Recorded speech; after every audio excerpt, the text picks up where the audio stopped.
Chapter 1. The Loneliness of Eternal Life begins. Eternal life is truly as solitary as snow that a young lad reclined on a gentle hillside, a tuft of foxtail grass clenched between his lips, gazing into the distance as a soft breeze rustled the trees around him. Yet, from his tone, it seemed less a lamentation and more a profound sense of secret delight. Moo beside him sat a hornless black bull, not standing but perched on its haunches, its back straight as an arrow. The youth was named Chen Xun, who had traversed into this world a year prior. This vast, boundless realm was home to countless cultivators who could move mountains and part seas, gazing down upon the mortal realm from their lofty perches. However, upon his arrival, Chen Xun found himself endowed with a peculiar system. He could see that moment. He was immensely grateful as the tales of countless protagonists flashed through his mind. Yet, his system was not the kind that bestowed invincible traits or unparalleled techniques. That he had attained immortality. The laws of nature could no longer constrain his lifespan, but each year he could only enhance his attributes by a mere fraction. Strength, speed, defense, magical power, and the essence of all things. While he could grasp strength, speed, defense, and magical power, the essence of all things eluded him, prompting him to cast it aside. Survival was paramount. Nevertheless, this system was remarkably considerate, providing him with a companion in the form of a long-lived spirit beast. Though it could not speak, it understood his words and could also receive enhancements each year without consuming his own longevity points. We may be immortal, but we can still be killed henceforth. Let us tread carefully, Chen Xun sighed.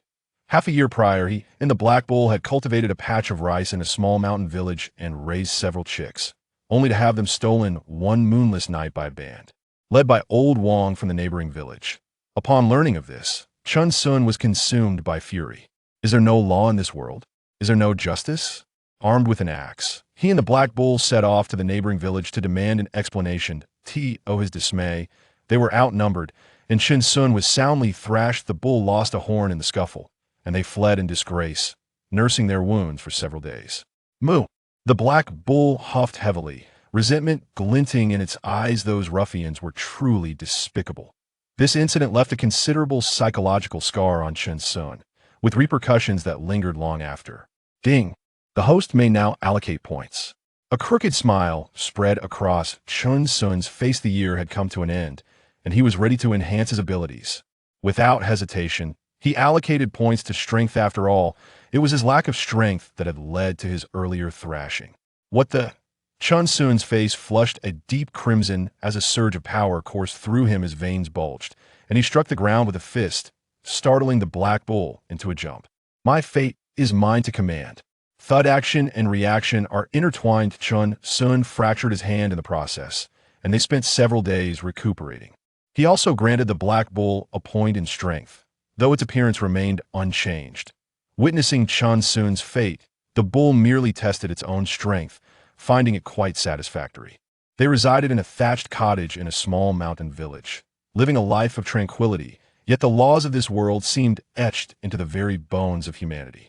Mortals must bow and show respect to cultivators. To offend them was unthinkable, as even the villagers knew well. Son, my brother. A young boy's voice called from outside the cottage. It was little Heisey, named for his dark complexion at birth. What is it, little Heisey? Chen Xun, his injuries healed, leisurely opened the door. The village chief sent me to bring you some rice. Little Heisey grinned, his innocent eyes sparkling. Please thank the village chief for me. Chen Xun replied, touched, for he and the Black Bull had been subsisting on wild vegetables for days. The notion that an immortal being could be on the brink of starvation was absurd.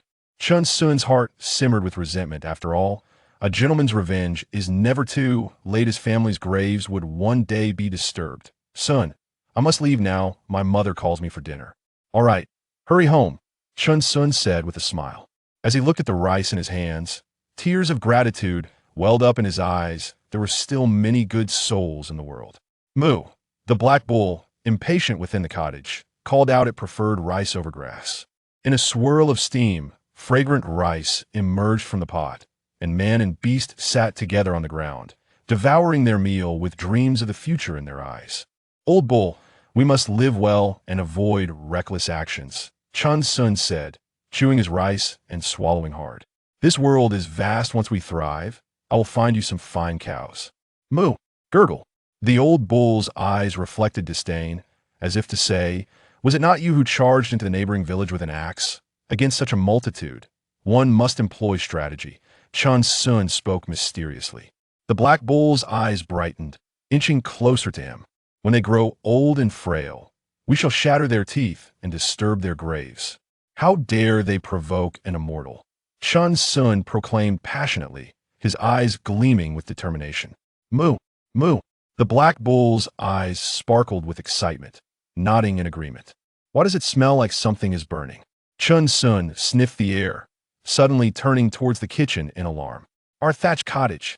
Moo the bull let out a startled snort. Fire! Chen Xun's house is on fire. Hurry to extinguish it. An hour later, the flames subsided, leaving the cottage nearly consumed, and man and beast sat outside, eyes devoid of hope, bereft of desire for life. Chen Xun, an orphan in the village, had faced calamity after calamity, evoking pity from the villagers, who offered a few comforting words before dispersing. It's over, we have lost our home. Chen Xun said despondently he had no skills in construction. Truly, misfortune had struck him relentlessly. Yet, fortune had not entirely abandoned him. The old bull had managed to preserve some rice through its rumination, enough to sustain them for a few more days. Old bull, I see a few caves at the foot of the eastern hillside. Let us settle there, Chen Xun suggested, shaking his head in despair, realizing he needed to learn some trades. Instead of merely farming, Moo.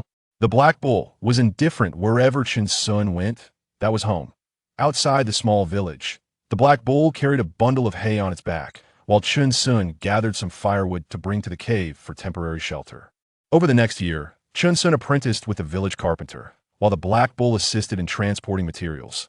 The villagers remarked on its intelligence, advising Chen Xun not to eat it. Chen Xun scoffed at this. He would rather perish than betray a friend. Delicious, Chen Xun grinned as he savored the beef, for at year end, the villagers slaughtered several bulls to host a grand feast for all. Naturally, he would not miss such an event, though the black bull's pupils constricted at the sight, unable to swallow the beef offered by Chen Xun. After the feast, they ensured no food went to waste. What others discarded, they packed for themselves, for life required careful budgeting. Within the cave, the black bull feasted heartily, while Chen Xun polished off the leftovers. Chapter 2. The arrival of the cultivator. Chen Xun foams at the mouth. Ding! The host may now allocate points. A voice echoed in his mind. He once again allocated a point to strength and granted the black bull a point as well. Chen Xun discovered that enhancing strength brought significant benefits. His limbs felt energized and his gaze sharpened, making him feel as if he could accomplish twice the work with half the effort. The village's unmarried women, particularly the 4-year-old beauty, Suihua, often cast flirtatious glances at him. Perhaps this is what it means to be a man, Chen Xun mused, looking at his muscular physique. A silent sigh, escaping his lips. The allure he exuded unknowingly captivated many young maidens in the village. Hey, old bull, slow down, Chen Xun exclaimed in shock as the black bull, seizing the moment of Chen Xun's reverie, devoured his late-night snack. Moo! The black bull reacted swiftly, swallowing the morsel whole, leaving Chen Xun stunned, speechless for a long while. In the second year, Chen Xun and Daheng Yo sought an apprenticeship with a blacksmith. The blacksmith was greatly impressed by Chen Xun's remarkable strength, constantly praising him for his potential as a smith. Chen Xun, however, asked for no wages, only meals for himself and Daheng Yo, to which the blacksmith readily agreed. The following month, on a fateful day, Chen Xun inadvertently stepped into the blacksmith's workshop with his left foot first, a grave mistake that resulted in their immediate expulsion. Chen Xun sighed, resigned to the notion that such was the burden of the strong. They subsequently found a fertile plot of land, where they cultivated rice. Daheng Yo plowed the field, and together they toiled tirelessly, embodying the spirit of diligent prosperity. This is our domain, Chen Xun declared, gazing at the lush green fields before him, his heart brimming with joy as he clutched his axe tightly, with two more secured at his waist. Daheng Yo shared in the exhilaration, albeit adorned with blades strapped to its legs and an axe tied to its horns. If those scoundrels dare to come again. Chen Xun's eyes gleamed with a fierce determination as he looked at Daheng Yo, who nodded in agreement. We shall flee at once. We will not confront them directly. With our armament, I wonder who would dare pursue us. Moo, moo. Fortunately, this year had been relatively smooth, with news of significant events from the neighboring village drawing all attention away from Chen Xun's rice fields. As he exerted a bit of strength, he and Dahe Nyo happily harvested the rice that Dahe Nyo dug a pit in their cave, and Chen Xun understood its intent, filling it with countless bags of pristine white rice. Yet he reserved some to return to the village chief, a quantity several times greater than what he had received earlier. The sound of gongs echoed through the village, a summons that reached even the depths of their cave, signaling a major gathering. Chen Xun squinted slightly and hurried out of the cave, fearing a brawl might have erupted in the village. With his current strength, he could easily take down a burly man. They stealthily observed the situation from a small hill, only to discover the village was filled with jubilance, gathered around the chief's residence. Let's go, old bull, and see what's happening. Moo. In the village, over 1,000 people were filled with hope and excitement, clutching chickens, ducks, fish, and meat, bowing respectfully to two figures at the center. The Yuntian sect is recruiting disciples. Those with spiritual roots have the chance to ascend the immortal path. One of the figures, clad in a robe, stood atop the village chief's roof, looking down with an imposing presence. How can one discern if they possess spiritual roots? Indeed, my little Hazy has been strong as an ox since childhood, a fortune teller claimed. He is a reincarnation of an immortal. The villagers buzzed with excitement, bombarding the two cultivators with a barrage of questions, causing the immortal beings to frown in annoyance. Silence. One of the cultivators seemed enraged, activating a talisman that ignited a fierce blaze in the air, instilling terror and a palpable heat that swept through the villagers. Instantly, an eerie silence enveloped the crowd, as if a pin drop could be heard, their eyes wide with fear, realizing the true might of the immortals. Truly, it is the Hainyo showcasing its prowess, from beginning to end. Chen Xun mused as he approached the edge of the crowd with the Hainyo, his eyes filled with awe at the existence of such cultivators. That the Hainyo, however, looked perplexed, wondering when it had ever paraded as a dog in the village. The spiritual roots are categorized into 5 types of mixed roots, 4 types of low-grade roots, 3 types of mid-grade roots, 2 types of high-grade roots, and 1 type of heavenly roots, the cultivator explained, holding a token that shimmered with power. Will not be alarmed. Those under the age of 20 may begin testing their spiritual roots. A radiant pillar of light erupted from the ground, dazzling the onlookers, who erupted into murmurs of anticipation, even the elders eager to try their luck. The village's youth and children approached one by one, but the light showed no response. This is impossible. I dreamt I was an immortal. One villager muttered in disbelief, suddenly turning and kneeling, crying out, "Immortal, please take me as your disciple." "Leave, you have 3 breaths time," came a cold voice. "Please, immortal," the villager cried out, lingering in the light. "I dreamt it." With a swift flash of a sword, blood gushed forth, and the villager's eyes remained wide with disbelief as he slowly collapsed. The sound of kneeling filled the air, the villagers trembling in fear. Chen Xun's pupils constricted as he crouched low to the ground, beads of cold sweat forming on his brow. These cultivators were utterly unrestrained. Dahainyo also lay prostrate, their heads lowered as they exchanged glances, their once bright fantasies shattering silently. "Continue," the cultivator commanded, his gaze as indifferent as one would cast upon livestock. From that moment on, chaos ceased, and the villagers orderly stepped through the beam of light, their eyes still filled with hope. Chen Xun timidly approached to test himself, only to discover he possessed the mixed spiritual roots, garnering no interest from the cultivators. "Quite impressive. We have a 3-grade spiritual root here," the cultivator remarked with a faint smile, turning to a little girl. "Say your goodbyes to your family." "Yes, immortal." The little girl felt both reluctant and elated, bidding farewell to her family as the cultivator gifted them several pieces of silver. Those with mixed spiritual roots may serve in the sect and still have a chance to ascend the immortal path, the cultivator casually remarked to the others. "You shall go." The few with mixed roots rejoiced, kneeling immediately. The cultivator glanced at Chen Xun, who was now foaming at the mouth, drenched in sweat, while the Hainyo beside him also appeared faint. They were evidently shaken by the earlier events. Lacking mental fortitude, there is no hope for the immortal path, Depart. The cultivator shook his head, summoning a sword from his storage bag, leading the selected individuals away on their swords, leaving an ethereal trail behind. The villagers were left in a state of longing, their gazes lingering on the immortal's retreating figure, filled with envy. Damn it. Old bull, I told you to play dead, casually, and fool them. Do you wish to kill me?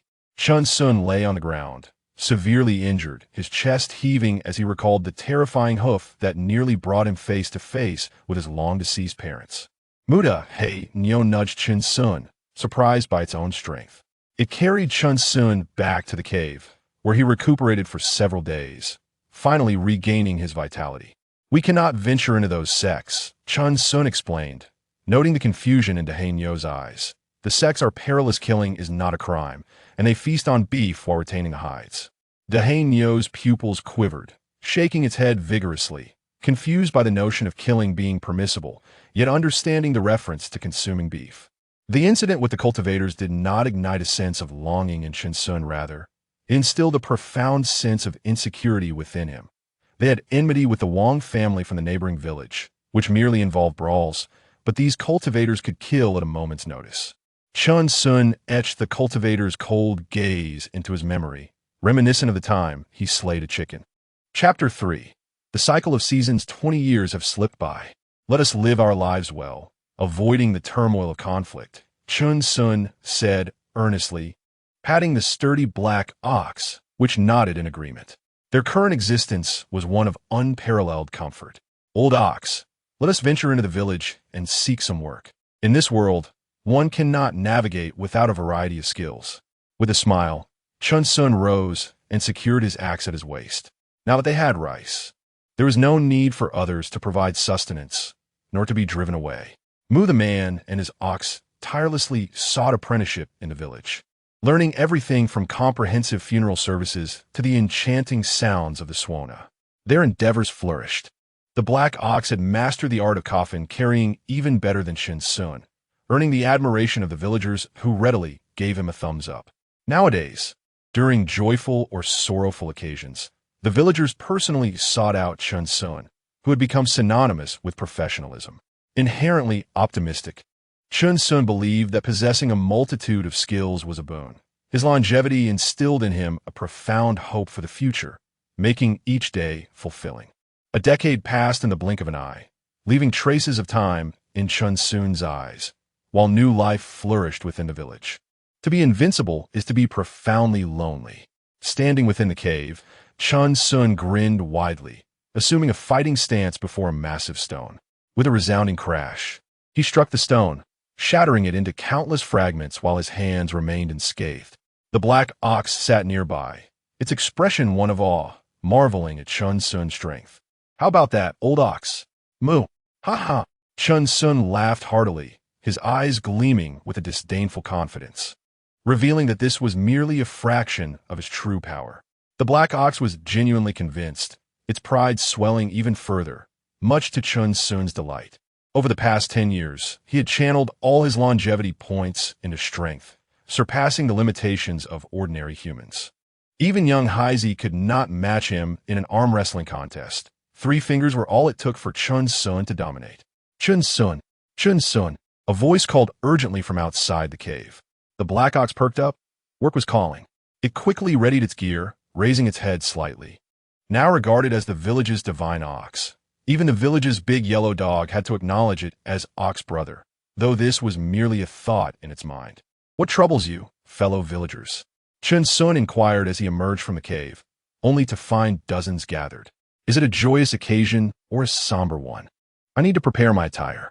The old village chief has passed, several villagers replied solemnly. What? Chen Xun gasped in shock.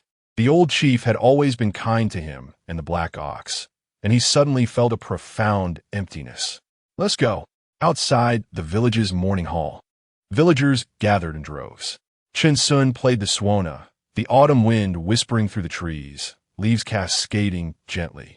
With a sigh in his eyes, he reflected on the inevitability of life and death. Human existence is fleeting, a mere blink in the vast expanse of time.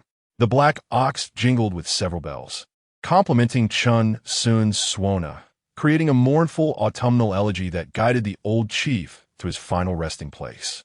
On the village's winding path, Chen Xun maintained a stoic demeanor as he personally carried the coffin, a procession trailing behind, enveloped in a flurry of yellow paper. Upon burial, Chen Xun and a few others carefully laid the coffin to rest.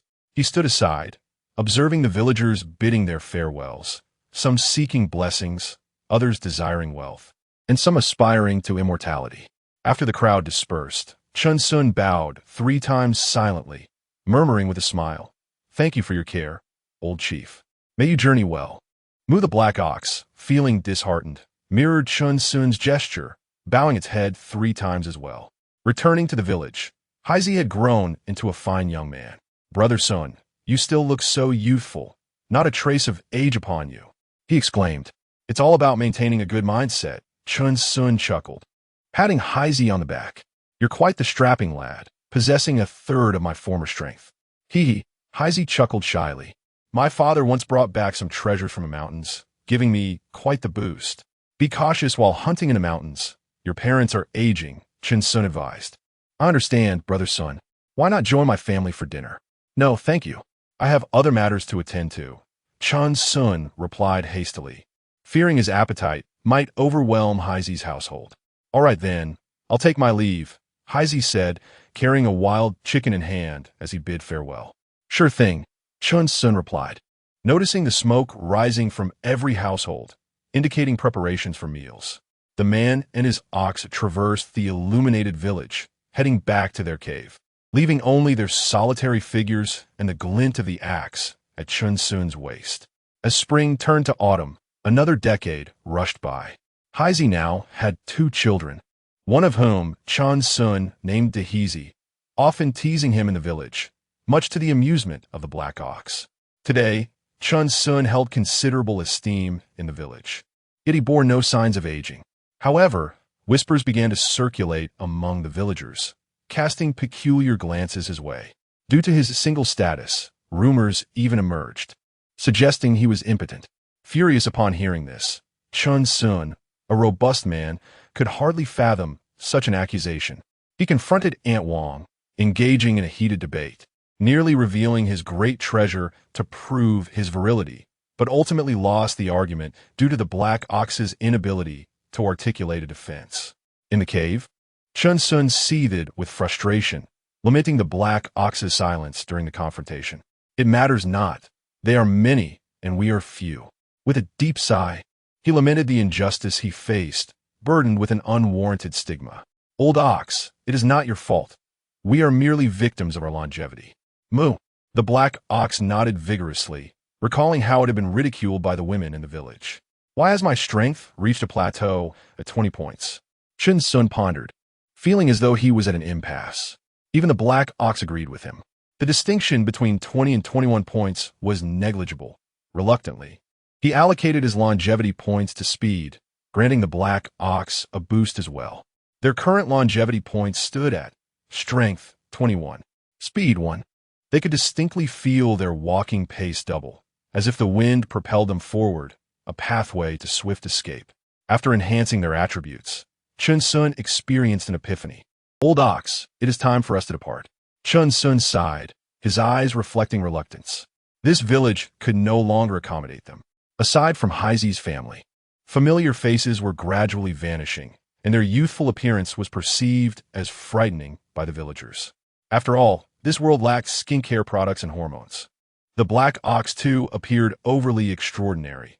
Many villagers had begun to covet it, plotting to capture and slaughter it to nourish their children. Chapter 4. A Gentleman's Revenge. 20 years is not too late. Chen Xun had acquired a considerable range of outdoor survival skills. Though not to perfection, he was proficient in all of them. Mu the stout black bull anxiously gazed toward the fields, a product of its arduous toil. "Fear not. We shall find a more fertile plot in the future, one several times larger than this." "Moo, moo."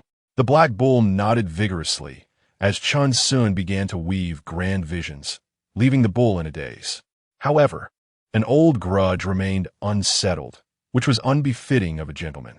With a sudden roar, Chen Xun rose, twirling his axe, confident that those adversaries had aged considerably.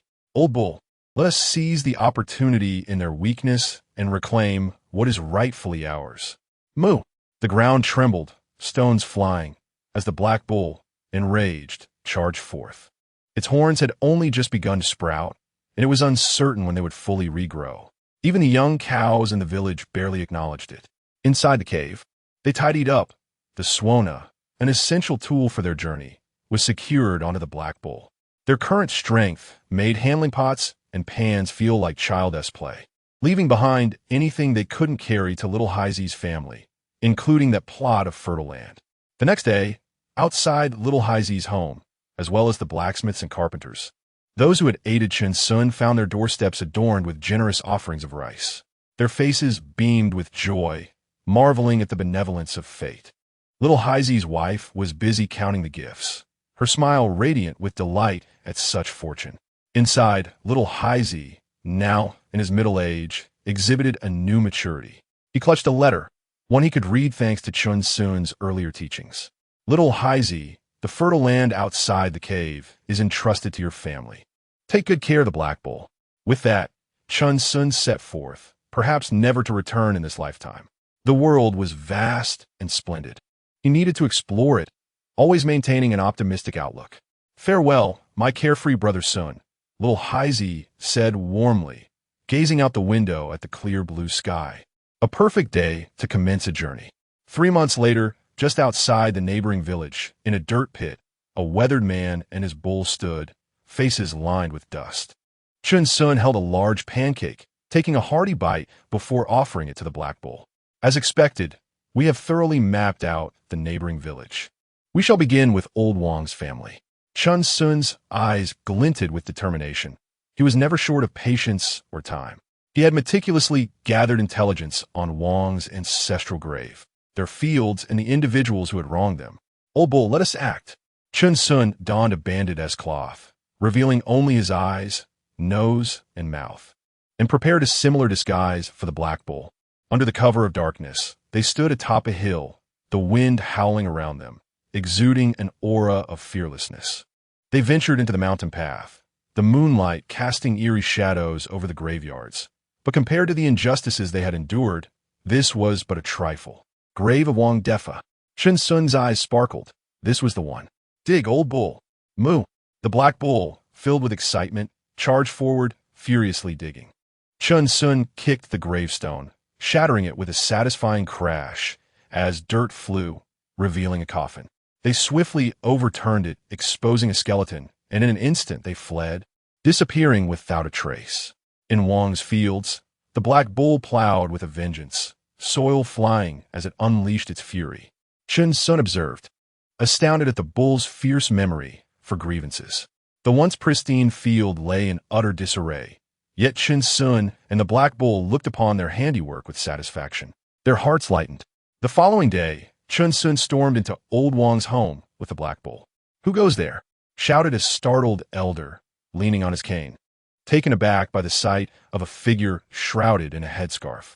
"I am your long-lost father," Chen Xun bellowed, recognizing the man as Wang Tianming, who had once beaten him mercilessly. With a swift kick, he shattered the old man's cane. As he lunged forward, he expertly controlled his strength, delivering a resounding slap to Wang Tianming's face, knocking out several of his remaining teeth. "Spare my life, O brave one," Wang Tianming coughed, blood spilling from his lips. "You seek vengeance for the rice stolen over 20 years ago." Wang Tianming was taken aback, memories flooding back as he glanced at the Black Bull outside. Moo! A large yellow dog passed by, and the Black Bull charged, sending it flying with a yelp. Chen Xun would not spare the Wang household. He scrambled their chicken eggs and cleaved earthworms in half with his axe. Wang Tianming, sitting on the ground, wept and screamed for help. "Father, who are these intruders?" Outside, chaos ensued as numerous young men armed with picks and knives rushed in. "Old Bull, retreat!"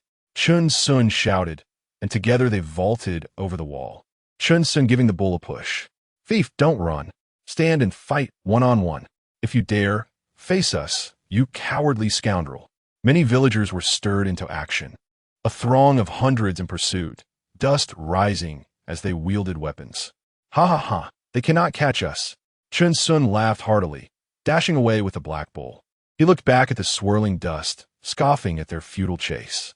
The most absurd part was that even the black bull outran them. Moo! Moo! Suddenly, a thunderous flatulence erupted from the black bull, a noxious stench filling the air, leaving Chen Xun grimacing as if he had tasted something foul. Ah, what a stench! This is intolerable. The pursuing villagers faltered, collapsing to the ground, retching in disbelief at the horrendous odor. Wang Tianming rushed in from behind, furious, wishing he were 20 years younger to exact revenge. Old Wang, your ancestral grave has been desecrated. The coffin boards have been overturned. What? Upon hearing the voices behind him, Wang Tianming felt the world spin and collapsed, losing consciousness. Meanwhile, the man and his bull had vanished, leaving behind a notorious tale in the village. Chapter 5. Safety first when venturing out half a month later, amidst a mountainous forest. The undulating hills and expansive sea of trees echoed with the distant roars of wild beasts. With a swift swing of the mountain axe, blood gushed forth as a brown bear fell lifeless to the ground. Sparks flew as a large pot was set up, water brought to a boil, and the feast commenced. Old bull, how do you find my unparalleled axe technique? Chen Xun inquired, shaking the axe in his hand and glancing at the hefty black bull. Moo! The black bull responded with indifference, preoccupied with using its hooves to cover the bloodstains. When out in the wilderness, safety comes first. Such extraordinary strength! Chen Xun exclaimed, clenching his fists in astonishment. He had single-handedly overpowered the bear, knocking it unconscious with a single blow, breaking several of its ribs. As man and bull feasted by the pot, savoring the rich flavor of the wild, Chen Xun remarked, Old bull, though we possess inhuman strength, we must remain cautious. There are cultivators out there. Moo, the black bull replied, understanding as it relished its meal. Even if we hunt a mere chicken in the wild, we must eradicate all traces to leave no evidence behind. Moo, the bull queried, puzzled, because there may be a flock of chickens behind us. Who could trace us by scent? Moo, the black bull was still confused, dropping a piece of meat from its mouth, which it hurriedly picked up from the ground. What do you think a flock of chickens would amount to? Just kill them? Chen Xun scoffed, his mouth greasy with food. Moo, the black bull nodded. But what if those chickens belong to cultivators? Chen Xun posed, his voice laden with wisdom. Wouldn't they then come looking for us? Moo, the black bull exclaimed. If we were to defeat those cultivators, wouldn't their master seek us out as well? Moo, moo. The black bull was taken aback. The reasoning was too profound. A simple encounter over a chicken could escalate into a sectarian conflict. How many could we fight? Chen Xun raised an eyebrow, tearing at the bear meat. If we were to be careless and meet our end, how many young heifers would we leave behind? Moo. The black bull realized the gravity of the situation, its eyes wide with admiration, reflecting an unwavering devotion akin to a river's endless flow. Such a teachable spirit, Chen Xun chuckled, appreciating the bull's expression. So remember, in our endeavors, we must exercise utmost caution, no room for negligence. Moo, the bull affirmed. Now, a question arises, Chen Xun said, his demeanor turning serious. If a young heifer encounters a cultivator, vying for a precious herb, and a battle is imminent, what course of action should be taken? Option 1. A hero saves the maiden, duty calls. Option 2. Align with a more powerful, prey upon the weak for self-preservation. Option 3. Feign ignorance and pass by, avoiding entanglement. Option 4. Annihilate all for the herb is mine. Please respond. Chen Xun's piercing gaze bore into the black bull, which began to sweat profusely, overwhelmed by the complexity of the question. The black bull wrestled with its thoughts. How could it stand idly by while the young heifer was in peril? Moo, is it option 1? Incorrect. Chen Xun scoffed coldly. How could a mere heifer contest with a cultivator? Charging in only leads to more corpses. Moo moo. Option 2. A grave error. Chen Xun narrowed his eyes, explaining, knowing of the herb's contention only increases the risk. Once the cultivator dispatches their adversary, they will not spare you. The black bull, as pupils contracted as it broke into a cold sweat, having faced death twice. Moo moo moo. Huh. You chose option 3, an even graver mistake. Chen Xun laughed maniacally, his eyes glinting with coldness. In this world, there are no laws. When lacking in strength, you can never be sure of remaining undetected. They will strike you down, believing you an opportunistic bovine.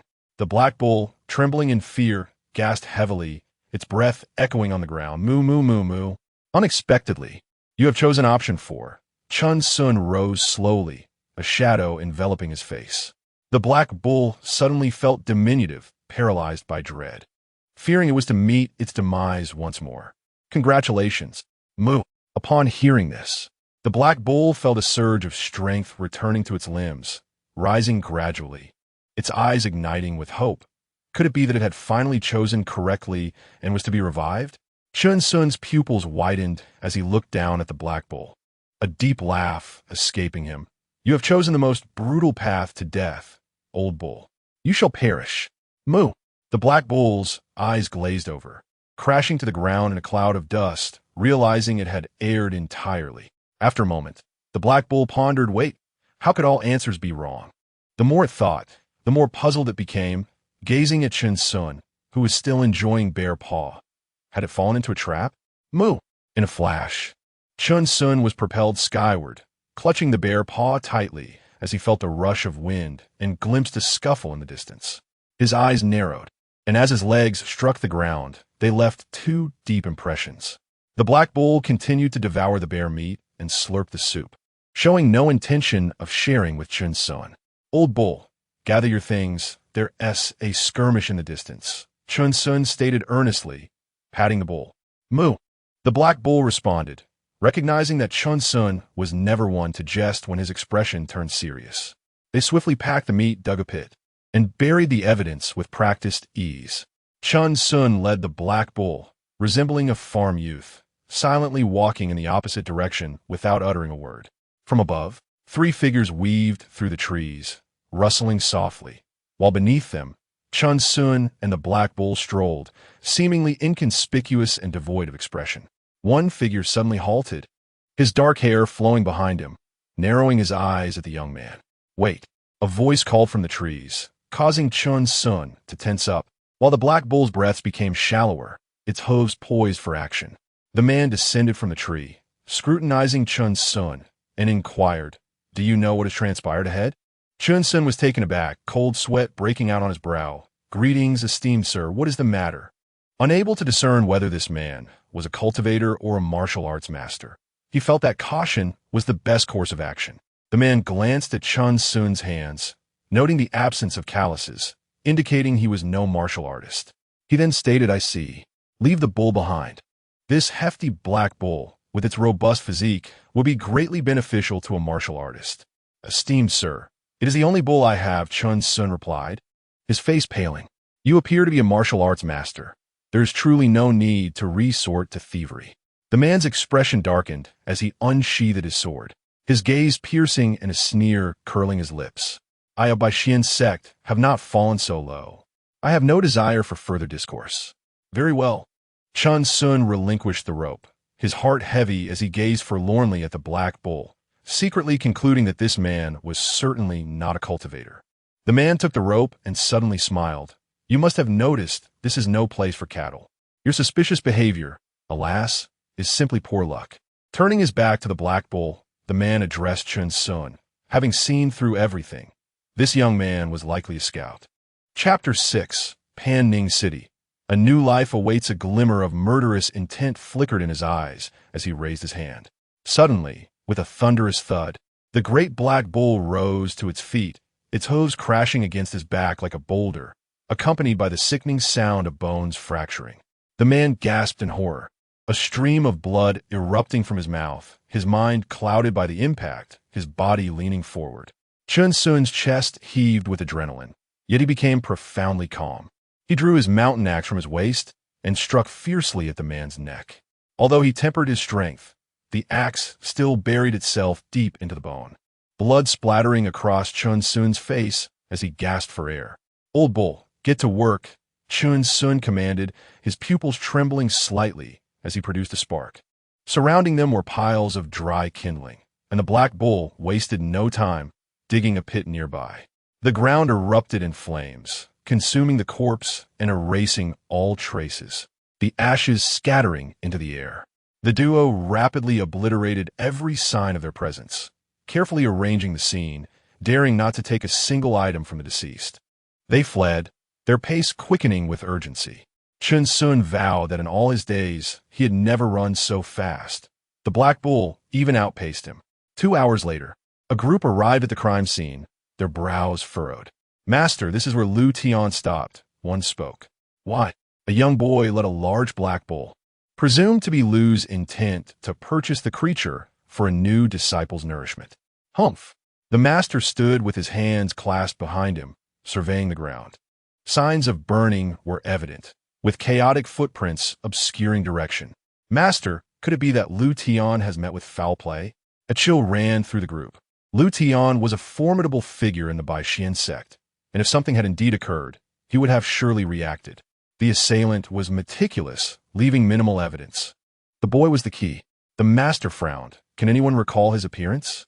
The response was disheartening. "No, master. Who would take note of a mere cowherd's face, especially in the midst of a task?" "Useless," the master retorted, calming his wrath as the others bowed their heads in agreement. Lu Tian's death was indeed shrouded in mystery. "Let us depart. There is nothing more to uncover here. Make sure his family is well cared for. Until the body is found, we cannot assume he is truly dead." The master sighed softly, unconvinced that anyone could commit murder and incinerate a body in such a brief span of time. "Yes, master." With a graceful leap, they glided through the trees, disappearing from sight. By the riverside, Chen Xun lay in the water, cleansing himself of blood. He gazed at the sky, momentarily lost in thought. The black bull splashed water onto his face, jolting him back to reality. "Old bull, splendid work this time. Remember, when dealing with enemies, there should be no idle chatter." Chen Xun spoke coldly. "Those who kill shall be met with death. I am no saint. We do not provoke others. But if anyone harbors murderous intent towards us, we shall turn them to ash." The bull snorted defiantly. Anyone who dared threaten Chen Xun would face its wrath, and it would not hesitate to strike. They burned their clothes by the river, and Chen Xun donned a fresh garment, spending the night by the water. After a peaceful night, they set off once more, heading towards a grand city rumored to be home to many cultivators, a far safer haven than the wilderness. Half a year later, as the year drew to a close, the setting sun cast a blood-red glow. A young man appeared on the horizon, leading a black bull. In the distance lay a colossal city, crouching like a fierce beast, its gaze fixed on the comings and goings of people. Panning City, steeped in history, bustled with life at its gates. Inside, fighting was strictly prohibited, and the city thrived in order and prosperity, nestled against the majestic Yun mountain range. The townsfolk frequently ascended the mountains to gather spiritual herbs, selling them to cultivators. The Yun mountain range was vast and seemingly endless, rumored to harbor immortal sects hidden within the mist, concealed from the world. "Wow, this is the first time I've seen such magnificent city walls," Chen Xun exclaimed, gazing at the weathered grandeur of the city, a smile spreading across his face. "Old bull, our new life is about to begin." The black bull bellowed with excitement, equally awed by the towering city, much grander than the simple fences of their village. In such a vast world, witnessing the splendor of existence was the true essence of longevity. Chen Xun's eyes sparkled with anticipation. Old bull charged forth, with a spirited trot. The duo kicked up clouds of dust, Chen Xun laughing heartily as the black bull echoed its own joyful sounds. The townsfolk along the road smiled and shook their heads in amusement, their envy of youth evident. The gates of Panning City were immense, with countless carts and townsfolk herding livestock flowing in and out, the scene far from congested. Chen Xun marveled at the surroundings, greeted by smiles from all who met his gaze, earning their goodwill. He observed the city guards, awestruck by their formidable presence, embodying the vigor of youth. One guard frowned, noticing the boy studying them intently, about to approach when the boy unexpectedly gave a thumbs up, conveying his approval. The guard halted, smiling and nodding in understanding. Upon entering the city, they were met with a breathtaking panorama, as if a grand tapestry of prosperity unfolded before them. The streets were wide and bustling with vendors calling out their wares, street performers captivating crowds who cheered and tossed coins in appreciation. As throngs of elegantly dressed individuals passed by, their movements exuding an ancient grace, the atmosphere was vibrant. Chen Xun and the Black Bull stood entranced, overwhelmed by the beauty of their surroundings. "Wonderful," Chen Xun exclaimed, and the bull echoed its approval. They became part of the lively atmosphere, watching the performances. Chen Xun felt a pang of guilt for not contributing. After rummaging through his waist pouch, he tossed a copper coin into the performer's gong. The performer, hearing the clink, turned towards Chen Xun and unleashed a dazzling display of flames. "Holy!" Chen Xun laughed and applauded, while the Black Bull, mistaking the performer for a cultivator, was thoroughly impressed by the display of skill. After a while, they retreated from the crowd, purchasing 2 skewers of candied hawthorn. Chen Xun savored one, and the bull eagerly took a bite, drawing smiles from passing maidens. Such exquisite craftsmanship! Chen Xun marveled at the handmade goods, recognizing the artisan's devotion to their trade. "Young man, do you see anything you fancy?" a vendor kindly inquired. "I'm just browsing. I'll surely return to buy when I have the means," Chen Xun replied with genuine humility. "No worries. I happen to have a slightly damaged wooden carving. If you like it, it's yours." The vendor presented a lifelike tiger statue, albeit with a damaged tail. "Sir, let's exchange some rice for it. I truly admire this piece." "Deal." The vendor handed the statue to Chen Xun, who in turn offered some rice. As they returned to the bustling street, Chen Xun cradled the statue in his hands, unable to part with it, while the Black Bull looked on enviously, wondering why the vendor hadn't gifted it something as well. Chapter 7. My innate strength. I possess an innate strength and a magnificent ancestral Black Bull. Fear not, old friend.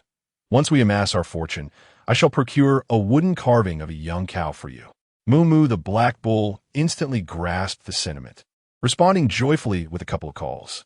Today marks the year's end, and at the riverside, lanterns reminiscent of Kongming lights gently ascend, carrying the people's heartfelt wishes for the coming year, illuminating the entirety of Panning City. This is a cherished custom in Panning, affectionately termed wishing lanterns by the locals. Chen Xun gazed skyward, a faint smile involuntarily gracing his lips. "Old bull, shall we take the plunge and indulge ourselves?" "Moo, moo." The Black Bull's eyes sparkled with excitement. Who would hesitate to seize the opportunity, especially when it harbored countless wishes of its own? The riverside teemed with townsfolk, potentially including cultivators. In a quiet corner, Chen Xun purchased 2 wishing lanterns, opting to avoid the crowds. "What wishes shall we inscribe, old companion? I've heard that written wishes hold greater power." Chen Xun brandished a piece of charcoal, glancing at the Black Bull. "You can hold it and write." "Did I not teach you how to write?" "Moo." The Black Bull eagerly snatched the charcoal, its eyes reflecting deep contemplation as it began to inscribe upon the lantern. Hee. It's not a young cow, is it?" Chen Xun chuckled mischievously, envisioning a scene where a young cow would grace the wishing lantern. A magnificent spectacle indeed. Forever and always. Chen Xun frowned, noticing the Black Bull's scribbled characters, which were rather crooked, followed by the name Chen. A jolt ran through him, and he regarded the Black Bull deeply as the 2 lanterns ascended, gradually merging with a myriad of glowing wishes. "Moo." The Black Bull nudged Chen Xun. "Wishes lose their potency once spoken aloud. Do you understand?" Chen Xun said mysteriously. The Black Bull's eyes widened in surprise, leading it to believe once more, ceasing its nudging. The duo resumed their nocturnal exploration of Panning City, Chen Xun taking the opportunity to observe potential employment, for he possessed an array of skills. Having savored the benefits of speed, he continued to enhance his longevity points, bestowing a slight boost upon the Black Bull as well. The following day, Chen Xun ventured into a blacksmith's shop, exuding an air of confidence that momentarily stunned the proprietor, who feared a disturbance. "Young man, we do not accept cattle here. I possess innate strength and believe your forge could benefit from my presence." "What do you mean?" the owner inquired. "Do blacksmiths still hire workers?" Suddenly, Chen Xun donned a broad smile, revealing his arm.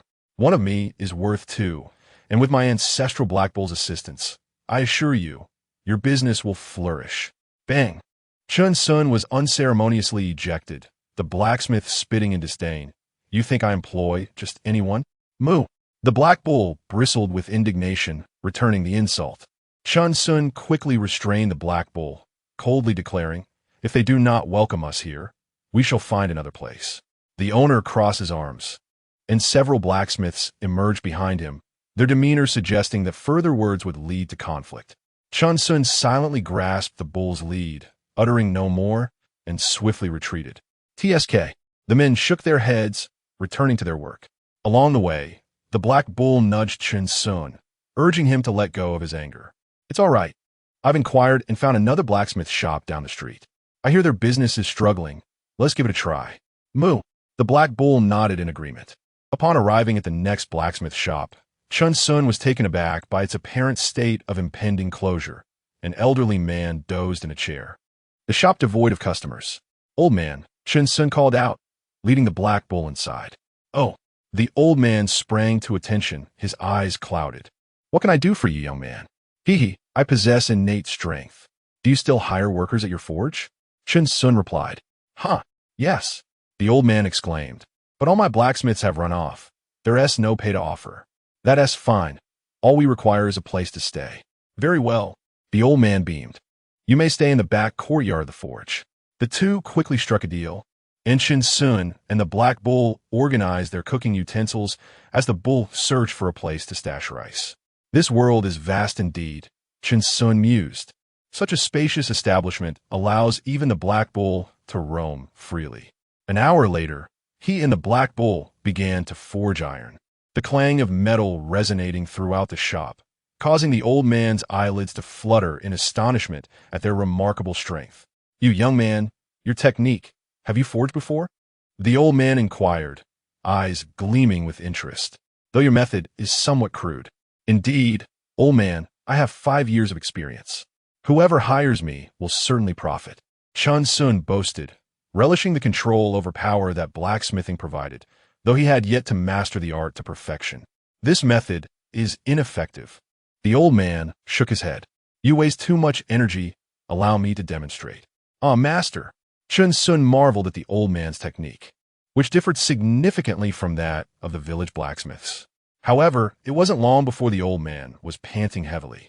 I'm too old for this. Young man, it's your turn. The old man waved him on, glancing at the black bull, recognizing its remarkable intelligence. Very well.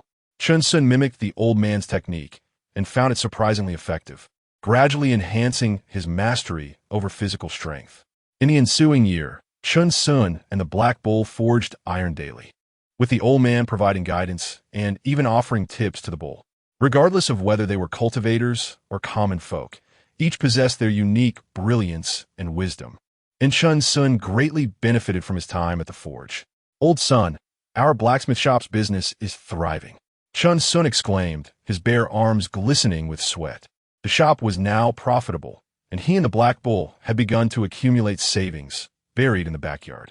The old man, named Sun Kale, had once had a son who tragically perished in pursuit of immortality in the Ningyun Mountains, living alone for many years since. Very good, Sun Kale smiled, having found joy in Chen Xun's presence, which had brightened his days considerably.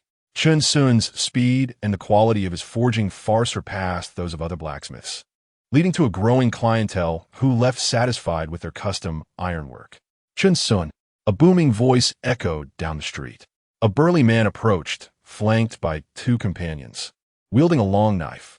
Brother Zhang is here. Chen Xun greeted with a smile. What can I craft for you today? Zhang Jiang, a senior brother from a martial arts sect, was known for his bold spirit, frequently visiting the forge and encouraging his fellow disciples to do the same. Zhang Jiang stepped forward, declaring 100 large swords. Can you handle it? What an order! Chen Xun's eyes sparkled with excitement as he continued forging. When do you need them? In 2 months. If you finish in a month, I'll pay extra, Zhang Jiang grinned.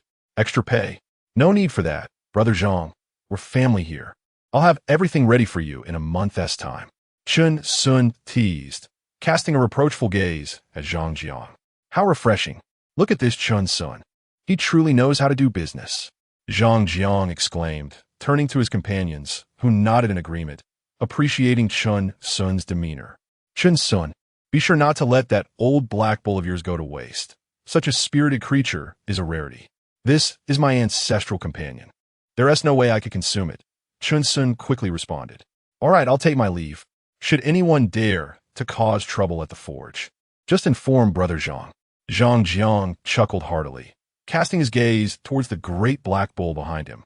Black bull, take care. I'm seeing you off, Brother Zhang. Moo. The great black bull turned its head and indeed let out a call. Ha ha ha. Zhang Jiang departed with the two companions, while the farewell voice of Chen Xun echoed behind them. He raised a hand in a wave, his figure fading into the street. Chapter 8. The final bottom line of the immortal Chen Xun. Do not prolong the forging process unnecessarily. Sun Kale frowned slightly.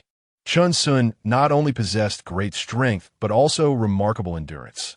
Such tenacity could harm the body, leading to a decrepit old age like his own. Old son, there's no need for concern.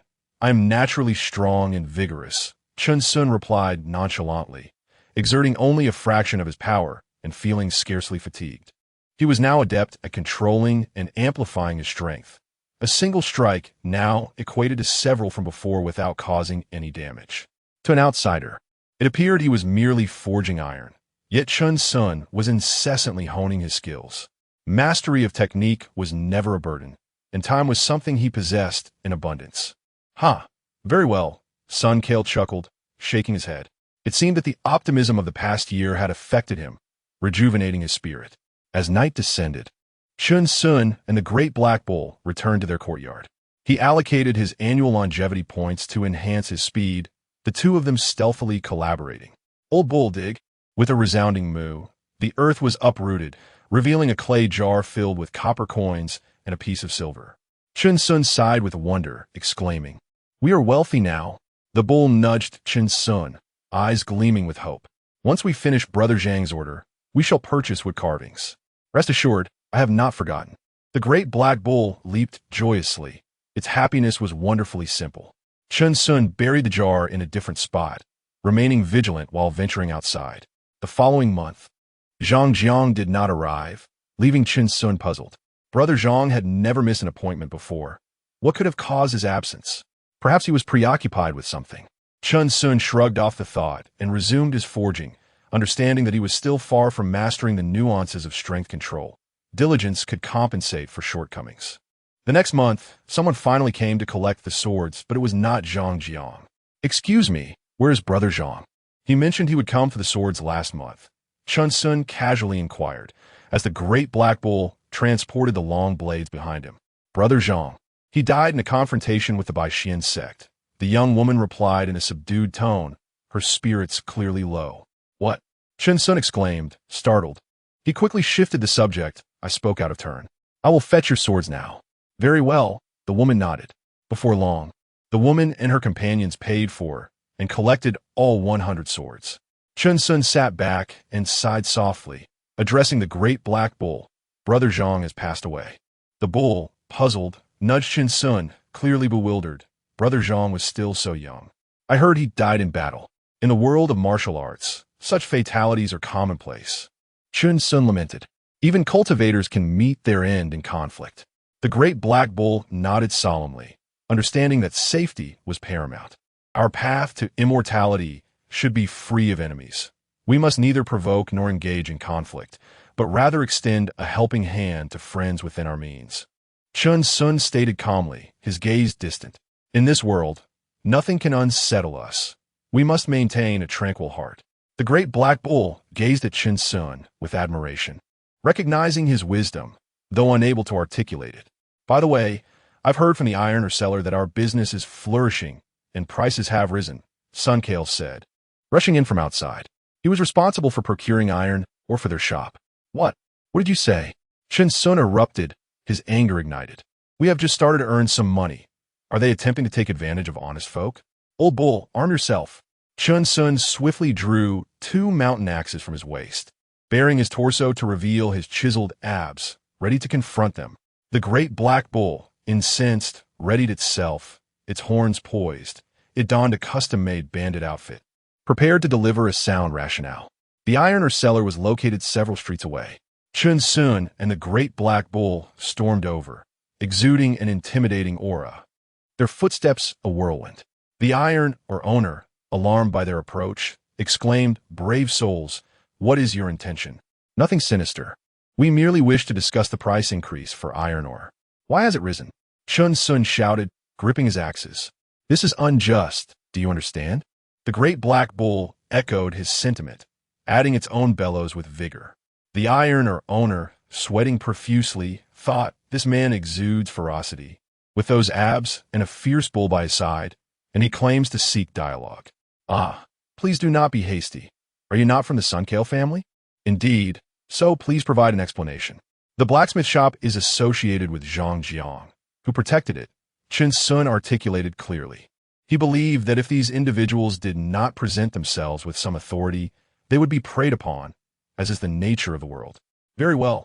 Please wait a moment. I will arrange for you to sit," the iron, or owner, replied with a bow, smiling. "Agreed. We are reasonable folk, not here to cause trouble."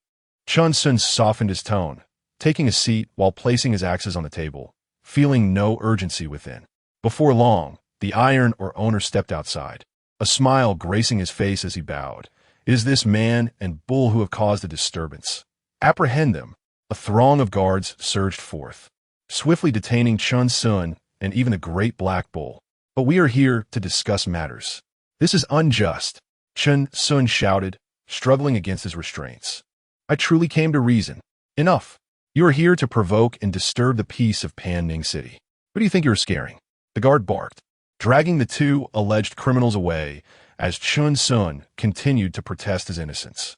5 days later, Chen Xun and the great black bull emerged from their confinement, basking in the light of day once more. However, their axes and blades had been confiscated, necessitating a return to the forge to recreate them. Back at the blacksmith shop, Sunkale prepared a fire pit. The two of them, man and bull, leapt around, laughing heartily as if nothing had occurred. Remarkably, after Chen Xun's uproar, the iron, or seller, did not raise prices, which they considered a minor victory. Time swiftly passed, and 5 years flew by. The blacksmith shop thrived, even capturing a considerable share of business from the neighboring forge. Upon discovering it was Chen Xun behind the success, the neighboring owner lamented his oversight, exclaiming his regret for failing to recognize a hero. He even invited Chen Xun to dine at a tavern, and their prior grievances dissipated. However, Chen Xun's voracious appetite left the owner astounded. He not only finished his meal, but also requested takeout, resulting in a significant financial loss for the blacksmith. Now, the two regarded each other as brothers, with Chen Xun demonstrating his understanding of human relationships. Yet today, Chen Xun raced through the streets, his speed creating a gust of wind, his eyes filled with urgency. Over the past 5 years, he had mastered his strength control, channeling 5 points of longevity into his speed. Currently, both Chen Xun and the great black bull possess the following longevity points: strength 21, speed 8. Chen Xun clutched several bags of herbs. Sunkale's health had deteriorated significantly over the past year, sustained solely by herbs, depleting their entire savings. But what of it? To Chen Xun, wealth was as fleeting as the wind. The well-being of those around him was of utmost importance, and he cherished the present, striving to live a life of brilliance. Moreover, who among mortals can remain unfeeling? Having reached the ultimate destination of all cultivators, immortality, he felt no need to renounce emotions in pursuit of the so-called supreme path. This was his final bottom line as an immortal. Chen Xun held steadfast to a guiding principle.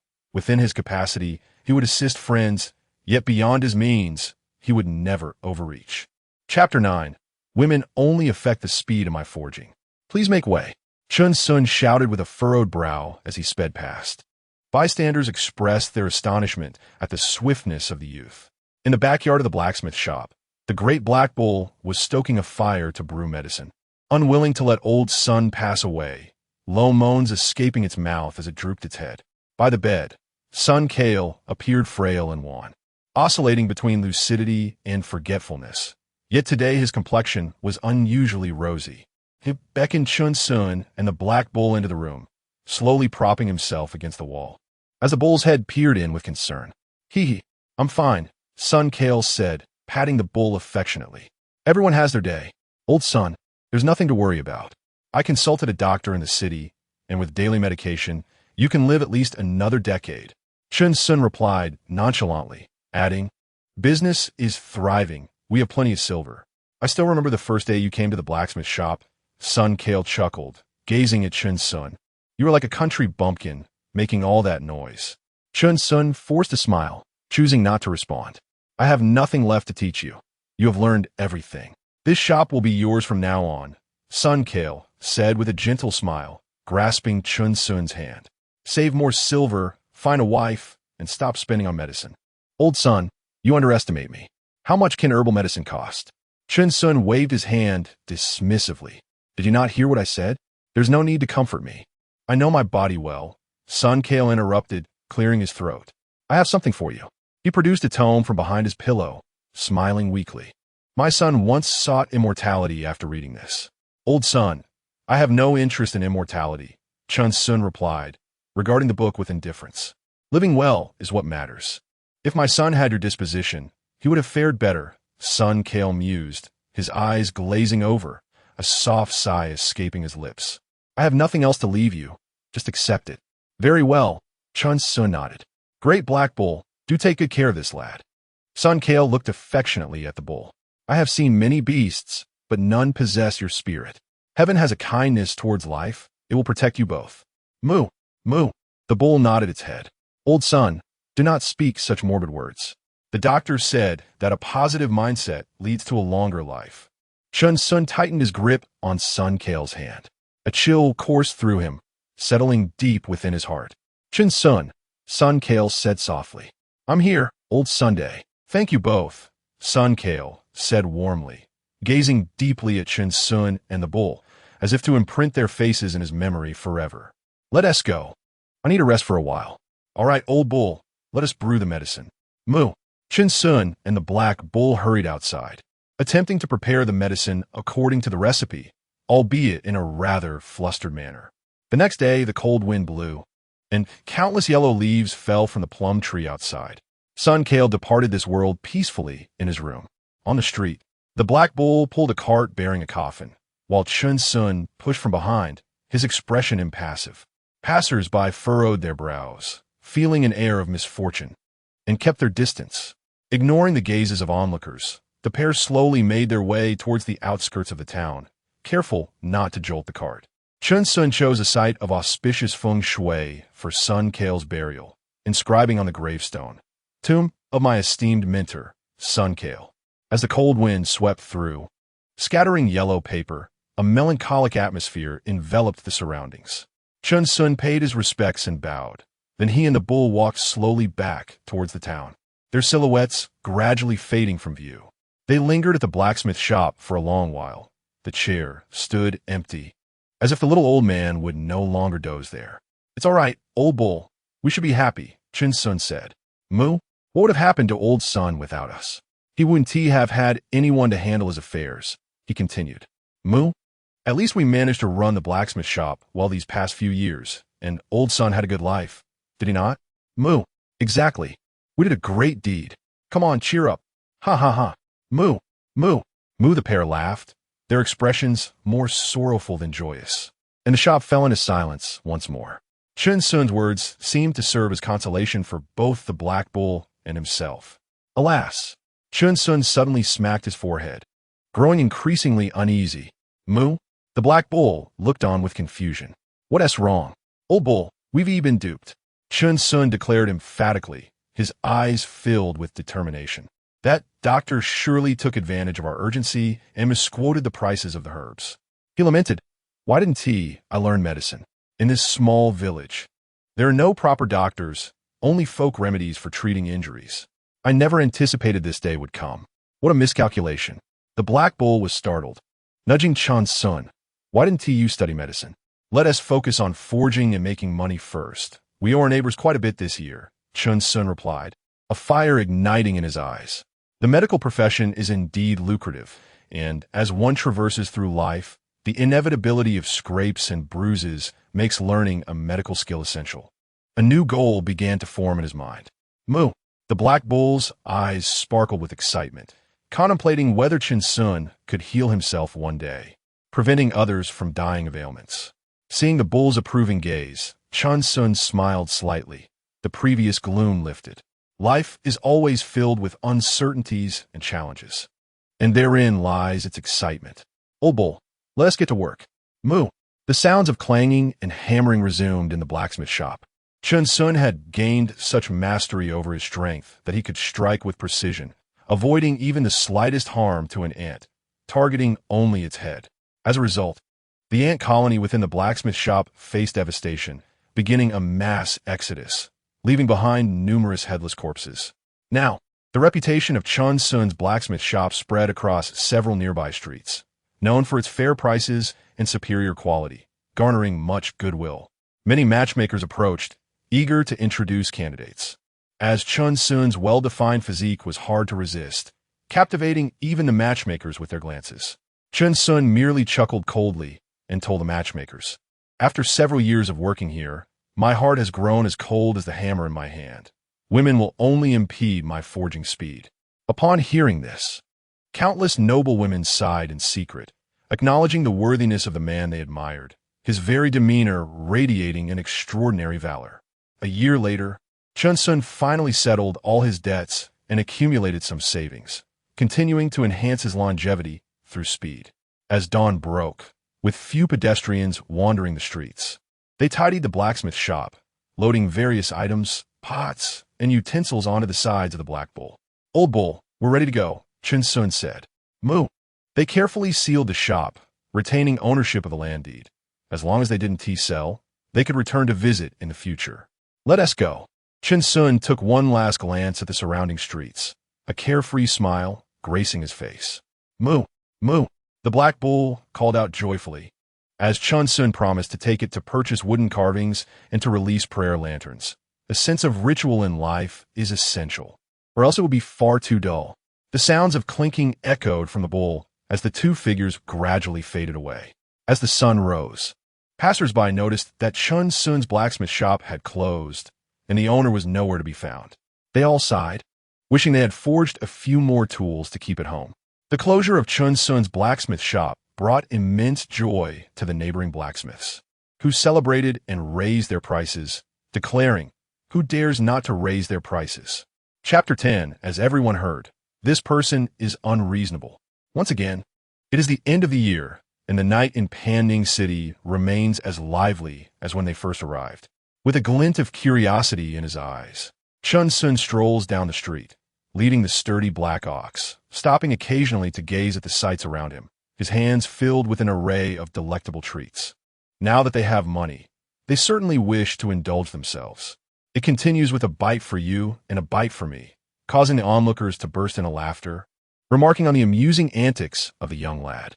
However, this time, an unexpected incident occurred. Chen Xun found himself unable to budge the black ox while watching a street performance, only continuing their journey after the ox had thoroughly enjoyed the show, utterly entranced, mooing incessantly. "Boss, do you remember us?" Chen Xun approached a vendor with a gentle smile. "We come to buy wood carvings." Unlike before, a young child sat beside the vendor, playing with the wooden sculptures, and though the vendor had changed locations, it was not far from where they had first met. It's you." The vendor paused for a moment before a look of recognition crossed his face. "You are the boy who traded rice for my carvings. You haven't changed at all. Do you have any carvings of oxen? We'd like to purchase two." "Of course." The vendor grinned and searched around, producing two lifelike wooden oxen, flawless in their craftsmanship, which he handed to Chen Xun. After paying, Chen Xun waved the carvings in front of the black ox, causing it to become anxious, prompting hearty laughter from Chen Xun. They then made their way to the riverbank to release a wish lantern. The black ox stubbornly obstructed Chen Xun's view of its wish, blocking his sight with its massive body. Chen Xun led the black ox toward the southern city of Panning, where numerous medical clinics were located, while the blacksmith's shop was in the northern part of the city, a far distance away that would take several days to walk. 2 days later, they arrived in front of shop with the sign Ping, Time Medical Clinic. Flanking the entrance were couplets. "May all people in the world be free from harm. What worry is there for dust to settle on the medicine shelves? Peace throughout the land." People came and went at the clinic, each face bearing a look of concern. The reputation of the doctors at Ping Tai Medical Clinic was exceptional, widely regarded by the local populace as saviors in times of need. The staff inside bustled about, continuously preparing medicine for the arriving patients, while a few doctors tended to the injured, the air filled with the sounds of anguished cries. "Old Ox, I'll go inside to check on things. You wait outside. You're grown now, and you must learn to protect yourself," Chen Xun said earnestly. "If a stranger tries to lead you away, just shout and give them a kick, but don't use too much force." "Moo," the Black Ox nodded, giving Chen Xun a reassuring look, indicating it understood. "Are you here to see a doctor or to gather medicine?" A staff member casually called out. "I'm looking for Ning Si, Dr. Ning," Chen Xun replied, cupping his hands in greeting. He had inquired and learned that Ning Si was the owner of the clinic, known for his gentle demeanor and compassionate heart, highly praised by the local people. "Little brother, are you looking for me?" Ning Si emerged from another hall, his thick black hair tied back, sporting a mustache, his eyes reflecting a hint of melancholy, revealing his middle age. However, to Chen Xun, he appeared to be someone who understood the art of living well, possibly older than he seemed. "Dr. Ning, I've come to learn medicine," Chen Xun said, bowing respectfully. Unintentionally, his sleeve slipped, revealing his well-defined muscles, causing Ning Si's eyelids to flutter at the sight of such a robust physique. "Haha, I'm not taking apprentices at the moment. You might want to look elsewhere," Ning Si replied calmly, indicating he wasn't inclined to accept an apprentice just yet. "Dr. Ning, I earnestly wish to learn the art of healing. I am truly capable of enduring hardship." Chen Xun's eyes brimmed with hope as he pleaded. "I would even be content to help out as a laborer, as long as I can learn something." A flicker of struggle crossed Ning Si's gaze when suddenly a loud mooing erupted from outside, startling everyone. A gust of wind swept through, prompting Chen Xun to rush outside. What nimble agility, Ning Si thought, a look of admiration flashing in his eyes as he hurried to discover the commotion. "Hey, this black ox belongs to me. It's stubborn as a mule, and I can't pull it away." A ruffian chuckled, explaining to the gathered crowd, his face grim as he experienced firsthand the strength of the ox. "Moo! Moo!" The black ox bellowed furiously, preparing to lift its foot when it saw Chen Xun had emerged, immediately calling out. "What is going on? This is my ox." Chen Xun's eyes widened in anger as he shouted, "Let go. Just because you claim it's yours, does that make it so?" The ruffian scoffed, sizing Chen Xun up with disdain, viewing him merely as an inexperienced lad. "Are you implying that you refuse to discuss this rationally? How absurd. This is indeed my black ox. Do you wish to provoke me?" The ruffian spat, lowering his grip on the lead rope, slowly rolling up his sleeves and brandishing a dagger. He had roamed these streets for years and found it easy to intimidate a young boy. "Everyone, did you hear that? This man refuses to reason." Chen Xun frowned slightly and shouted to the crowd, inadvertently revealing 3 heavy axes strapped to his waist. The ruffian paused, his pupils contracting. "What's going on here?" With a decisive step, Chen Xun slowly unfastened his clothing, revealing a chiseled abdomen, as if forged through countless trials, his physique remarkably strong. The crowd gasped in astonishment. This seemingly ordinary youth was, in fact, a martial artist. "Wait, little brother, I suddenly realized I was mistaken. This is not my ox." Ah. The ruffian's eyes trembled. Recognizing the intensity of Chen Xun, he began to retreat, realizing he had encountered a formidable opponent. "I'll be going now, get lost if you seek a fight," Chen Xun yelled, surging forward with incredible speed, leaving only a blur behind. His fist like a boulder reflected in the ruffian's terrified gaze. Grandpa, please don't hit me." The streets echoed with the ruffian's cries as he rolled on the ground, begging for mercy, while the black ox spat angrily beside him, ultimately nudging him away. The ruffian, utterly defeated, lay sprawled on the ground, blood streaming from his mouth and nose, reeking of vile odors. The sight of this youth with his 16-pack abs and formidable physique left him feeling hopeless. Even if he called for reinforcements, it would be futile against such strength. Excellent. That ruffian deserved it. Spending every day without purpose, I've always found him displeasing. Cheers erupted from the crowd, exclaiming that true heroes emerge in youth. accomplishing feats they themselves dared not attempt. Chen Xun snorted disdainfully. If they dared to retaliate against him, he would unleash a storm of fury. Moo! Moo! The black ox nudged Chen Xun, seeking reassurance, feeling secure only in his presence. Fear not, old ox. I am here. Chen Xun wrapped an arm around the black ox's head, his gaze cold as he watched the ruffian flee. He suddenly turned to Ning Si, who felt a chill run down his spine upon seeing the youth, who carried 3 heavy axes and possessed a sculpted physique. Was he truly here to learn medicine?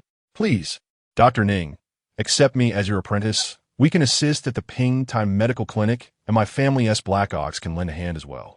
Chen Xun bowed his head, his words laden with sincere earnestness. Moo! Moo! The Black Ox also implored Ning Si. Please accept Dr. Ning. Such a righteous young man is indeed a rarity. Indeed, Dr. Ning, this young brother seems unfortunate.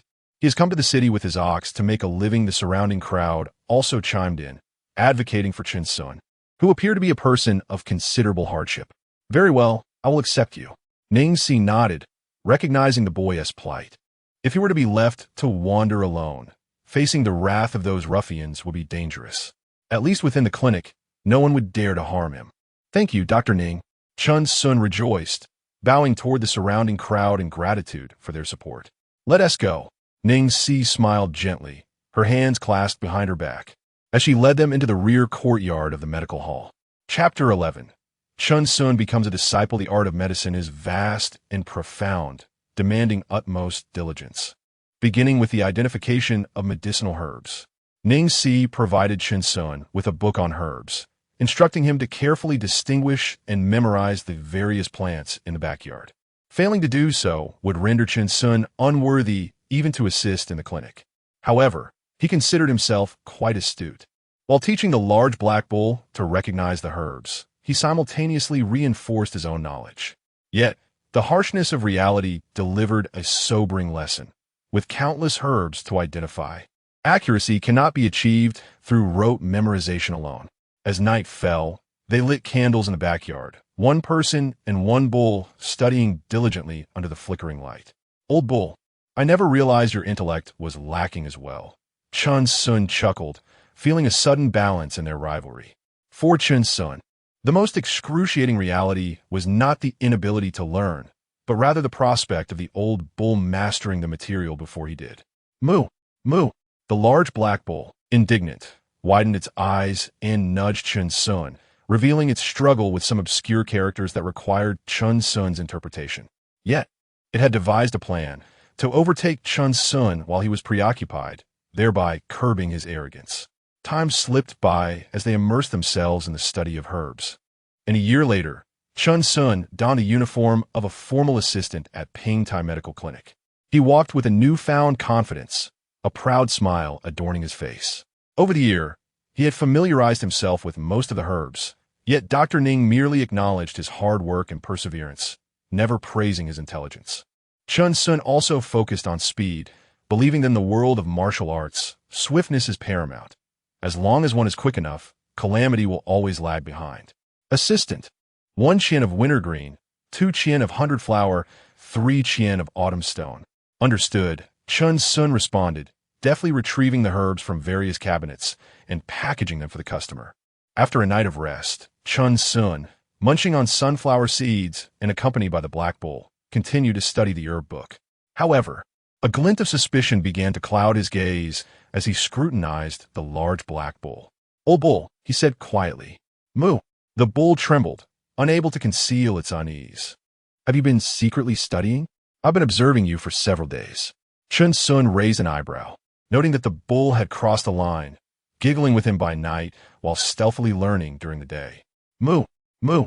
The bull broke into a cold sweat, denying the accusation, though its eyes betrayed it. I hereby impose a penalty. No reading for you tonight.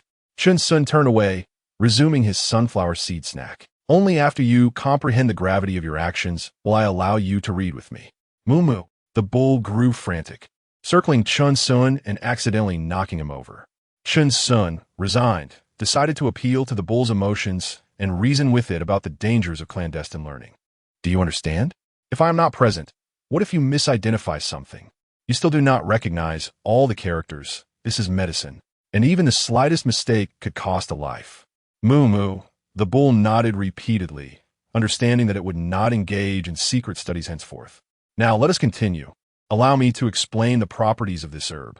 As Chen Xun pointed to the book, the bull leaned in, and together they resumed their studies, filled with enthusiasm.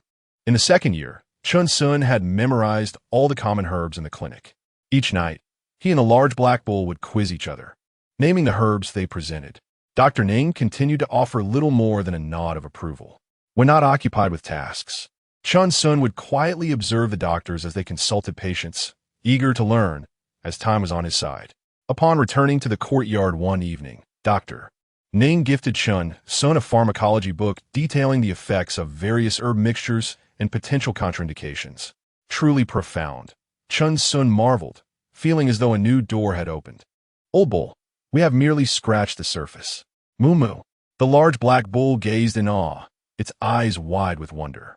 Chen Xun also added speed to his longevity points and continued his studies.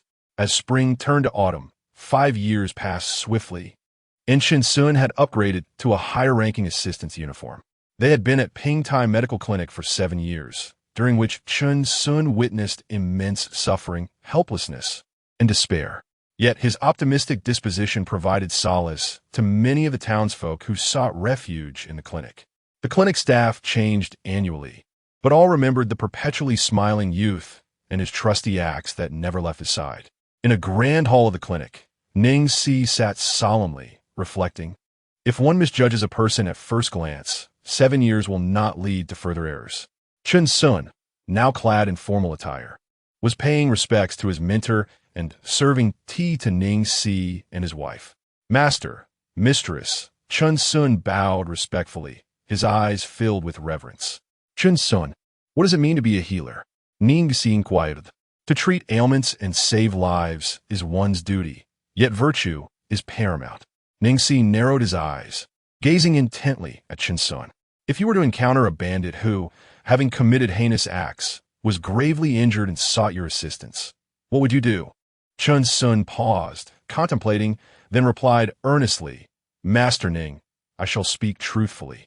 Should I encounter him while he is still wounded, I would first ensure my own safety and would not extend my aid.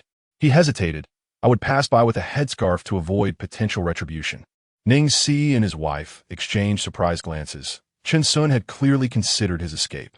Well said, Ning Si remarked, taking a sip of tea with a smile. A healer should not do evil. Maintain your integrity, and I merely wish to hear your honest thoughts. This child is indeed commendable, possessing a noble character and an admirable disposition, his wife added, smiling in agreement. Had Chen Xun claimed he would save the bandit to curry favor with us, we would have regarded him with disdain for his insincerity. Very well, you are officially welcomed as a disciple. I have only accepted 2 in my lifetime. You shall be the third. Ning Si's expression turned serious, as he had observed Chen Xun for some time. Though you may not be the most gifted, I believe you will achieve the highest mastery in medicine. Ning Si's wife was astonished. It was the first time she had heard such praise from him. Even their daughter had never been lauded so highly. Master Ning, you flatter me, Chen Xun replied calmly, bowing his head respectfully, though a smile began to form at the corners of his mouth. After the ceremony, Chen Xun returned to the clinic's backyard, munching on sunflower seeds as he recounted the day's events to the large black bull, his eyes gleaming with pride. My master praised me as possessing the demeanor of a medical emperor, with auspicious clouds spanning 30,000 miles, heralding my ascent. Moo moo moo. The large black bull, wide-eyed and brimming with excitement, ran about in joy, occasionally nudging Chen Xun, genuinely thrilled for him.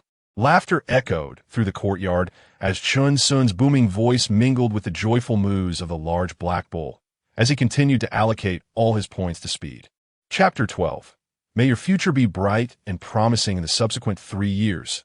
Chen Xun began accompanying Ning Si on medical visits, traversing through the countryside to resolve various perplexing ailments.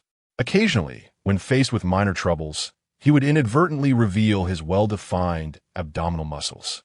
Chen Xun carried a small notebook filled with countless inquiries, and Ning Si, exhibiting remarkable patience, continually elucidated the complexities for his eager disciple, a rarity indeed.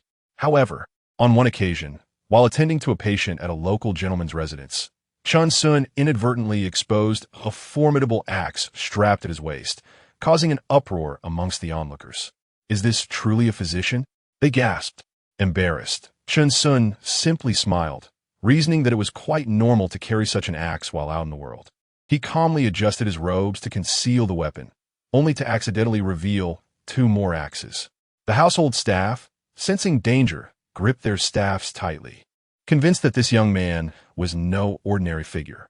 With a gentle smile, Chen Xun kept explaining, "It is only prudent to carry additional weapons while journeying through the world."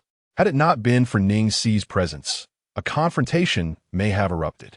As Ning Si examined the patient, the household members began to perspire nervously, contemplating whether the young man might resort to using his axe on an incurable ailment, thus resolving the affliction. Perceiving their apprehension, Chen Xun smiled reassuringly, gesturing for them to remain calm. They quickly reciprocated with nervous smiles, nodding their heads like chicks pecking a grain, beads of sweat trickling down their brows. Within the Ping Tai Medical Hall, the sun shone brilliantly, casting a warm glow over the spring day. Chen Xun had donned the attire of a physician, and passers-by respectfully addressed him as Dr. Chen. "Dr. Chen, please help." A distressed citizen rushed in, supporting a man whose complexion was dark and ashen. Chen Xun's gaze sharpened as he assessed the situation. The man's condition suggested that the poison had already penetrated his bloodstream. If they delayed any longer, it could be a dire omen. "Has he been bitten by a snake?" Chen Xun inquired. He laid the man on a nearby bed, noting 2 small wounds on his hand, unmistakably inflicted by poisonous fangs. "No, Dr. Chen. He has ingested toxic mushrooms," came a reply. "What?" Chen Xun gasped, quickly taking the man's pulse, his expression shifting dramatically as he turned to the citizen. "He has consumed toxic mushrooms and has also been bitten by a snake."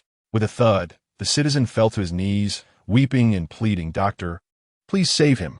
I will prepare a prescription. You must fetch the necessary herbs. There is still a chance for recovery," Chen Xun instructed, hastily jotting down a prescription and handing it to the anxious citizen. Upon seeing the prescription, the citizen's expression faltered. He lacked the funds for the herbs. "Fear not. I will cover the cost for now. You may repay me when you are able," Chen Xun replied calmly. "Every little bit helps." Over the past year, his practice had earned him considerable wealth. "Thank you, doctor. Thank you," the citizen exclaimed, overwhelmed with gratitude, tears streaming down his face. Chen Xun nodded, reflecting that in this world, if a man falls, his family may also crumble. Offering assistance within his means was merely humane. However, as time passed, he began to realize the miscalculations he had made. Chen Xun's reputation for benevolence spread, and the physicians at the medical hall, each with their families to support, could hardly emulate Chen Xun's selfless acts. He had been elevated to a status of reverence, with whispers proclaiming him a miraculous healer who charged nothing for his services, and even allowed patients to defer payments for their prescriptions. Countless impoverished citizens flocked to him, and soon, Chen Xun found his finances dwindling. Yet, he refused to impose his moral obligations on his fellow physicians, expecting them to follow in his footsteps. Meanwhile, only a handful of those indebted ever returned to repay their debts, and he truly found himself in need. The tide had turned. Some citizens began to berate him for his perceived negligence, accusing him of false virtue. Those he had once aided now regarded him with disdain. Individuals who came seeking his care, upon hearing he no longer provided credit, spat upon the ground in frustration, lamenting the waste of their time in traveling so far. Good deeds seldom make headlines, but misdeeds travel far and wide, they said, maligning the Ping Tai Medical Hall for harboring a physician of questionable character, often seen brandishing 3 axes, an obvious sign of malevolence. In the back courtyard of the Ping Tai Medical Hall, Chen Xun no longer dared to consult patients in the front. "What a fool I have been." He laughed bitterly, a tinge of melancholy in his mirth. Even the glances from the staff and fellow physicians had shifted, filled with mockery. "Do you still enjoy the pretense?" they seemed to say, for Chen Xun had once outshone them all. "Moo! Moo!" The great black bull pressed its head against Chen Xun's face, having heard the rumors circulating about him. "Old bull, I told you before. We should only assist those around us. Do you now understand my point? Moo.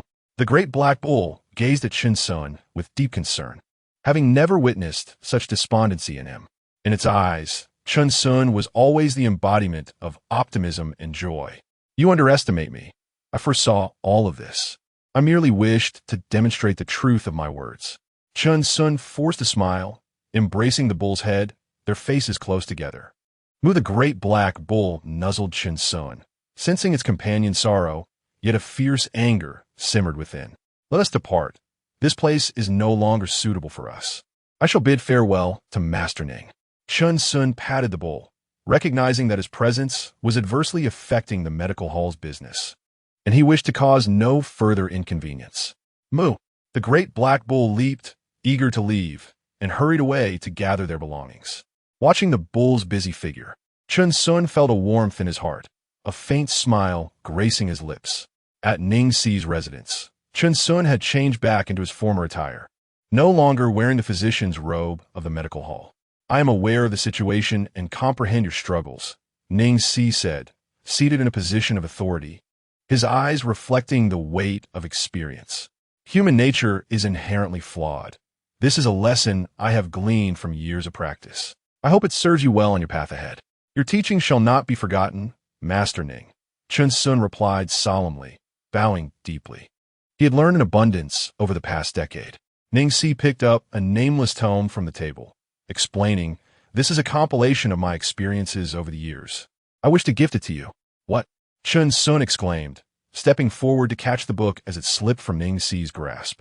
"Master Ning, this is too generous." Ning Si tugged lightly, his expression shifting as the book seemed to resist, as if trapped by an iron grip. "Ah, it is of no consequence. Take it," he urged with a smile. "Thank you, Master Ning," Chen Xun exclaimed, swiftly tucking the book into his waist with remarkable speed, causing Ning Si to widen his eyes in surprise. "Go now, and do not forget to visit when you have the chance." "Master, I am grateful for your kindness. Should the Ning family require assistance, I shall return without hesitation, no matter the distance." Chen Xun's demeanor became serious as he bowed again. Ning Si nodded thoughtfully, saying, "I have observed you closely over the years. You're not a mere fish in a pond. Remain steadfast in your principles." Chen Xun slowly raised his gaze, casting one last look at Ning Si before taking his leave. As he departed, Ning Si smiled gently. "Young son, may your future be as splendid as a tapestry, and may your prospects be bright." Chapter 13. Entering the Ningyun mountain range and encountering beasts the next day. Before dawn, Chen Xun and the great black ox journeyed westward, gradually vanishing into the depths of the street. Upon waking, the townsfolk learned of Chen Xun's departure from the clinic. Some felt inexplicably joyful, as if they had banished a villain, while others lamented his absence, recognizing him as a good doctor who had committed no wrongdoing. Yet after a few days, the matter faded from their minds. Whether Chen Xun stayed or left, their lives would not be enriched by a single coin. In this world, few had the energy to concern themselves with a stranger. The Ningyun mountain range stood majestically between heaven and earth, a timeless beacon of inspiration and enlightenment.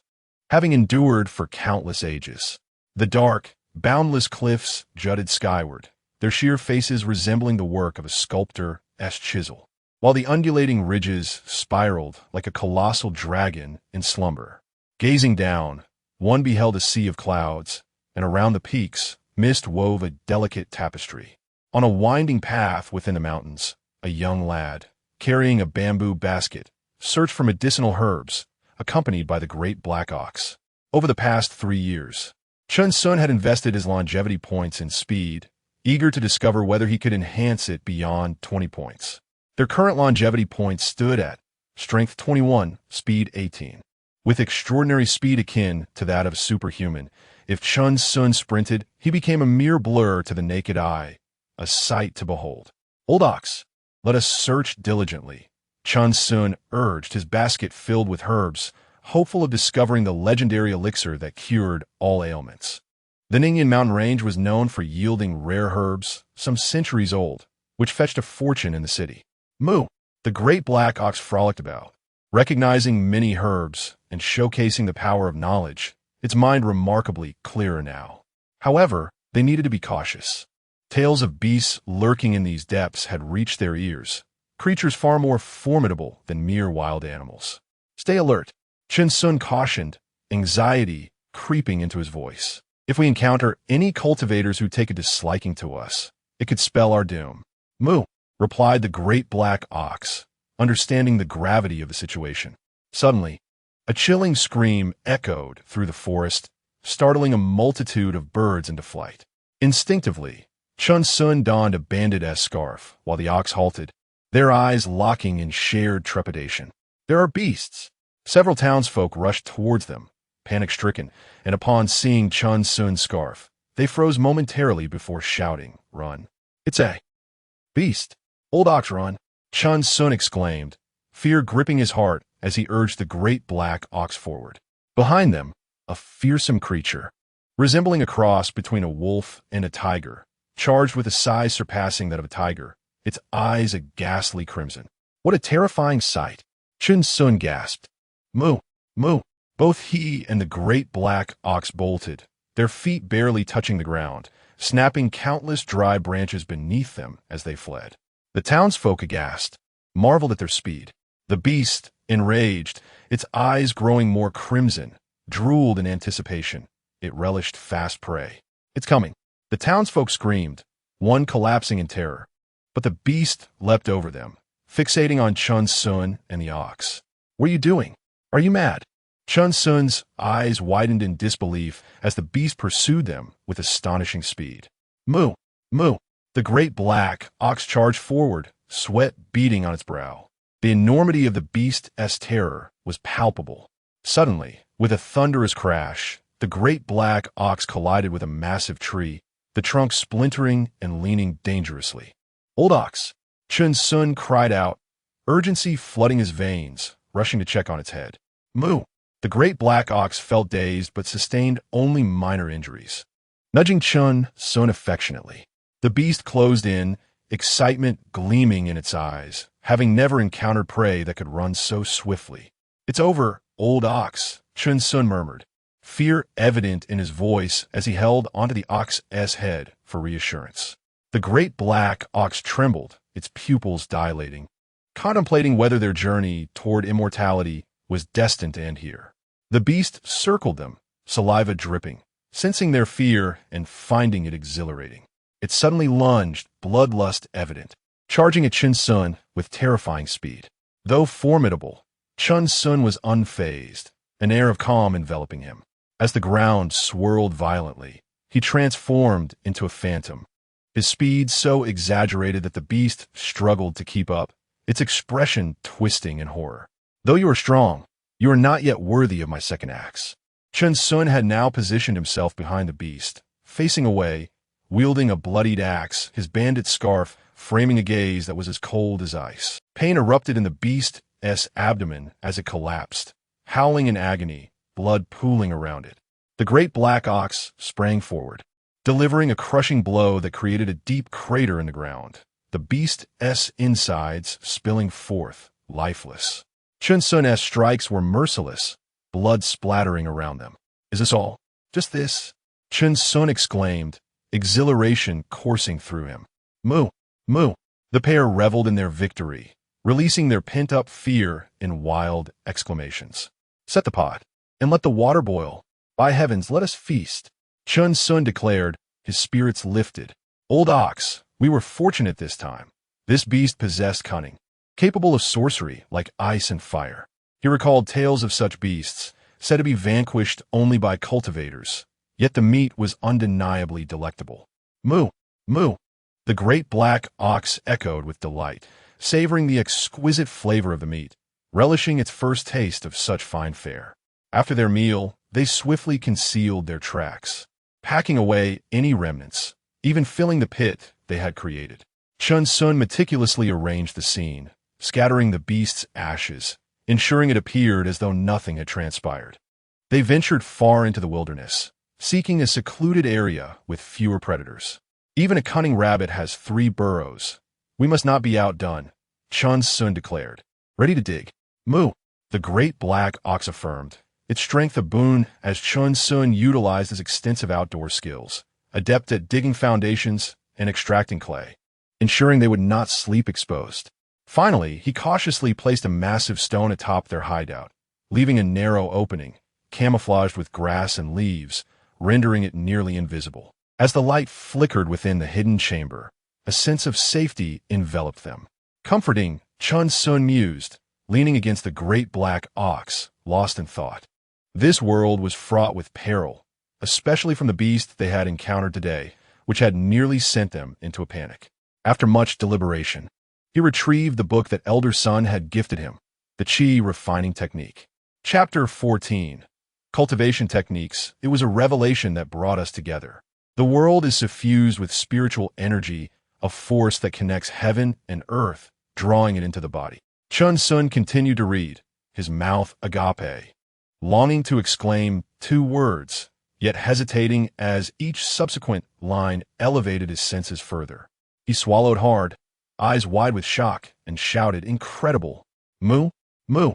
The great black bull was startled into an upright position, its bovine gaze directed at the Qi refinement technique.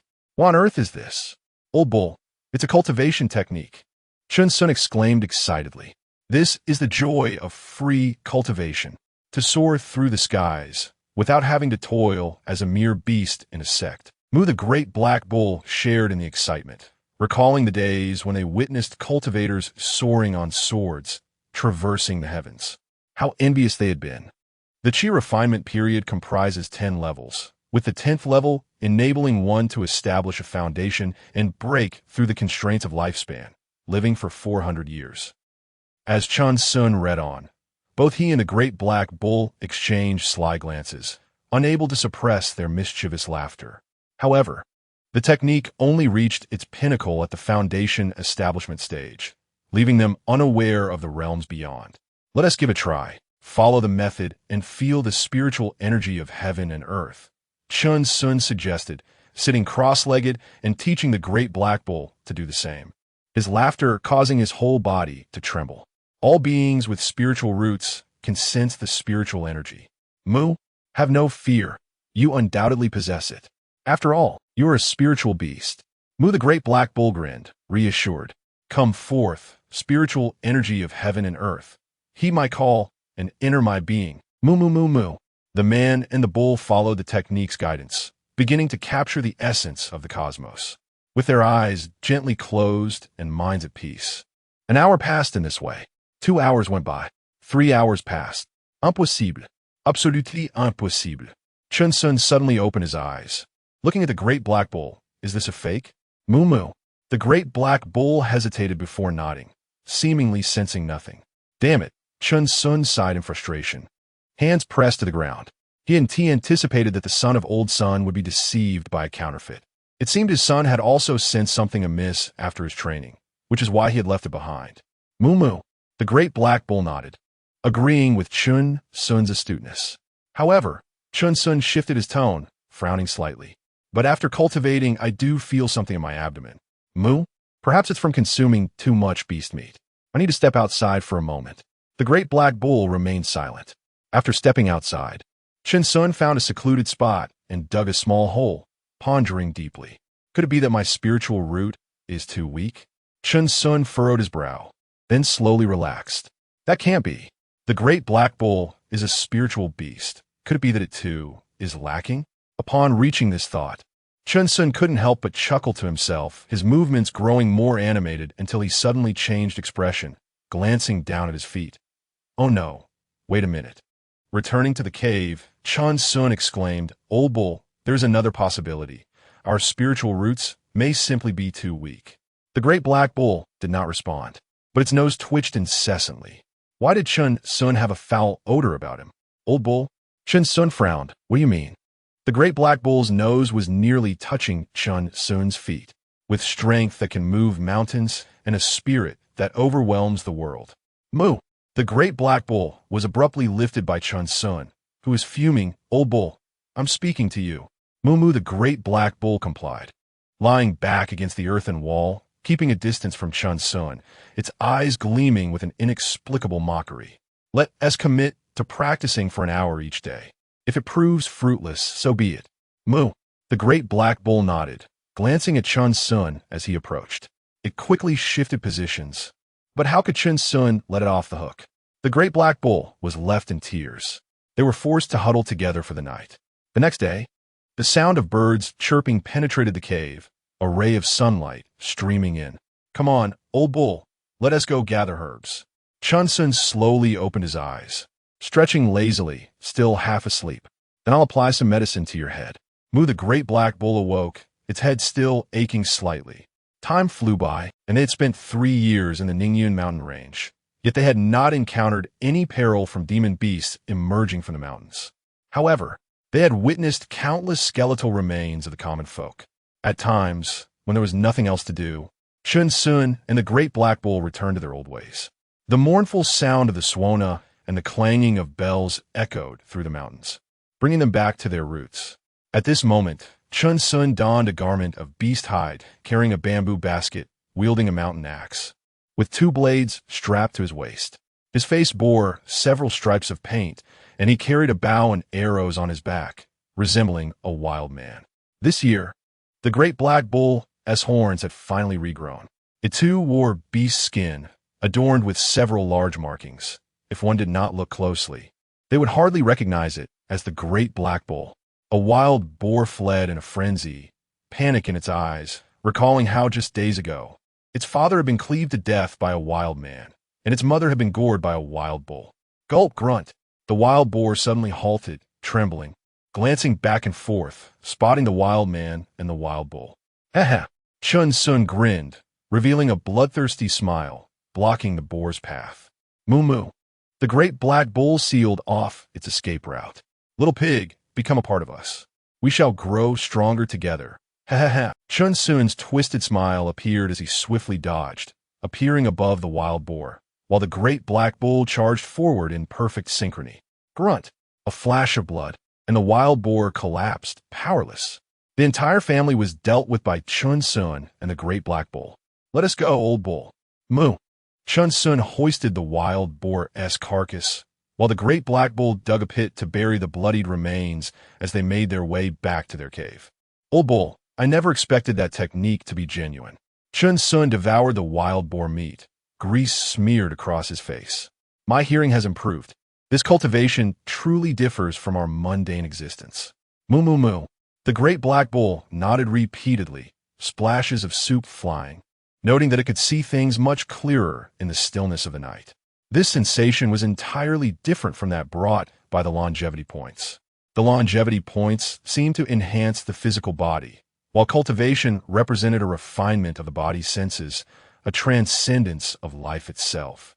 Yet our progress seems to have stagnated. Chen Xun shook his head slightly, unwilling to accept defeat. He raised the longevity points to 21, not sparing the great black bull either. However, just like strength, it felt as though they had encountered a bottleneck, unable to enhance their physical capabilities further, which was utterly perplexing. "Moo moo." The great black bull shared the same confusion. Could it be that they were only able to achieve longevity in the mortal realm? After all, none of the common folk could match them in combat. "Why don't we try our magical powers next year?" Chen Xun suggested uncertainly, interpreting it as a form of mana, though they possessed no skills. "Moo." Moo the great black bull shook its head, nudging Chen Xun. "Essence of all things?" "Moo." The great black bull nodded vigorously, eager to try this approach. Mana seemed overly mystical. Its bull charge was already quite formidable. "All right, we shall follow your lead." Chen Xun smiled, patting the great black bull with his greasy hand, though the bull remained oblivious to the gesture. Chapter 15.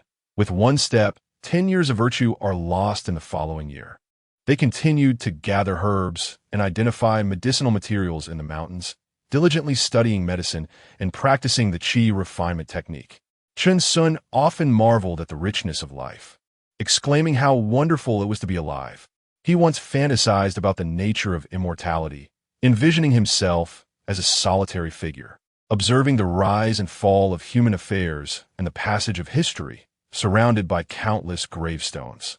Yet now, Chen Xun would dismiss such profundity, asserting that the joy of the immortal hermit is beyond the comprehension of mere mortals. In a cave, Chen Xun and the Black Bull had relocated once more. The mountains had been drenched by continuous rains, collapsing several of their earthen shelters. Fortunately, their pots and pans were fiercely protected by the Black Bull, allowing them to maintain some semblance of order. Old Bull, huh? Chen Xun laughed heartily, drenched but unconcerned about their lost home. He playfully punched the Black Bull, exclaiming, "You've always been reliable since I was a child." Moo! The Black Bull joyfully bounced a few times. Chen Xun was clearing the cave entrance, grateful that their belongings had been safeguarded by the bull. "Let us test this essence of all things," he grinned, starting a fire and feeling content as he listened to the soothing sound of the rain outside. "Moo!" The Black Bull responded, lending a hand while occasionally running out to enjoy the rain, splashing Chen Xun in the process. Enraged, Chen Xun used all his strength to drench the bull, exclaiming that it resembled a drowned rat. As they warmed themselves by the fire, Chen Xun infused the essence of all things into his being, and in an instant, his complexion changed as a green light surged within him. Moo! The Black Bull, sensing the shift, became agitated, circling Chen Xun anxiously. "Old Bull, I'm fine," Chen Xun reassured, taking a deep breath and embracing the Black Bull, acknowledging it was the essence of all things. Moo, the Black Bull, terrified, murmured that if anything happened to Chen Xun, it would not wish to live either. "I shall give it a try," Chen Xun declared with newfound seriousness, opening his palm as green light flickered and coalesced into a droplet of green liquid, shimmering like a jewel. Feeling weak, he gasped, "Is this essence draining my vitality?" "Moo! Old Bull, you give it a go." "Moo!"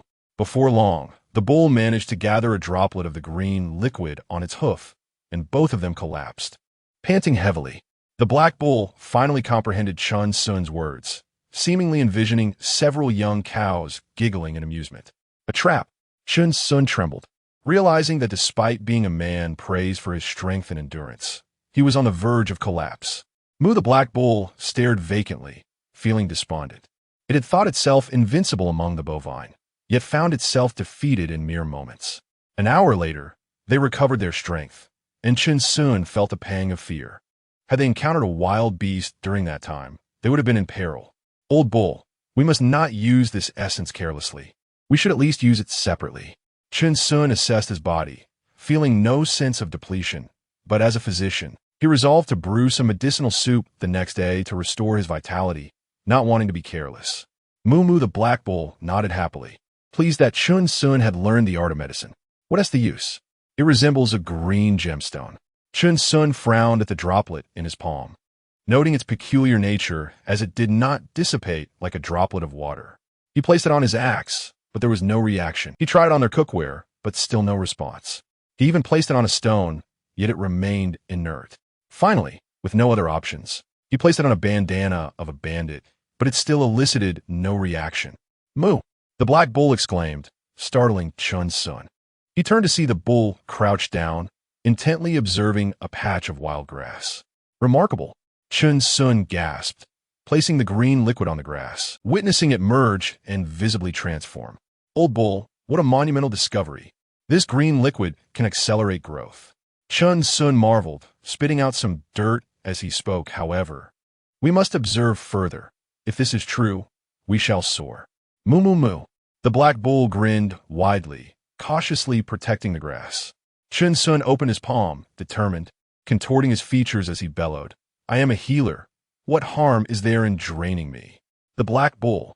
A stillness enveloped them, as silent as death, save for the gentle patter of rain outside the cave.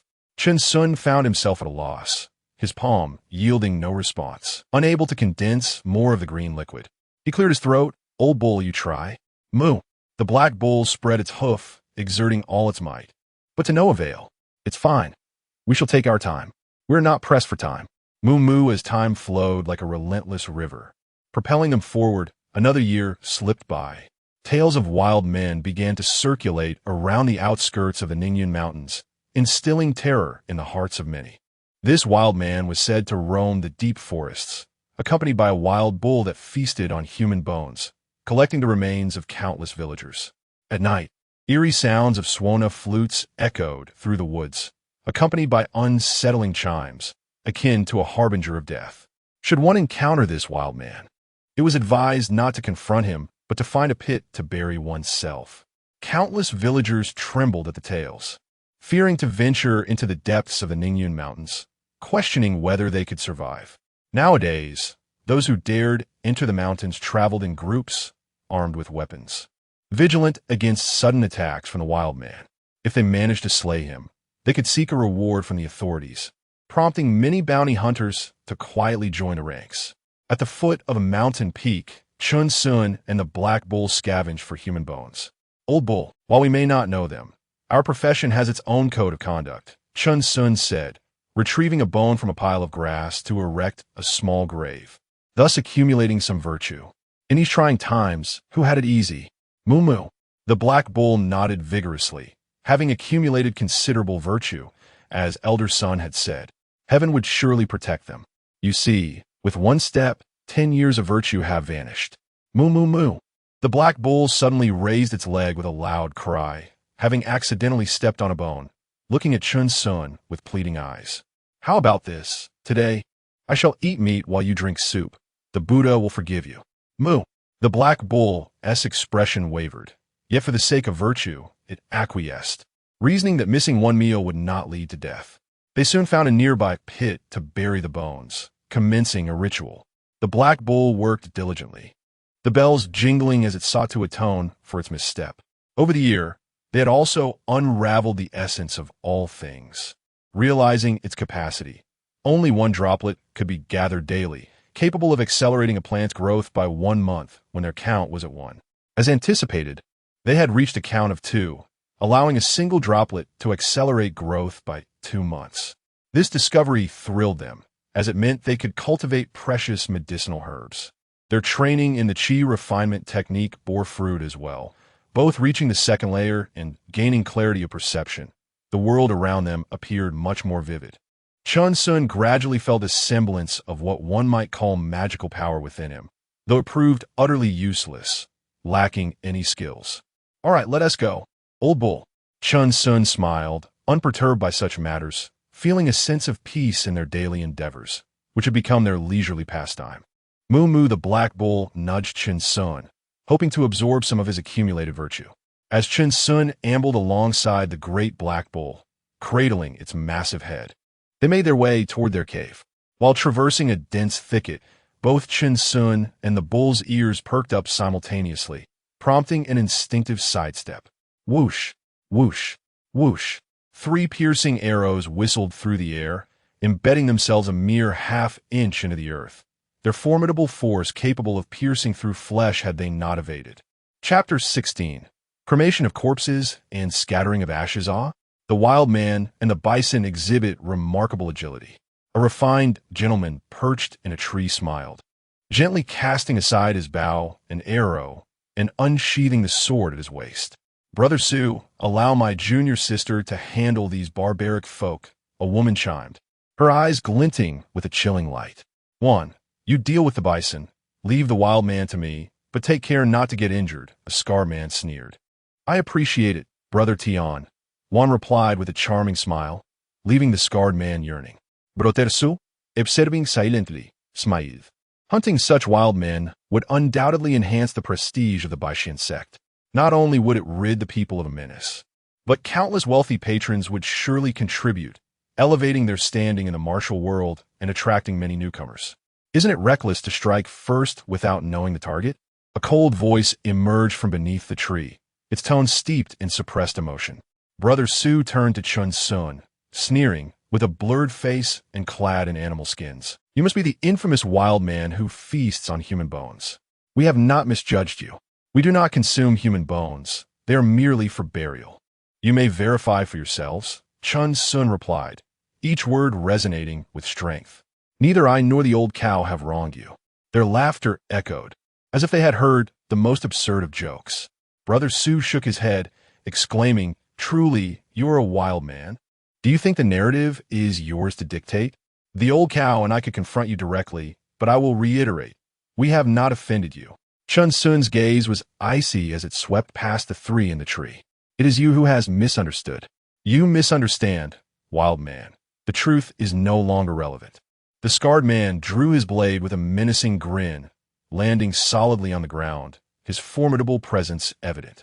Only your death will bring peace to the people, allowing our Baishin sect to advance. As his voice fell, the scarred man lunged forward, veins bulging, his blade whistling through the air, aimed directly at Chen Xun's head.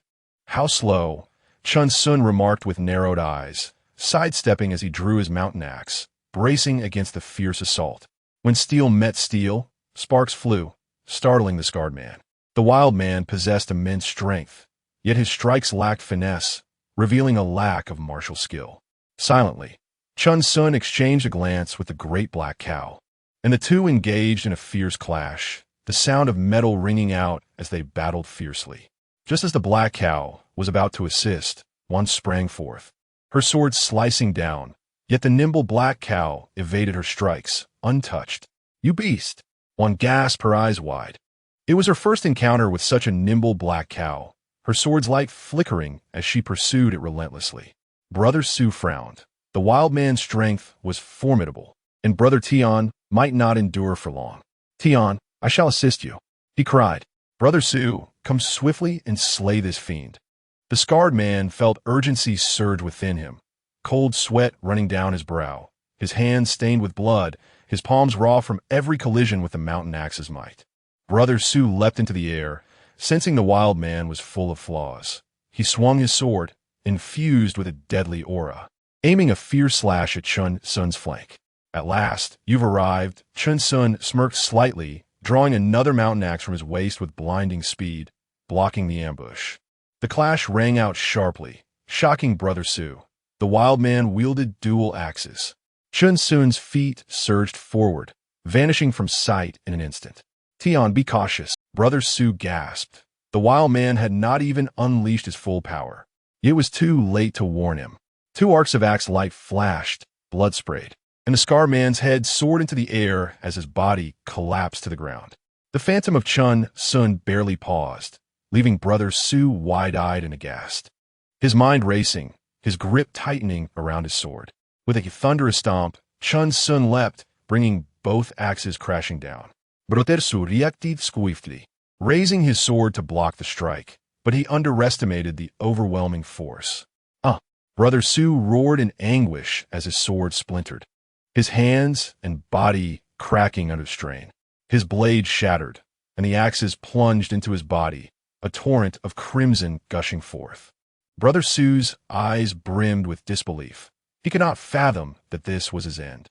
"I still lack lightness of body. If you escape, it would be a pity." Chen Xun scoffed, withdrawing the axes slowly from his form. "The moment you harbored murderous intent, your fate was sealed. Otherwise, I would not have wasted my breath on you." Brother Su crumpled to the ground, disbelief etched in his expression. Wan's startled cries echoed. As she witnessed Chen Xun's assault, the black cow retaliated, delivering a brutal kick that left her incapacitated before charging forward and crushing the life out of her. "Old cow, get to work." "Moo." The duo, man and beast, were irate, committed to erasing all traces of their actions, crafting a scene that would confound even the most astute investigators. As their figures gradually faded into the distance, their expressions were marked with dissatisfaction. What was this absurdity? They had learned a valuable lesson about the treachery of human nature. The next day, Chen Xun shouldered a bamboo basket, having washed both the black cow and his own body clean, and began his descent down the mountain, bearing the medicinal herbs they had cultivated, appearing innocuous. At the mountain's foot, not only common folk, but also soldiers and various martial artists stood tall, their expressions brimming with confidence as they spoke of encircling the wild men. "Brother, what transpired on the mountain to summon such a gathering?" Chen Xun approached, leading the black cow, but the surrounding gazes merely glanced at him before shifting away, dismissing him as just a cowherd. "Little brother, are you unaware? Wild men have emerged from the mountains," a middle-aged man exclaimed with fervor. "They say they've killed and even consumed bones. Do not venture up the mountain." "Huh?" Chen Xun was taken aback. Could they be referring to him? Aside from the previous day, he had not taken a life in years. "Indeed, your life is precious."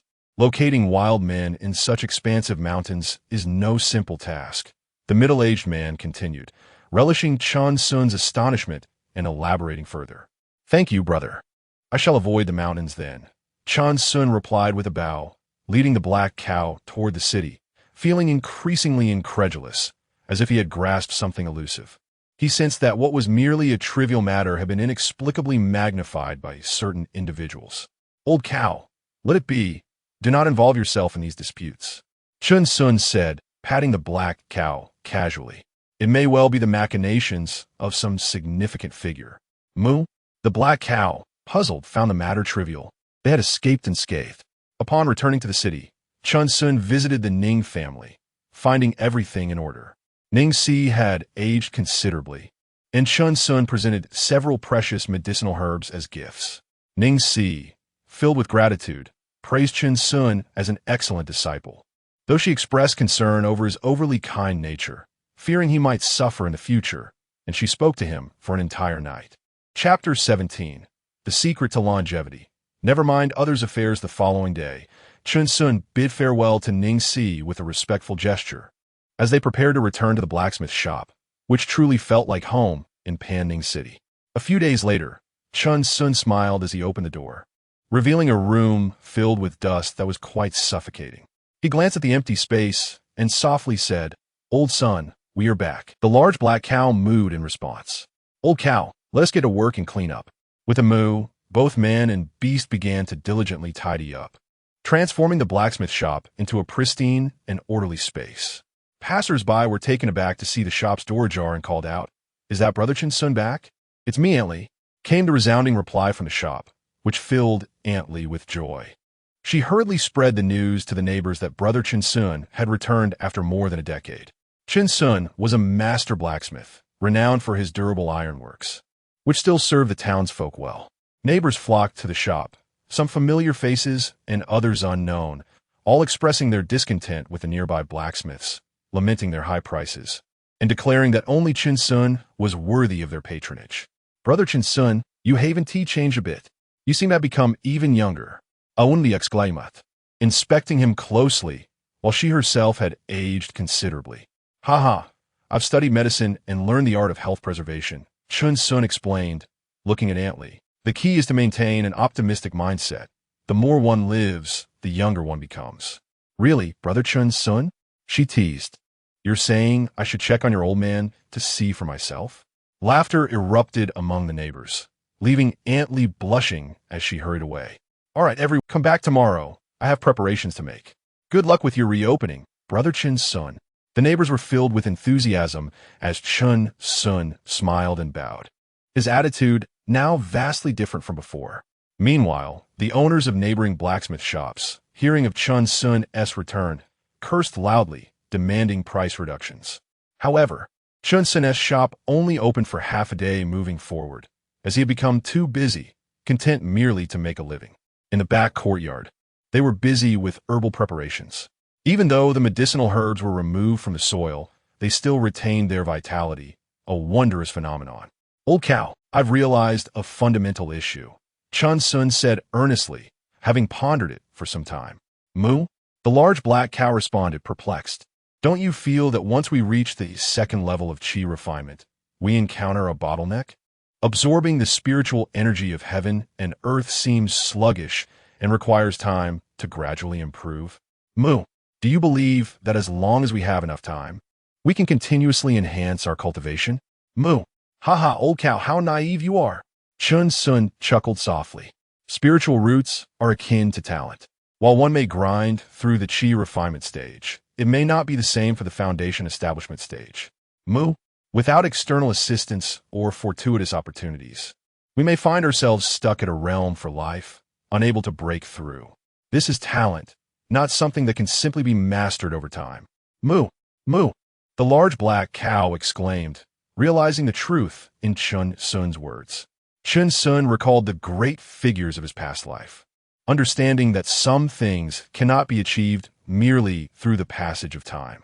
Ordinary individuals, no matter how long they live, can only accumulate knowledge and experience, yet they may never reach the heights of genius. This is the harsh reality of talent. And most regrettably, both Chen Xun and the large black cow were such ordinary beings. They exchanged a knowing glance, suddenly embracing one another. Behind their warm embrace, they wore sly smiles, realizing they were both mere novices. Nevertheless, we must remain cautious. Look at how we stirred trouble in the mountains without even realizing it. Chen Xun asserted, his tone serious. There are many uncertainties. The situation feels off. Let us remain detached, just as we are now. Moo. The large black cow gazed at Chen Xun with admiration. Back when they were in the village, when villagers inquired about the secret to Old Li's longevity, he had said he never meddled in others' affairs. At that time, the cowhand grasped the meaning. But now, having experienced it firsthand, it felt a surge of excitement, filled with wisdom. If I follow you, brother Sun, everything will be arranged clearly. Moo. The large black cow was thoroughly convinced. Chen Xun was indeed very wise. Still, let us be clear. Even if the Ninyun mountain range hold a treasure of eternal herbs, we shall not pursue it. We must not risk our lives for opportunities. A stable mindset is essential. Moo. The large black cow nudged Chen Xun affectionately. Chen Xun smiled gently, patting the cow's head. We possess the essence of all things. Our strength will gradually improve.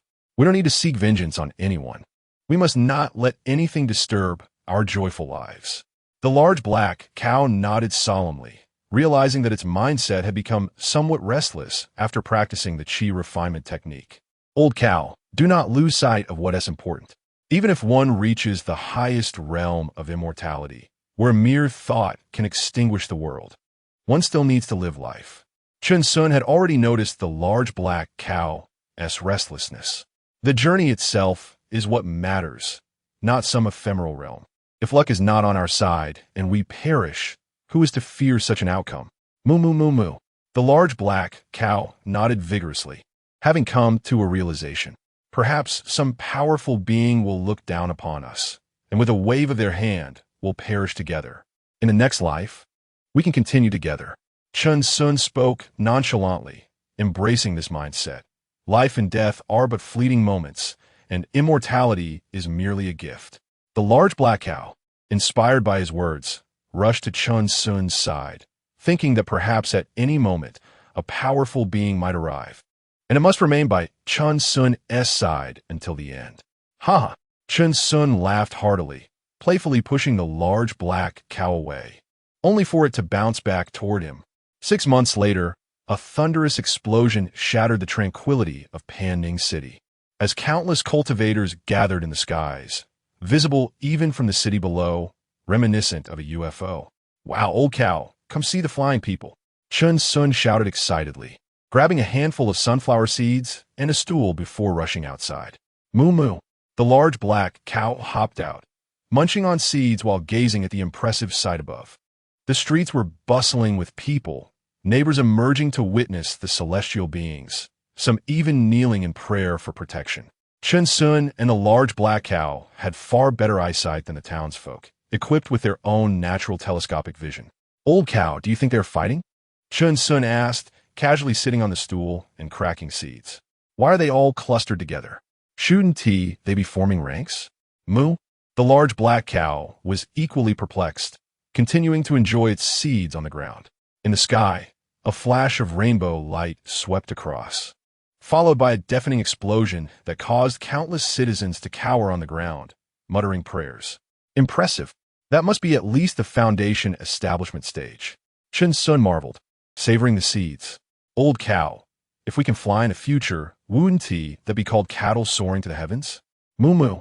The large black cow huffed in indignation, finally grasping the joke Chen Xun was making. It swiftly snatched the seeds from Chen Xun's hand, who quickly pried them back from the cow's mouth.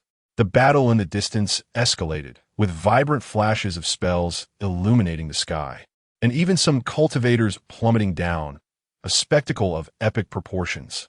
Chen Xun and the large black cow couldn't help but applaud. This was far more exhilarating than watching a circus. My goodness, they look like humanoid weapons. Chen Xun exclaimed, eyes wide with wonder. It was truly an eye-opening experience. No matter how skilled immortal's martial arts, their spells were akin to lasers, Who could withstand such power? Moo!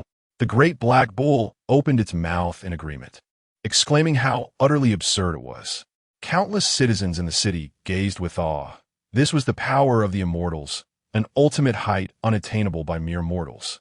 The celestial battle commenced swiftly and concluded just as rapidly, with various escape lights appearing in the sky, gradually fading after half a day's spectacle. Was it over so soon? They hadn't had their fill yet, alas. Chen Xun and the great black bull were left wanting, for they could have enjoyed such a spectacle for at least a month, far more thrilling than any television drama. Old bull, let's return to our labors. Moo, life must go on. This duel of magic had no bearing on them. However, Chen Xun began to fantasize about the prospect of entering the realm of immortality, where he could witness the magical duels of others every day. Chapter 18. The Departed and the Living in the Backyard. Chen Xun and the great black ox gazed wide-eyed at the century-old wild ginseng. What were all those countless nights of drained essence worth now? Old ox, we have struck gold, Chen Xun exclaimed, his eyes gleaming. This wild ginseng had been nurtured with their utmost effort using the green liquid, and it was indeed a treasure beyond compare. Moo! The black ox responded excitedly. It had never seen gold before. With such age, it was undoubtedly a coveted item among the affluent in the city, a life-altering existence. Chen Xun swallowed hard. The herbal compendiums spoke of its divine nature, a true gem of the mortal realm. Old ox, shall we sell it? Moo? The black ox hesitated, then shook its head. They lacked neither wealth nor means for daily expenses. This was their treasure possession. Very well, let's keep it for a rainy day, Chen Xun nodded, realizing that selling it would be a grievous loss, a betrayal of the countless days and nights spent nurturing it. Old ox, let us cultivate other herbs. A few decades is sufficient. Otherwise, we might attract unwanted attention, and trouble will surely follow. Moo! The black ox nodded solemnly, having heard many tales of the perils of possessing great wealth. Having spent several years in the Ningyan Mountains, they had harvested various herbs, but had yet to encounter the legendary spiritual medicines. Such fortune was rare in a lifetime.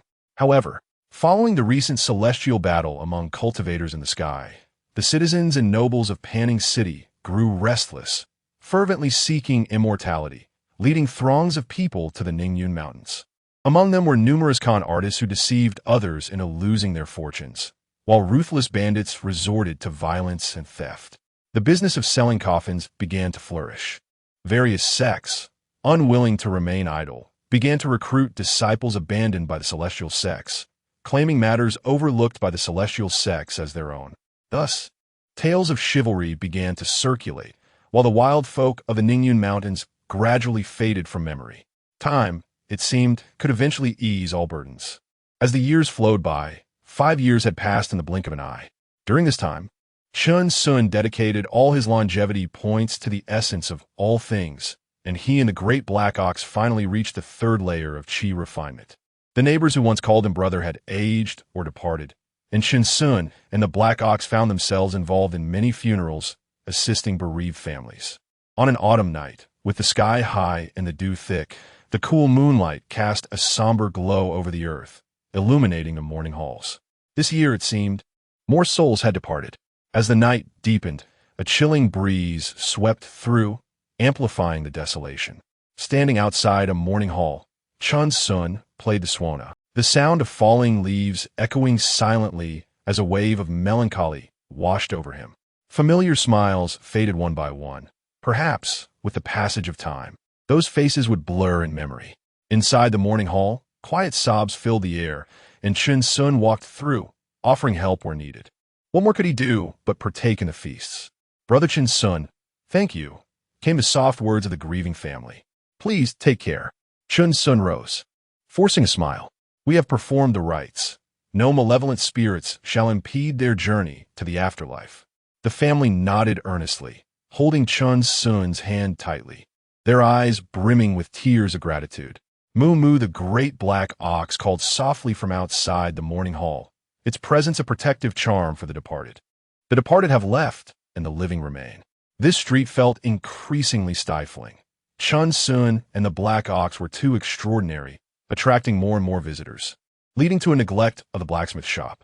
The following day dawned clear and silent, with a biting chill in the air, and the old trees lining the street bore a withered hue. The sound of the door closing was soft as Chen Xun and the black ox departed. Casting a final glance at the street, their eyes inadvertently tracing the indelible marks of time. They were like travelers through time, hurrying past as mere passers-by, with no one knowing where they had gone. The blacksmith shop would never open again, and the neighbors would only recall the tale of a once thriving blacksmith, a master of his craft. A month later, in the night, in the western city of Panning, the most prosperous area, where only the affluent resided, and land was worth a fortune. So much so that common folk would kneel in reverence while dogs shook their heads in disbelief. A group of people strolled along the bustling street, the man exuding confidence and the woman possessing an ethereal beauty. Their eyes sparkled with wonder, yet their demeanor was otherworldly. "The world of mortals is indeed fascinating," the girl remarked, her voice as melodious as a clear spring. "Being confined to the sect, I can only frolic with the spiritual beasts of the mountains." "Junior Sister Yi, you are mistaken," interjected a stern-faced man, shaking his head slightly. "You have yet to witness the cities of cultivators. Panning City is but a drop in the ocean. The breadth of the universe far exceeds your imagination." "Ah, Brother Yu, is it truly so?" Junior Sister Ye's excitement flushed her cheeks. "Have you been there?" Brother Yu's expression grew serious, his already stern face becoming even more so. "I have not been." The group collectively gasped. Suddenly, Junior Sister Yi spotted something extraordinary and rushed ahead, prompting the others to follow, only to be taken aback by what they saw. It was a small house mounted on 4 iron wheels, with a sign overhead reading Sunway Snacks. It resembled a shop, yet had the air of a stall, occupying a significant space, surrounded by a throng of patrons, the atmosphere vibrant and bustling. The proprietor, drenched in sweat, wielded a large pot, flames leaping from the fire, occasionally adding unexpected seasonings that delighted the customers. Inside the small house, a window opened, revealing a black ox's head extending out, collecting copper coins and providing change. The enticing aroma of grilled skewers wafted through the air, enticing the group, making their stomachs rumble with hunger. Such a thriving stall naturally incited envy among competitors. Yet the proprietor, adorned with 3 formidable axes and revealing a set of impressive abdominal muscles, forged camaraderie among all. "Boss, I want this," Junior Sister Yi exclaimed, her excitement palpable as she pointed at various dishes. And that too." "Young lady, it's first come, first served. Go pay first," the proprietor stated bluntly, causing those waiting to feel a sense of relief. Eating here was indeed a pleasure. "Brother Yu, come quickly and pay," Junior Sister Yi urged, hopping with anticipation, intoxicated by the enticing scents. Brother Yu, feeling somewhat out of place, waded through the crowd to the window, retrieving a silver coin. He exchanged a bewildered glance with the great black ox, their eyes locking for what felt like an eternity. Brother Yu was stunned, his mouth agape. "Why is it a cow?" The great black ox was equally bewildered, exhaling a breath. "Why so much?" "I can't count." Chapter 19. The Thieves Must Die Moo. The great black bull called out to Chen Xun. "I'm here." Chen Xun turned around, his eyes brightening at the sight of silver. An affluent customer had arrived. He smiled at Brother Yu, saying, "Young master, my old cow has never seen silver before. Please don't mind." "Not all," Brother Yu replied, blinking as he accepted the broken silver, his expression still somewhat dazed. He stood outside the crowd, while his junior brothers and sisters indulged in food, and he frowned slightly at the great black bull, his eyes shimmering with insight. "A mere mortal. No issues here," he muttered, then glanced at the vendor, who was also a mere mortal. "It seems I was overly concerned." Chen Xun paused momentarily in his cooking, sensing someone probing him. A ripple coursed through his internal energy, though it was obscured by the essence of all things. There are cultivators, he thought, becoming vigilant while continuing to prepare the food, calling out cheerfully, "It's ready," and scanning the crowd. A little girl shouted, "Brother Yu." It was quite possible that this group should not be provoked. Chen Xun silently mused, keeping his pace steady and greeting everyone with a smile. As midnight approached, The nearby residents gradually returned home, the streets becoming sparse. Chen Xun prepared to close his stall. Young masters and young ladies, we are also closing up for the night. Please, no more food, he said in astonishment as he realized the group had stayed there eating all night. The ingredients he had prepared were nearly depleted, yet he had made a good profit. Sister Yi huffed playfully, "Boss, keep cooking, we have plenty of silver." "Indeed, your food is quite remarkable," Brother Yu interjected unexpectedly, and seeing his junior disciple so enthusiastic, he too sampled the fare, now unable to stop. "Yes, boss, we're not stingy with our silver," the others chimed in, their eyes filled with admiration. "We're out of ingredients, everyone." Chen Xun's pupils widened. Could these cultivators eat so much? It was primarily due to the exquisite spices he had added. Infused with precious herbs they cultivated, ordinary folk could not replicate this. "Boss, do you set up here every night?" Sister Yi asked cheerfully. "I haven't had such delicious food in ages." "Not necessarily. My stall is mobile," Chen Xun explained. "Mobile? So you go wherever you please?" "Precisely. If I stay in one place too long, it could be problematic. Why not come to our sect as a cook?" Sister Qingling suggested. "Enough." Brother Yu barked. "We should leave now. Speak no more, or I shall send you back." Sister Ye's hair stood on end upon hearing this, and the surrounding juniors were equally startled. Brother Yu was indeed angry. "Everyone, take care," Chen Xun said with a smile, finally sending off the group. He exhaled in relief. "Old bull, let's go." "Moo!" The great black bull trotted out from the small dwelling, and together they began to move, finding an empty patch of grass to stop. "Old bull, how much did we earn today?" Chen Xun wiped the sweat from his brow, grinning. "You've worked hard." Moo, the great black bull, nudged Chen Xun, feeling too distant. "Let us save some money. We've spent all our earnings on our friends' affairs over the past few years." "Moo," the bull nodded, content with their current life, free from the need to socialize. Otherwise, it would lose its companions. It had many friends, as the neighbors often came to chat, sharing their troubles. They believed the great black bull could not understand, but it could, enjoying their heartfelt stories. "Old bull," Chen Xun suddenly slapped the bull's head, causing it to cry out in surprise, looking at him with confusion. "Cheer up, will you? Why the somber demeanor?" Chen Xun feigned anger. Having seldom seen the old bull smile this past month, it was time to move on. Moo, the great black bull, murmured softly, lying down in its small house, licking its feet, sadness in its eyes, still unable to recover. "What we do is all merit. Keep that in mind. We can gift our merits to our friends, and in their next lives, they will undoubtedly be prosperous, living well every day," Chen Xun said with a hint of irritation, invoking a divine blessing for them. "Moo?" The great black bull's eyes gleamed. It was invigorated by the notion of merit, which it firmly believed in. "Moo, moo, moo. Indeed, I've already given it. Otherwise, do I look like you?" Chen Xun replied earnestly, with conviction. "Moo, moo, moo, moo." The great black bull immediately sat up, legs crossed, continuously uttering moo. Lost in some chant, Chen Xun chuckled, shaking his head and sighing softly. His mindset was slowly shifting. This mobile little house was the first step he had taken. The longer one stays in one place, the more entanglements arise. They were not heartless beings, after all, and were ultimately ill-suited for the mortal realm. "Moo, finished?" Moo, the great black bull, pressed close to Chen Xun, grinning, having shared all its merits with its friends, ready to start accumulating again. "Ha ha!" Chen Xun chuckled, patting the great black bull, and they gradually fell asleep together. In the days that followed, they settled in Panning City, exploring and enjoying their surroundings, selling snacks at night and sourcing ingredients by day, purchasing what they liked.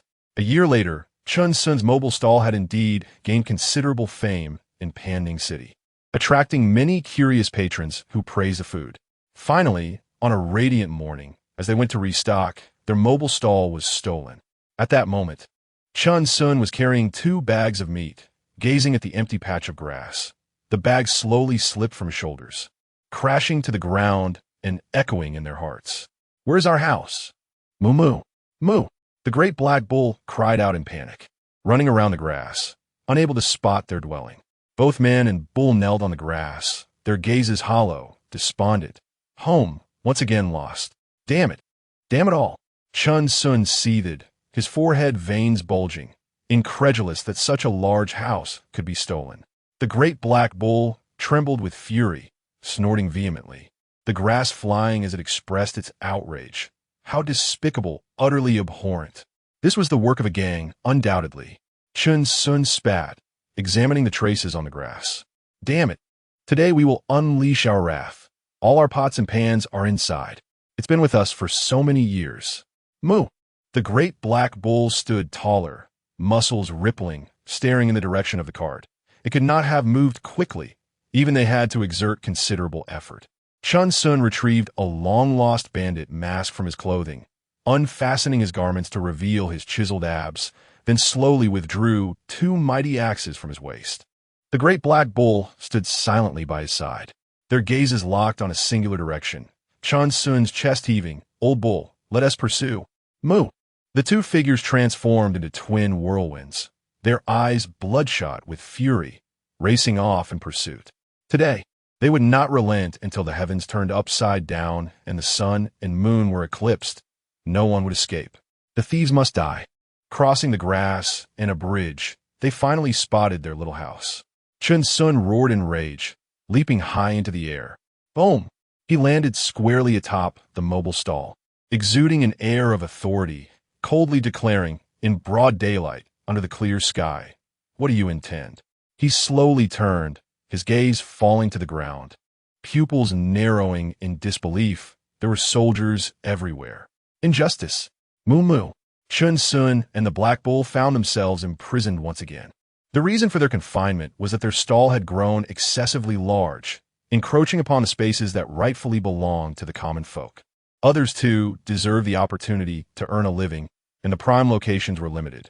Countless vendors reported to the authorities, claiming that Chen Xun's humble abode was decidedly out of line, rendering their own livelihoods untenable.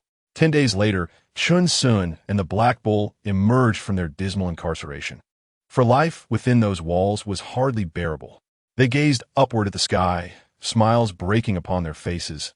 Ah, how splendid it is to be free. Nevertheless, the government had its principles. They returned their pots and pans, but mandated the dismantling of the stall and cautioned them against such endeavors in the future. Chen Xun, overwhelmed with gratitude, wept profusely, exclaiming to the heavens and vowing never again to infringe upon the rights of others, acknowledging that their actions had indeed been improper. Chapter 20. The Ascension Conference this year's longevity points were once again focused on the essence of all things, with a single drop of green liquid capable of accelerating growth by 8 months. Their current longevity points stood at Strength 21, Speed 21, Essence of all things 8. Chen Xun's hair was somewhat disheveled, and his clothes were in a state of disarray. He and Dahainyo had begun a life of wandering, frequently playing with stray dogs by the roadside, their laughter echoing in the air. 2 months later, they gradually made their way to the southern city, where Chen Xun heard troubling news. Dr. Ning was nearing the end of his days. He personally delivered a century-old mountain ginseng to his master's wife and departed without delay. A month passed, and Ning Si departed from this world, leaving countless townsfolk in tears, mourning the loss of the Ping Time Medical Hall that had benefited so many. The Ning family was large, filled with people wearing white cloths on their heads. Chen Xun stood silently at the periphery of the crowd, feeling as if his presence was superfluous. The biting wind howled, brushing past the edges of Chen Xun's memories, leaving only the slowly dissipating fragrance of the past. In his life thus far, 3 individuals had emerged as the most significant to Chen Xun. The first was the old village chief, who, in their most desperate times, had remembered them and offered a meal. The second was Old Sun, who had provided them their first home upon their arrival in Panning City, when they were utterly alone. The third was Master Ning, who had imparted countless lessons about navigating the world, rendering the art of medicine seemingly secondary. They all seemed to have departed. At that moment, Chen Xun felt himself unraveling, his lips trembling as he dared not steal a final glance at Master Ning. Dahainyo nudged him gently, and Chen Xun clasped the cow's head tightly. They followed the throng, as if their slower pace might somehow prolong Ning Si's journey. The setting sun cast a blood-red hue, its afterglow spreading across the southern city. From beyond the mountains came the haunting calls of returning geese, their silhouettes the only remnants against the vast sky. The Ning family bore the coffin further away, gradually disappearing beyond the city gates. Chen Xun stood for a long time, tears streaming down his cheeks. Countless townsfolk chased after them, figures brushing past, each face revealing a sorrowful expression. Chen Xun, leading to Hanyo, walked toward, their steps heavy and slow, their eyes devoid of joy or sorrow. They had departed, leaving Panning City behind completely. Another year hastily passed. Within Panning City, countless wish lanterns soared into the sky. The mountain winds blew as Chen Xun and Hanyo perched atop a peak, silently making their wishes. This year's longevity points once again rested upon the essence of all things, a matter of utmost importance to them. "Old cow, let us proceed," Chen Xun said with a gentle smile, now more mature, exuding an air of sophistication. "Fat brother is still waiting for us." "Moo," Hanyo nodded, reluctantly gazing at the distant wish lanterns, which they had once released together every year, even returning to the Ningyan Mountains at the end of the year. Two figures slowly descended the mountain, their expressions imbued with an unspoken significance. At the foot of the mountain stood a chubby boy, his eyes gleaming with shrewdness, dressed in an extravagant brocade robe, seemingly awaiting someone. "Fat brother," a voice echoed from afar. It was Chen Xun, leading to Hanyo. A smile crossed the boy's face, radiating an aura of harmlessness. "Brother Sun," the chubby boy greeted with a bow, humorously carrying an air of maturity. "The path of cultivation is long. It is best not to be too enamored with the mundane world." The chubby boy was a renowned intermediary among scattered cultivators in the Ningyan Mountains, adept at guiding them to the annual Ascension Conference, earning a fortune and cultivating excellent relationships. "Fat brother speaks wisely," Chen Xun replied with a grin, though inwardly he scoffed at the notion of not being greedy, especially when he saw how the boy was swayed by precious herbs. Yet he understood, without such persuasion, who would attend the Ascension Conference. "Brother Sun, are you truly bringing a cow along?" The boy's brow furrowed slightly, aware that this would incur additional costs. "If you intend to enter the sect, it would be prudent to handle this cow beforehand." "Fat brother, you jest. With my aptitude, I can hardly hope to enter at will. I merely seek to broaden my horizons," Chen Xun retorted, exuding the naivete of youth. "You possess a commendable temperament. No wonder you have cultivated to the second level of chi refinement at such a young age," the chubby boy remarked. "But surely, you are aware I am merely a medicinal gatherer? A few years ago, I accidentally consumed a spirit herb I found." Chen Xun spoke boldly, appearing as an inexperienced youth. They had now become adept at using the essence of all things to conceal their internal powers, rendering their strength undetectable to outsiders, a true means of securing one's livelihood. I see." The chubby boy's eyes lit up with understanding, alleviating some of his previous doubts. "Do you know why the major sects host the Ascension Conference?" As the boy led Chen Xun and Hanyo deeper into the mountains, they encountered several scattered cultivators, startling Chen Xun. However, these individuals appeared indifferent, merely glancing at Chen Xun before continuing on their way, as if familiar with the chubby boy. "I hope Fat Brother can enlighten me." Chen Xun bowed low, much to the boy's delight.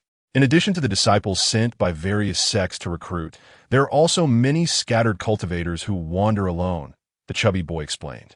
These individuals often embark on the path of cultivation due to unforeseen circumstances, many of whom are exceptionally gifted. "Fat Brother's words hold truth," Chen Xun acknowledged. "If such talents are overlooked, it would indeed be a loss for the major sections. Indeed, I've been in this line of work for many years, and the number of scattered cultivators increases each year like fish crossing a river," the chubby boy exclaimed. "This presents a significant opportunity for each sect to expand their power. Who wouldn't want to advance? Such opportunities are primarily due to individuals like Fat Brother. Without you, how would we scattered cultivators find our chances?" Chen Xun spoke sincerely, feeling a deep resonance with the boy's words. Suddenly, the chubby boy clapped Chen Xun on the shoulder, his eyes gleaming with appreciation. He had initially considered charging more, but decided against it, having witnessed too many scattered cultivators meet with misfortune. He had come to a more open-minded perspective. If foundational cultivation seemed unattainable, it was better to enjoy the mortal realm. Brother Sun, allow me to offer one more piece of advice, the chubby boy said earnestly. Please, fat brother, enlighten me, Chen Xun replied. The major sects have exceedingly high standards for cultivation aptitude. If opportunities are scarce, it is best to maintain a broad perspective and not let inner demons cloud your judgment. The chubby boy cautioned, having never encountered such a down-to-earth scattered cultivator before. Most of the scattered cultivators he had met were brimming with arrogance, claiming to be immortals.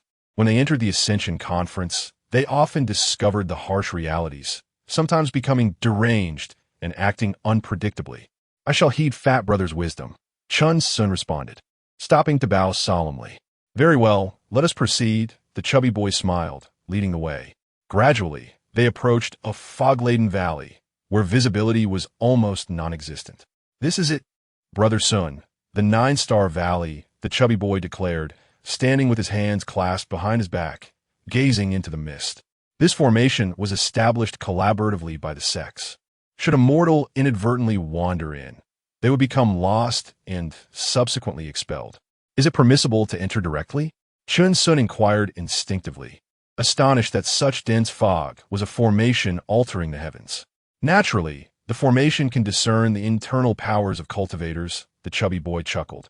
Well then, Brother Sun, this is where we part ways. I must guide other scattered cultivators. Thank you, fat brother, Chen Xun bowed, his eyes sparkling with gratitude. The chubby boy nodded and turned away, exuding an air of nonchalance. Old cow, we have arrived, in the world of cultivators. Chen Xun and Aheng Nio stood at the threshold, reminiscent of their arrival in Panning City, trembling with excitement, their hearts racing even more fervently than before. Chapter 21. To my utter disbelief, even bandits cultivate immortality, however. Chen Xun did not enter, but led the great black bull to the side. The Immortal Ascension Conference would not officially commence for several days. Currently, it was the time for wandering cultivators to enter. He silently observed this group of itinerant practitioners. Their attire varied. Some donned broad-brimmed hats, while others wore masks. Shrouded in mystery, they all stepped into the mist and then vanished without a trace. Suddenly, Chen Xun had an epiphany. Moo. The great black bull seemed a bit restless, eager to enter. Let us go, Chen Xun commanded, pulling out a bandana from his pocket and placing it atop his head, leading the great black bull into the thick fog.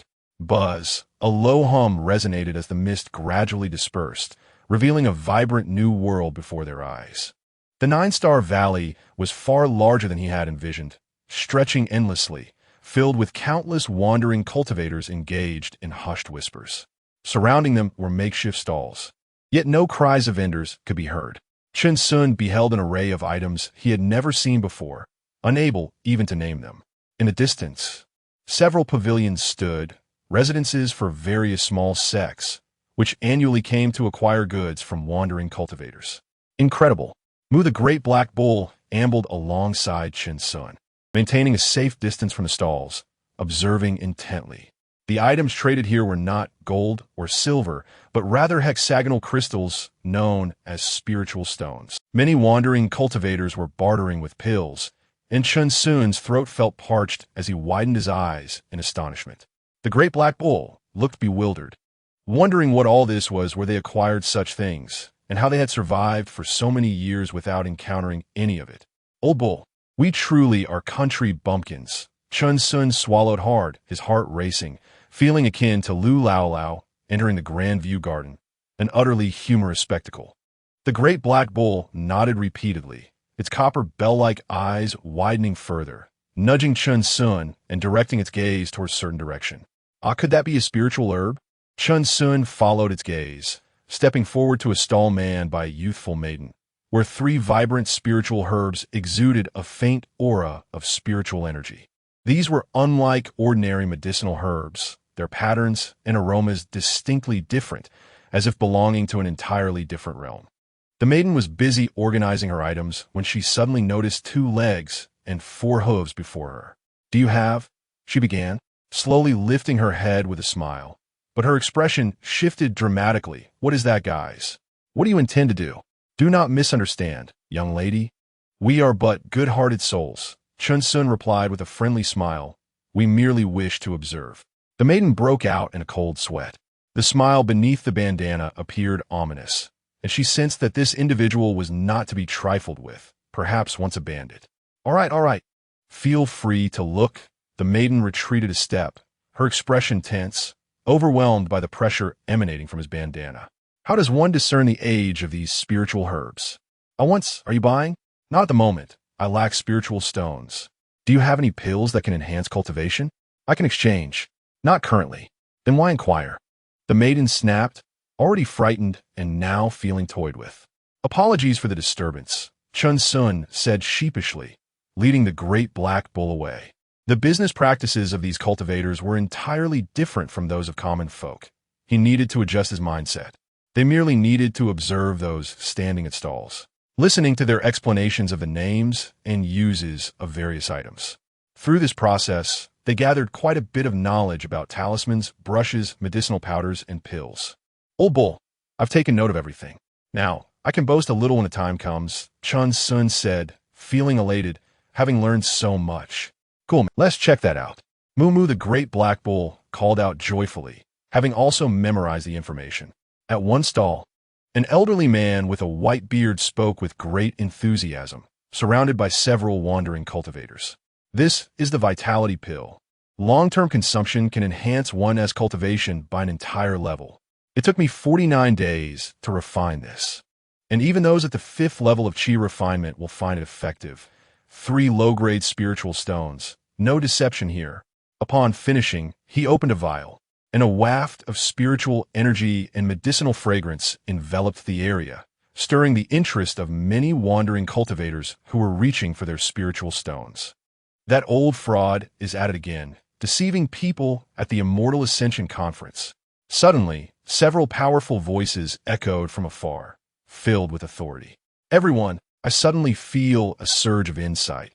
My cultivation may have advanced, so I shall return tomorrow."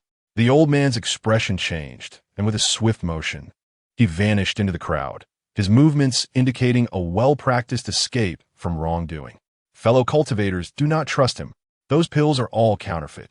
Consuming them yields no results. The newcomers hastily proclaimed, their eyes filled with a fierce determination, suggesting they had fallen victim to this deception before.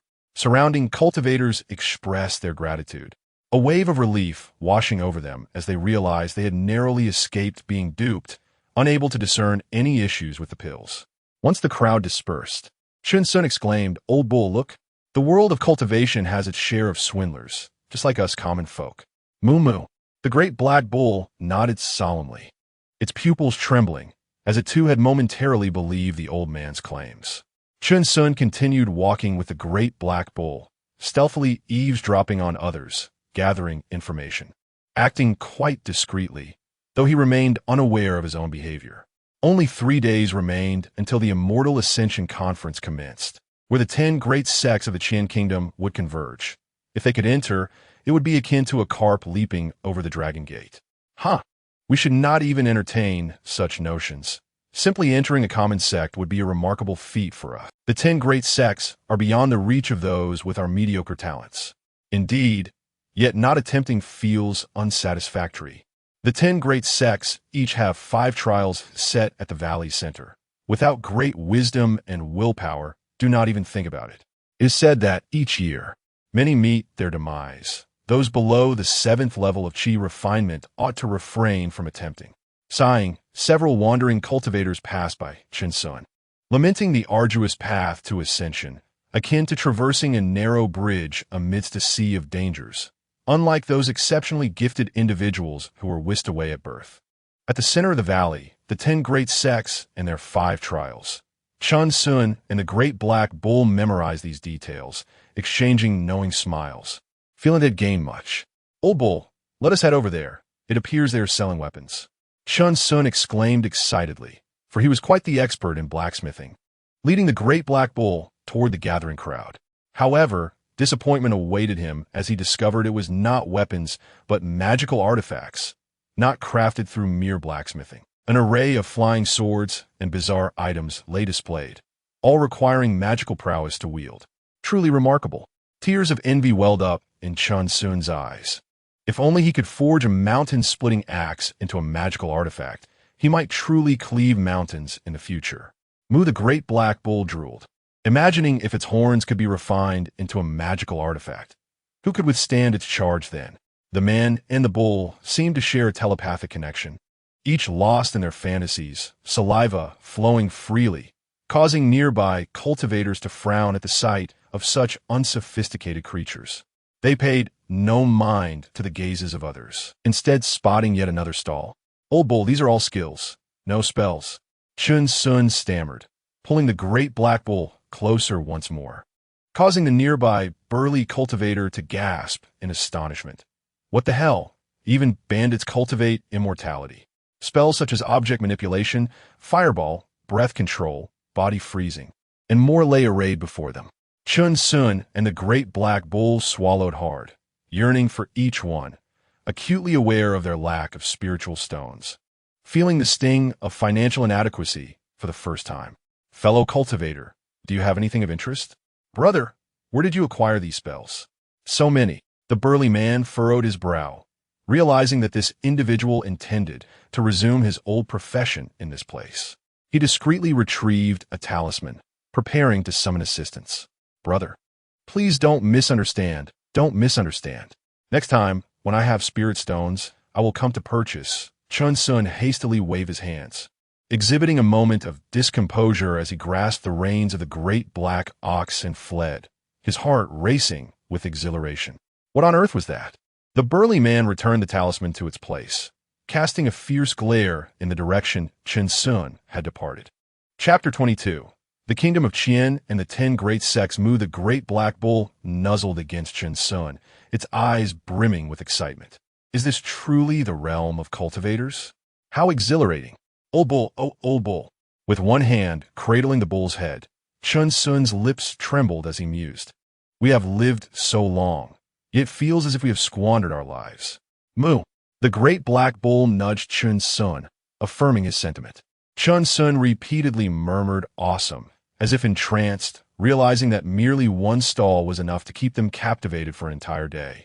And this was merely the tip of the iceberg in the world of cultivation. As night fell, they sought a secluded spot, using the sky as a blanket and the earth as a bed, gradually drifting into slumber, though cautious not to succumb to a deep sleep. Within the valley, disciples from various sects maintained order, ensuring a semblance of calm. Any grievances were settled outside the valley. 3 days later, countless wandering cultivators gathered in the valley, jostling against one another, their eyes ablaze with ambition, their hands wielding gleaming artifacts, all determined to ascend to immortality. How lively it was! Chen Xun led the great black bull to the edge of the crowd, gazing toward the valley's center, where 10 majestic platforms were erected, adorned with exquisite engravings. The materials used for construction far from ordinary iron. Mu. The great black bull raised its head, surveying these edifices, feeling an overwhelming aura that they had never encountered in the mortal realm. A resounding sound echoed through the skies as a colossal ship glided into view, several ethereal figures standing upon it, a banner fluttering in the gusty winds. The Qingyang sect has arrived, one of the 10 great sects of the Kingdom of Qian, a sky-breaking vessel, heavens above. The valley erupted with exclamations of awe as the wandering cultivators, well-versed in the ways of the world, immediately recognized the name, while Chen Xun and the great black bull could only mutter in disbelief. Caw, caw, caw, caw. 4 enormous crimson spirit beasts soared across the sky, emitting piercing cries, with figures perched atop, surveying the Jiuxing Valley. One of the 10 great sects of the Kingdom of Qian, the Ziyun sect. It is said that within the sect dwell countless stunning fairies. To bask in their grace would be a dream. Once again, a chorus of admiration arose, as even the spirit beasts made their appearance, revealing their extravagant wealth, intensifying the longing of the wandering cultivators. The smaller sects and factions within the valley felt a pang of bitterness, yearning for the day they could present themselves like the 10 great sects, relegated to scavenging the leftovers, trapped in a vicious cycle. One after another, the 10 great sects showcased their splendor, each more extravagant than the last, competing to impress, while also revealing their respective powers to the gathered cultivators. The wandering cultivators, stirred by the spectacle, flushed with excitement, their hearts racing with the prospect of transcending to greater heights. Chen Xun and the great black bull found themselves kneeling, perspiring profusely, their reactions even more exaggerated than those of the other cultivators, their murmurs of disbelief never ceasing. This was far more extravagant than the initial gathering of cultivators in the mountain village. This was the essence of cultivation. If only I could have another chance. To be invited by a cultivator from one of the 10 great sects to assist them.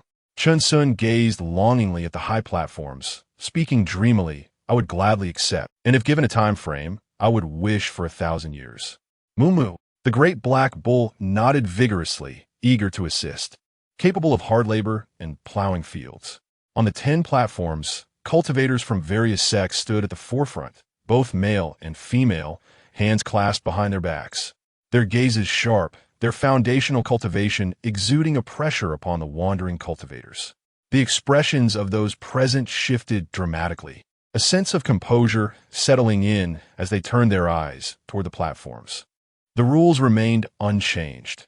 Those below the age of 40 had the opportunity to pass the 5 trials and enter the sect.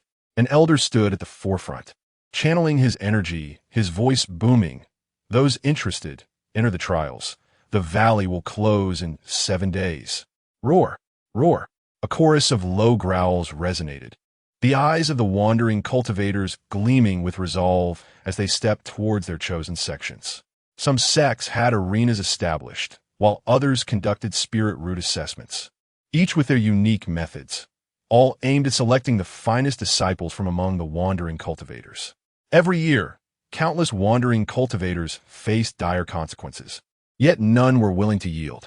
In the kingdom of Qian, foundational elixirs were exceedingly rare, with opportunities only available within the great sects. Elders from various smaller sects roamed the area, discreetly observing the unsuccessful cultivators, ready to extend personal invitations to those who caught their eye. This was an unwritten agreement among the 10 great sects, allowing others a chance at survival. Old bull, perhaps we should refrain from participating. Moo, there's little chance for us. We wouldn't pass the spirit root trial, let alone match their strength. Chen Xun shot a glance at the great black bull, suggesting that seeking death was not an option. Suddenly, an idea struck him. Moo, the great black bull, perked up, realizing their dire need for spirit stones. Chen Xun stealthily produced a small booklet, observing his surroundings as he spoke. Let us memorize the trials of each sect and analyze their pros and cons. Moo, did he not say that the rules remain unchanged? If we understand the general strength of these trials and compile our findings, we could sell this information to the new wandering cultivators. Chen Xun patted the great black bull, envisioning the time and lives they could save. Do you understand? Moo. The great black bull nuzzled Chen Xun, its eyes sparkling with excitement. You truly are a genius. Let us go. A sly smile crept across Chen Xun's face as they made their way to the arenas, diligently recording the strengths of each wandering cultivator to determine which would yield the best outcomes. He categorized the trials of each major sect, carefully analyzing who would be best suited for each. 7 days passed in the blink of an eye, leaving Chen Xun and the great black bull bewildered by the swift passage of time, as they had yet to finalize their analyses. The 10 great sects departed with their chosen cultivators, while the elders of the smaller sects returned satisfied, leaving countless wandering cultivators in despair. Those who perished in the trials were handled by the smaller sects, responsible for maintaining order within the valley. Alas, I should have avoided the Ziyun sect's trial. I wasted precious time and energy, and it was wholly unsuitable for me, lamented a wandering cultivator, pounding his chest in frustration, having squandered yet another year. How many years does one have in life? After turning 40, there would be no more chances. At least the trials of the Ziyun sect were the safest, right? One must remain hopeful. After all, Taoist Zhou lost even his life. Sigh, if next year proves fruitless, I shall indulge in the pleasures of the mundane world. It must be so.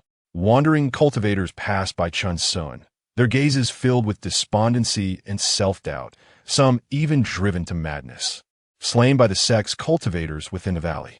Others found solace in the realization that the path of cultivation was not for them, returning to the mundane world, never to return. Yet, it seemed that the conflict had only just begun as seasoned cultivators past the age of 40 arrived at the Ascension Conference in search of prey. Outside the valley, fierce battles erupted, prompting Chen Xun and the Great Black Bull to flee in haste, grateful for their poverty that kept them unnoticed. Old Bull, let us head to the outskirts of the mountains. Moo! Chen Xun and the Great Black Bull fled desperately, with no thought of anything but escape. As the dark underbelly of the cultivation world began to unfold. Chapter 23. The first bucket of gold in the immortal cultivation realm, another year swiftly passed. They lived a life of hardship on the outskirts of the Ningyan mountain range, no longer daring to scavenge for human bones. Their cultivation had made some progress, yet they remained stuck at the third level of qi refining, having allocated their longevity points to the essence of all things and nurtured a century-old medicinal herb. Each day, they searched for spiritual herbs on the periphery of the mountains, yet not a single shadow was seen, for the depths of the mountains were fraught with danger, inhabited not only by ferocious beasts but also by small immortal sections. Once again, it was time for the Ascension Conference. Chen Xun and the Great Black Bull arrived as promised, their eyes glinting with newfound confidence, able to critique the items of the stalls. They attempted to sell their century-old medicinal herb, but were met with scorn, being derided for their lack of sense in pursuing immortal cultivation. How can you look down on others? Do you not have any mortals at home? Have they all perished? The Great Black Bull spat in disgust. As they strolled through the valley, the familiar banter persisted, reminiscent of their previous encounters.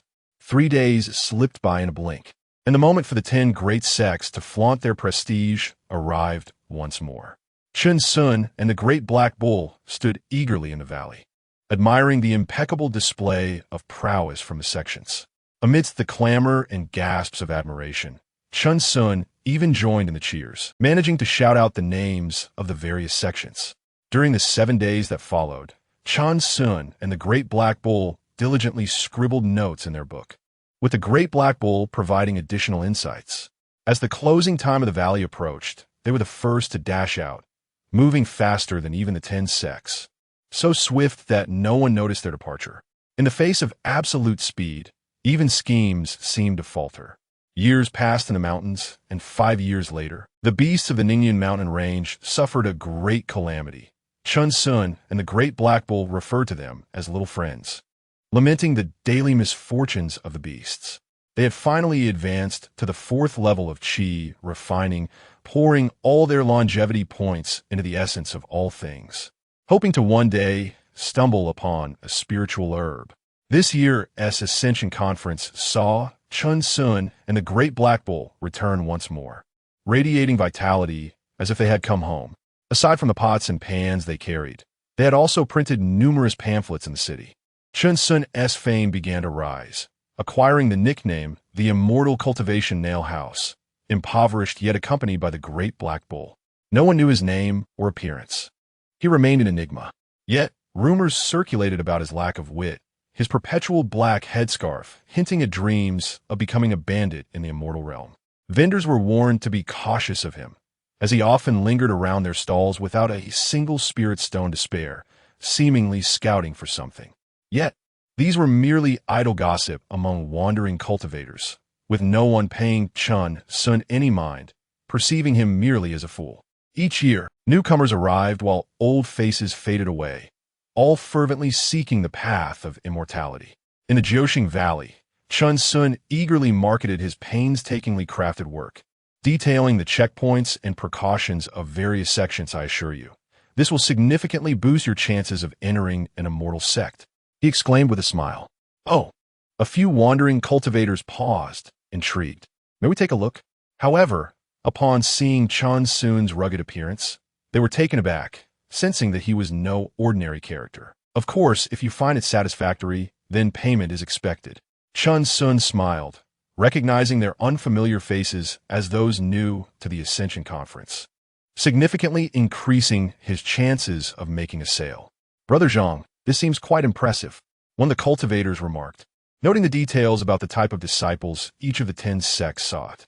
Indeed, though we cannot ascertain its authenticity, the others nodded in agreement, realizing the potential value. Rest assured, I am here every year. If there are any issues, simply seek me out. Chen Xun patted his chest, asserting, a single low-grade spirit stone is all I ask. You won't regret it. Even a mere 10% increase in your odds is worth it. Wouldn't you agree? All right, one of the men bellowed, his gaze never leaving the pamphlet. This friend seems straightforward. I'll buy it. Wise choice. This year, you shall surely enter an immortal sect. Chen Xun flattered, joyfully accepting the low-grade spirit stone, elated beyond measure. May your words bring good fortune, the man replied, clearly pleased with his purchase. Safe travels, brothers. Chen Xun and the great black bull called after them, their faces beaming with smiles. They had finally earned their first bucket of gold. Old bull, let us go. Moo. The great black bull was so excited he nearly teared up, nuzzling Chen Xun. They had indeed succeeded. No one knew the effort they had invested. The man who had bought the pamphlet appeared remarkably distinguished, evidently gifted. Are you here to participate in the recruitment of disciples by the 10 great sects? May I inquire what you need? A young man halted, his expression astonished, realizing how evidently exceptional he seemed. Chen Xun squinted, appraising him. However, my friend may be lacking in something crucial. The young man scrutinized Chen Xun in turn. Despite his headscarf, his intelligent gaze betrayed him. Coupled with the great black bull beside him, adorned with pots and pans, he emanated an aura of profound wisdom. This person was formidable. Please, speak openly, the young man replied courteously. Chen Xun produced 3 pamphlets from behind, spreading one open with a solemn tone. If you wish to become immortal, you must first peruse this. What? The young man gasped, hastily accepting it. Could it be the legendary? Indeed, all the checkpoints of the 10 great sects are contained within this pamphlet. It's up to you to recognize its worth. Chen Xun said enigmatically, standing with his hands clasped behind his back, his discerning eye having sharpened over the years, easily identifying who possessed spirit stones and who did not. The young man wiped his cold sweat. The contents within the pamphlet were invaluable, far surpassing hearsay. This must cost a considerable number of spirit stones. Just a single low-grade spirit stone. No, that is far too little. The young man shook his head vigorously, prompting a change in Chen Xun's demeanor as he realized he had miscalculated. I believe it's worth at least 2, he asserted, retrieving spirit stones from his storage bag. My friend, there is no need for that. It's a uniform price. Chen Xun frowned, disliking the idea of raising the price mid-deal. 2 stones. 1 stone. Are you refusing to give me face? The young man's expression suddenly turned sharp, as if a different persona had emerged. Chen Xun was taken aback, hastily conceding. All right, 2 stones it is. You are indeed no ordinary individual. Upon hearing this, the young man's demeanor softened, a smile gracing his lips. You too are remarkable. I quite like this pamphlet. I will take it. Safe travels, my friend. Chen Xun called after him, shaken by the encounter. In that fleeting moment, the young man's immense power had been palpable, surpassing his own several times over. Moreover, he possessed the fabled storage bag, suggesting a significant background. It was wise to keep a distance from such individuals. Moo. The great black bull nudged Chen Xun, questioning why he had halted. It's nothing, old bull. Let us continue selling pamphlets. Moo. Together, they bent over, smiling as they marketed their pamphlets, undeterred by those who dismissed them as fraudulent. Despite the skepticism, they had a fruitful day, selling 50 pamphlets and acquiring 51 low-grade spirit stones. Chapter 24. The essence of all things once a month, a 100-year-old spirit herb. However, he had heard of the existence of mid-grade spirit stones, with a commonly accepted exchange rate of 1 to 100. Yet, in practice, one could easily trade a mid-grade spirit stone for as many as 120 low-grade spirit stones. He and the great black bull concealed themselves in a deserted corner, their eyes scanning the surroundings, one hand gripping tightly onto the mountain-splitting axe. Old bull, we are about to strike it rich, Chen Xun whispered, barely containing his excitement. Mu, the great black bull, responded softly, its head resting against Chen Xun, eyes gleaming with joy. Low-grade spirit stones primarily serve the purpose of cultivation, their pure spiritual energy vastly superior to the natural spiritual aura. Cultivators must continuously refine the impurities within the spiritual energy. However, this is a practice reserved for the affluent in the realm of cultivation. While ordinary practitioners can only use them for trade, as the efficacy of pills is somewhat superior but comes with a risk of resistance. In fact, experiencing resistance to a pill would only occur among the wealthiest. Such concerns are far beyond the contemplation of regular cultivators. On the following day, they persisted in their distribution of brochures, eventually gathering 100 low-grade spirit stones. Chen Xun trembled with excitement, while the great black bull mooed incessantly, circling around him. "Old bull, we must remain low-key," Chen Xun cautioned, feeling as if anyone might attempt to seize their spirit stones. "Moo, moo," the great black bull responded, clearly understanding.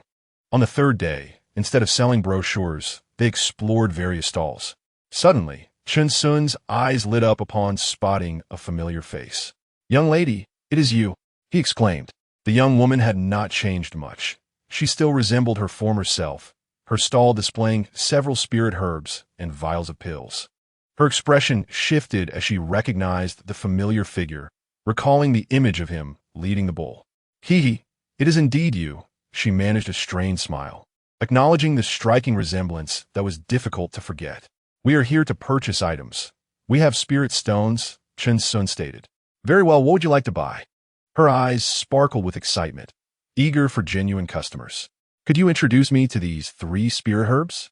Chen Xun squatted down, offering an awkward smile. Although he had studied medicine, he could discern a few details. In astonishment, she watched as Chen Xun pulled several spirit stones from his pocket, proving his wealth. "All right." The young woman hesitated, glancing down at the herbs. "This is water cloud grass, 20 years old, a material for gathering chi pills. This is frost maple grass, only 10 years old, a material for heavy feather pills.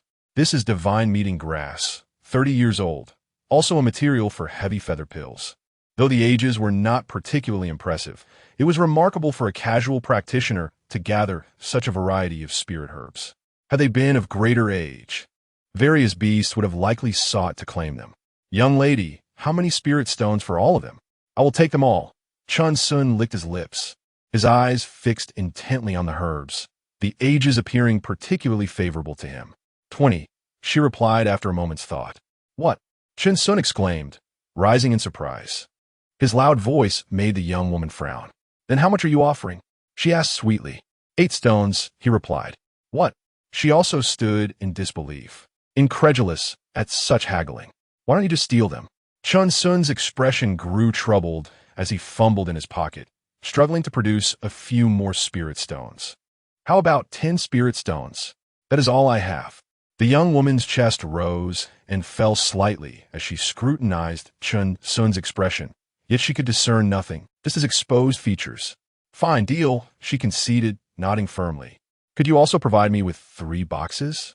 I have nothing to store them in." Chen Xun gazed longingly at the boxes behind her, a testament to her profession.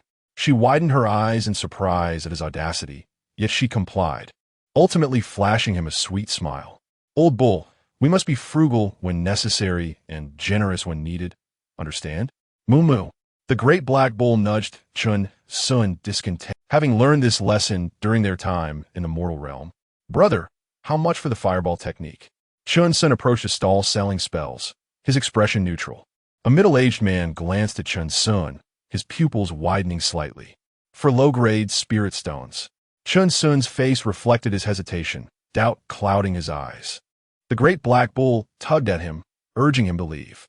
"Dear friend, please wait." The middle-aged man looked from Chen Xun to the great black bull, genuinely curious if he was sincere. "Yes, I have a slight interest," Chen Xun nodded. 2 spirit stones, and you can take it." "Brother, that is quite generous." Chen Xun praised, retrieving 2 spirit stones from his pocket and promptly leaving with the spell. The middle-aged man shook his head slightly. Pulling out a copy of the fireball technique from beneath the stall, a common spell he could print countless copies of. Chen Xun and the Great Black Bull acquired various spells from different stalls without overindulging. They purchased object manipulation, basic pill refining, comprehensive spirit herb compendium, and spirit clarity technique, even spending extravagantly on a bag of spirit herb seeds, quickly depleting their 100 spirit stones. As they walked through the valley, Chen Xun's heart raced. Feeling their wealth was substantial, attracting the attention of numerous rogue cultivators. Old Bull, Mu the two shared a deep gaze, their footsteps quickening as they dashed out of the valley, disappearing from sight before the 10 major sects made their appearance. On the outskirts of the Ningyan mountain range, they occupied a beast lair, a massive stone sealing the cave's entrance, immovable by ordinary people. Vines enveloped the stone, dense and tangled. Without careful observation, one might overlook the concealed cave. With a spark, a flame illuminated the cave, revealing Chen Xun's flushed face while the Great Black Bull joyfully dashed about in exuberance. Old Bull, let us not flaunt our wealth. We must maintain our composure. Chen Xun chuckled softly, teasing the bull for its exuberance. Mu the Great Black Bull nuzzled against Chen Xun, reveling in delight. Mu, we have 15 points of the essence of all things, totaling 30. In just one day, we can accelerate the growth of spirit herbs by over 2 years. Chen Xun's excitement grew, his words spilling forth. Old Bull, can you do the math? How many years is 1 month? Mu, the Great Black Bull called out, scratching the ground with a stone to calculate. 75 years. Chen Xun exclaimed, eyes wide with astonishment. 1 month yields 100-year spirit herb. My heavens. Mu. The Great Black Bull suddenly gasped, dropping the stone. They had inquired and learned that 100-year spirit herb generally traded for 100 to 200 low-grade spirit stones. With their spirit herb seeds, they could sell and repurchase, creating an infinite cycle. In the realm of cultivation, who could rival their wealth?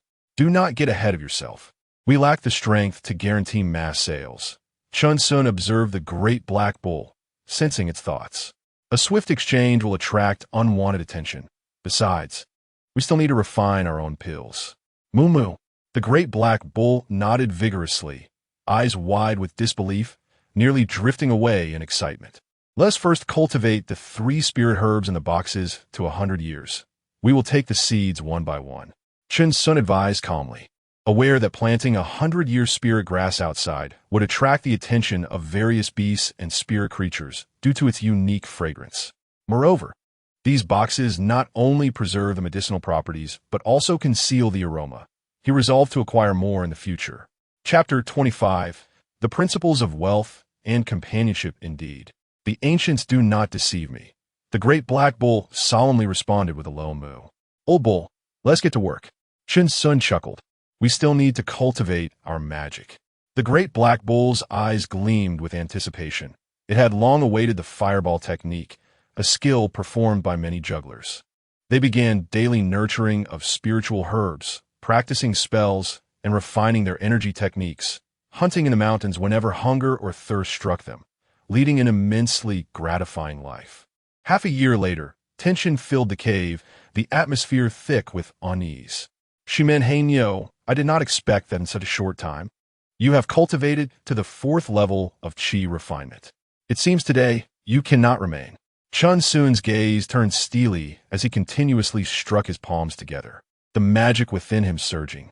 Behold my telekinesis. The Great Black Bull, fully alert, suddenly sensed a stone moving stealthily behind it, poised to launch a surprise attack.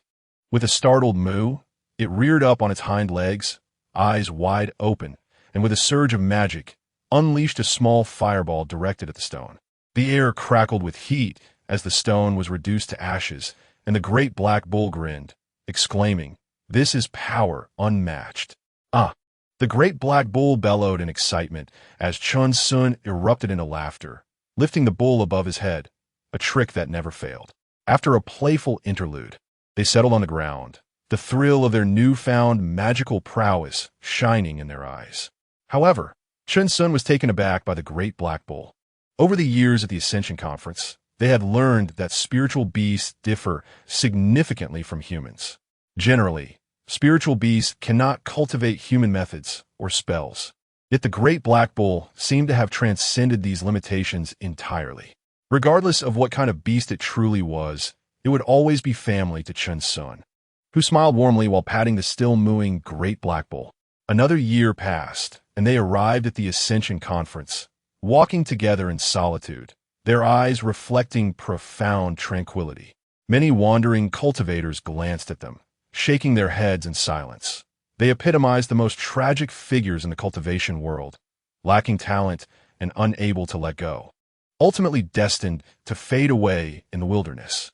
Yet their expressions bore no mockery. Instead, there was a sense of admiration for such individuals, a poignant reflection of the reality faced by many, steeped in melancholy. Some seasoned practitioners narrowed their eyes, realizing they were inferior to this man. Should he not come, their hearts would feel an inexplicable void. Chen Xun had never found himself within their realm of treachery or treasure-seeking. He was simply too poor, and his desire for immortality was pure to the point of foolishness. Inside a sect's tower, Chen Xun's demeanor shifted from calm to desperate as he cried, "Senior, please, just a little more. After living half a lifetime, I have only found this one herb." The elder frowned slightly, regarding the century-old divine herb with hesitation. "Senior, look at its quality and essence. It has not lost any of its medicinal properties. I just found it and brought it to you." Chen Xun forced out a couple of tears of joy. "If you add a little more, it will be yours. Then add 10 more, for its medicinal properties are indeed commendable." "Good." Chen Xun's expression immediately turned somber, unwilling to yield an inch. The elder, witnessing Chen Xun's sudden change, felt a twinge of annoyance, as if being played for a fool. "Senior, I will also buy a few medicine boxes. My old bull is quite fond of them." Chen Xun grinned, revealing that he had gathered 120 spiritual stones, adding, "If I find more, I shall bring them to you." 5 for 1 low-grade spiritual stone. Take it yourself." The elder shook his head with a smile, glancing at the great black bull outside the tower. Such a century-old spiritual herb was not so easily found. To the elder's astonishment, Chen Xun directly purchased 30 boxes, placing them into the great black bull's side pockets, where they vanished from sight. "Truly a naive lad," the elder murmured, reclaiming the herb's box. In the depths of the Ningyun mountain range, the crane spirit tree was plentiful. The boxes were crafted from this tree, causing no trouble at all. Years later, when Chen Xun learned of this, he lamented, feeling as if ants were crawling over him.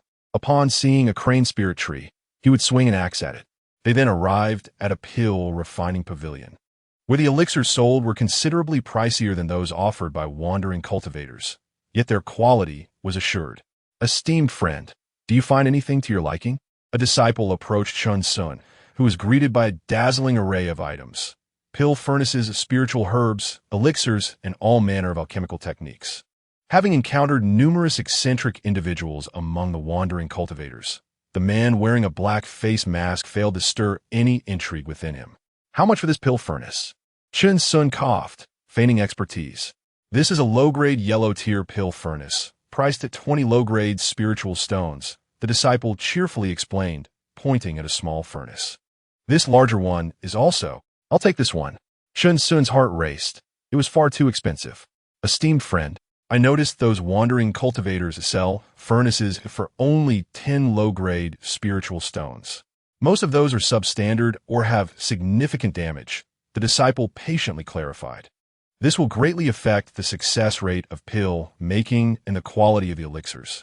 "Professional," Chen Xun praised, recognizing that one must indeed procure such artifacts from reputable merchants, and he paid the spiritual stones before departing. In the cultivation world, items are generally categorized into 4 tiers: heaven, earth, mystery, and yellow, with higher tiers being inaccessible to ordinary cultivators. The great black bull was quite taken with the small furnace, persistently urging Chen Xun to show it. Wealth, companionship, and principles. The ancients surely did not deceive me. Chen Xun mused inwardly. Even in the pursuit of immortality, one cannot escape this truth. To remain in one place, cultivating endlessly, is but a dream. and one's progress will inevitably stagnate. They continued to sell small booklets, which had garnered remarkable attention the previous year, selling hundreds in a single day. In a dim corner, Chen Xun's eyes sparkled, devoid of glee. "Old bull, let's sell this year and then stop." "Why?" The great black bull looked puzzled. "Isn't selling going well? These booklets are too easily replicated and overly conspicuous. What we seek is merely our first pot of gold." The great black bull understood, its mind growing sharper.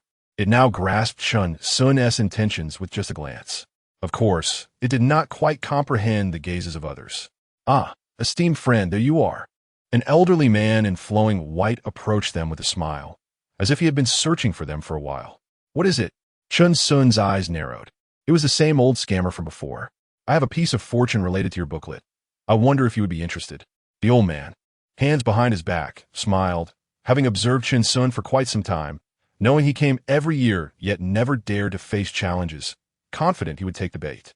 Chen Xun silently shook his head, wordlessly leading the great black bull away, his eyes devoid of interest. The old man stood there, realizing, so he is truly a fool, a blockhead. On the street, Chen Xun instructed, "Old bull, remember this. We shall never harm others or seek any undue advantage. Yet we must also not believe that any good fortune will simply fall into our laps." With profound depth in his gaze, he articulated each word, acknowledging that this could lead to missed opportunities, yet they would never suffer losses. The great black bull continued to nudge Chen Xun, committing his words to memory. Chapter 26. The auspicious moment has arrived. I shall begin alchemy. They resumed their quest for herbal seeds, for while the elixirs themselves were scarce, the seeds were abundant. Chen Xun purchased several bags, yet found that over half contained lifeless seeds, a true emlang of good and bad. Infuriated, he could not abide this. As a cultivator of the fourth layer of qi refinement, wielding the fireball technique, he was not to be trifled with. "I clearly paid for a full bag of spirit stones, yet you present me with merely half a bag of seeds?" He mused, raising an eyebrow, though none perceived his discontent. "Moo!" The imposing black bull echoed his ire, bellowing at the stall. "What is this? Is it not customary for herbal seeds to be of such quality? Are you seeking trouble, friend?" The vendor scoffed, producing a yellow talisman that shimmered in the air. With a flick of his fingers, a flash of light erupted, only to vanish in an instant as he brazenly stared at Chen Xun. This fool, tethered to a cow and clad in a black scarf, was clearly unaware. Anyone who had traded here for years knew that a cultivator of the third layer was defenseless and alone. However, Chen Xun's keen insight revealed that this man was indeed at the fourth layer of qi refinement, and appeared quite affluent. "Brother Liao, who dares to cause a disturbance here?" Several individuals, dressed similarly, rushed forth from the crowd, presumably members of a certain cultivation family. All were at the fourth layer, with one even at the fifth. While surrounding them were numerous onlookers, their expressions a mix of mockery and indifference directed at Chen Xun. "Ah, so it's a case of many bullying the few?" Chen Xun retorted with a cold smile, unwavering in his demeanor. Business was not conducted in such a manner. "I wondered who it might be. Turns out it's this bandit fool." A round-faced man sneered. "Leave this one to me, brother." "Very well." The vendor nodded slightly. "In the valley, do not engage in combat, and be mindful of decorum. You fool, kneel and apologize to my brother, and this matter shall be forgiven." The round-faced man declared, looking down his nose at Chen Xun. "I do not wish to see you at the Ascension Conference again." It was evident these individuals sought to humiliate him. Those whose lives were filled with discontent often delighted in tormenting the weaker. If Chen Xun did not establish a firm stance, these cultivators would feel empowered to manipulate him at will. "What are you? A wretched thing resembling a rotten watermelon." Chen Xun calmly replied, standing his ground. "You dare to bark at me?" With a snarl, the round-faced man, now furious, stepped forward, a faint glow emanating from his hand as he unleashed a powerful punch, the golden fist surging toward Chen Xun. Bang! With a swift motion, Chen Xun stepped back and delivered a seemingly ordinary punch in return, colliding with the round-faced man's fist. The latter's expression shifted dramatically, a flicker of pain crossing his face, and he cried out, "Ah!" The sound of cracking bones echoed as the round-faced man was sent flying. gazing at Chen Xun in terror. What monstrous strength is this? The Liao family's golden fist has been bested. Unexpectedly, this fool possesses such prowess, someone murmured. The murmurs grew louder, and the gaze of the onlookers shifted, revealing that this man was no simpleton after all. So it is the Liao family, Chen Xun remarked, nodding slightly as he regarded the furious individuals around him. Remember, you still owe me half a bag of herbal seeds. You best be cautious outside the Nine-Star Valley. Friend, the vendor said darkly, supporting the round-faced man. A few martial skills do not determine much. Oh, Chen Xun smiled, the shadows of his hood heightening the malevolence of his grin, instilling dread in the hearts of the Liao family. The onlookers gasped inwardly, realizing the oppressive aura emanating from his hood. Without further ado, Chen Xun led the Black Bull away, though a member of the Liao family trailed behind. Their steps increasingly hurried. After 3 sharp turns, they dashed out of the Nine-Star Valley and vanished. The Liao family member was left bewildered. Where did they go? On the road, Chen Xun reflected, Old bull, I acted impulsively this time. Had I disregarded that half a bag of herbal seeds, we would not have made an enemy. His gaze bore regret. They had heard many whispers over the years, but had chosen to let them pass. Moo! The Black Bull seemed unperturbed, asserting, They clearly sought to bully us. Life is not about conceding everything. For now, we shall avoid the Ascension Conference. That Liao family member will undoubtedly set a trap for us. Chen Xun mused, We must first bolster our strength. We are without allies. And this realm of cultivation is far more brutal than the mortal world. Moo! The Black Bull acknowledged, sensing the danger. It was evident that the Liao family harbored murderous intent. Upon returning to their cave on the mountain's outskirts, Chen Xun chastised himself for lingering too long in the mortal realm. He realized that engaging in such trivial disputes could lead to perilous consequences. Old bull, should we encounter such matters again, we must endure. When our strength is sufficient, we shall reclaim what was lost. Chen Xun muttered a curse directed at those he deemed foolish. Then the Black Bull nudged him gently, their mindset still not fully detached from every trial they faced. Old bull, it's all right, Chen Xun consoled, embracing the Black Bull. You go gather some herbs. I will study alchemy. Moo! The Black Bull complied eagerly, hastening off to lift Chen Xun's spirits. As Chen Xun perused the fundamental alchemy techniques, he learned the necessity of condensing the Dan fire within himself, gradually refining the properties of the herbs until they merged into a pill. Yet, the Dan fire was a considerable drain on his energy. A single misstep could ruin an entire batch. A true master of alchemy required countless herbs to perfect their craft.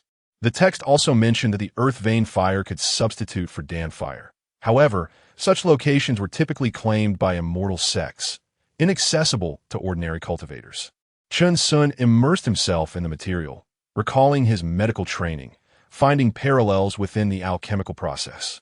The most common elixirs for the qi refinement period were the featherweight pill and the vitality pill, both excellent for enhancing cultivation, with their recipes widely circulated. Herbs aged 20 years or more were suitable for crafting these potions. Of course, the older the herb, the better. However, those of greater age are generally reserved for superior elixirs. Time flew, and a year had passed unnoticed. This time, they had missed the Ascension Conference, while the Liao family awaited them outside the valley, only to find themselves thwarted. It seemed the fool had gained some cunning, realizing he had offended significant figures and had become a turtle withdrawing into its shell. Surprisingly, a few individuals had emerged this year, selling booklets similar to what Chen Xun had once offered, garnering considerable success. Inside the cave, Chen Xun continued to invest his efforts into the essence of all things. Today, he sat in deep concentration, the Black Bull standing nearby, eagerly kneading his shoulders, snorting in excitement. The time has come. I shall commence alchemy. May the celestial deities and Buddhas grant me favor. Moo! The Black Bull echoed his enthusiasm from behind. With a sudden burst, Chen Xun opened his eyes, revealing a cauldron before him. He pointed, and the cauldron spiraled upward, aligning with his line of sight. Surrounding him were dozens of herbs for the featherweight pill, all aged over 30 years, a result of their 2 years of diligent accumulation. Go! Chen Xun commanded, as a herb soared into the cauldron. The Dan fire erupted from his palm, causing his energy to deplete and beads of sweat to form on his brow. Under his control, the Dan fire fluctuated. The Black Bull's emotions mirrored a roller coaster, filled with anticipation and trepidation. One by one, the herbs flew into the cauldron, releasing an enticing aroma that enraptured the Black Bull. Suddenly, a sound akin to a bubble bursting echoed, as a portion of the materials for the featherweight pill was rendered entirely useless, transforming into a pool of waste liquid. Gasping for breath, Chen Xun retrieved a blank booklet, meticulously documenting his recent experiences, noting the optimal conditions for each herb. Theory and practice were indeed worlds apart. Chapter 27. The Exploding Furnace Where Has My Hair Gone? Moo. The great Black Bull continued to pound its shoulders, a task beyond its capabilities, as it could only manage the rougher work. Old Bull, it's fine. I need a few days to recover my spiritual energy. Moo. The great Black Bull replied. You can take years if you wish. 3 days passed, and Chen Xun finally restored his depleted spiritual power. Today, with renewed vigor, he proclaimed, the auspicious hour has arrived. I shall commence alchemy. May the celestial beings and deities bless me. Chen Xun. Moo moo moo moo. The alchemical furnace spiraled skyward, with herbs soaring into the cauldron. Before long, the remnants of failed concoctions lay cooling in pools. Another 3 days passed, and once more, Chen Xun sat cross-legged, veins bulging in his arms, shouting, the auspicious hour has arrived. I shall commence alchemy. May the celestial beings and deities bless me. Chen Xun. Moo moo moo moo. The alchemical furnace ascended again, yet soon. More failed concoctions lay cooling. A month later, Chen Xun's fingers trembled, his lips quivered as he whispered, the auspicious hour has arrived. I shall commence alchemy. May the celestial beings and deities bless me. Chen Xun. Moo. The furnace spiraled upward. Herbs continued to soar into the cauldron, and once again, failed concoctions lay cooling. Another month passed. The great Black Bull showed signs of exhaustion, while Chen Xun's eyes were sunken and his hair danced wildly. He spoke tremulously, the auspicious hour has arrived. I shall commence alchemy. May the celestial beings and deities bless me. Chen Xun. Moo. The furnace ascended, and this time, an aromatic fragrance wafted forth, for Chen Xun had finally grasped the essence of the process. A glimmer of excitement sparkled in the great Black Bull's eyes as it slowly rose, yearning to express its admiration but found itself at a loss for words. Old Bull. It worked. I succeeded, ha ha. Chen Xun laughed maniacally, his eyes bloodshot, as if he could devour the alchemical furnace whole. So many precious herbs, an immeasurable number of spirit stones wasted. Indeed, in the realm of cultivation, few would dare to become alchemists, save for those with the backing of celestial sections. Moo Moo, the great Black Bull, was exceedingly excited, gazing at the dozen pure white pills, continuously massaging Chen Xun's shoulders. The fragrance of the herbs permeated the cave, a truly delightful aroma. Let me take notes. This is all experience. Chen Xun nearly lost himself in the moment, realizing the gravity of the situation. He began to jot down notes, reviewing daily. Time was the one resource he had in abundance. Let us test the effects, the great Black Bull suggested. Moo. They each took a pill, which slid effortlessly onto their tongues, the silky texture releasing pure medicinal energy within.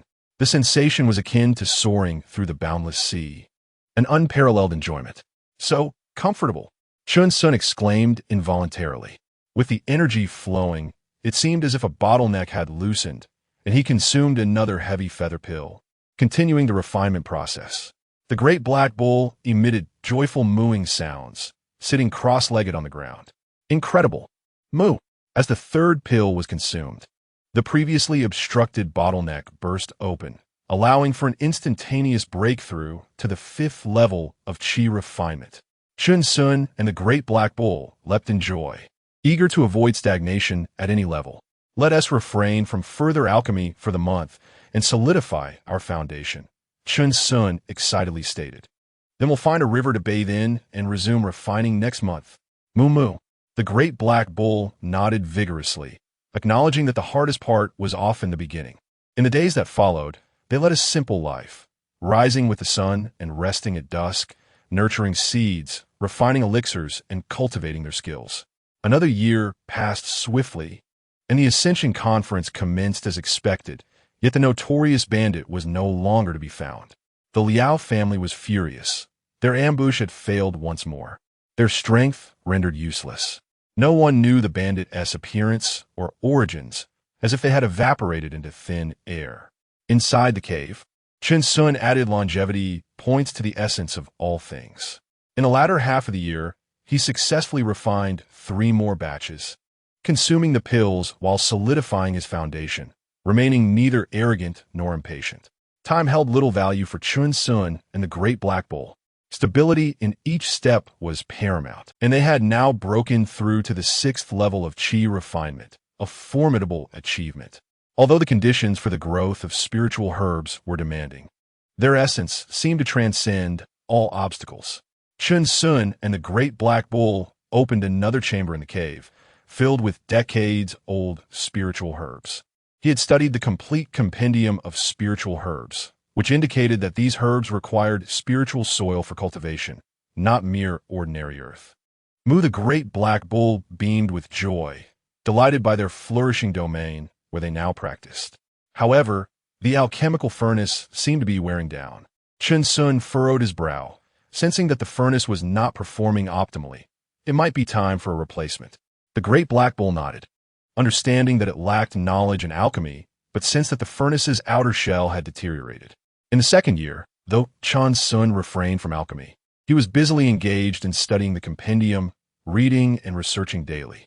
The Great Black Bull tended to the spiritual herbs, harvesting them at the right time and placing them in jars. Life settled into a tranquil rhythm, devoid of troublesome disturbances. Another year passed with the Ascension Conference bringing forth many new faces, all ambitious and determined to ascend. Some familiar faces shook their heads in disbelief, having once mocked Chen Xun, now finding themselves in similar positions, with opportunities within reach, igniting feelings of envy. They looked down upon the mortal realm, preferring to wither away in the 9-star valley rather than retreat in shame, unaware of the countless bones buried deep within the Ningyun mountain range. Those selling compendiums rejoiced, as the influx of newcomers brought fresh blood to the industry. What many did not realize was that such ascension conferences occurred frequently. The 10 great celestial sects would not limit their gatherings to a single location. The Liao family had entirely given up, continuing to conduct business within the 9-star valley, deeming it a trivial matter, unworthy of bringing shame upon themselves. They speculated that the bandit had likely met a gruesome end, devoured by some beast, leaving no trace behind.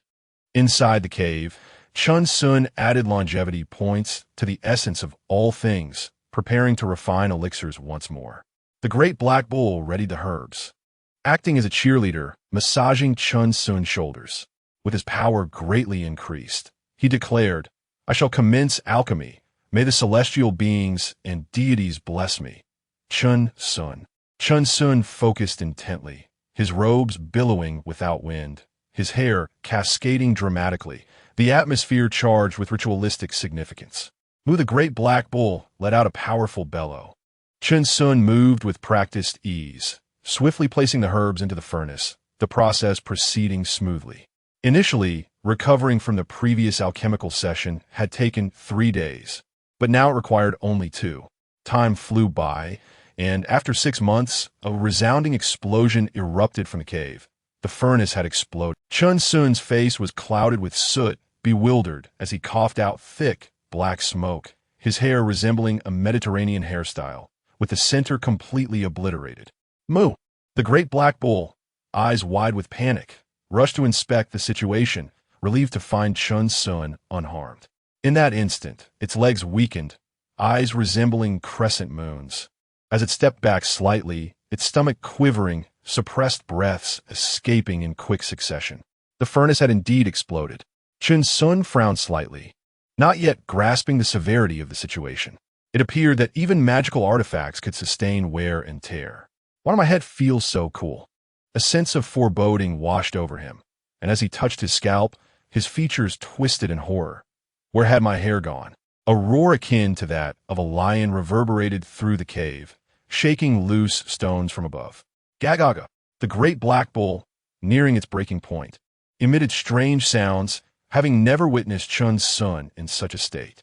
Chen Xun silently donned the bandit-esque scarf over his head, his blood-red eyes fixed upon the great black bull. "Old bull, meet your demise." A resounding, heart-wrenching cry echoed through the cave, reminiscent of the sounds heard during a festive cattle slaughter. Chapter 28. The Tranquility of Time. Cherishing the present, the year gradually passed amid the crackling sounds of Chen Xun's furnace, as they infused the essence of longevity into the vital energies of all things.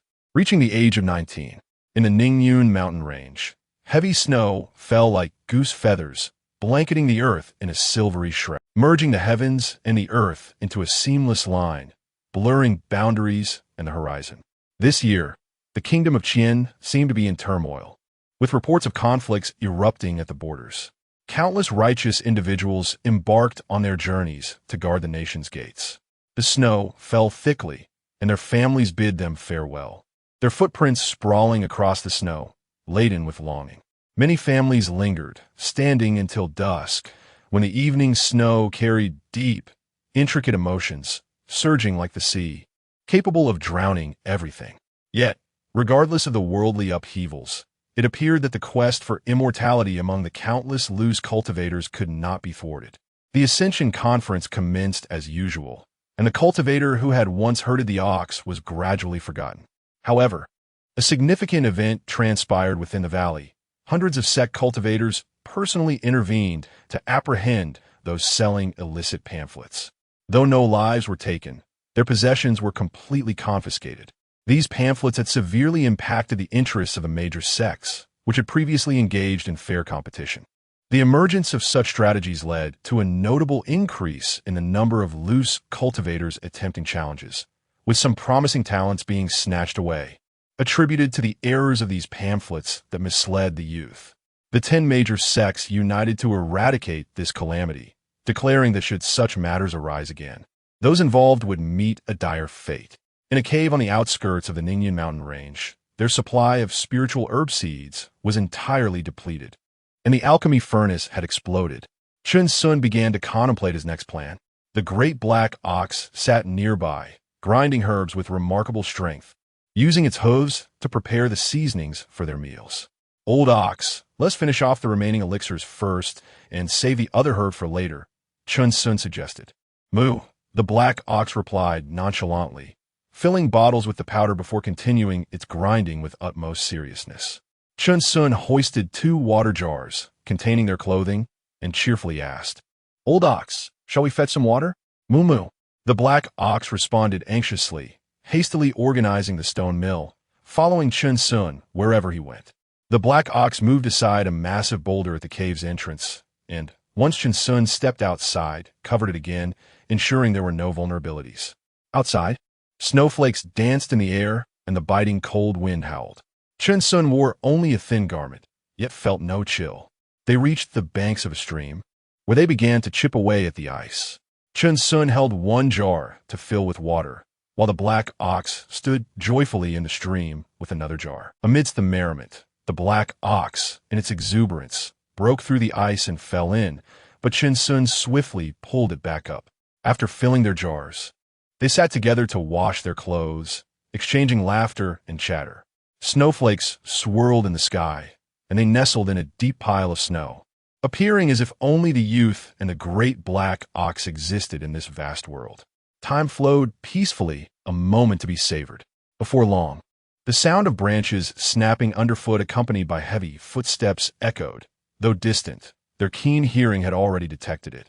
Chen Xun and the black ox turned toward the snow-covered grove, where a large group of individuals, clad in tattered garments and wielding wooden staffs, approached.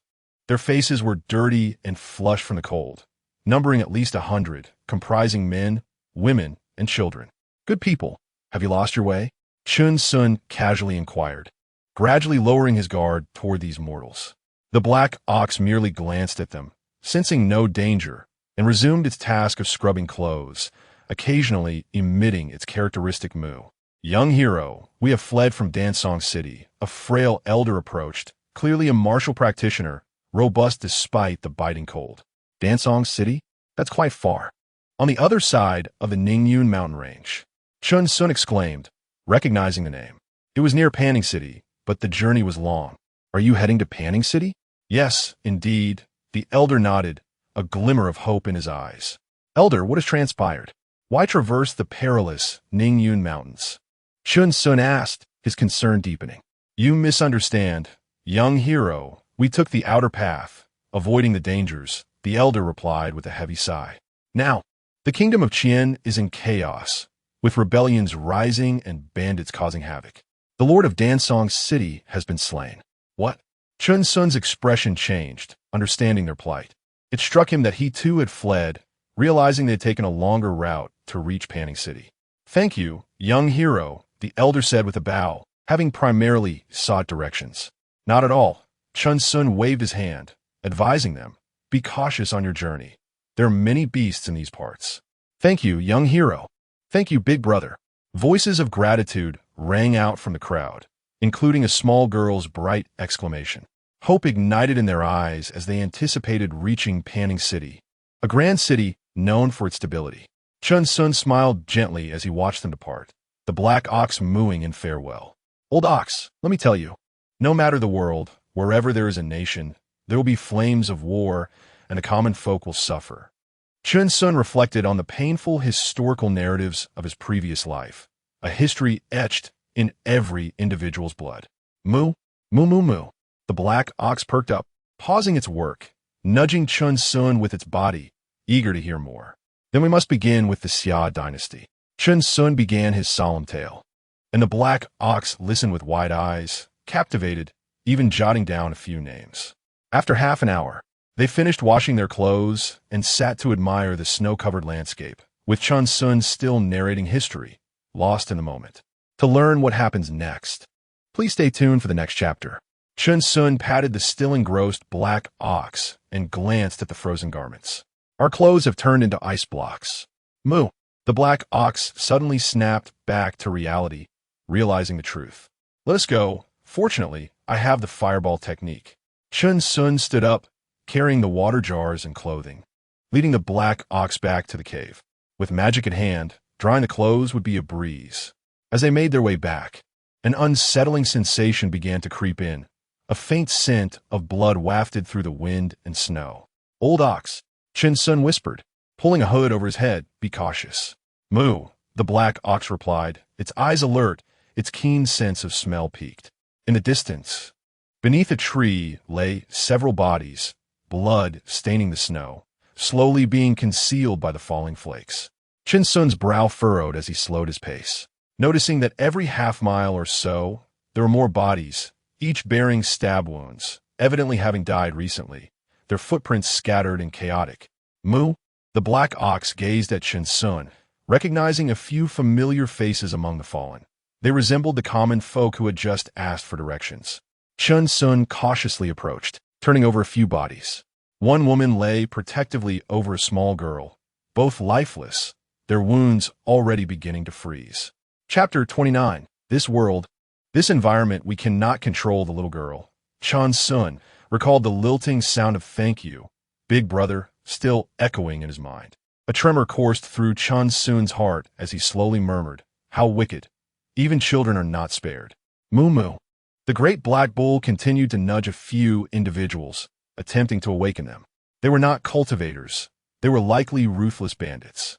Chen Xun crouched slightly, gazing into the distance, where the corpses were predominantly those of the elderly, women, and children. The perpetrator must still be pursuing the townsfolk. 2 water jars and some clothing were left behind by Chen Xun and the great black bull, while 2 axes slowly rotated, slicing through the falling snowflakes. Whoosh, whoosh, boom. The thick snow beneath them trembled, and a violent sound wave resonated through the air as they seemed to tread upon a sea of snow, kicking up great waves behind them, exuding an imposing presence. In the distance, dozens of mountain bandits laughed maniacally, their blades dripping with fresh blood. Now, Panning City had succumbed to turmoil, with a large number of warriors conscripted. Who could rein them in? Brother, more and more refugees are arriving in Panning City. One bandit cackled viciously.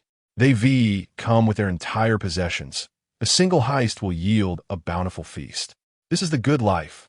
The leader, brandishing a large knife, laughed maniacally. At last, we have claimed our domain. Boys kill. Yes, brother. Yes, brother. The bandits roared in unison, their backs littered with corpses, relishing the thrill of murder and plunder. Previously, they had to contend with officers and soldiers, but now they were all on the battlefield. Life was comfortable. Cries of despair echoed as more helpless townsfolk fell, their eyes filled with deep resentment, unable to close in death, knowing they were so close to safety. The bandits laughed even louder, rifling through the clothing of their victims for gold and silver ornaments, knowing that the fleeing townsfolk often carried such treasures. Suddenly, a commotion erupted behind them, drawing the eyes of all the bandits, their eyes narrowing in disbelief at the snow that splashed high into the air. What the hell is that? The leader spat, his body clad in animal hide, standing at the forefront. The snow was too thick to see clearly. Huh? Is something running? Oh no, brother, something feels off. Is it a person? Or a black bull? Bad news, run. The leader's pupils constricted violently as he suddenly roared. By the time they discerned the figure, it was too late. Chen Xun stepped forward, accelerating. The sound of the air being torn apart reverberated sharply. Arriving at that moment, the leader's mind short-circuited. In the blink of an eye, the figure was upon him. The gaze of this person was the coldest he had ever encountered. Swoosh! The leader's head soared into the air, seemingly unable to comprehend, as blood gushed from his body, spilling forth as he toppled forward. The great black bull charged into the midst of the bandits, emitting a furious roar. The bandits, faces contorted in agony, were as if struck by a mountain, crushed to death by the great black bull. One despairing scream followed another as they fell, never knowing who had slain them. Smoke billowed as dozens of bandits' corpses were incinerated by fireballs, and the silhouettes of Chen Xun and the great black bull gradually faded into the swirling snow. Inside the cave, Chen Xun and the great black bull returned with the water jars and clothing, enveloped in silence, realizing that their good intentions had inadvertently led to misfortune. The corpses remained unburied, thickly blanketed by snow, many having vanished without a trace. Had Chen Xun not shown the way, perhaps they would have never encountered such malevolent bandits. Old bull, some matters are beyond our control. Chen Xun sighed softly, patting the great black bull. This world, this environment, we cannot dictate, nor do we possess the ability to change. The great black bull rested its head in Chen Xun's embrace. The only thing we can determine is ourselves. We must strive for a clear conscience. Chen Xun smiled gently at the great black bull, acknowledging that such events were commonplace, and one should take a lighter view of them. The great black bull nodded, feeling that the bandits were unbearably vile, robbing and murdering. Old bull, let us commence our training. We still have some heavy feather pills left. Chen Xun's expression shifted, shaking off his earlier displeasure, focusing on the tasks ahead. Moo. The great black bull's pupils widened, invigorated once more. They consumed the pills with great caution and steadiness. Initially, they had taken several at once, but now they opted for one, meditating for days to gradually refine the medicinal power and familiarize themselves with the growing mana. Time slipped away as they consumed the pills. Another year passed, and it seemed that snow had ceased to fall that year. Now, they had broken through to the 7th level of chi refinement, having fully consumed the heavy feather pills, yet they had preserved 7 centuries-old spiritual herbs, preparing for a prosperous future. Chen Xun had finally amassed his essence to 20. They planned to start increasing their mana next year, curious whether it would amplify within their bodies. More refugees fled from the other side of the Ningyun mountain range. Some starved along the way, becoming prey for vultures. Some fell victim to wild beasts, and others were robbed by bandits. Additionally, there were those who passed by their cave, suggesting that the outside world was growing increasingly unstable. Observing the many destitute townsfolk, Chen Xun and the great black bull would discreetly offer them some dried meat, yet they refrained from further interactions. For who could truly discern the karma of this world? In such a tumultuous era, The desire for strength among rogue cultivators intensified. They scrambled to enter the 10 great sects, yearning to avoid languishing in the mundane world. In stark contrast to the grim realities outside, the Ascension Conference was thriving, more fervent than in previous years. Their aspirations soared high, yearning for the vast realm of cultivation. Within the cave, the man and the bull remained unperturbed, attending to their affairs, oblivious to the chaos outside. Old bull, I shall attend the Ascension Conference. You wait for me here. This time, Chen Xun intended to forego the disguise and leave the great black bull behind, believing it to be a more prudent choice. Moo moo. The great black bull clung tightly to Chen Xun, for they had never been apart. I'll return in a day. If I'm not back, you come find me. Really? Well, have I ever deceived you? If all goes well, I shall be back in half a day. Chen Xun chuckled, knowing they lacked spiritual herbs and an alchemy furnace, making this trip necessary. Moo the great black bull nodded, moving to shift aside the boulder at the cave's entrance. Then waited for Chen Xun. With a swift leap, Chen Xun darted out, carrying 4 medicine boxes containing 4 centuries-old spiritual herbs, no longer concealing his cultivation level with essence. The great black bull hesitated briefly before chasing after him, accompanying Chen Xun for quite a distance, only parting as he neared the depths of the mountain, continuously bellowing. Chen Xun turned back multiple times, only accelerating his pace once the great black bull faded from view. There are quite a few more people now. Along the journey, Chen Xun encountered numerous rogue cultivators. Upon seeing his 7th level of qi refinement, they greeted him with respect, addressing him as senior. In a world where strength reigned supreme, the worthy always took precedence, and Chen Xun remained exceptionally low-key, ignoring the attention. Upon entering 9-Star Valley, he navigated the terrain with ease. Hearing about the sale of manuals, Chen Xun merely smiled faintly, a mysterious glimmer in his eyes. The number of rogue cultivators trading goods had also increased significantly, bartering items to enhance their chances of success in trials. He arrived at a small sex pavilion, composed himself, and with a sorrowful expression, took slow steps into the hall. Chapter 30. Infusing magical energy, a great fire engulfed the sky. Esteemed senior, that night of tempestuous winds and torrential rains, this precious herb was painstakingly harvested by me from the summit of a cliff. Chen Xun, on the verge of despair, spoke with tears brimming in his eyes. I sustained severe injuries solely to deliver it to you with utmost haste, ensuring its medicinal properties remain intact. After a moment's hesitation, the elder of the sect, who was at a loss, finally bestowed upon Chen Xun 10 spirit stones. "O wise senior, your discernment is unmatched," Chen Xun exclaimed, his excitement palpable, as if he had never encountered spirit stones in his lifetime. The elder, upon examining Chen Xun, was taken aback, a young cultivator at the 7th level of qi refinement. In the midst of his astonishment, Chen Xun purchased 30 medicinal boxes, still using his snakeskin pouch. Could this truly be a cultivator at the 7th level of qi refinement? The elder remained in a stupor for quite unable to reconcile the individual before him with a person of such cultivation, who instead resembled an ordinary denizen of the market.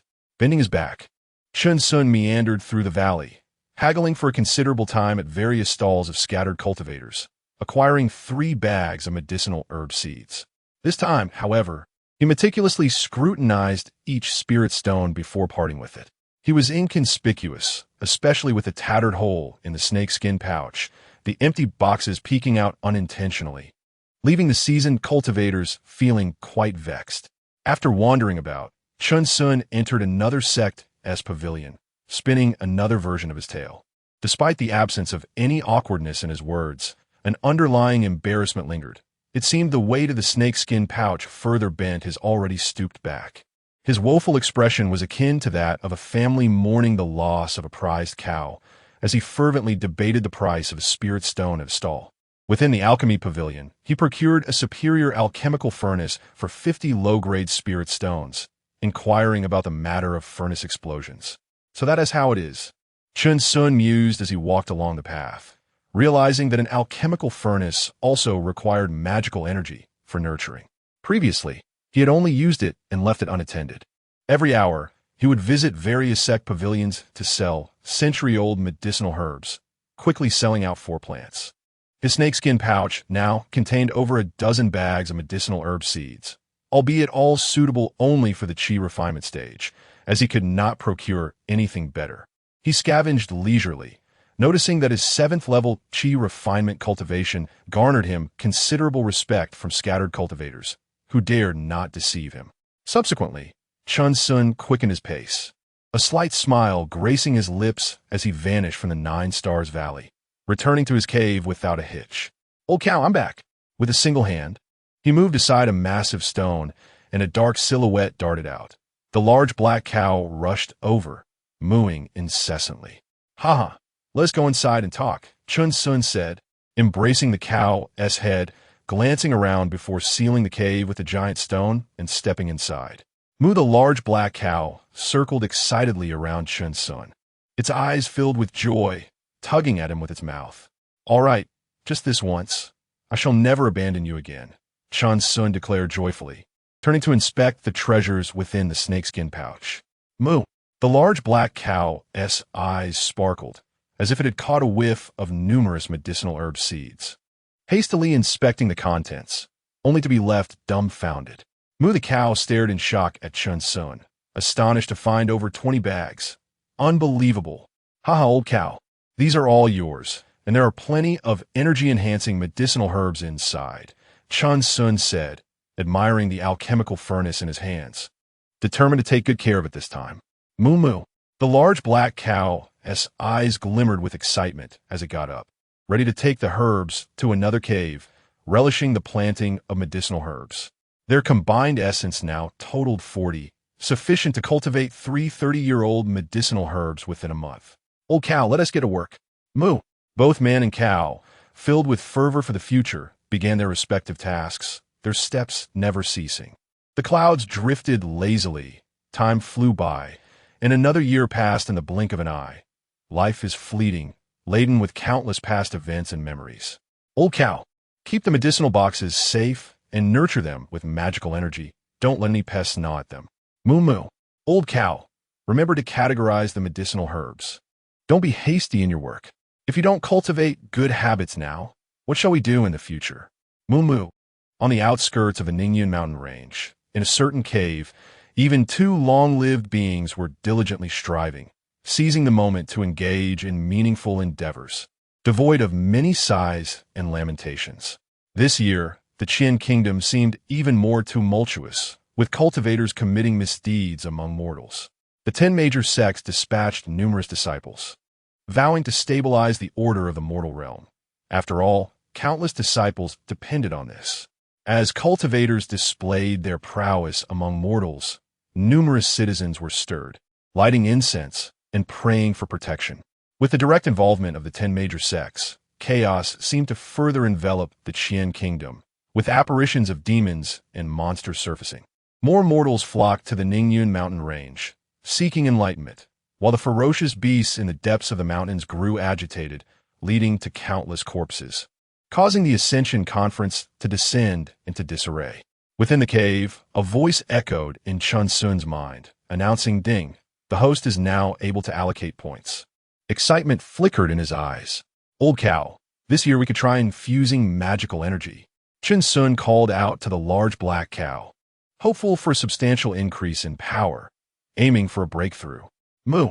The large black cow, with its coal-black body, hurried over, its eyes wide, resembling a piece of coal, save for its distinct horns. "Let us go.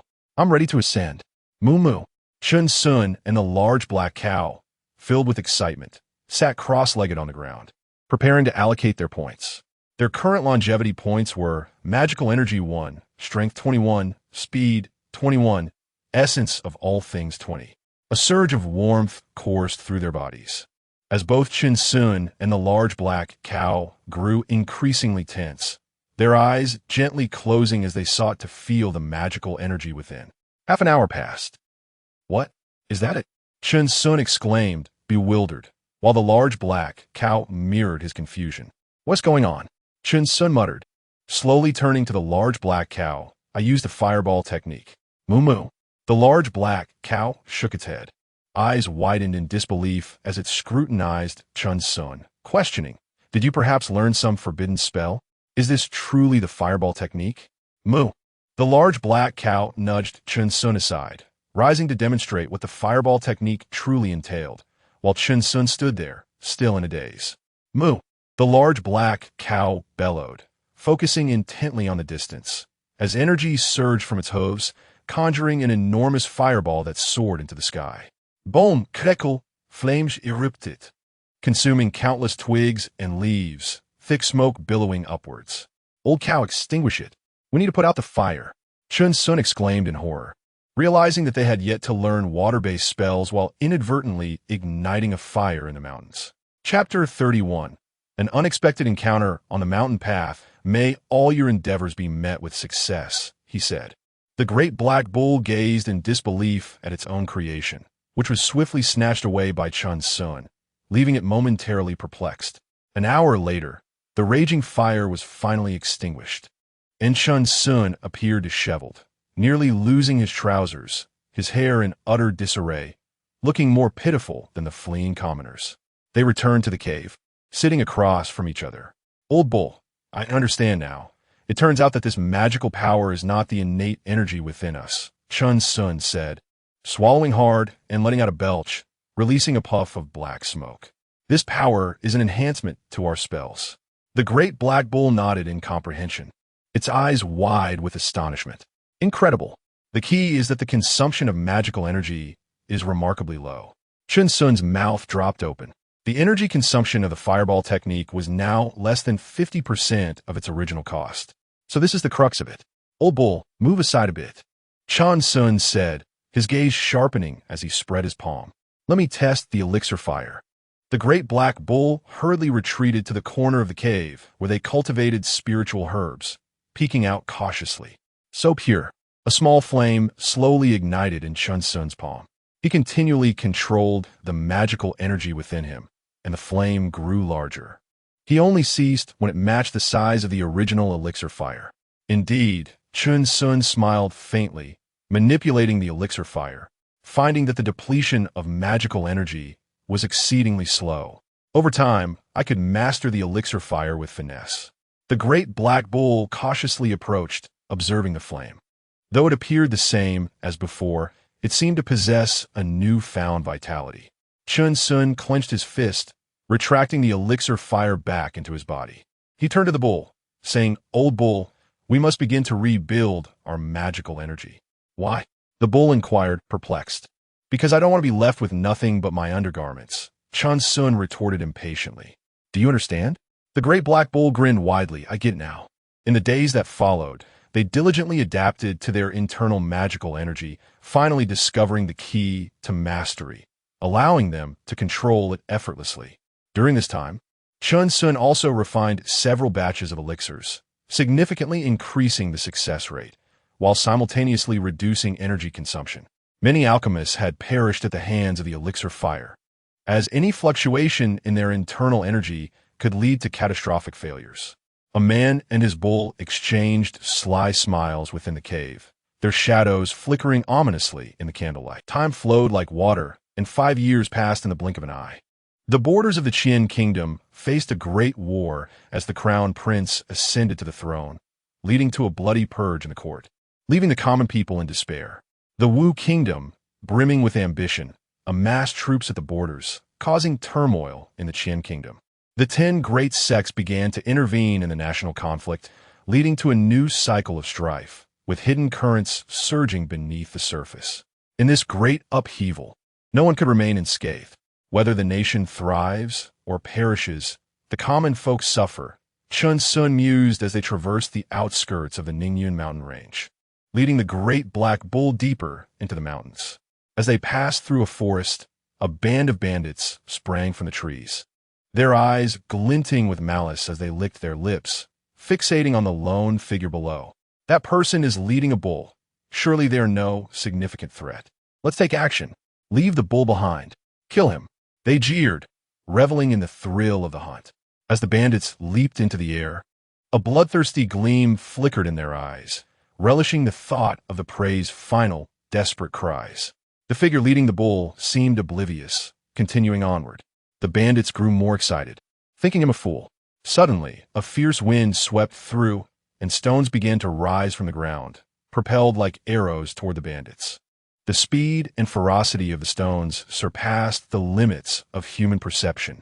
Screams echoed through the forest, startling the birds into flight as the bandits fell, lifeless, to the ground, their skulls shattered by the relentless barrage of stones, blood pooling around them.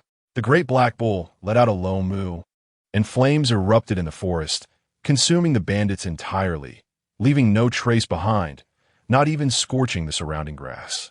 The man and his bull continued their journey, their gazes as calm as a still pond, unaffected by the scene they had just witnessed.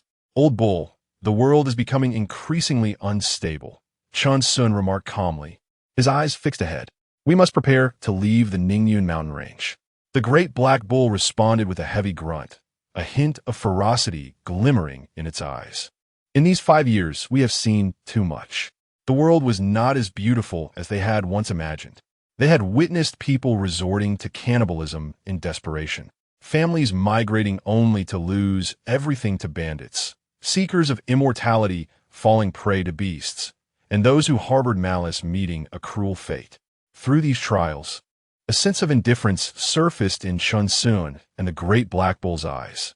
They were merely transient figures passing through life. Chen Xun smirked slightly. Old bull, let not their plight affect our state of mind. Our world is still vast. The great black bull nudged Chen Xun affectionately, its mouth stretching into a grin. They pressed onward, their 5 years of longevity dedicated entirely to refining their magical energy, their skills transcending into a new realm. They could no longer dare unleash their full power. Even the simplest of manipulation spells had become formidable, allowing them to take down foes from great distances with ease. Standing upon the ground, so long as the target was within sight, even the birds flying low could be struck down, and the fireball technique had grown even more terrifying. The elixirs they crafted possessed an inexplicable potency, far surpassing those of the past, to the point that their alchemical furnace had become unusable. However, with the consumption of numerous elixirs, they had now broken through to the 10th layer of qi refinement. The rejuvenation pill and vitality pill could no longer enhance their cultivation. A thin, nearly imperceptible barrier now stood within them, solidifying their dantian like an impenetrable wall of steel.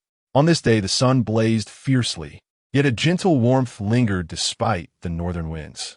As they ventured deep into the Ningyun mountain range, an unfamiliar floral scent filled the air. On the rugged mountain path, they encountered a group of people descending. The woman in the lead paused, staring at Chen Xun for a long moment. Is it really you? Chen Xun and the great black bull were taken aback, questioning who this was. The bystanders looked on in confusion, wondering how she could recognize someone wearing a mask. Has it been nearly 10 years? I never expected to see you again, she smiled, exuding a faint fragrance.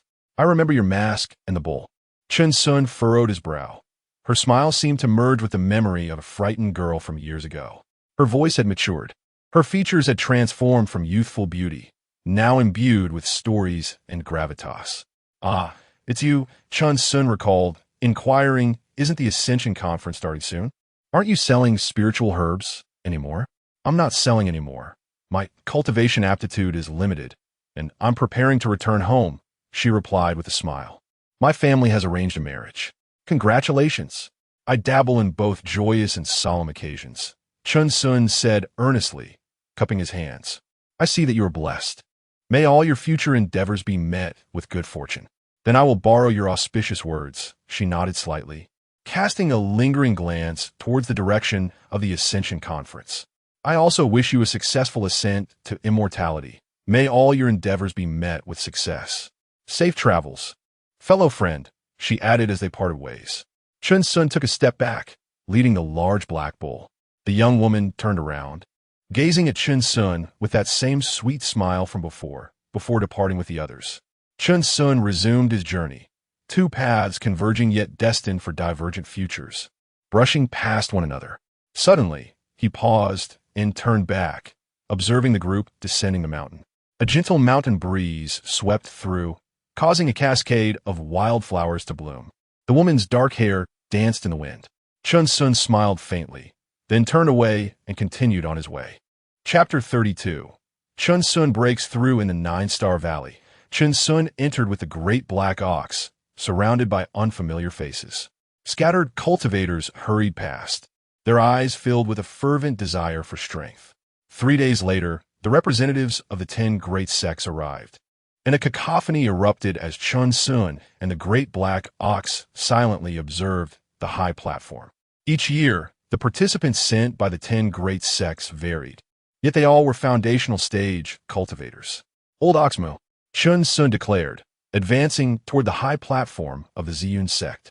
The scattered cultivators were astonished. This individual dared to bring a common ox to the challenge, a rather ludicrous sight. Atop the platform, 3 women stood with arms crossed, their gazes sharp as they regarded the ox-bearing challenger, amusement flickering in their eyes. The first trial involved puppet beasts, 10 mechanical puppets of the 5th layer of Qi refinement. To progress to the next stage, one must evade their attacks, and many scattered cultivators were drawn to Chen Xun. Remarkably, he was a 7th layer Qi refinement cultivator. As Chen Xun stepped forward, the puppet beasts glowed red, forming an encircled assault against him, undeterred by the prospect of danger. Suddenly, Chen Xun's feet trembled, leaving behind an afterimage. He effortlessly lifted the great black ox with one hand, swiftly dodging several spells and appearing behind a puppet beast in an instant. With flames engulfing his palm, he struck the puppet's back, melting it as if it were molten rock, revealing a crystal within. The puppet beast became immobilized. With precision and swiftness, Chen Xun dispatched all 10 puppets with apparent ease. What kind of spell did this individual just employ? Murmured the onlookers in awe. The Ziyun sect's puppets had been effortlessly defeated, and such materials held considerable value. It was a revelation. They usually evaded attacks. Yet this individual annihilated all the puppets. Such terrifying prowess. A wave of astonishment rippled through the audience at the base of the platform, for they had never witnessed someone dragging a black ox while simultaneously vanquishing 10 puppet beasts. The 3 women atop the platform exchanged looks of shock. Yun Shiji, this scattered cultivator has gone a bit too far, one of them expressed indignantly. He has utterly destroyed the Ziyun sect's property. Interesting, Yun Shiji replied with a slight smile, her eyes indifferent. I am curious to see what his true potential is. As her words fell, the 3 women lifted their tokens. The second trial assessed bone, age, and aptitude. Chen Xun entered a grand hall, vibrant with colors, where formation lay at the center, and he stepped directly into it. Bone age, 20. The woman observed her token, her voice trembling. A 5-element mixed spiritual root. What a pity. Nonetheless, among scattered cultivators, he is still a notable figure. Yin Shiji spoke with a hint of regret. This cultivator clearly did not exert his full strength in the first trial. Yet the Ziyun sect is quite stringent regarding aptitude. The combat prowess of those in the Qi refinement stage holds little significance for them. Inside the hall, a subtle smile graced Chen Xun's lips. His objective had been achieved. The Ziyun sect prioritized aptitude above all else, and there was no further need for him to continue the trials. The first trial merely instilled hope in others, and having observed the Ziyun sect for years, he had already discerned their methods. Old ox, let us depart, he said. Moo. The great black ox responded. Chen Xun exited through another door, choosing not to continue the trials, seemingly aware of his own limitations. Yun Shiji cast a lingering glance at Chen Xun before shifting her attention elsewhere. The Ziyun sect also dispatched several disciples, releasing puppet beasts from their storage bags. A new round of challenges commenced. Friend, please wait. A middle-aged man clad in blue, his eyes kind, called out to Chen Xun outside another door. Why do you seek me? Chen Xun asked, perplexed, leading the great black ox. Ye Immortal, a disciple of the Wuyun sect from Jiang Prefecture. The man introduced himself, sighing slightly. I witnessed your fierce combat prowess earlier. It is a pity that you are constrained by your aptitude. The Qin kingdom consists of 9 prefectures, and the Ningyun mountain range lies far within the Yongquan prefecture, requiring at least half a year to reach on foot. The Wuyun sect is a prominent sect in Jiang prefecture, though not on par with the 10 great sects.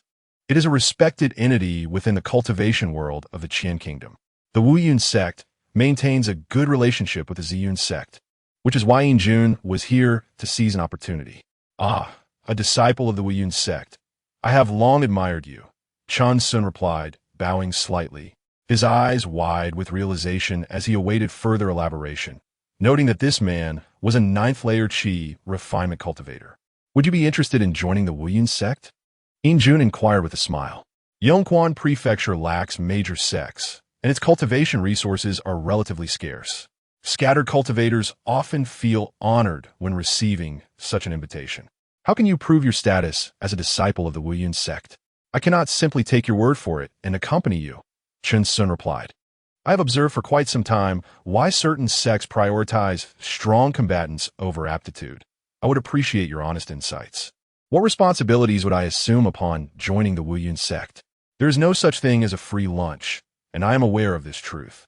Most importantly, may I bring my ancestral great black ox with me? Chen Xun's voice resonated with a solemn tone, having contemplated these questions for quite a while. This was, in fact, his primary reason for hesitating to join the 10 great sects. Disciples from mid-tier sects tend to be more reasonable, but foundational stage seniors would not hesitate to demand he dispose of his great black ox. Chen Xun stared, utterly flabbergasted, his mouth agape in disbelief. What is wrong with this person? Did he suffer some immense trauma in childhood? This is the Wuyun sect's disciple token. Please take a look, Chen Xun said, retrieving a green token from his storage bag. It bore the inscription Wuyun and intricate patterns that hinted at its extraordinary nature. This token, when activated, could summon Wuyun disciples from a 100-mile radius to provide assistance. Chen Xun felt slightly speechless. Had it not been for the benefits of recruiting a qualified disciple, he would not have expended such effort. Then activate it and let us see.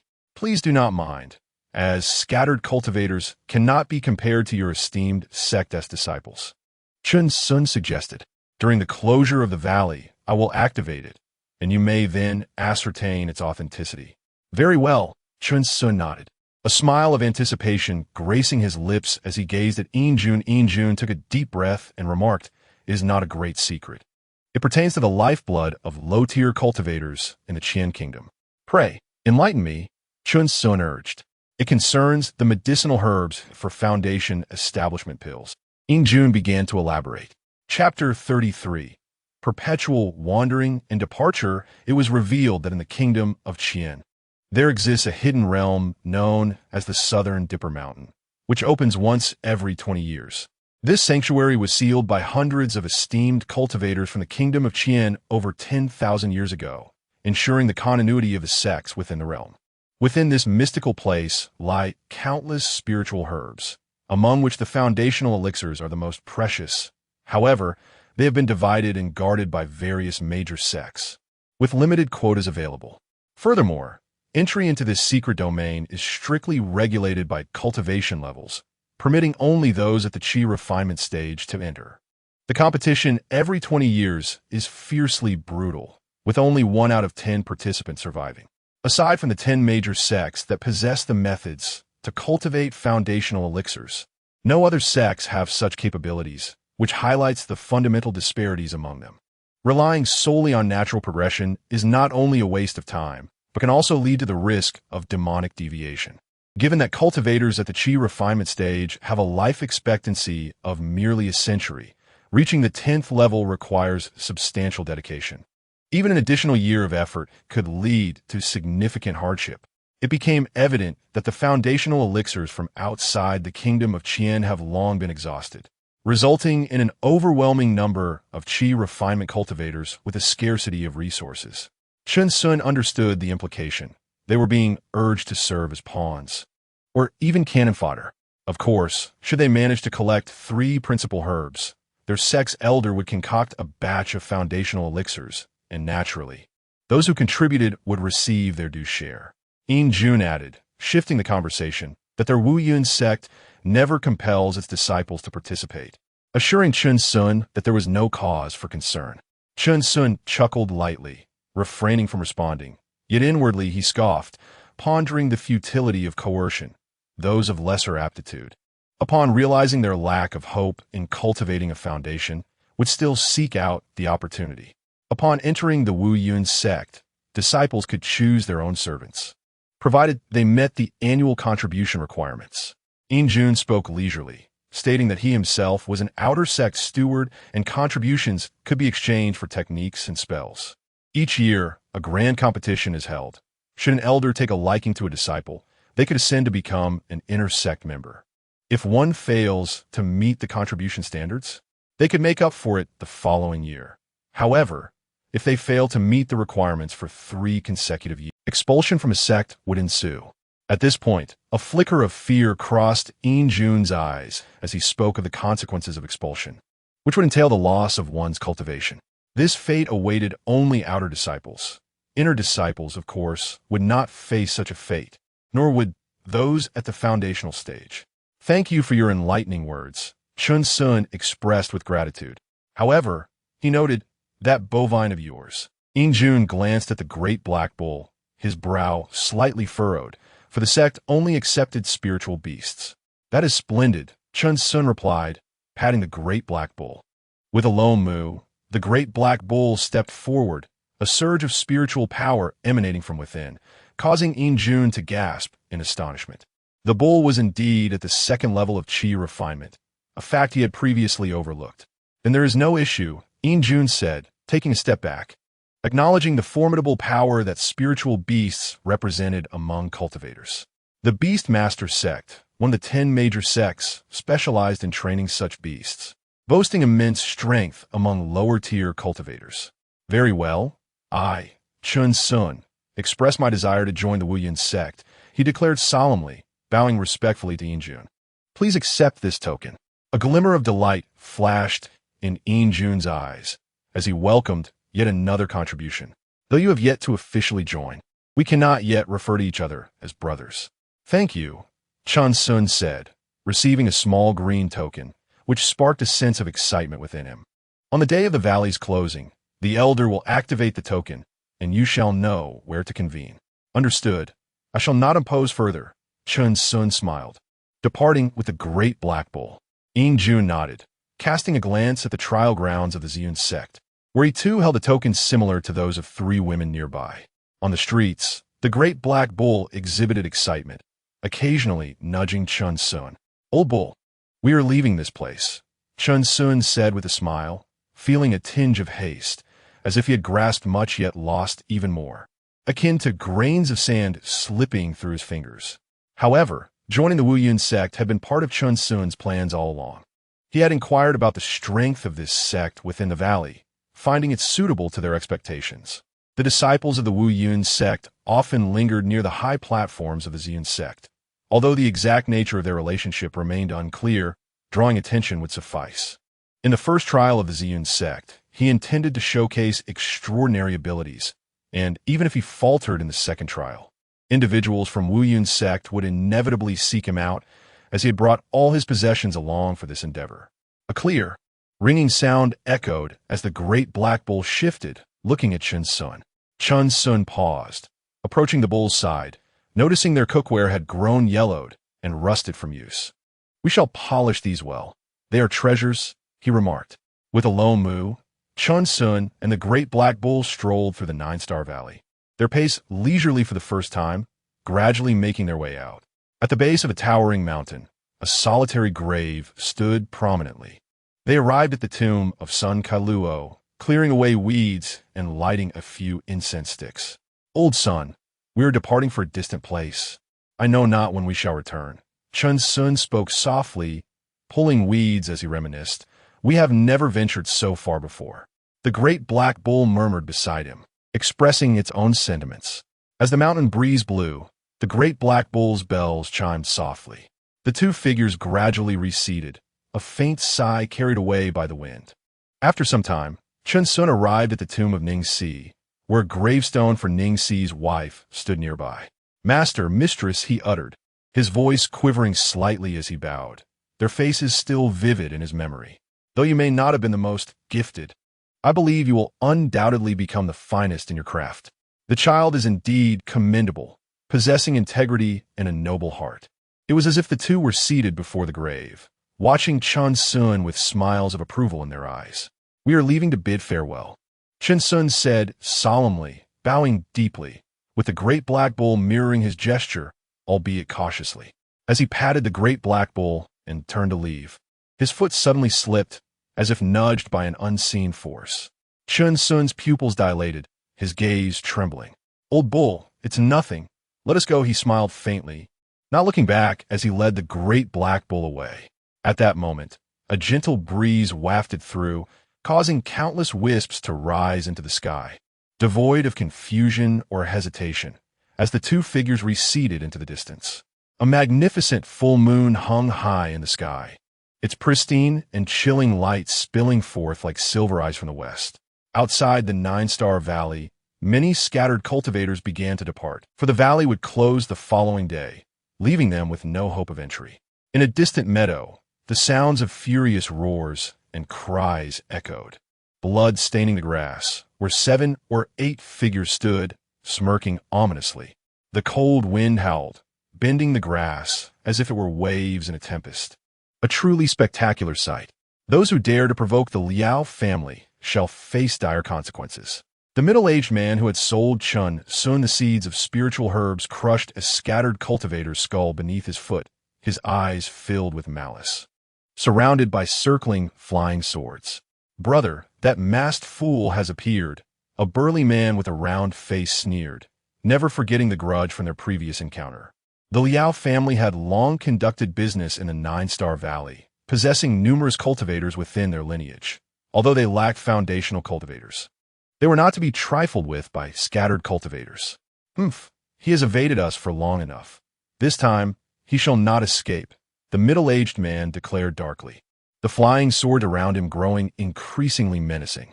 Suddenly, an unsettling sensation washed over the members of the Liao family, their expressions shifting in disbelief as they looked toward the high grass. Beneath the full moon, a masked figure stood alongside the great black bull, their robes billowing in the wind, 3 mighty axes and the bull's horns glistening ominously in the silver light. "Liao family, it has been a long time," came the voice, resonating with an air of foreboding. The hooded figures slightly tilted their head back, a cold smile gracing their lips as they gazed down upon the crowd.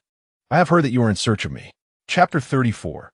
A grand journey is about to commence. A soft voice struck the Liao family like a heavy hammer, leaving them bewildered by the sudden appearance of a figure and a bull, as if they had materialized from thin air. "Kid, I didn't expect you to come straight to me." The round-faced man's eyes gleamed with excitement as he clutched a talisman, a faint light flickering to life as he shouted "Bind." Whoosh! Chen Xun moved with the speed of a tempest, a tremendous gust of wind sweeping across the grassland, forcing the grass to bow down in submission. His cultivation surged with each heartbeat. Refining Qi, level 5. Refining Qi, level 6. Refining Qi, level 10. The members of the Liao family felt their scalps tingle, their eyes widening in disbelief. The round-faced man's pupils quivered as Chen Xun approached him, interrupting his spellcasting. Too slow.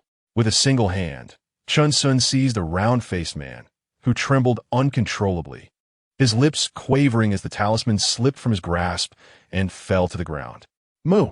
The great black bull roared furiously. A swirling vortex of flames erupted instantaneously, engulfing the sky in a blaze as gigantic walls of fire encircled the Liao family. Countless waves of scorching heat surged forth, the flames radiating with a potent magical energy, concealing a violent force that was tangible to the eye. What is happening? A foundation building. Foundation building, Elder? It's over. The remaining members of the Liao family felt their limbs weaken, their hairs standing on end, trembling as the flames illuminated their panicked expressions, their skins searing from the intense heat. The middle-aged man, in a daze, watched as Chen Xun lifted the round-faced man and advanced towards him step by step, instinctively controlling his flying sword in a desperate attempt to defend himself. Crack, crack! The flying sword was crushed in Chen Xun's grip, inch by inch, just as the middle-aged man's heart shattered at that moment. His legs buckled as he quivered. "Elder, we truly failed to recognize your greatness. Where are my half bags of spirit herb seeds?" Here, here. The middle-aged man fumbled through his storage bag, hastily retrieving several bags of seeds and offering them to Chen Xun. Chen Xun accepted only half a bag, his gaze suddenly turning icy. But I will never spare those who harbor murderous intent against us. You, fellow Taoist. No. The walls of fire echoed with agonizing cries as Chen Xun and the great black bull, their expressions grim, made their way towards Jiuxing Valley. They had learned that the Liao family had been lurking around them for several years. The next day, under the radiant sun, the token in Chen Xun's hand emitted a soft glow as he infused it with his spiritual energy and glanced in a specific direction. Old bull, let us go. Mumu the great black bull replied. In an open area within the valley, a flying boat stood tall, surrounded by a dozen people, some dressed uniformly, respectfully gazing at a straight-backed man. This man was one of the outer sect deacons, Elder A.O. Gu, a practitioner at the early foundation building stage. El Dirao. There are several promising prospects this year, Jun said respectfully. No worries, this year's disciples seem quite impressive. Elder A.O. Gu stroked his beard. I've heard there are several young loose cultivators among them.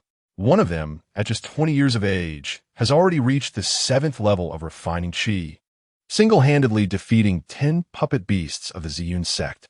Jun's eyes sparkled with astonishment, and he has a spirit beast at the 2nd level of refining qi. His cultivation aptitude is quite remarkable, despite being of mixed spiritual roots. Oh, such talent exists? If he ventures to other sects to face challenges, it may not even come to our Wuyun sect. Elder A.O. Gu nodded repeatedly, clearly pleased. Such talent would undoubtedly be a cornerstone in the Nando Mountain secret realm, and it was indeed fortunate that Jun had discovered him. At this moment, Chen Xun, leading the great black bull, arrived, appearing somewhat travel-worn, the clattering of pots and pans echoing behind him. Dao friend Chen, allow me to introduce you. Jun stepped forward with a smile. This is Elder A.O. of the Wuyun sect. He then turned to Elder A.O. Gu. Elder, this is the person I just mentioned. Greetings, Elder, Chen Xun bowed, hastily removing his head covering to reveal a youthful, harmless face. Quite good, quite good. Elder A.O. Gu regarded Chen Xun and the great black bull with a faint smile, clearly appreciating the courtesy of a younger generation. You may go to the back. Yes. Chen Xun promptly led the great black bull to join the other loose cultivators, engaging in cheerful conversation. Half an hour later, all were assembled, standing before the flying boat. The heart of Chen Xun and the great black bull raced with excitement. The flying boat was immense, spanning several dozen feet, devoid of masts or sails, constructed entirely of wood, capable of accommodating over 100 people. Though not as formidable as the 10 major sects, it was still a considerable force. Let us go. Elder A.O. Gu stepped aboard the flying boat, clapping his hands together, unleashing a resonant sound as he directed a surge of spiritual energy towards a specific point. Jun led the loose cultivators onto the boat, while Chen Xun explored every corner, noting the high-quality materials used in its construction. This flying boat is enormous. Chen Xun marveled, his first close encounter with such a vessel. Old bull, jump a couple of times. Mumu the great black bull complied, bouncing twice without a sound. It was solid. Other loose cultivators expressed their astonishment as well, their eyes shining with delight, mirroring Chen Xun's awe. Boom! Another resounding noise echoed as the flying boat gradually ascended, causing everyone to sway. They hurriedly leaned over the edge, gazing down at the ground. Old bull, we're taking off. Mumu! A gust of cold wind swept through, causing Chen Xun and the great black bull's lips to tremble as Jiuxing Valley became increasingly distinct. Elder A.O. Gu sat cross-legged, surrounding himself with formation flags. As he gestured with both hands, enveloping the entire flying boat in a transparent magical barrier, shielding them from the harsh winds. Incredible! Chen Xun stared at the shimmering barrier, swallowing hard, clutching the great black bull tightly. The great black bull felt a wave of anxiety wash over it, realizing it had developed a slight fear of heights, and instinctively nestled closer to Chen Xun. The panoramic view of Jiuxing Valley unfolded before them, leaving Chen Xun in a daze. He had never imagined the valley to be so vast, adorned with an array of rare flora. The figures on the ground were shrinking, the landscapes of mountains and rivers becoming clearer as the flying boat soared at full speed. "Old Bull, we are truly leaving," Chen Xun exclaimed, gripping the edge of the boat with fervor, his eyes wide with wonder at the Ningyun mountain range. Mu, the great black bull, also peered over, gazing at the Ningyun mountain range, where they had spent so many years, realizing they were about to depart for good. "Look, Old Bull, Panning City, it's colossal." Chen Xun pointed to another area where the outline of a massive city emerged, countless figures bustling within. This was their first glimpse from above. Moo, moo moo. The great black bull seemed to be searching for something, peering down eagerly. The flying boat sliced through clouds and mist, traversing towering mountain ranges. "Old Sun, S-Peak," Chen Xun shouted, recognizing the familiar sight. Moo! The great black bull shared his excitement, even as wisps of cloud drifted by. It too caught sight of the peak. Chen Xun felt moisture welling in his eyes, perhaps due to the wind or the dust in the air, as he glimpsed the resting place of his master and mistress. "We are leaving." Everything on the ground grew increasingly small and vague. The flying boat moved at a remarkable speed. Panning City faded from view, followed by the Ningyun mountain range, until they were no longer visible. Both man and bull continued to gaze in that direction, where countless cherished memories resided. Buzz, a flying vessel glides across the horizon, scattering clouds and mist in its wake. Thoughts have been cast far away. Farewell to the quaint village, farewell to Panning City, farewell to the serene Ningyun mountain range. The vastness of the heavens unfolds. Countless birds soar in the sky, harmonizing with the azure expanse and the billowing clouds, flying alongside the vessel, only to be left far behind. Chen Xun and the great black ox have departed from the vessel's edge, their gazes resolutely fixed ahead. Winding and spiraling mountain ranges recede into the distance as the vessel adjusts its course several times, now charting a direct path toward Zhejiang Prefecture in the Kingdom of Qian. An epic journey is on the verge of commencing. Chapter 35, Qian Country. Zhejiang Prefecture. 5 elements sect upon the flying vessel. Elder Ao surveyed the assembly, observing that their emotions had largely stabilized. The gathered loose cultivators respectfully lowered their heads and clasped their hands in acknowledgement, feeling the weight of his gaze. The sect had expended considerable resources to provide transportation for everyone, hoping that all would maintain a sense of balance within their hearts. El dir al spoki gravel, emphasizing the importance of honesty, regardless of the size of the sects within the cultivation realm. He urged everyone not to squander their time and to adhere to the established rules of the sect. The loose cultivators trembled inwardly, aware that the ruthless principles of survival, such as killing for treasure, would not apply within the sect. Chen Xun's eyes flickered with realization. The sect was not a place for idleness, and contributions were expected annually. Having gained their current standing through hard work, none among them were fools. Elder Ao scrutinized the crowd and nodded slightly. Although these loose cultivators were not exceptionally talented, they formed the backbone of the southern Dipper Mountains' secret realm every 20 years, showcasing their daring and cunning. Elder Ao's expression remained impassive as he took his place at the forefront, settling into a meditative posture, with several disciples of the 5 Elements sect following suit. "Greetings, fellow cultivator." A man resembling a lean monkey approached Chen Xun, his fair complexion and handsome features revealing his cultivation at the 8th level of Qi refinement.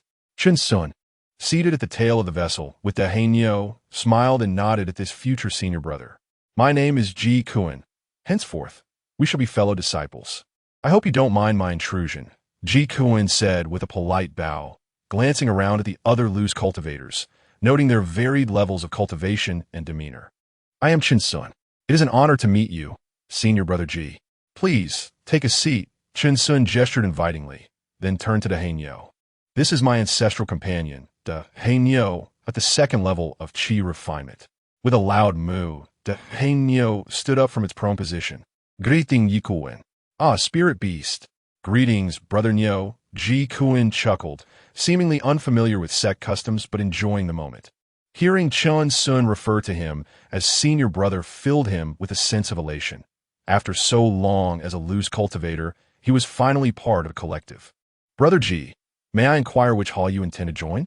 The Five Elements sect is vast, with numerous factions, but one must choose wisely for the journey of life. Yikun inquiret. Oh, do you possess some insider information, senior brother G? I am entirely unfamiliar with the Five Elements sect, Chen Xun remarked with feigned indifference, sensing that Ji Kuan had connections within the sect. Do not overthink it, brother Chen. I merely inquired with a few disciples of the Five Elements sect. Nothing of great significance. Ji Kuan waved dismissively, a smile creeping onto his lips. Is the Five Elements sect particularly populous? Chen Xun asked, puzzled, having observed that other sects numbered merely in the thousands. Ji Kuan raised his hand, mysteriously forming the number 5. 5,000, Chen Xun exclaimed, turning to the Hainyo, who mirrored his astonishment. Indeed, there are countless cultivators. In all my years, I have never encountered so many. Ji Kuan chuckled, reveling in Chen Xun's disbelief. Perhaps 500? Chen Xun suggested, his expression tinged with disappointment. Brother Chen, it is more than 50,000, Ji Kuan replied, taking a deep breath as he spoke. Chen Xun's eyes widened in shock, and he nearly fainted at the revelation. 50,000 cultivators? Is that truly the case? Chen Xun exclaimed, his heart racing with astonishment. Indeed, when I first heard, my reaction was similar to yours, Ji Kuan remarked, his tone laced with awe. The 10 great sects of Qian country are renowned, and it is said that cultivators from other nations also gather there. Ji Kuan continued, all the exceptional cultivators of Qian country are within those 10 sects. One can only imagine how remarkable it must be. The Hainyo, did you hear that? This is what it means to broaden one's horizons. Chen Xun exclaimed, raising a hand as the Hainyo nodded in agreement, having believed that the 9-star valley was the pinnacle of cultivation. However, for outer disciples like us without a background, joining the outer disciplinary hall is the best choice. Ji Kuan stated solemnly. Although it entails some perilous tasks, the contributions are substantial and can be exchanged for numerous treasures, while also providing invaluable combat experience. Chen Xun understood. Ji Kuan's lengthy discourse was an invitation for him to join their ranks, forming bonds early on. Very well, senior brother Ji, your word shall be considered. If I decide to join the outer disciplinary hall, I will seek you out first, Chen Xun replied earnestly, sincerity gleaming in his eyes. Excellent. I shall not disturb you further, brother Chen and brother Nyo, Ji Kuan said with a courteous bow and a smile before departing to seek other companions. Dachenul mood in frulto y kunstritriting figure. Chen Xun's expression turned contemplative. He would not make decisions based solely on Ji Kuan's words.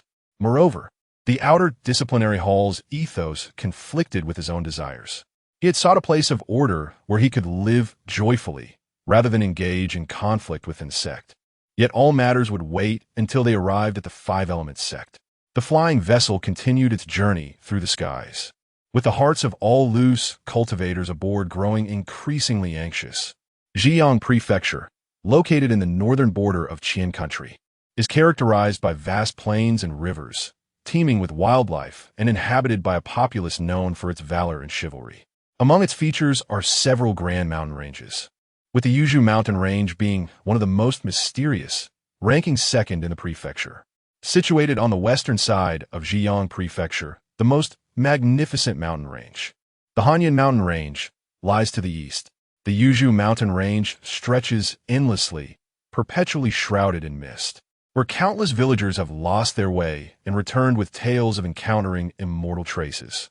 Though immense, the mountains are scarcely traversed, giving rise to numerous folk legends, prompting even the local government to issue edicts forbidding commoners from entering. The mountains are adorned with steep cliffs, ancient towering trees, and intertwining waters, all contributing to an aura of enigma. Unbeknownst to the populace, this land is the very seat of the prestigious sect, Five Elements sect, a boundless and fantastical array, refined and enhanced by generations of elders, has concealed the sect from the eyes of mortals. Within this grand formation, Numerous pavilions and towers are nestled among the mountains. Alongside, several majestic halls perched atop peaks, surveying the entirety of the Yuzhou mountain range. Among the lofty peaks, numerous caves abound, and the mountains occasionally emit dazzling divine light, brimming with spiritual energy. With a whoosh, whoosh, countless disciples of the Five Elements sect, donned in uniform attire, soared through the air on their flying swords. Their expressions tense and busy as they raced against time in their fleeting lives. Above them, several flying vessels glided through the skies, and after a month of travel, Chen Xun and his companions finally arrived. Chapter 36. A perfect match. Chen Xun and the Great Black Bull were awestruck as they leaned against the flying vessel, overwhelmed by the grandeur of the scene before them. This is the true world of cultivation. What does the Nine-Star Valley compare to this? Chen Xun exclaimed, his voice trembling with excitement as he gazed at the ground, where the architecture was strikingly different from the mundane realm, sophisticated, majestic, and refined. Moo! The Great Black Bull's eyes quivered, its voice elongated in astonishment as they observed the multitude of cultivators on the ground. Several massive vessels had gracefully docked, creating an open plaza that resembled a grand square. Hundreds of disciples were gathered, holding garments and magical artifacts. Elders within the vessels gracefully floated down on their respective artifacts, engaged in lively conversation and laughter. Among the crowd, only about 40 scattered cultivators descended, timidly glancing at the disciples of the sect, uncertain of their next steps. Chen Xun, with the Great Black Bull in tow, stood at the edge, scanning the surroundings, puzzled by the absence of any formal initiation ceremony. Esteemed guests, Jun, brimming with exuberance, stood at the forefront, radiating a charisma completely transformed from his demeanor in the Nine-Star Valley. Please collect your sect items. From now on, we shall be brothers in arms. As his words echoed, the disciples behind him stepped forward, and the scattered cultivators hurriedly approached to receive their garments and tokens. Dust cleansing technique, sword control technique, 5 elements art, sect regulations, and even storage bags. Chen Xun's smile widened, a gleeful chuckle escaping his lips as he observed the disciples in front of him. One disciple, slightly frowning, displayed a clear disdain for scattered cultivators, coolly instructing, after you receive your items, proceed to the Grand Hall of the sect to select your respective positions. Your contribution points will determine your future within the sect. Thank you. Thank you. Chen Xun nodded eagerly, quickly donning the azure robe, feeling an immediate shift in his aura. May I ask? However, before he could finish, the disciple turned away, uninterested in further dialogue. How aloof. Chen Xun raised an eyebrow, pondering the way to the Grand Hall. He looked toward the Great Black Bull, spinning around and grinning. Old bull, don't I look like an immortal now? Moo, the Great Black Bull marveled, remarking on how the attire transformed Chen Xun, making him appear much more refined. But we shouldn't discard our old clothes. Chen Xun carefully stowed his coarse linen garment in the pockets by the sides of the Great Black Bull, a treasured piece crafted with his own hands. Moo! The Great Black Bull nodded, its eyes sparkling with joy, as the spiritual energy within the sect was far superior to that of Ningyun Mountain Range. Junior brother Chen Xun, now dressed in his sect attire and sporting his token, suggested, let's head to the Grand Hall. Noticing Chen Xun's bewilderment, he realized he had likely not inquired about the route, as the sect's disciples seemed rather proud and reluctant to engage in conversation.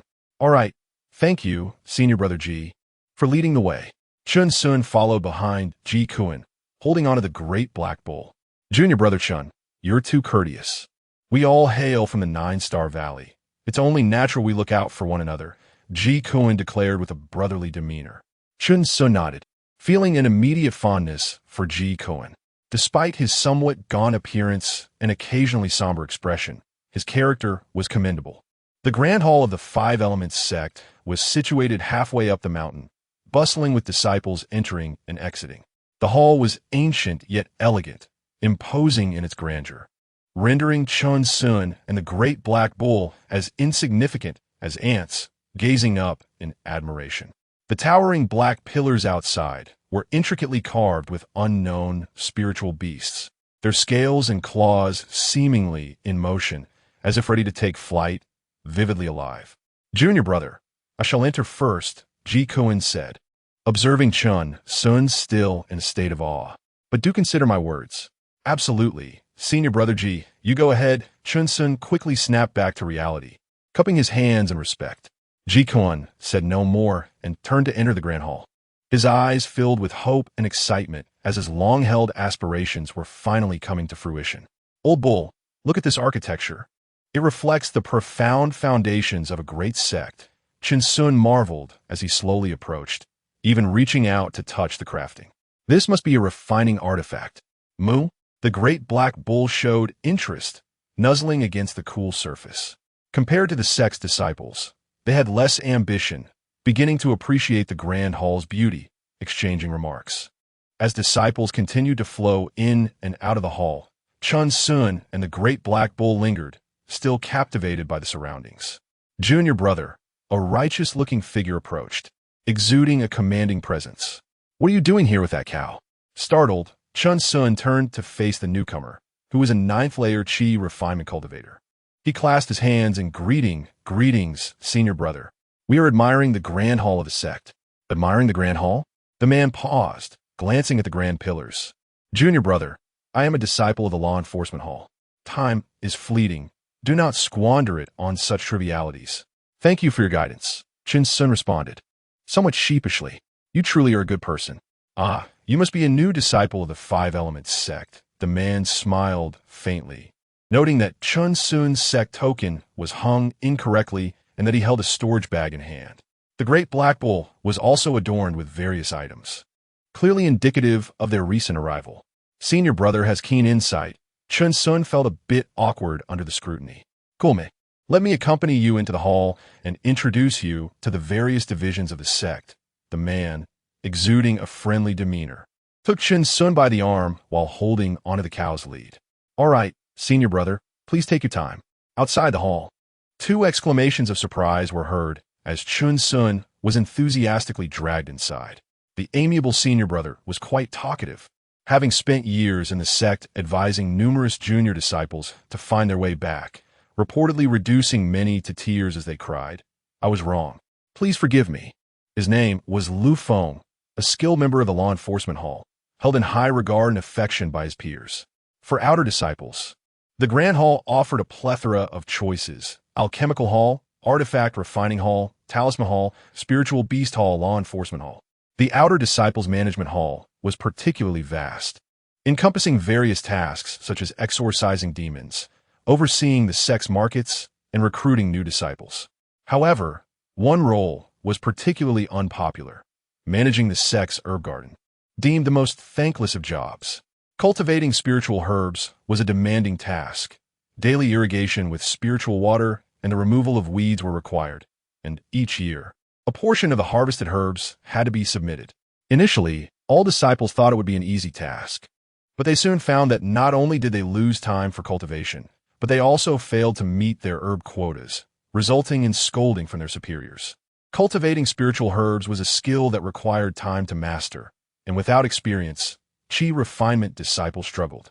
Even if contributions were raised, only a few would take on the task, often necessitating the sect to dispatch seasoned members for assistance. Senior brother Le, that's it. I shall cultivate spiritual herbs, Chen Xun declared, excitement bubbling within him. It's a perfect match. Chapter 37. The Peach Blossom Land. Ah? Brother Chen, I have previously warned you about the drawbacks. Lu Feng frowned, strongly advising the newly initiated disciples against venturing into the spirit herb garden, as it reflects a careless attitude towards both the sect and oneself. Rest assured, Brother Lu, my family specializes in cultivating spirit herbs, Chen Xun earnestly replied, respectfully clasping his hands in gratitude. Thank you for your guidance, Brother Lu. I will ensure the herb garden is well managed. Though Lu Feng's meddling might appear excessive to outsiders, Chen Xun held a different perspective. Lu Feng had rendered him significant assistance, a kindness he would not forget.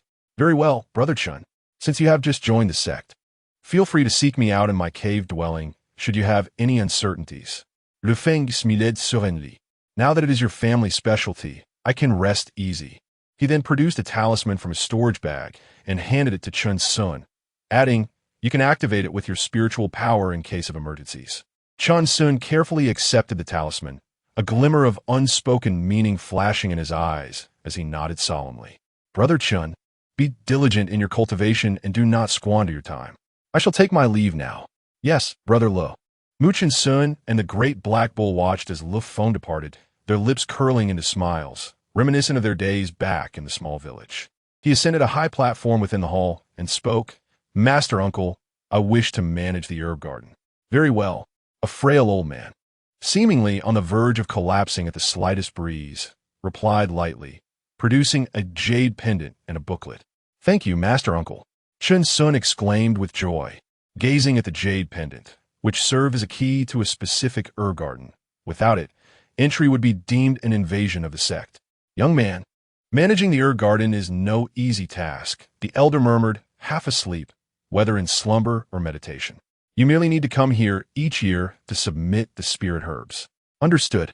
Chen Xun nodded, brimming with ambition. This young bull seems quite remarkable, full of spirit, the elder remarked, glancing with interest at the great black bull behind Chen Xun. Mu Master Uncle, this is my family's ancestral great black bull. Quickly go on. What are you daydreaming about?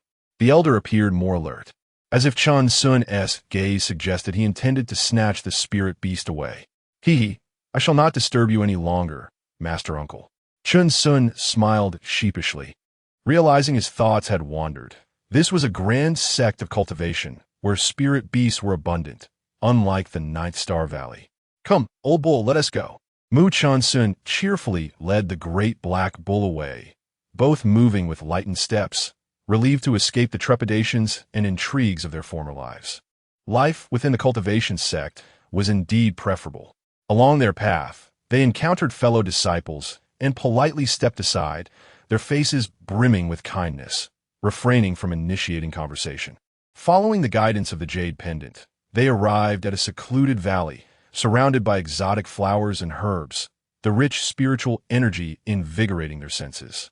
In the distance, a magnificent waterfall cascaded, churning white foamy waves and splashing droplets that sparkled like jade and silver into a tranquil pool, all while a kaleidoscope of colors danced in the light.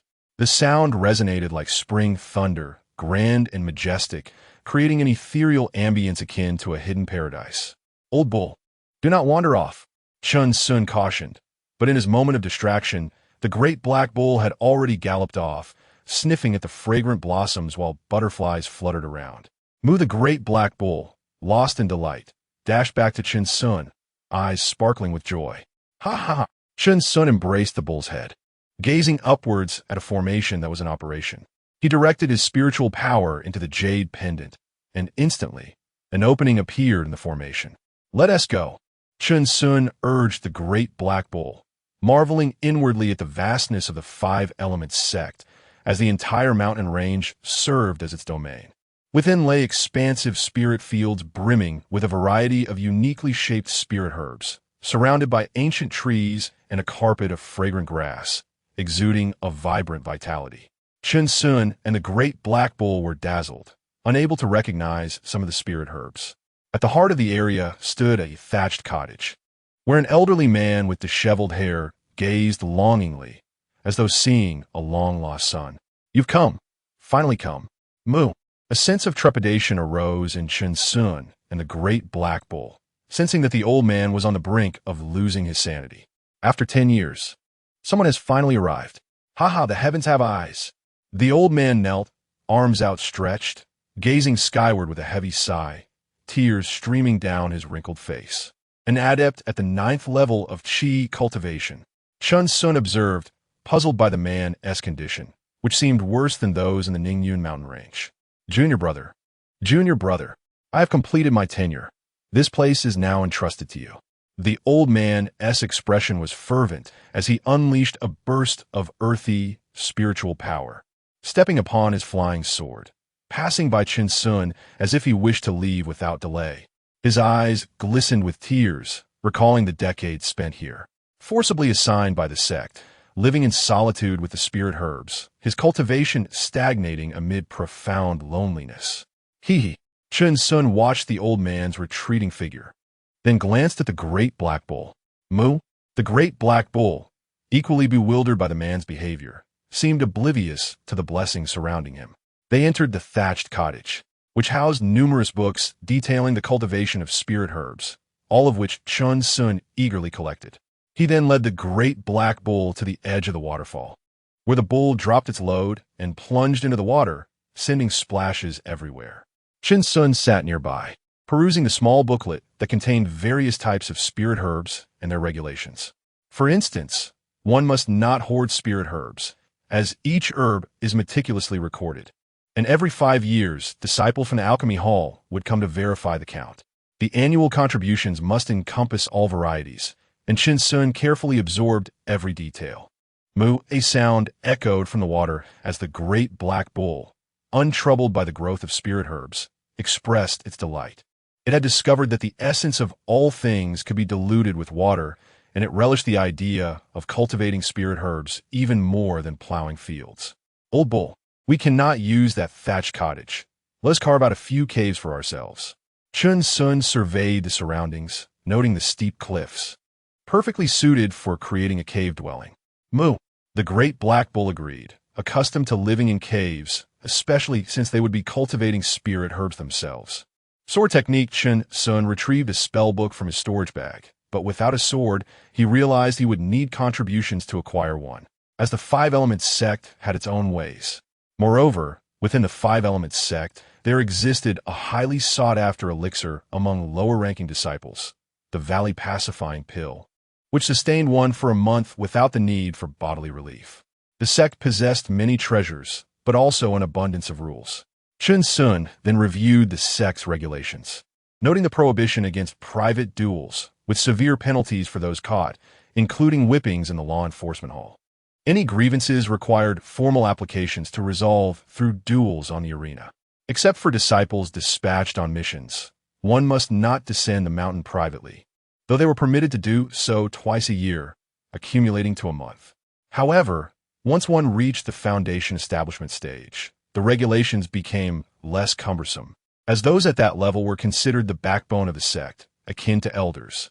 The Five Elements sect is more expansive than a city, with everything one could desire, making descent unnecessary. Chen Xun mused.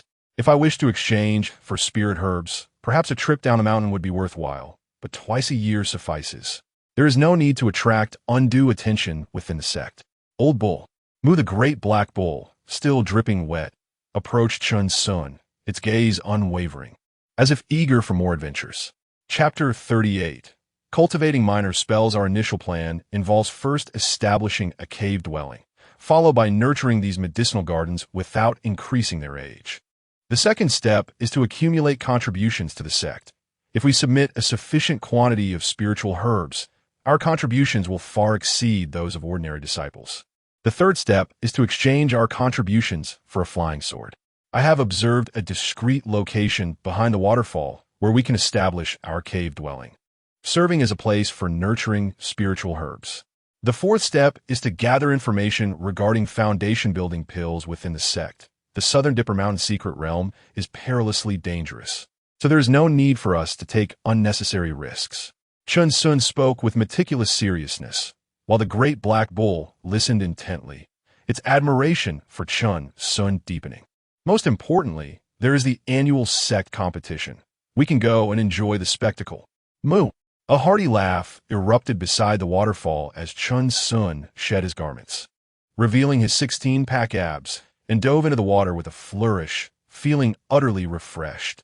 The sky was clear, and a gentle breeze wafted through as Chen Xun and the great black bull busied themselves.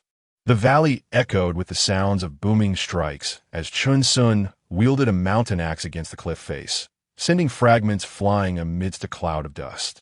The great black bull fetched a water bucket from their thatched cottage, continuously filling it with water from the waterfall, preparing to practice a spell known as the water spirit technique.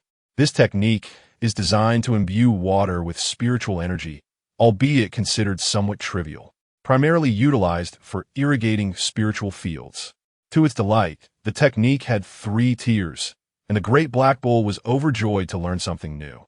On the long path of immortality, few things can invigorate it more than acquiring new knowledge, a sentiment shared by both Chen Xun and the bull, filling them with enthusiasm for the future. Old bull, take your time fetching water. Don't drown, for I want to save you. Chen Xun jested, his face covered in lime dust. He turned to the great black bull, reminiscing about their ice-chiseling days. Moo! The great black bull bristled at the remark, confident it would not slip into the water. Last time had merely been an accident. However, unbeknownst to them, the water spirit technique was quite challenging to cultivate. Most disciples managing the medicinal gardens had only reached the first tier. After generations of refinement, it was clear that this minor spell required the passage of time, with no shortcuts available. It is said that this technique was authored by some celestial being, as every sect utilized the water spirit technique due to the absence of a superior alternative. In a world where strength reigns supreme, only those satiated would indulge in the practice of such spells, contributing to the scarcity of herbal farmers. Nevertheless, the 10 major sects did possess such extraordinary individuals, though they were treasured secrets rarely revealed to the public. With a mighty strike, Chen Xun gritted his teeth, delivering another powerful blow to the mountain wall, exclaiming in disbelief. Moo, the great black bull, disregarded the water bucket, rushing to Chen Xun's side. Is it truly that hard? Chen Xun's eyes widened, lime dust clinging to his brows. Old bull, the mountain axe has chipped. Moo, the great black bull, could hardly believe it. The cliff of an Ingyun mountain range had been cleaved by a single swing of Chen Xun's axe. After all this time, he had managed to break his prize tool. Oh well, I'll just sharpen it. We're working with mundane iron here. Chen Xun sighed, lamenting the damage to his beloved axe, a masterpiece from the blacksmith's forge, likely due to the hardness of the mountain stone. Moo, go ahead, don't mind me, Chen Xun said, sitting down to begin sharpening his axe. The great black bull nodded and returned to fetching water. 2 days later, Chen Xun finally completed the cave dwelling, placing pots and pans inside before starting on woodworking to create various tools. Chen Xun's craftsmanship was remarkable. Tables and chairs were fashioned with ease. Old bull, let us organize our belongings. This will be our home from now on, Chen Xun remarked with a smile, arranging the wooden carvings and other items around the space. Moo, the great black bull, scurried about, helping with the arrangements. Du stand technique. Chen Xun cast a spell, and a refreshing breeze swept through, rejuvenating his entire being, shining with vitality. Moo, the great black bull, was astonished. This was cleaner than a bath. Old bull, do not underestimate these minor spells. Chen Xun mused, realizing that each minor spell significantly saved them time, including those pertaining to pill refining. Moo, the great black bull, grinned widely, settling down to cultivate the water spirit technique. That night, under the starry sky, Chen Xun quietly stepped outside the cave, gazing up at the celestial expanse. What kind of world is this in the realm of cultivation? A faint smile graced his lips as his eyes glazed over. He recalled Ji Kun boasting about ancient texts that spoke of an advanced cultivation civilization far beyond their own, deeming their realm primitive. Just like primitive man, Chen Xun scoffed, filled with disbelief. Was this not the most authentic form of cultivation? Cultivation civilization, he murmured softly, leaning against the cave entrance, gradually succumbing to slumber. Old bull, and I shall definitely journey there. The following day, dawn broke, the sun rising with fervor. Chen Xun cast aside all distractions and began his day with the great black bull. Old bull, let us go hunting. Moo. Chen Xun hoisted an axe over his shoulder and ventured into the mountains with the great black bull, where wild beasts roamed freely and the sect would not intervene. As time flowed like a gentle spring, half a year swiftly passed. The medicinal valley flourished, rich with fragrant herbs. And Chen Xun sat amidst them with the great black bull. Waves of water rippled around them, transforming into vibrant water orbs filled with spiritual energy and power. Pop, pop. The water orbs burst in the air, and as Chen Xun and the great black bull slowly opened their eyes, they realized they had reached the second tier of the water spirit technique. It doesn't seem too difficult, Chen Xun remarked with a slight frown, feeling a hint of envy as the great black bull advanced to the second tier as well. Moo, moo. The great black bull stared incredulously. Aside from its slow cultivation progress, it had been rapidly mastering the technique. Yet, Chen Xun pondered, this qi refining stage truly demands perseverance. If we refine our dantian into liquid, perhaps after a century of grinding, we might ascend further. Moo! The great black bull's eyes narrowed, nudging Chen Xun. Oh dear. We're in for a long haul. Ha ha, just teasing you. Chen Xun laughed, patting the great black bull as they proceeded with their plans. Moo the great black bull let out a joyful call, eagerly following Chen Xun. Within the medicinal valley, Chen Xun fashioned a straw hat for himself and a larger one for the great black bull, which delighted it immensely, even wearing it to sleep. Under the sun, the pair donned their straw hats, tirelessly tending to the herb fields, their eyes sparkling with joy, undisturbed by any outside interference. Chapter 39. Cultivating the spirit field for centuries as the seasons change from spring to autumn. Today the sun shone brilliantly, marking the first year since their arrival at the Wuyun sect. They continued to invest their longevity points into their magical prowess. The medicinal valley's restrictions opened a passage, and Chen Xun, leading the robust black bull, stepped out with an exuberant demeanor. His storage bag filled with a substantial amount of spiritual herbs, exactly the quota they were required to submit. With familiarity, they made their way to the main hall of the sect. After lingering outside for a considerable time, they were relieved not to encounter Senior Brother Lu today, sparing them another lecture. Inside the hall, the same elderly figure awaited, and Chen Xun, donning a straw hat, respectfully announced, "Uncle Master, I am here to submit the spiritual herbs." The elder responded, seemingly perpetually in a state of drowsiness. On the platform, Chen Xun presented the contents of his storage bag, every herb accounted for, exuding a rich aura of spiritual energy. A glimmer of interest sparked in the elder's eyes as he quickly began counting, producing a token and casting a spell, confirming, "Not bad. Young man, it is indeed you." Recognizing Chen Xun's appearance beneath the straw hat and glancing at the black bull, the elder remarked, "You are the first disciple to enter the sect and immediately access the medicinal garden, and you have submitted your herbs in full during your first year. Uncle Master, you may not know this, but my family specializes in cultivating spiritual herbs. I possess some experience," Chen Xun replied confidently. "Quite impressive," the elder responded, appearing unusually chatty today. He conjured an 8 trigram token. "This is your contribution value for this year. It is now yours." "Thank you, Uncle Master," Chen Xun exclaimed joyfully, reverently accepting the token and gripping it tightly in his hands. "Simply drop your blood to recognize ownership, and you may go," the elder instructed. "Understood." Chen Xun hurriedly led the black bull away, as he had long since memorized the location of the contribution hall. "Old bull, we've struck gold," he exclaimed. "Moo!" The black bull bellowed excitedly. As they passed through, nearby disciples frowned, puzzled by the raucous, straw-hatted figure. Upon reaching a secluded spot outside the hall, Chen Xun quickly recognized ownership by dripping his blood on the token. Upon checking, he was astonished to find his contribution value totaled 200. Woohoo! Chen Xun leaped in exhilaration. Turning to the black bull, "Old bull, we have 200 contributions." "Moo!" The black bull was equally astonished, rearing up on its hind legs and leaning against Chen Xun, eagerly eyeing the token. It was noteworthy that the sect required a mere 100 contribution points from outer disciples each year, and they had exceeded that by more than double. "Let's head to the contribution hall. Today, we shall indulge in extravagant spending," Chen Xun declared. "Moo!" With that, the duo set off at a sprint, ready to raid the contribution hall. Half a day later, Chen Xun emerged from the contribution hall with a crestfallen expression, cradling a long sword in his hands, his eyes vacant and devoid of hope. "Damn it, that black hall," he muttered under his breath, his lips moving as he repeatedly murmured about the black hall. Moo the black bull's eyes mirrored Chen Xun's despair. Their contribution points had been completely depleted. The sword had cost 50 contribution points, a low-grade yellow-tier magical weapon.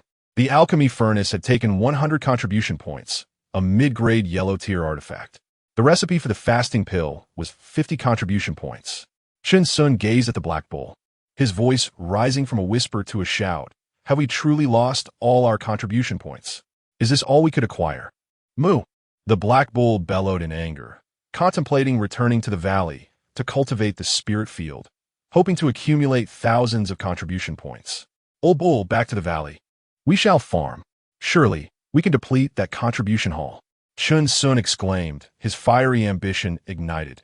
Let us cultivate for hundreds of years and empty that hall. Moo! The black bull stood tall, letting out a mighty roar, its muscles rippling with newfound vigor. Quiet down. No ruckus outside the hall. Came several stern reprimands from within. Moo, let us go. Let us go.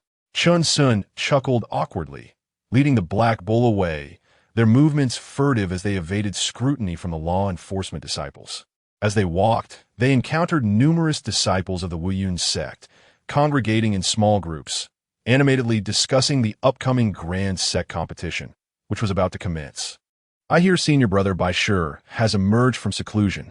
One disciple exclaimed, "Oh my, he is the pillar of our outer disciples, praised by the sect leader for his foundational prowess." Another added, "If he claims victory this year, he may receive a foundational pill as a reward for the journey to Nanshan in 4 years." Victory is a distant dream for us outer disciples. It has always been the inner disciples who sweep the board. Nevertheless, we can still earn some contribution points and enhance our strength. Several disciples brushed past Chen Xun, their excitement palpable, blissfully unaware of the straw-hatted figure trailing behind. "Dear brothers, may I have a moment?" Chen Xun gently cleared his throat, approaching with the black bull in tow. What contribution points are needed to participate in the sect competition? Startled, the group turned to him, bemused by the sudden appearance of this humble figure. "Ah, so you must be a fresh disciple," one remarked. "Yes, indeed. Please allow us to enlighten you." Chen Xun, inadvertently, placed 3 low-grade spiritual stones into their hands. "Whoa!" The trio exchanged glances, surprised by the generosity of this novice. With hands clasped behind their backs, they laughed heartily. "We are all fellow disciples." Indeed, we are brothers." Chen Xun joined their laughter. "Little brother, you may not be aware," one of them began. "Only disciples in the Qi refinement stage may participate in the sect competition. If one ranks within the top 500, they will receive 500 contribution points. Should one secure a position in the top 100, they will earn 1,000 contribution points, with the chance of being taken under the wing of an elder. If one places in the top 10, they will receive 2,000 contribution points and be directly promoted to inner disciple status, with the privilege of selecting a master.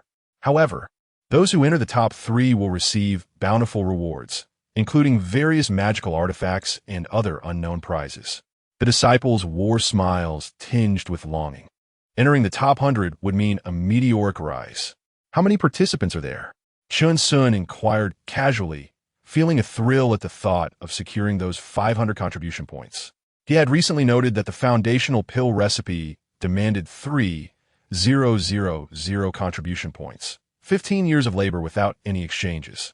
"Typically around 30,000, one replied. "So many?" Chen Xun gasped, recalling his previous life where he had never ranked within the top 500 among a mere 1,000 candidates. Indeed, not only inner disciples participate, but also the descendants of various elders, another explained. The group sighed lightly, acknowledging the disparity. Those individuals possess superior artifacts and spells. They are beyond our reach. How is that fair? It's like wielding a kitchen knife against someone with a Gatling gun. Chen Xun frowned, contemplating the inequity of resources. "The sect will consider our plight. Inner disciples have their own competitions and only contend for the top 100 rankings," one disciple reassured him. "That hardly seems just. It feels like a self-indulgent game for the inner disciples," Chen Xun replied, shaking his head, lamenting the disproportionate resources. "Little brother, you are mistaken. Our outer disciples are also full of talent. Just look at senior brother Bai Shi, who is at the peak of the Qi refinement stage. Who could rival him?" The disciples confidently asserted, as if Bai Shi were a kin of theirs. "Indeed, that is true. I shall not intrude upon your discussions any longer," Chen Xun said, leading the black bull away thoughtfully, while around them, disciples dashed past and others soared on flying swords, their spirits high. Chapter 40. The Wuyun Sect. The sect tournament, come on. Old bull, let us join the festivities. Moo. Chen Xun hurriedly led the great black bull, racing after the crowd. The site of the sect tournament lay atop a distant peak. As they approached the mountain of the tournament, The number of disciples from the Huiyun sect grew increasingly abundant, rendering Chen Xun and his great black bull rather inconspicuous. Among the throng were spirited senior brothers and delicate junior sisters, their laughter ringing melodiously, causing many disciples to swallow hard in envy.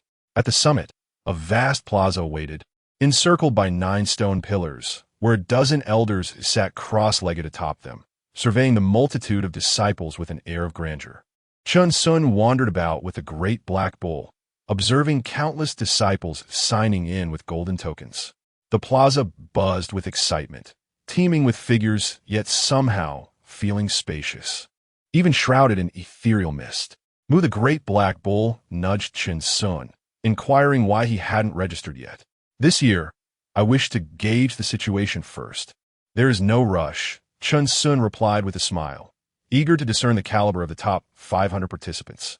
The great black bull nodded, its head swiveling to take in the various cultivators, its nostrils flaring as it sniffed the air. 3 days later, the major peaks of the Huiyun sect erupted in divine light, and a resounding bell tolled across the mountains, heralding the deep roars of disciples.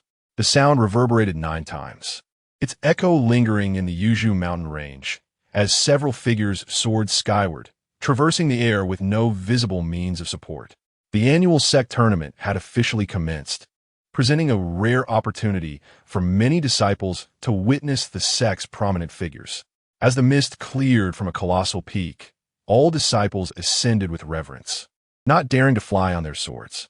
Below, a vast crowd gathered, the sheer number enough to send shivers down one's spine. Chen Xun followed at the rear, holding his breath as he spotted an individual walking through the air. The overwhelming aura of power radiating from this person made both him and the great black bull acutely aware that a mere glance from them could spell their doom. On the peak, dark platforms rose, overlooking numerous dueling stages, each manned by a foundational elder. Their faces were serene as they sat in meditation, awaiting the younger generation. We greet the esteemed elders and the sect leader. The chorus of disciples echoed, their voices resonating through the clouds, a display of formidable presence. The 13 distinguished figures on the platform rose, their expressions and attire diverse, gazing down at the throng of disciples. Their ethereal demeanor was impossible to overlook. Even amidst the crowd, their presence was striking. The youth are formidable. Let the Huiyun sect tournament officially commence. The sect leader, Yu Yuanhua, smiled faintly, his robes billowing as if caught by an unseen wind. His resonant voice reached every disciple, making them feel as though they were under his watchful gaze. Without further ado, the excitement surged among the disciples, their faces flushed as they turned to the dueling platforms, their inner energies surging. The elders' eyes sparkled with intent as a jade slip unfurled in the air. In the sect tournament, life and death are fated. Should one find themselves outmatched, they may concede. The foundational elders stepped onto their artifacts, soaring into the air, but never surpassing the platforms. With stoic expressions, they regarded the disciples, channeling their power into the jade slip. Begin. At that moment, the symbols in the hands of countless registered disciples flickered with soft light, their opponents chosen at random, making the first battle a game of chance. Below the platform, over 100 inner disciples stood, clad in white, their eyes gleaming as they focused on the various dueling arenas. The 13 notable figures on the platform also cast their gazes about, recognizing that these juniors were the future of the sect, eager to ensure their potential did not fade. As the duels intensified, each participant sought to showcase their prowess, exerting every ounce of their strength. On one stage, 2 disciples in green faced each other. One broke into a cold sweat, his heart racing at the sight of his opponent.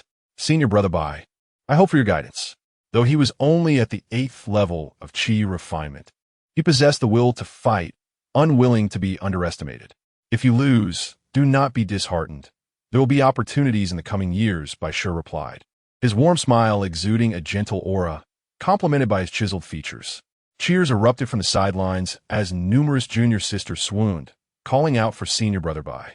Many junior brothers gathered at the edge of the stage, rallying behind their senior, amplifying the pressure on his opponent. Oh dear, Chen Xun remarked, leading the great black bull to a shaded spot, watching the junior sisters with a sigh of admiration. With such looks and strength, he would be adored in any realm. Moo! The great black bull shook its head, nudging Chen Xun, believing him to be the most handsome, despite his disheveled appearance. Leaning against the shade, Chen Xun fanned himself with a straw hat, occasionally picking his nose, absorbed in the spectacle before him. On the stage, Bai Shi's gaze suddenly turned sharp as he utilized a wind technique to propel himself onto the platform with force, causing it to tremble. Waves of power rippled outward, and a sword materialized in his hand. His opponent was quick to respond, activating a talisman that conjured several white spikes beneath Bai Shi's feet. Earth Spike Talisman? You truly have spared no expense, junior brother, Bai Shi remarked with a slight smile, deftly evading the spikes with ease. What? The opposing disciple could hardly believe his eyes, astonished that not even Bai Shi's robe had been grazed. With a swift motion, Bai Shi unleashed a sword strike infused with his power, prompting his opponent to brace himself and take the blow, stumbling back. Blood filled his mouth as he fought to maintain his composure, a glimmer of crimson appearing in his eyes as he retaliated with a talisman of his own. Great Strength Talisman. The disciple, filled with determination, resolved to rely on physical prowess rather than magical energy. With muscles bulging and an aura of ferocity surrounding him, he charged forward, sword at the ready. Bai Shi's expression turned serious as he summoned another flying sword from his storage pouch, unleashing a piercing wail as it soared towards his opponent. However, it halted mere inches away, repelled by a golden barrier. Diamond Talisman. He smirked softly. Under the shade, Chen Xun and the great black bull widened their eyes. While others battled with magical energies, this disciple was employing spirit stones. A wealthy disciple indeed, Chen Xun mused, glancing at the great black bull. When shall we possess such spirit stones ourselves? The talismans clashed violently, inciting fury in Bai Shi. Mu the great black bull called out half-heartedly, its eyes round with astonishment, overwhelmed by the diverse and eccentric techniques on display. The footwork. Chen Xun's interest peaked. He yearned to learn such techniques to maximize his speed. On the stage, Bai Shi opted not to confront his opponent head-on, skillfully evading attacks until the effects of the great strength talisman waned, leaving his adversary exhausted. As anticipated, Bai Shi emerged victorious, but this was not his true strength. His opponent was merely an inner disciple. Chapter 41. Riding the sword amidst the winds, roaming the heavens, and Earth's sister, Guxuang. Sister Guxuang. A throng of male disciples gathered by the edge of a fighting platform, their voices rising in fervent cheers, showering spittle upon one another. Upon the stage stood a woman, her countenance serene and her figure graceful, wielding a long sword that gleamed with cold light. The dance of her sword was as captivating as a performer swaying to music. Chen Xun chuckled, casting a glance toward Guxuang, affirming that this journey was indeed worthwhile. Old bull, isn't it splendid? Mu the great black bull nodded vigorously, its attention unwavering from the stage, indicating to Chen Xun not to disturb its focus. Alas, how did that one lose? I had such high hopes. Mu, oh dear, look at that little junior sister. She's crying from the defeat. How amusing. Mu, why is that short fellow acting all tough? Did someone steal your rice? Mu, old bull, look, the spirit beasts are out. This is extraordinary. Mu. Beneath the shade of a tree, one man and one bull alternated between laughter and curses. Suddenly, Chen Xun's expression shifted, and he struck the ground with force. Mu, the great black bull, was startled, sensing the sudden change in Chen Xun's demeanor. Old bull, don't you feel that something's amiss? Mu, the great black bull shook its head, then nodded, sensing a lack of something, an unsettling feeling. Sunflower seeds, Chen Xun exclaimed, having completely forgotten such an essential item. Mu, the great black bull too nudged Chen Xun with its hoof, questioning why he hadn't brought the seeds, as that would explain the odd sensation. Alas, Chen Xun lamented, this year we planted the seeds. I'll roast them again and add my secret seasoning. Mu the great black bull leaned against Chen Xun, grinning in approval. During the sex grand competition, after the first round, disciples had the option to continue fighting or rest for a day, with victories being the only tally. Naturally, those lacking confidence in their abilities wished to continue, for the intensity on the second day would not mirror that of the first. Conversely, the strong remained unperturbed, taking time to recuperate and ensuring they returned to peak condition, never allowing a moment of negligence. The sex competition grew increasingly fierce, drawing Chen Xun and the great black bull closer, no longer mere spectators. On the fifth day, the inner disciples officially entered the fray, elevating the competition to its zenith, with Chen Xun and the great black bull joining the chorus of cheers. Outer disciples, none shall surpass us. Brother Bai Shi, give it your all. You are the best. Chen Xun raised a wooden sign and bellowed, earning countless thumbs up from fellow disciples, signaling their approval. This junior brother, ISNT sister, Ge Shuang, one of our outer disciples too? A few individuals approached with an air of arrogance, seemingly overshadowing Ge Shuang's presence. Nonsense. Chen Xun disdainfully regarded the group and patted the great black bull. The bull understood, slowly raising a wooden sign that read, Go Ge Shuang. Soared on the 5 elements. A wave of shock coursed through the onlookers, a tingling sensation prickling their scalps, and involuntarily, thumbs were raised. Their gazes towards Chen Xun conveyed a singular sentiment. Impressive. Chen Xun smirked coldly, continuing to shout alongside the great black bull, their enthusiasm reaching a fever pitch. On various fighting platforms, the white-clad inner disciples soared gracefully, their sleeves billowing as they cast cold, focused gazes upon their opponents. A faint aura of menace lingered in the air, the ancient trees rustling in the chilling wind. A few yellow leaves drifting down. The arena fell silent, the esteemed figures in the stands filled with anticipation. Hiss! A collective intake of breath emanated from the disciples, recognizing that these individuals were the true future titans of the 5 Elements sect, poised to lead the sect into the future. The palpable pressure stilled the expressions of those below the platform, a formidable aura enveloping the scene. How exhilarating! Chen Xun whispered, his heart racing with excitement. A sentiment echoed by the great black bull's low cries of delight. Yet, a flicker of disappointment crossed Chen Xun's eyes. He longed to witness the banter and the verbal sparring that accompanied the battles. A resounding bell tolled across the peaks, signaling the commencement of the decisive battles in the sect's grand competition. Whoosh! Whoosh! A cacophony of piercing sounds filled the air as all eyes widened, hands gripping magical artifacts and unleashing their inner power in a dazzling display of colors. Boom, boom! Each platform erupted into chaos, with some unleashing torrents of flying swords that enveloped the stage in clouds of dust. Others conjured misty spells, obscuring the view, with only the clashing of metal echoing the intensity of the skirmishes.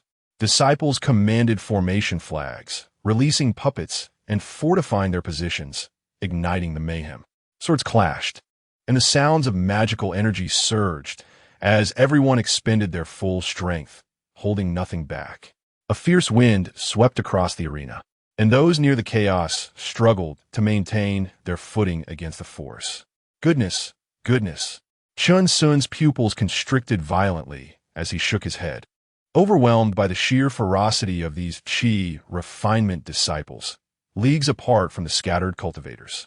Moo, the great black bull mirrored Chen Xun's astonishment, bewildered by the array of spells on display.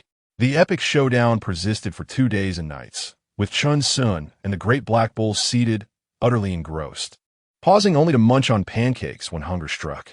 Ultimately, Bai Shi and Ge Shuang reached the top 100, eliciting sighs from the outer disciples. The depth of the inner disciples was indeed incomparable. As the elders of the sect distributed rewards and offered encouragement, they indulged in a few platitudes. With the departure of the prominent figures and elders of the 5 Elements sect, this year's competition finally concluded. On the descent from the mountain, Chen Xun and the great black bull erupted into raucous laughter, utterly unrestrained. Old bull, that inner disciple was rather sinister, going for the vital points. Chen Xun chuckled, glancing at the great black bull's rear, unable to suppress his mirth, especially since the opponent had indeed been struck, a most unfortunate fate. Moo the great black bull grinned, relishing the memory. Next year, We shall participate as well, aiming for the top 500 of the sect and earning some contributions. Moo, let us head back and plant some sunflower seeds. Moo, one man and one bull dashed off, their laughter echoing through the mountains.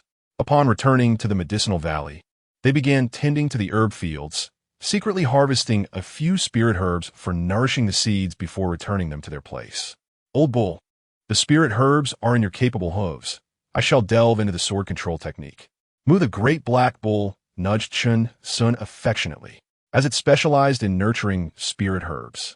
Chen Xun nodded, assuredly making his way to the cave dwelling, where he unveiled the sword control technique, his eyes gleaming as he retrieved a celestial sword from his storage pouch. Whether he could take flight would be determined today.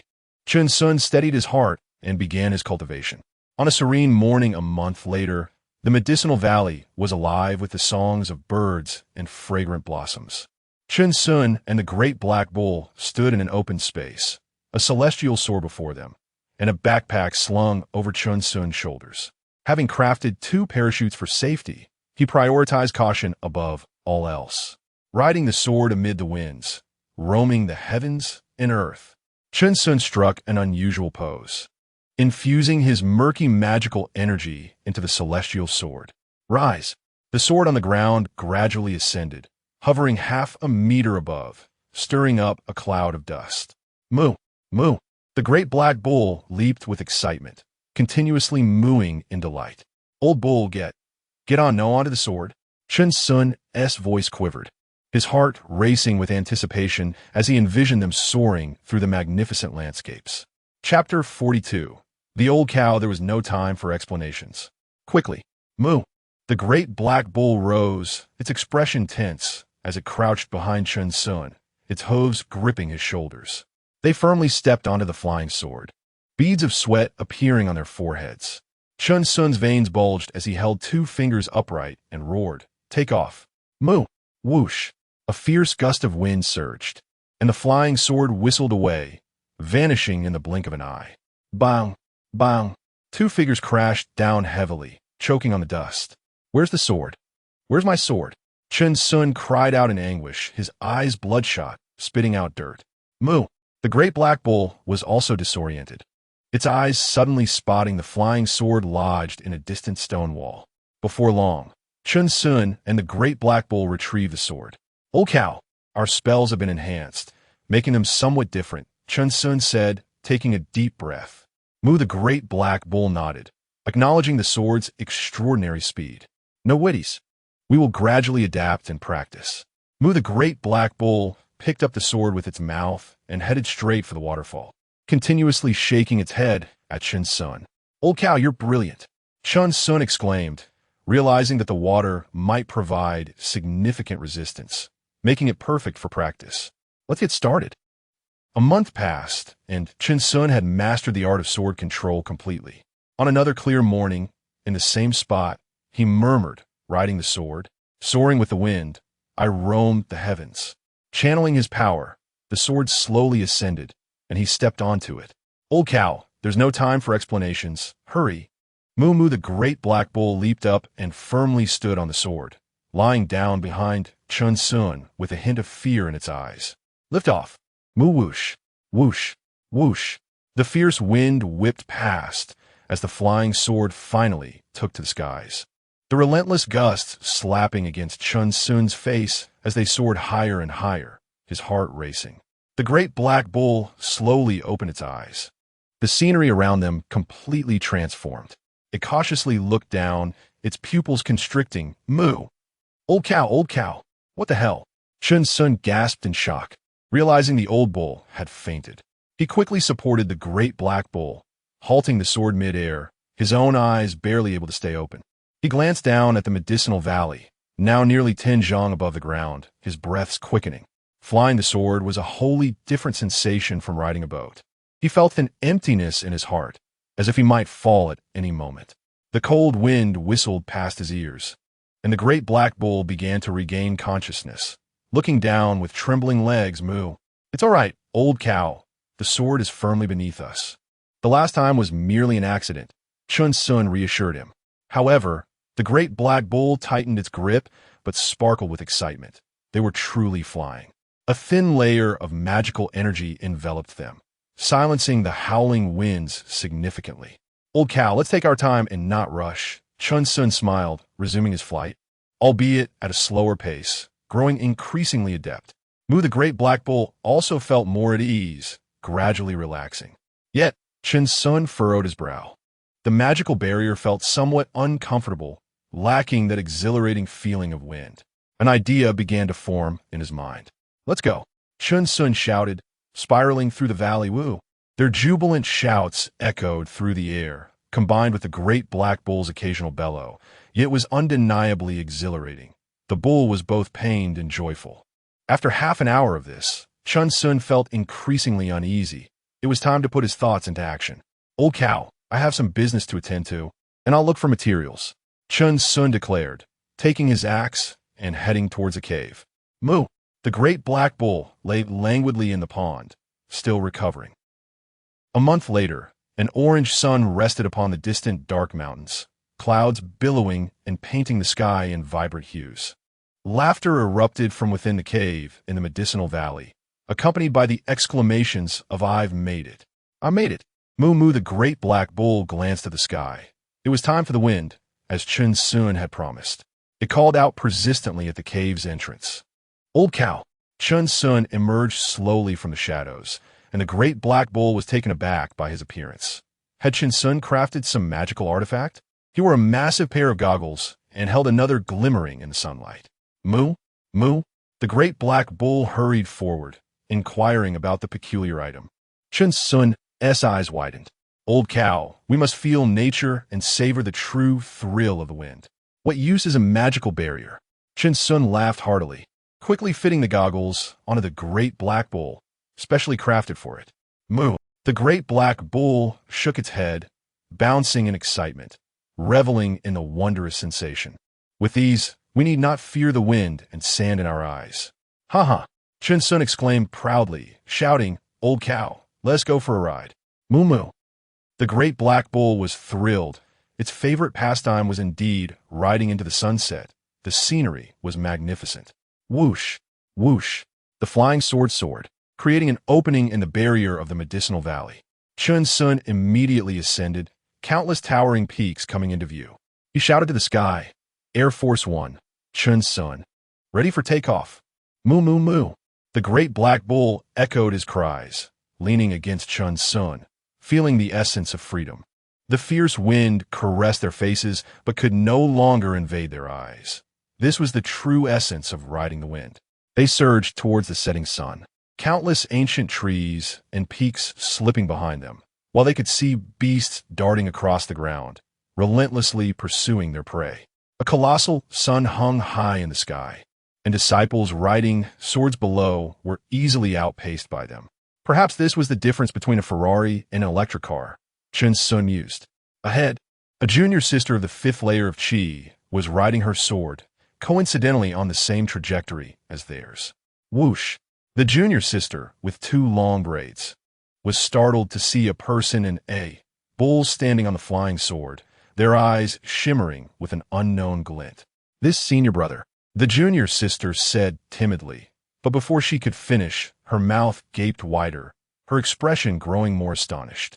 The pair, with fingers and hooves raised to their foreheads, tilted their mouths into crooked smiles. The flying sword suddenly accelerated, darting towards the sunset, disappearing in an instant with an air of nonchalance. "What the hell?" The junior sister was dumbfounded. Even the bull was so cool now. The speed of that sword was astonishing. She wondered what rank of magical artifact it was. Many disciples gazed in shock at the swift swordplay and the stylish attire.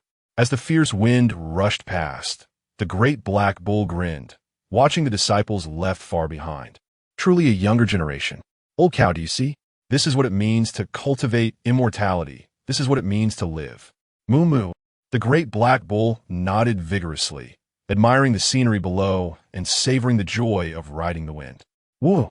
Their jubilant cries echoed across the sky, mingled with the sounds of the bull's calls. Chapter 43.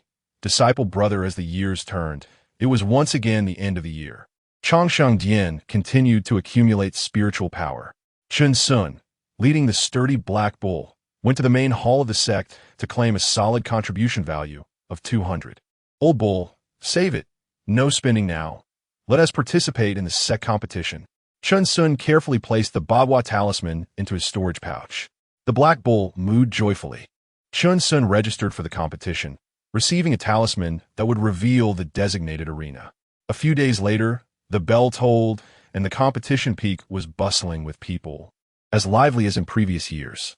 However, this year, Gu Shuang and Bai Shi did not participate, rumored to have been accepted as inner disciples by an elder. The sect competition commenced with a resounding voice echoing throughout the venue. Chen Xun's talisman resonated, directing him toward a specific arena, and he confidently led the black bull forward, excitement gleaming in his eyes. On the arena stood an opponent, a disciple named Zhang Song, at the 8th level of Qi refinement. Surprised, he noted that Chen Xun was also at the same level and accompanied by a spirit beast, indicating a fierce battle ahead. Senior brother, please be gentle. I have just broken through to the 8th level of Qi refinement. Chen Xun chuckled, his gaze wary, aware of the cunning techniques and numerous spells employed by the disciples. Through the past year's observations, he had discerned that ranking within the top 500 at the 8th level was relatively stable and would not draw undue attention. Naturally, the sect competition was a matter of courtesy, and no harm would come to the junior disciples. Zhang Song, slightly perplexed, found the sight of Chen Xun and his bull, adorned with a straw hat, somewhat comical and peculiar. Shall we begin, senior brother? Chen Xun inquired. Zhang Song, slightly speechless, noted the 3 crude axes strapped to Chen Xun's waist, clearly mere iron, not even a proper magical artifact, yet he could not afford to underestimate him. His expression sharpened, fingers moving swiftly to conjure a flurry of ice crystals that took form with the grace of flowing water, producing countless afterimages. Ice spikes shot toward Chen Xun. The black bull, only at the 3rd level of Qi refinement, targeted his master, as the adage goes, to catch the thief, catch the king first. Impressive, Chen Xun exclaimed, evading desperately, pursued relentlessly by the ice projectiles. Each spike nearly struck him, yet he managed to dodge, the spirit beast mirroring his frantic movements. Junior brother, perhaps it's time to stop dodging, Zhang Song remarked, remaining still as his movements accelerated, creating increasingly elusive angles for the ice spikes. Chen Xun drew an axe, cleaving through the air while continuing to evade, drenched in sweat and fear. Junior brother, how long will you continue to evade? Zhang Song's patience waned, sensing his dwindling magical power and determined not to hold back any longer. As he spoke, veins bulged on his forehead, and with a clash of his hands, a glimmer of brilliance shone in his eyes. Suddenly, several ice blades materialized out of thin air, slashing toward Chen Xun without warning. Zhang Song advanced, locking Chen Xun's escape routes. This is terrifying. Chen Xun and the black bull shrank back, vanishing from sight. Zhang Song's pupils constricted, his spell failing to connect. Fiobal technique, Chen Xun shouted, launching several small fireballs. Zhang Song's gaze fixed intently as he waved his hand backward, summoning ice spikes. The center of the arena melted into a large pool of water, and Zhang Song realized this opponent was formidable, perhaps too difficult to defeat with mere spells. The two engaged in a fierce battle, neither gaining the upper hand. Zhang Song grew anxious, questioning why he could not land a hit. Meanwhile, the black bull watched eagerly from the sidelines, mooing as if cheering, while others in the arena celebrated their victories. After nearly half an hour of combat, both Zhang Song and Chen Xun were exhausted, Chen Xun gasping for breath, on the verge of collapse. I must use my trump card. I never expected to face such a challenging opponent in the first round. Zhang Song hesitated, but decided against wasting more time. He retrieved several formation flags from his storage pouch. Suddenly, a gust of wind swept through the arena, and before Zhang Song could react, 2 of his formation flags were whisked away. Hey, an ambush! A shadow struck from the side. The black bull charged fiercely, sending Zhang Song flying into the air, bewildered. Who am I? Where am I? What just happened? He cried out in pain. Confusion etched across his face as he looked at Chen Xun, a giant question mark hovering over him. Senior brother, my apologies, Chen Xun stammered, awkwardly descending from the arena, returning the formation flags with an embarrassed smile. Junior brother, that was indeed remarkable speed. Zhang Song retreated a step, accepting the flags with a flicker of fear in his eyes. This speed could disrupt spellcasting? How clever of you. Without the constraints of this arena, Junior brother would not stand a chance against me. Haha, Junior brother is too modest. Zhang Song shook his head, astonished at the absurdity of the encounter. Chen Xun approached an arena official, respectfully stating, Master Uncle, I wish to continue. Very well. The official replied indifferently, sending a wave of magical energy toward Chen Xun's yellow talisman, pairing him with the previous round's victor. In the second round, he faced a cold-faced disciple named Lu Tao, who was at the 9th level of Qi refinement. Junior brother, if you wish to concede, now is the time to avoid further injury. Lu Tao's expression remained stoic as he regarded Chen Xun and the Black Bull, whose condition was evidently poor. I humbly ask for your guidance, senior brother. Chen Xun forced a smile, even sitting down to seemingly recover his energy. Ungrateful, Lu Tao waved his hand, summoning a massive black ring that expanded dramatically, swirling in the air, accompanied by a howling wind that seemed to lock onto Chen Xun. The black ring surged forward, a mid-grade yellow tier weapon. Chen Xun's eyes glimmered with determination as he left an afterimage in place. Yet the ring pursued like it was enchanted to track him. If you cannot endure, now is still the time to concede. Lu Tao sneered, watching as Chen Xun scrambled desperately, his movements unhurried. With a swift motion, he amplified the ring's size, which descended upon Chen Xun. Truly impressive for a 9th-level disciple. Chen Xun thought to himself, suddenly delivering a powerful punch that struck the ring. In that moment, an explosive collision reverberated. The ring dimmed under the force of the blow, and seizing the opportunity, Chen Xun fled. Lu Tao's expression shifted dramatically, shock evident in his eyes. Though to outsiders the weapon appeared unharmed, he could hear the internal reverberations clearly. His demeanor shifted to one of seriousness. Despite Chen Xun's apparent fatigue from a recent battle, underestimating him would be unwise. Fireball technique, Chen Xun chanted, launching several small fireballs at Lu Tao. Lu Tao scoffed disdainfully. How dare he challenge him with such a rudimentary spell? With a fierce shout, he conjured a firestorm, flame technique. The arena ignited as the small fireballs were instantly extinguished. Chen Xun burst forth from the flames, wielding an axe, striking at Lu Tao. Lu Tao coldly snorted, producing a long sword, and the arena erupted into chaos once more, pressing Chen Xun back relentlessly. After half an hour of fierce engagement, sweat poured from Lu Tao, his magical power waning. Anger flashed across his face as he barked. Junior brother, can you still hold on? I can manage, Chen Xun replied weakly, as if on the brink of collapse. Lu Tao's magical energy depleted. He struggled to comprehend why Chen Xun always seemed to be one step ahead. His spirit exhausted. Chapter 44. Senior brother, fire at me at last. In that fleeting moment of their confrontation, the spiritual beast he had overlooked sprang into action. Moo! A shadow darted from the side with astonishing speed, catching him off guard as Chen Xun had already become entangled with Lu Tao, leaving him no time to react. How infuriating! Lu Tao's expression was a mix of rage and humiliation as he was shoved off the arena by the mighty Black Bull. Chen Xun seemed on the verge of collapsing onto the back of the Black Bull.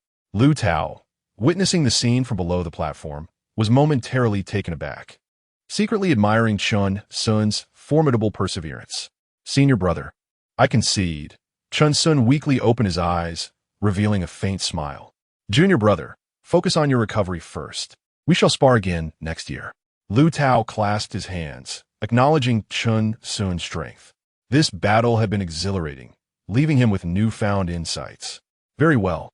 Chen Xun struggled to return the gesture, as the Black Bull carried him off the fighting platform. Lu Tao stepped forward, offering a healing elixir. Chen Xun, moved to tears, grasped Lu Tao's hand, causing Lu Tao to startle, guilt washing over him as he pondered whether he had been too harsh. The surrounding disciples glanced at Lu Tao with peculiar expressions, as if it was Chen Xun who had emerged victorious. Lu Tao, alarmed, hurriedly left, shaking his head along the way. After half an hour, Chen Xun approached the Foundation establishment elder beside him, leading the Black Bull. Elder, I wish to continue fighting. Are you in a condition to do so? The elder frowned slightly, observing the disciple clad in a tattered straw hat, with disheveled hair and a face smeared with dirt, bloodstains marking his hands. Yes. Chen Xun lowered his head with a smile, his eyes radiating determination. Since you are so resolute, I shall not thwart your intentions. The elder nodded slightly, recognizing that such determined disciples were not uncommon, albeit often at their own expense. A surge of mana activated the yellow talisman in Chen Xun's possession, emitting a faint glow. He then turned his gaze toward another fighting platform, eyeing his second opponent. Stumbling onto the stage, he startled his opponent, who was at the 8th level of Qi refinement, fearing he might inadvertently cause injury. An hour later, the arena echoed with a furious voice. Junior brother, can you still hold on? Senior brother, bring it on. Chen Xun shouted defiantly, his steps unsteady, his straw hat now sporting a large tear, smoke still wafting from it. The 8th level disciple's expression was one of despair. He thought, how can this fellow endure? Who fights for an hour at the Qi refinement stage? Who possesses such abundant mana? Moo. The Black Bull sensed the opportune moment, its eyes gleaming mischievously, charging forth. What? A sneak attack. The opponent shrieked, gracefully arcing through the air before landing securely outside the ring. Chen Xun claimed his third victory. Carried away by the Black Bull toward the shade of a tree, Chen Xun appeared gravely injured, as if his days were numbered. Beneath the tree, he regained consciousness, leaning against it with a smile. Moo? The Black Bull settled beside him, its large mouth quivering. I've got it, no rush, Chen Xun said, removing his hat, revealing his wild, unkempt hair, his body marred with wounds. The Black Bull licked Chen Xun's injuries tenderly, and he patted its head, retrieving a healing balm from his storage bag. Just superficial wounds, nothing serious. Moo the Black Bull gazed at Chen Xun with concern.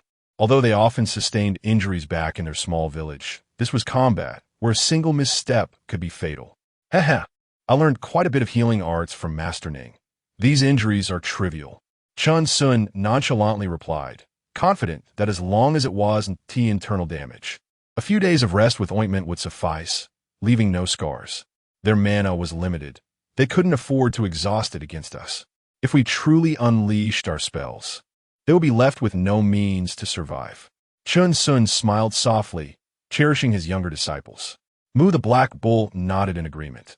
Their spells were indeed fearsome, and if unleashed, would spell disaster. Winning 6 matches would suffice. Tomorrow, if we win 3 more, we can secure that 500 contribution points. Moo the Black Bull nudged Chen Xun, its eyes sparkling with joy. Chen Xun pulled out some sunflower seeds from his storage bag, sharing them with the Black Bull while observing the crowded fighting platforms, filled with the sounds of fierce battles. On the following day, Chen Xun was invigorated, facing increasingly formidable opponents. Yet, no matter how flamboyant their spells, they still required mana to sustain them. Thus began his path of torment on the fighting platform, each match lasting an hour, with no respite, merely relentless punishment. The surrounding disciples, initially intent on spectating, quickly became drowsy, scurrying off to other platforms, which were far more exciting. Junior brother, I can't hold on any longer.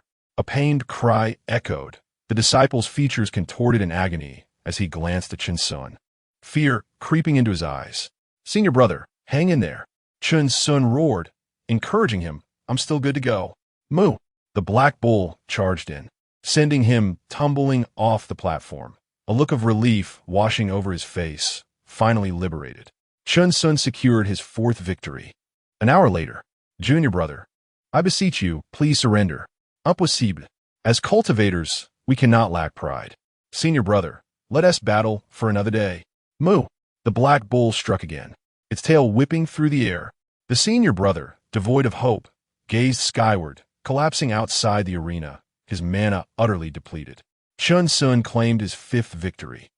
An hour later, Junior brother, I still have countless talismans yet to activate.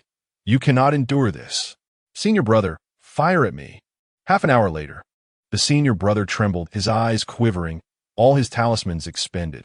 Moo! A surprise attack. The black bull charged. Ah! The senior brother screamed in despair. Soaring through the air, tears streaming down his cheeks. My possessions. Chen Xun clinched his sixth victory, yet his legs quaked, needing the black bull's support to ascend for the next battle. Though Chen Xun was unremarkable, his indomitable spirit astonished even a few Foundation establishment elders. Their gazes fixed upon him on the platform. Junior brother. The senior brother regarded the swaying Chen Xun, his brow furrowing in concern about how to proceed. Chen Xun's hair whipped about, his eyes bloodshot. He bent over, pressing his hands on his knees, slowly lifting his gaze to say, Senior brother, let's fight. I will certainly show you the respect you deserve.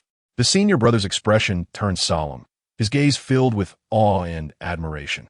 Within mere moments, accompanied by a powerful shout, Chen Xun charged forward, fists swinging, his body riddled with flaws.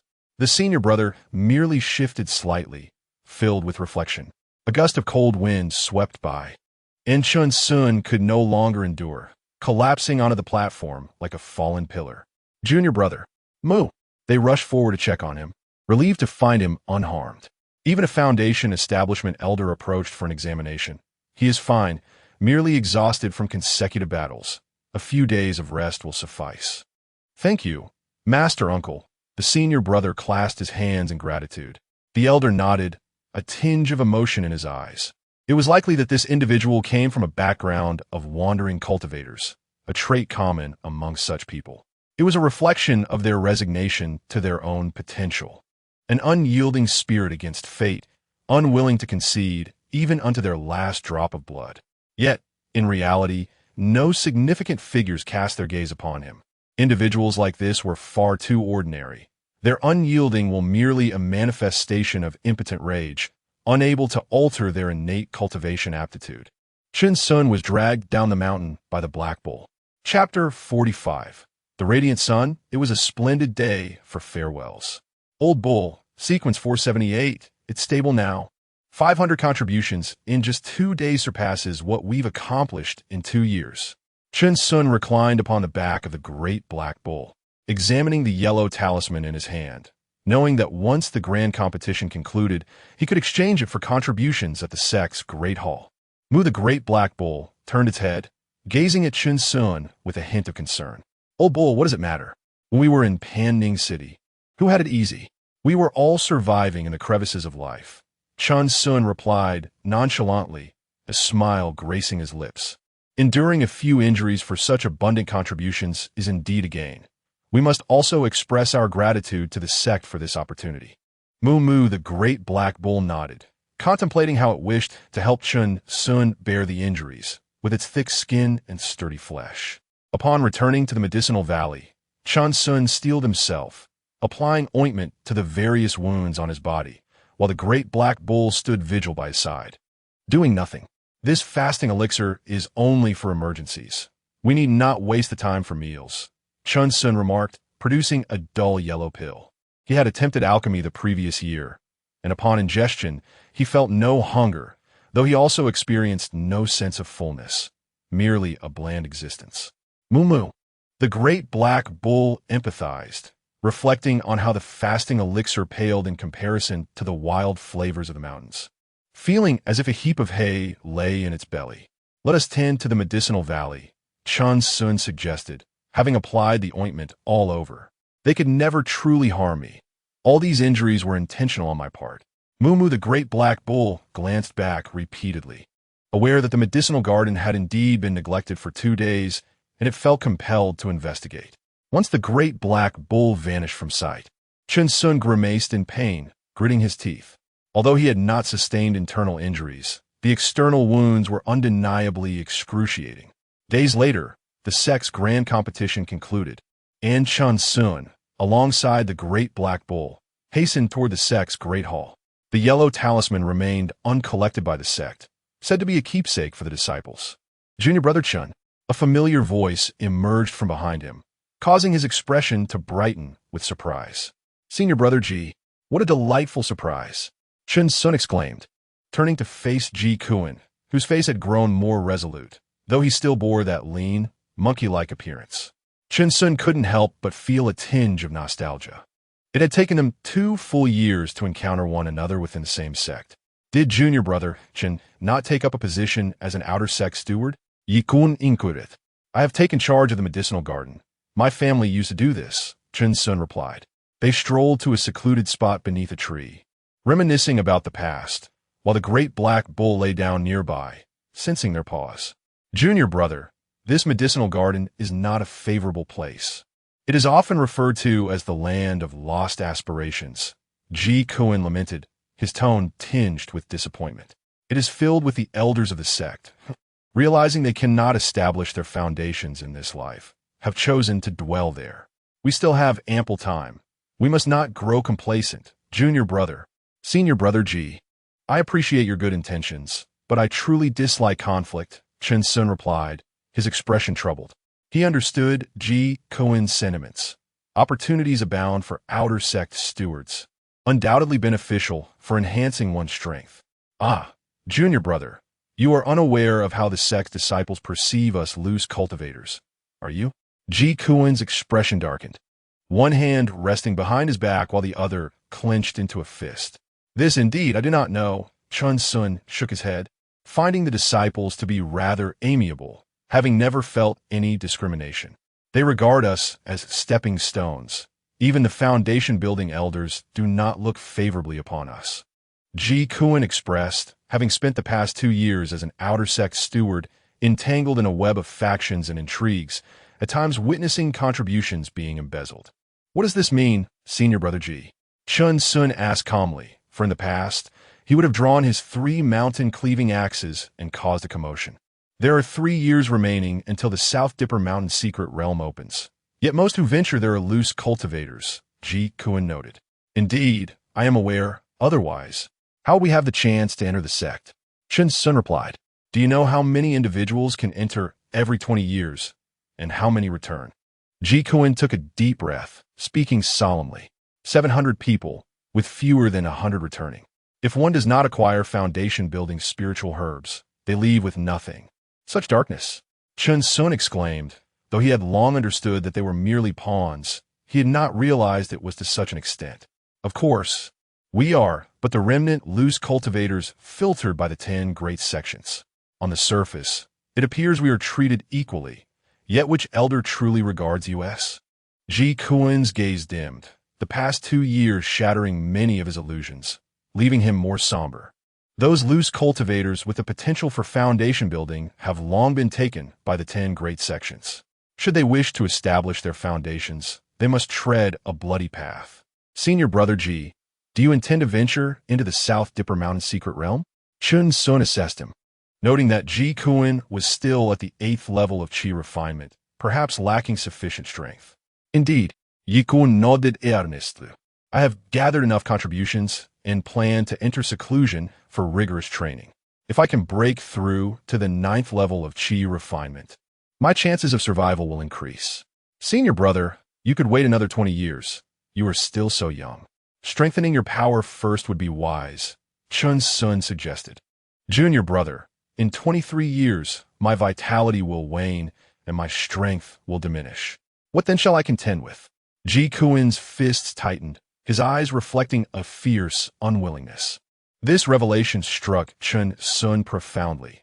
Indeed, the qi refinement period spanned merely a century, fleeting in the grand scheme, and how many 20-year spans could a cultivator truly experience? Junior brother, today is indeed a day of brilliant sunshine, a fitting occasion for farewells, Ji Kuan remarked with a serene smile. He held a fondness for Chen Xun, sensing his inherent kindness, and found their interactions consistently pleasant. After 2 years of service in the outer sect steward hall, he recognized that friends like Chen Xun are exceedingly rare, perhaps affirming that his choice to manage the medicinal garden was indeed correct. Senior brother Ji, please hold on. Chen Xun hastily retrieved his storage bag, producing 2 heavy feather pills and a bottle of fasting elixirs. Senior brother Ji, these heavy feather pills are what I purchased at the 9-Star Valley. There are 2 left, and their efficacy remains intact. Understanding the principle of repaying kindness with kindness, he refrained from offering too much, fearing it might jeopardize their friendship. Is this truly a heavy feather pill? Ji Kun expressed astonishment, recognizing it as a precious elixir for the Qi refinement stage, costly and rare. Junior brother Chun, I have no ulterior motives. Please take them back, for you need them as well. Senior brother Ji, please accept them. You need them more than I do. We are managing the medicinal garden well, accumulating considerable contributions each year. Chen Xun insisted earnestly, placing the items into Ji Kuen's hands. Though I am grateful, I shall only accept one heavy feather pill. The rest, please keep for yourself, Ji Kuen stated firmly, his tone leaving no room for argument. Very well, Chen Xun sighed softly, returning the other items to his storage bag. Junior brother, old bull, I shall take my leave now. Do take care of yourselves. Ji Kuen bowed respectfully, casting a glance at the great black bull, which promptly rose to its feet, letting out a resonant moo. Under the tree, Ji Kuen departed, and Chen Xun, along with the great black bull, watched his solitary yet resolute figure fade from view. Senior brother Ji will surely establish his foundation, won't he, old bull? Chen Xun murmured softly. Mu, the great black bull, nodded in agreement. Within the sect, only Ji Kuen regarded it as a junior brother, and the merit it had accrued would surely safeguard him. Let us return, old bull. The straw hats have yet to be woven. Mu together, they made their way back to the medicinal valley, as a gentle breeze swept through, sending countless fallen leaves dancing through the air, a sight most enchanting.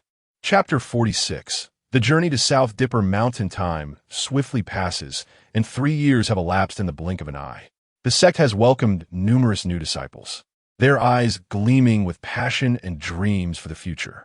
The sect competition has birthed a multitude of rising stars, each a dark horse, renowned and defiant against the multitude. Yet, amidst this vibrant scene, one disciple has become the nightmare of countless others. This individual, donned in a straw hat and accompanied by a black bull spirit beast, has become a bane in the grand competition. Encountering this person without achieving an instant victory means preparing for a protracted duel lasting an hour. Many spectators have found themselves haunted by nightmares filled with visions of straw hats at night. The adversaries lament their misfortune, with even some 9th-level Qi refining seniors conceding defeat, attesting to the ferocity of this disciple. However, due to the prolonged nature of his battles, he has suffered significant physical and mental weariness, consistently ranking outside the top 500, much to the dismay of onlookers. Yet, these tales are mere trivial gossip among lower-tier disciples. The true focus of every year lies within the top 100 rankings of the sect, igniting the aspirations of many. This, indeed, is the genuine aim of the Five Elements sect, to spur these dark horses through the inner disciples. The true rewards for the ultimate victor remain a mystery, but it is clear that outer disciples will not partake in them. Continuous influx of fresh blood is essential for the sect's enduring legacy, with each annual competition enabling numerous disciples to break through in their martial practices. In the Yuzhu Mountains, at a low altitude, a man and his bull stealthily approached the sect's grand hall, their pace measured. Old bull, 3,000 contribution points. Chen Xun whispered, licking his lips. Moo. The great black bull stiffened, its body trembling with excitement at the thought of the treasures that could be exchanged. Yet, a shadow of melancholy crossed its features. For most of these contribution points were earned through Chen Xun's many injuries. Were you thinking, old bull, let's exchange for the Foundation Establishment pill formula? A celestial sword whistled past them from above. They dared not ascend too high, knowing the consequences of colliding with an elder or a senior cultivator. Chen Xun had meticulously calculated the safe altitude for flight. Within the contribution hall, a seldom occupied, high platform awaited, designated for Foundation Establishment elders. And the pill formula was there as well. I respectfully inform my esteemed uncle, I have come to exchange for the Foundation Establishment pill formula, Chen Xun said, bowing slightly as he presented the Bagua token to a gaunt man atop the platform, whose face resembled a ghoul with protruding bones. The elder's expression was icy as he scrutinized Chen Xun, noting his 8th level of Qi refinement and confirming the 3,000 contribution points. This formula is intended for Foundation Establishment cultivators.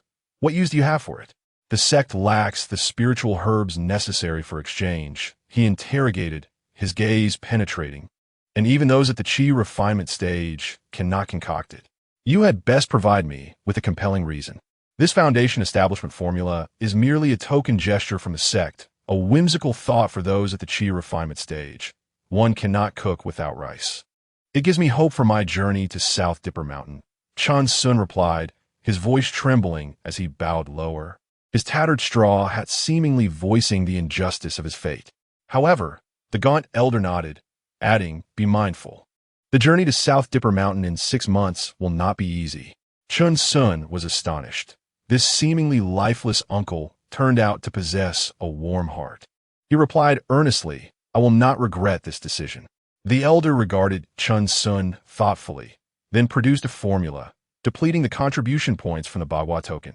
Thank you, esteemed uncle, Chen Xun said gratefully, accepting the token with both hands before turning to lead the great black bull away. They soared on their swords, swiftly returning to the medicinal valley, where the great black bull had set up numerous traps. Should any intruder dare to trespass, every detail would trigger a change. Moo! The black bull called out to Chen Xun, confirming that no one had come. Let us go, Chen Xun exclaimed joyfully as he dashed into the cave, hurriedly retrieving the foundation establishment pill formula. Heavenly fruit, moonlit fruit, staff flower, ice duck grass, cold spirit grass. Chen Xun recited, his eyes widening with wonder, having never encountered such herbs, with only a few being familiar to him.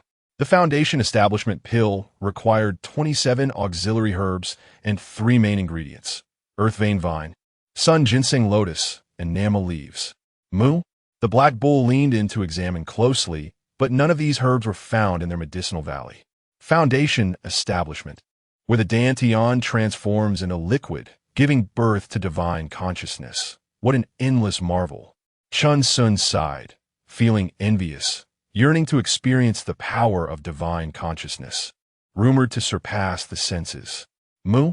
If we truly wait 100 years for foundation establishment, the 5-element sect will have no place for us. Chen Xun spoke deliberately, casting a determined gaze at the black bull. In 6 months, to the secret realm of South Dipper Mountain, we shall go. Moo! The black bull rose with fervor, its eyes ablaze with fighting spirit. Disciples from all across the Qian Kingdom's cultivation sects would converge there, turning it into a genuine battlefield. We must gather information daily and begin our preparations, Chen Xun declared, for they were utterly uninformed about South Dipper Mountain's location. The man and his bull slowly turned their gaze towards the cave's entrance, a flicker of murderous intent glimmering in their eyes. This time, they were truly prepared to take action.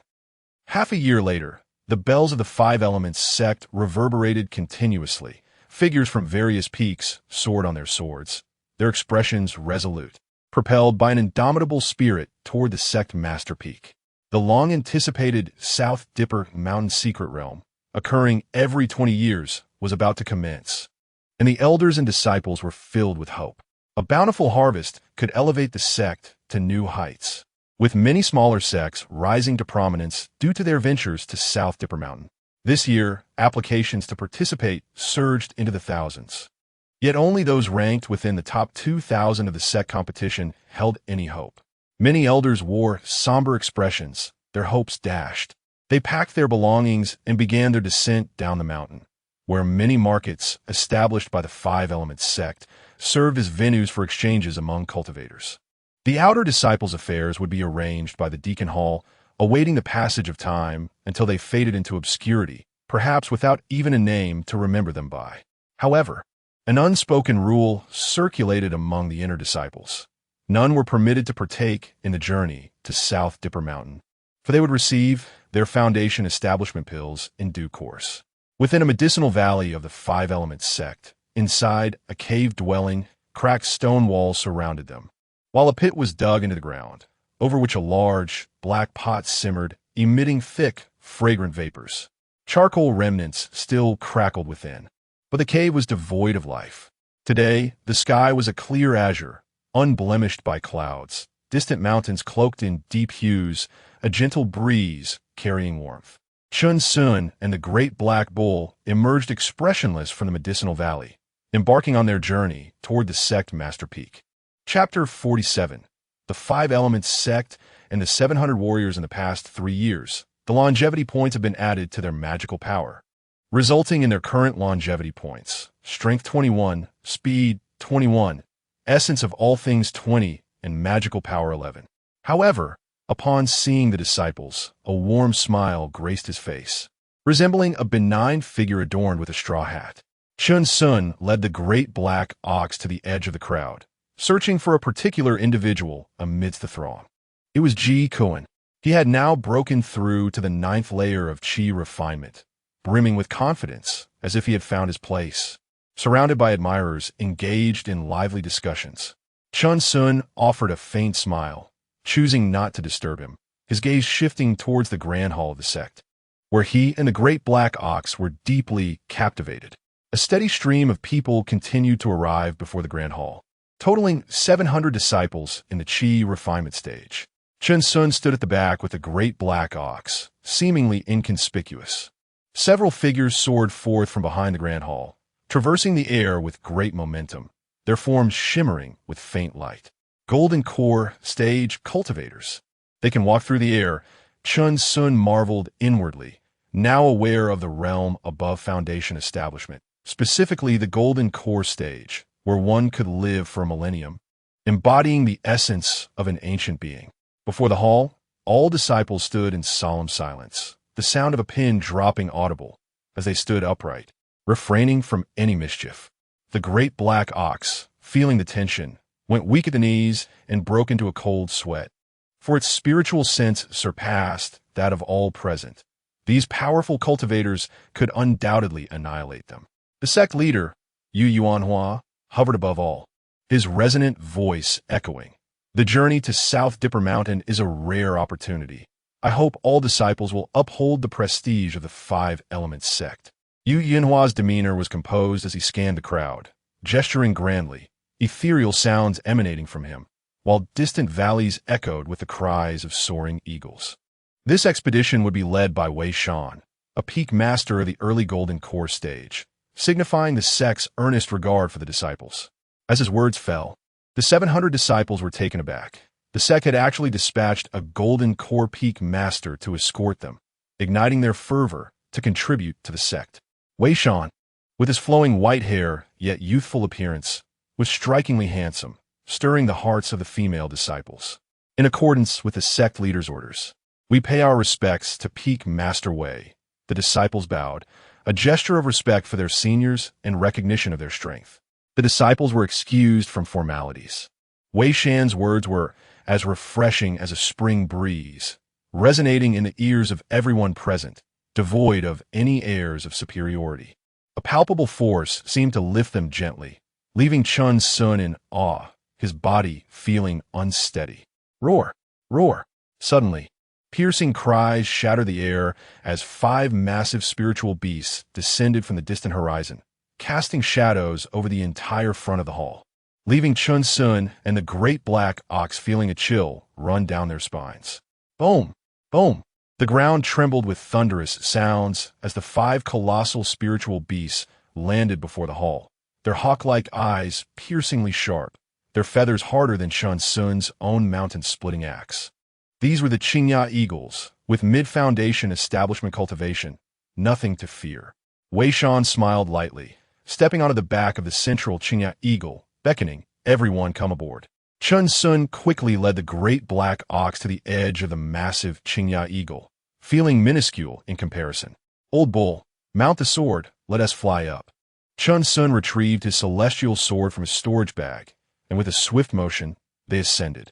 Suddenly, the Qingya eagle turned its head, casting a glance at the great black ox, its eyes glimmering with mockery, as if it regarded it as prey.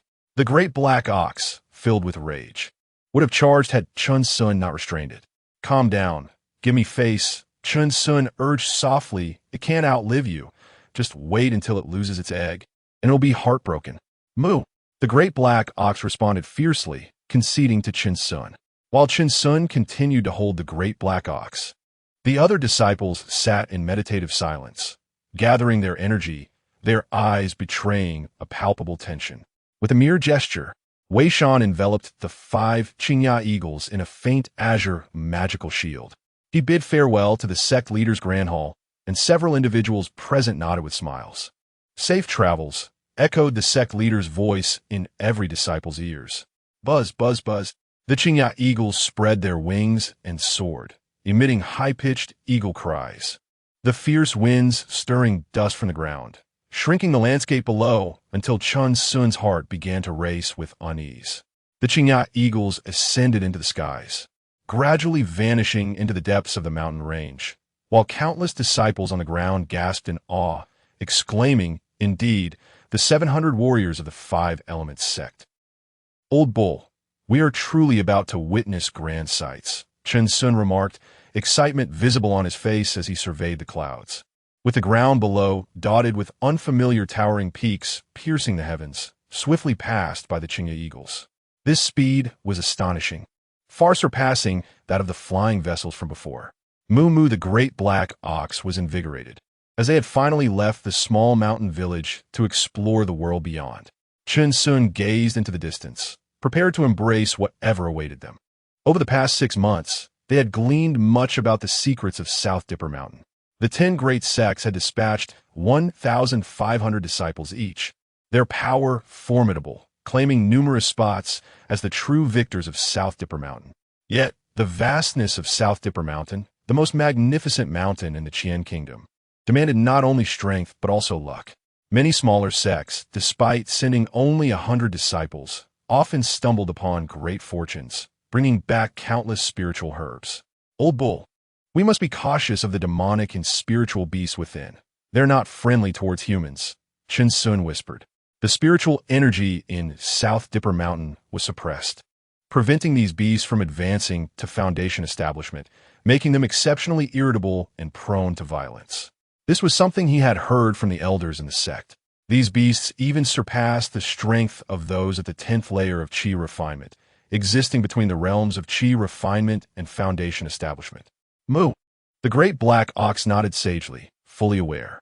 Over the past 6 months, they had heard countless tales. Many disciples had perished at the hands of these beasts, as they guarded the Foundation establishment spiritual herbs. Gradually, Chen Xun and the great black ox fell silent, focusing their minds. The Qingya eagles traversed state after state, occasionally besieged by other demonic beasts, but Wei Shan merely released his aura, causing the flying beasts to flee in terror. Half a month later, the speed of the Qingya eagles began to slow, revealing South Dipper Mountain, a majestic range of 19 towering peaks entwined like a colossal dragon, soaring towards the clouds. It loomed like a giant among the mountains, mercilessly gazing down upon the earth and the approaching cultivators, making even the Qingya eagles appear diminutive. My heavens! Such a breathtaking sight exists in this world. Chen Xun gasped in astonishment, rising to his feet. The great black ox, too, was mesmerized, standing still in awe, realizing their own insignificance. In the farthest reaches, peculiar mountains stood tall, a continuous chain of rugged peaks, lush and steep, shrouded in mist, enveloped by a grand formation. Chen Xun could not help but marvel, recognizing that only countless great cultivators could seal this place. Even Elder Wei might not suffice. He wondered what kind of unparalleled cultivator had wrought such a feat. The 5 Qingya eagles descended upon a clear area, surrounded by numerous sect disciples, their gazes sharp as they regarded the 5 Elements sect before averting their eyes. To the north of the clearing lay the territory of South Dipper Mountain, filled with towering ancient trees over 1,000 years old, dark and silent, exuding an air of antiquity that commanded reverence. Chapter 48. I possess a spell after 2.5 years of cultivation. This is the residence of my 5 Elements sect. Do not wander about recklessly. Wei Shan cast a glance around and snorted coldly, causing many to gasp in shock and retract their audacious gazes. The might of sect leader Wei is truly formidable. Chen Xun mused inwardly. It is indeed beneficial to be sheltered by a grand tree. Wei Shan chose not to elaborate. He was waiting for the keys to the southern Dipper Mountain's secret realm, which rested in the hands of the 10 great immortal sections. At that moment, thunderous roars echoed across the sky as colossal flying vessels and gigantic birds burst through the clouds, their overwhelming presence suffocating. Shadows swept across the ground in waves, both a demonstration of power and a proclamation of sovereignty.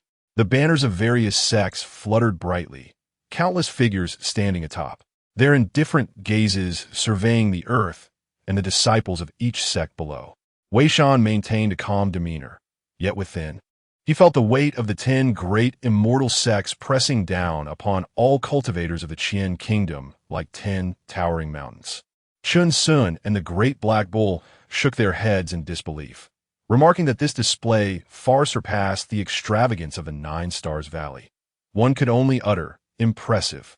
Look, Chen Xun pointed towards the distant sky. Old bull, look over there. Several massive vessels hovered above, and countless women in purple garments soared into the air, stepping upon lotus leaf artifacts as they descended. Their figures danced gracefully, stirring a purple sea, and Chen Xun felt as though he could almost catch a whiff of their fragrance. The disciples on the ground were irresistibly drawn, gazing dreamily into the distance, enchanted by the fairies of the Purple Cloud sect. If one could form a partnership with them, it would be a most enviable fate, even in death. The great black bull nudged Chen Xun, unimpressed. Old bull, do you think if a man joined the Purple Cloud sect, he would also wear purple and step on lotus leaves, uttering something like, "You dare to challenge me?" Chen Xun mimicked in a teasing tone, patting the great black bull while adopting a high-pitched voice. "You dare to hit me? You're insufferable." Laughter erupted as Chen Xun and the great black bull rolled on the ground, the latter nearly cramping from the hilarity. "Hey, is that you, Chen Shitty?" Yikun exclaimed, spotting the duo on the ground. "How did you two end up like this?" "Brother Ji," Chen Xun laughed until tears nearly streamed down his face. "Come here. I have a hilarious story to share." "Oh." Ji Kun approached with interest. After a while, Chen Xun began to regale with exaggerated flair. "Ha Yikun diaklet heortili." This Chen Shitty, even in the face of life and death, still finds joy. I truly wonder if he is simply carefree or maintains such an optimistic outlook. I came with Old Bull to scout for opportunities. I believe you were right all along, Brother Ji. Chen Xun rose solemnly.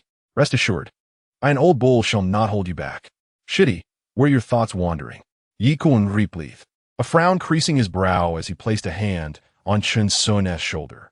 If you find yourself in danger, flee. Your life is paramount. Thank you for your concern, Brother Ji. Old Bull and I will never engage in a head-on confrontation, Chen Xun replied with a smile. The teleportation is quite random, with a maximum of 3 in a group. I was unaware if you, Brother Ji, do not worry about us. I know you have formed a group, so I did not wish to disturb you. Chen Xun chuckled. He and the great black bull were not particularly distinguished in strength or popularity, leaving them without invitations. Ji Kuen's expression darkened. He wished to keep Chen Xun and the great black bull close, in case of emergencies. Do not overthink it, Brother Ji. Just go with peace of mind. We have our own tricks up our sleeves. Chen Xun reassured him, patting the hand resting on his shoulder.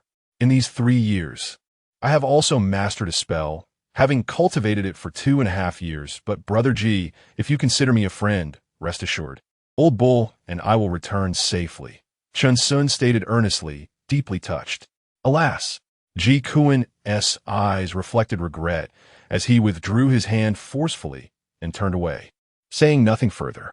The great black bull observed Ji Kuen's retreating figure, then glanced at Chen Xun. Do not fret. Brother Ji is merely overly concerned about her capabilities. Chen Xun smiled, watching Ji Kun depart. The great black bull nodded, contemplating. They are indeed powerful. Brother Ji need not worry about them. Suddenly, the air filled with the roars of beasts as a colossal python soared into view, bearing thousands of disciples from the beast-taming sect, clad in gray robes adorned with unknown spirit beasts. Many of the disciples bore bloodthirsty smiles, accompanied by various forms of spirit beasts, some even entwined by spiders and small snakes. The disciples of the beast-taming sect had arrived, their spirit beasts exceedingly formidable. It was said that during the Southern Dipper Mountain Secret Realm expedition every 20 years, the beast-taming sect suffered the least losses and reaped the greatest rewards. Lower-tier cultivators could hardly contend with the disciples of the beast-taming sect. On the ground, The clamor of numerous sect disciples erupted, filled with envy. Spirit beasts were difficult to nurture, yet once trained, they would be invaluable allies. However, the Great Black Bull was an exception, as these disciples had never witnessed such a vast disparity in cultivation levels between a master and their spirit beast. Old Bull, if those spirit beasts were to engage, what would be the outcome? Chen Xun squatted on the ground, tossing pebbles. Roar! The Great Black Bull bellowed, drawing a mark in the dirt with a hoof. Impressive. Chen Xun applauded. I've always believed in your prowess since childhood. The Great Black Bull raised its head proudly. A day passed. Disciples from the 10 great immortal sects arrived one after another, exchanging pleasantries at their respective encampments, seemingly disregarding the presence of the other sections. Wei Shan appeared increasingly strained, his expression darkening. Yet, one must bow their heads under the eaves, hoping these disciples would prove themselves capable. Suddenly, a series of booming sounds erupted from the highest clearing. Vibrant spiritual lights shooting skyward, gradually coalescing into a pillar of light, accompanied by waves of spiritual pressure. Fear not. The 10 great immortal sects are breaking the Southern Dipper Mountain-S restrictions to activate the teleportation array, Wei Shan explained, observing the pained expressions of his disciples. Yes, sect leader. They bowed in unison, wishing to avoid any embarrassment before Wei Shan. Boom! Boom! Each sect's encampment manifested a massive 7 stars array, teleportation array, and the leaders retrieved ancient tokens to place within the grooves. Time is of the essence. The teleportation array will only remain active for half a day, Wei Shan urged, channeling his power into the array. The strength of the 5 elements sect's token could accommodate a maximum of 700 individuals. Yes, sect leader. Yes, sect leader. They formed groups of 3, each disappearing into the array with their designated teams in the blink of an eye. Chen Xun and the Great Black Bull stood alone at the periphery, waiting until all had been teleported before gradually advancing, stepping into the array. The 7 stars array, teleportation array, dimmed, vanishing from sight as Wei Shan stood with hands clasped behind his back, gazing towards Southern Dipper Mountain.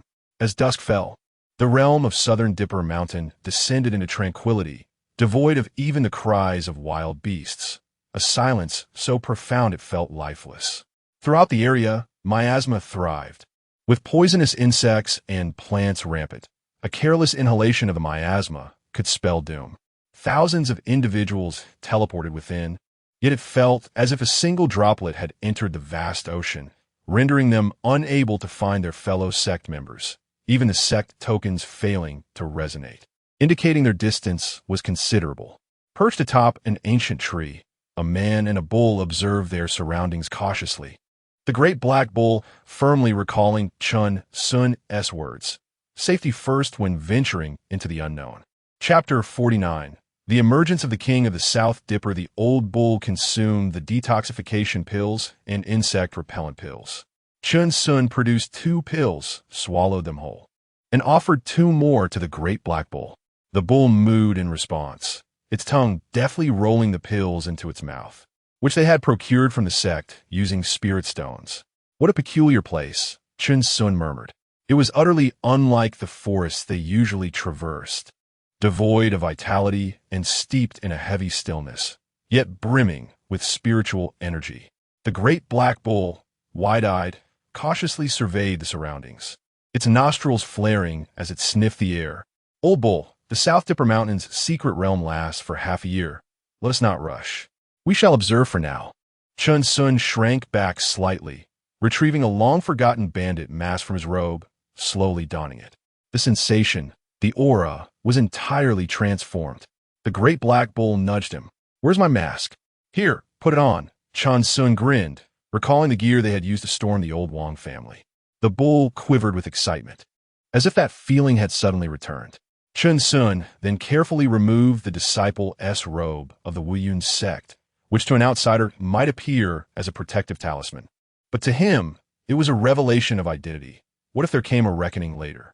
He donned a rough linen garment he had sewn himself, feeling light and unburdened, as if shackles had vanished. Steady, old bull, Chen Xun whispered, embracing the bull's head as they stood beneath a canopy of dense leaves, feeling secure. Moo! The great black bull complied, having already grasped Chen Xun's essence, remaining unperturbed. As the sun and moon cycled, while disciples from various sects scoured for spiritual herbs, this duo, man and bull, remained motionless atop a tree, quietly observing for an entire day. Old bull, it seems safe here. Let's make some clothing. Moo? The bull queried, intrigued. Just watch. I learned a technique from Aunt Wang. Chen Xun chuckled, reminiscing about that small mountain village, vowing to return one day. The great black bull nodded, watching as Chen Xun descended the ancient tree, stealthily gathering countless fallen leaves, eager to assist. Half a day later, their labor bore fruit. Chen Xun surveyed the numerous dry leaves crafted into a lucky outfit, his eyes gleaming with satisfaction as he promptly donned it. Moo! The great black bull exclaimed in astonishment, noticing Chen Xun lying on the ground, feeling as though he had become invisible, utterly undetectable. Ha ha! Chen Xun chuckled softly, rising to his feet, the dry leaves rustling around him. He hurriedly draped another set over the great black bull, concealing everything but its eyes. Even its horns were shrouded. Moo! The bull regarded Chen Xun with a singular expression, pure admiration. Let us move, old bull. Chen Xun grinned, his smile enhanced by the mask, striking terror into the heart of the scene. Two figures, cloaked in leaves, stealthily navigated the ancient trees, their movements subtle and swift. As they progressed, they stumbled upon spiritual herbs, their first sighting in the wild, yet they refrained from harvesting, deeming them of little use. They suddenly halted atop the ancient tree, gazing at a vast lake ahead, its surface shimmering under the sun, surrounded by a profusion of spiritual herbs, exuding an intoxicating aura. However, an aura of chill emanated from the lake, with wisps of mist swirling above it, creating an enchanting spectacle. Moo! The great black bull extended its hoof, signaling Chen Xun to stop. The lake surely harbored danger. Old bull, are you instructing me? Chen Xun scoffed. Only a fool would approach. He chuckled, impressed by the old bull's growing strength over the years. Moo! The great black bull nudged Chen Xun, its eyes brimming with defiance, as if to say it was the one who had discovered this place. Indeed, ice orchid grass and cold spirit grass. How fortuitous, Chen Xun observed from afar, recognizing two essential ingredients for foundational pills, having meticulously gathered information on these herbs over the past 6 months. As he spoke, a series of sharp sounds pierced the air from another thicket. 3 figures emerged, their sect affiliation indiscernible. Old bull, look, genuine novices. Chen Xun shook his head, anticipating that some water creature might soon burst forth from the lake. Moo! The great black bull nodded, sensing that these individuals were even less capable than itself. Yet, something felt amiss in the narrative. By heavens! Moo! Chen Xun and the great black bull craned their necks, their expressions filled with disbelief as they beheld the 3 individuals calmly harvesting spiritual herbs, with no sign of any water creature lurking within the lake. Impossible, utterly impossible.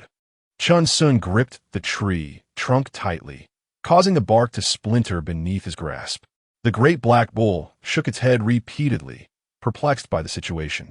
The trio collected their fill, displaying no greed, swiftly departing as seasoned veterans would, retreating with remarkable decisiveness. Suddenly, chaos erupted. From both sides of the thicket surged a cadre of sect disciples, their attire suggesting a common affiliation. Shouts of anger and reprimands erupted as the 2 factions clashed violently. Goodness, old six! Chen Xun widened his eyes, realizing that the impending danger was not from a beast, but from fellow humans. Moo?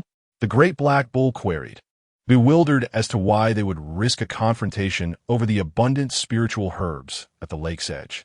Such is the treachery of human hearts. Chen Xun sighed, reflecting on how they too had been wronged by those 3 individuals in the past. Moo! The great black bull's pupils constricted, understanding the gravity of the situation. Years spent with Chen Xun had acquainted it with numerous absurdities. Suddenly, another disturbance ensued. Bubbles erupted from the lake, prompting Chen Xun and the great black bull to stretch their necks, their gazes fixed intently upon the water's surface. was the legendary water creature finally emerging. Large black fish leaped from the water, seemingly frolicking, but soon returned beneath the surface. Chen Xun and the great black bull exchanged glances, both seething with frustration as they could only watch the distant skirmish, feeling utterly disenchanted.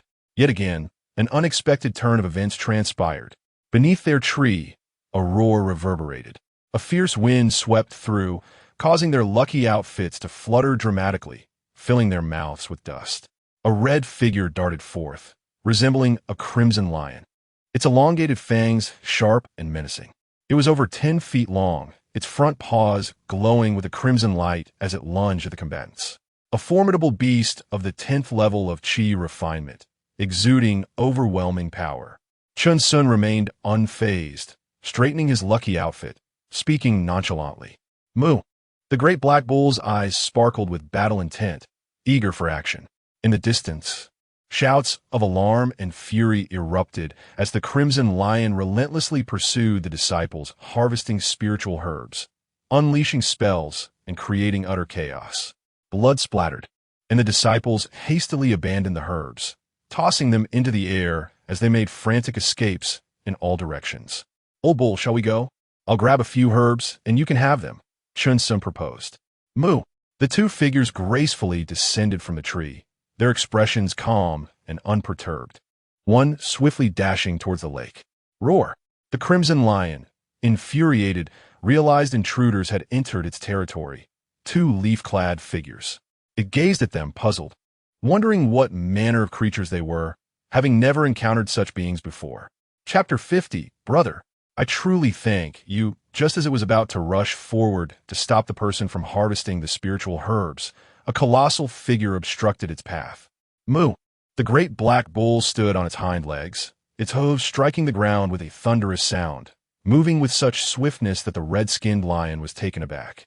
A burst of flames erupted as the red-skinned lion's spell was effortlessly dispelled by the great black bull, its fangs caught beneath a hoof, rendering it unable to escape. Roar! Moo! With a powerful motion, the great black bull lifted the red-skinned lion and slammed it down onto the ground. The lion's face contorted in pain, a look of sheer terror igniting in its eyes, as it felt as if its brain would burst from the impact. Moo! The great black bull swung again, and the red-skinned lion, now doubting its very existence, spewed forth a mouthful of blood, unable to muster any of its inner power. Moo! The great black bull roared in fury, continuing to swing its hooves. The lioness' tongue had already been battered out, emitting whimpering sounds as it pleaded, Brother, I beg you please stop. Chen Xun gathered 2 stalks of the ice mandarin herb and the cold spirit herb, their pristine white forms radiating a chilling aura. He placed them in a medicinal box for safekeeping. He then called out to another lakeside, Old bull, it's time to leave. Moo the great black bull dutifully dragged the red-skinned lion to Chen Xun, leaving a long trail of blood on the ground. Old bull, you truly are impressive. Chen Xun marveled. I nearly crushed this lion to death. Moo moo. The great black bull grinned as the red-skinned lion, lacking insight, began to fantasize about whether it would be braised or steamed. Whimpering, the red-skinned lion's eyes were vacant, utterly defeated. Oh, what a tragedy, Chen Xun sighed. Brother, take care of your wounds. If you encounter others, you might just be skinned alive and your bones refined. Chen Xun hoisted the red-skinned lion and, accompanied by the great black bull, ventured into the jungle. Had they not consumed the fasting pill, they would have dared not create a fire here. They would have feasted long ago. They discarded the red-skinned lion in a secluded spot to fend for itself, as it would surely be inactive for the next 6 months, sparing it from encountering its fellow disciples. Whimpering, the red-skinned lion weakly called out, Brother, I truly thank you. Old bull, let us go.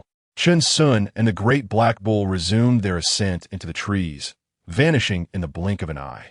They departed, yet left the red-skinned lion with a lingering shadow of fear, causing it to cower and weep at the sight of a withered leaf in the future, recalling all the wrongs it had committed in its life. Old bull, please check the map.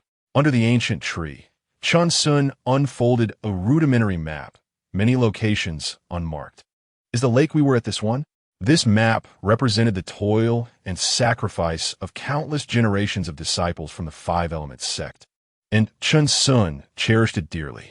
Mu, the great black bull, pointed to several large lakes on the map, all appearing somewhat similar. Chen Xun found himself perplexed. The teleportation was far too random. Although they had arrived at the edge of South Dipper Mountain, the distances were absurdly vast, making it nearly impossible to discern their direction. We'll take it one step at a time, and we will naturally discover our whereabouts, Chen Xun remarked nonchalantly. Mu, the great black bull nodded, playfully nudging Chen Xun with its hoof, eliciting laughter from the latter. They continued deeper into the forest, where they stumbled upon a foundational herb, delighting both Chen Xun and the great black bull, who repeatedly expressed their gratitude to Elder Sun and Master Ning for their divine favor. 3 days later, Chen Xun and the great black bull were utterly bewildered. They had finally accepted the grim reality. They were lost. The directions of east, south, west, and north all appeared identical, surrounded by towering ancient trees, and they could not even ascertain if they were traveling in circles. Old Bull, boldly forge ahead. Chen Xun began to sing, but the great black bull wore a pained expression, lowing softly as it occasionally covered its ears with its hooves. The forest was enveloped in darkness, so dense that one could not see their own hand before their face. The trunks of the trees were extraordinarily wide, allowing them to lie atop without feeling cramped. At times, they could not tell whether it was night or day. It was all just a blanket of blackness, the heavens obscured by the dense canopy. Suddenly, a venomous snake appeared silently, flicking its tongue and revealing its glowing eyes, sensing warmth. 2 potential prey, ready to unleash its toxic mist. Lost in thought, Chen Xun remained oblivious until, in an instant, his hand moved like the wind, swiftly pulling the snake towards him. With a deft motion, he entwined the snake, rendering it a lifeless knot, then yanked hard, ensuring it would never slither again as it departed for the afterlife. Little thing, a faint glow ignited, and the great black bull quickly rose to cover the light, reducing the snake's corpse to ash. After a brief rest, they were abruptly awakened by the sounds of a scuffle directly beneath their perch. A group of men confronted a group of women, and the current state of affairs revealed 3 women encircling 3 men.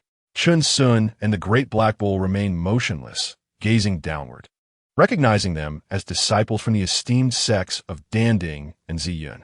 Hee, dear junior brothers, you might as well surrender, a woman from Ziyun chuckled, her eyes shimmering seductively. Sister, we are willing to hand over the spiritual herbs.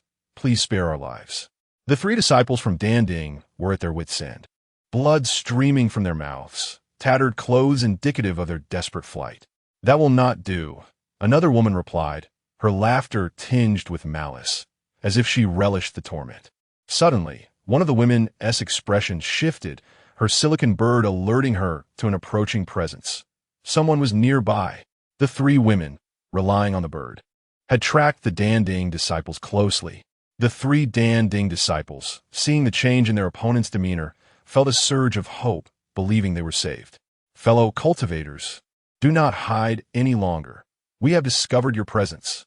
The 3 women called out, their voices echoing as they searched for the hidden figure, though the silicon birds struggled to ascertain the location, indicating a deep concealment.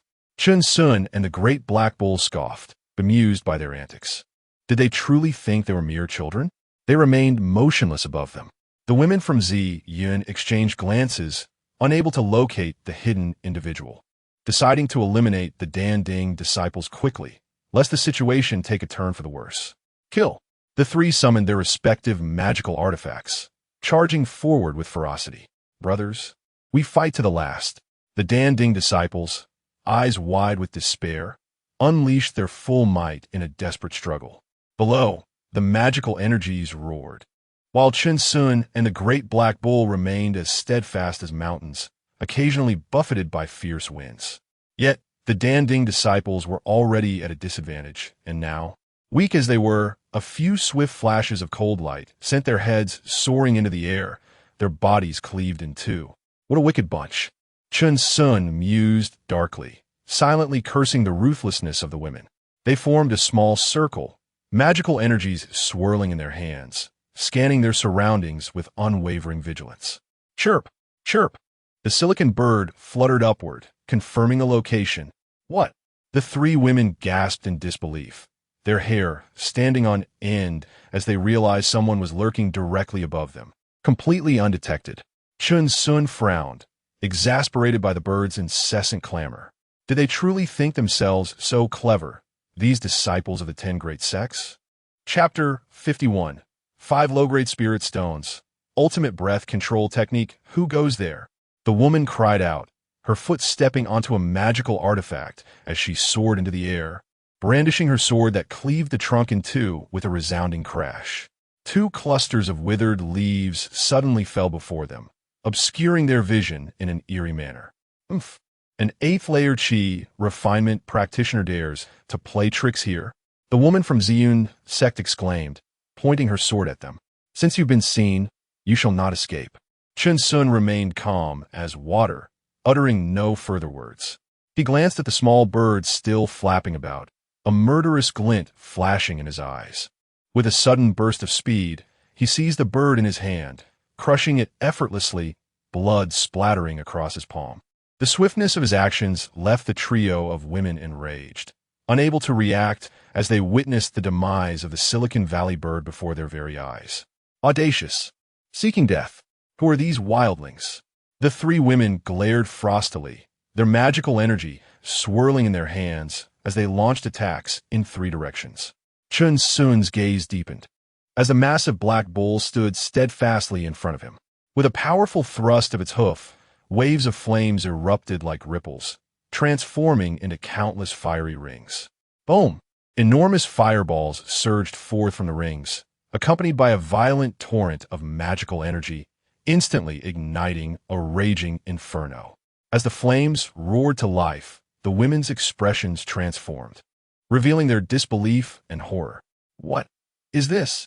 A profound sense of life and death crisis blossomed within them, rapidly spreading through their bodies, resonating as a deafening buzz in their minds.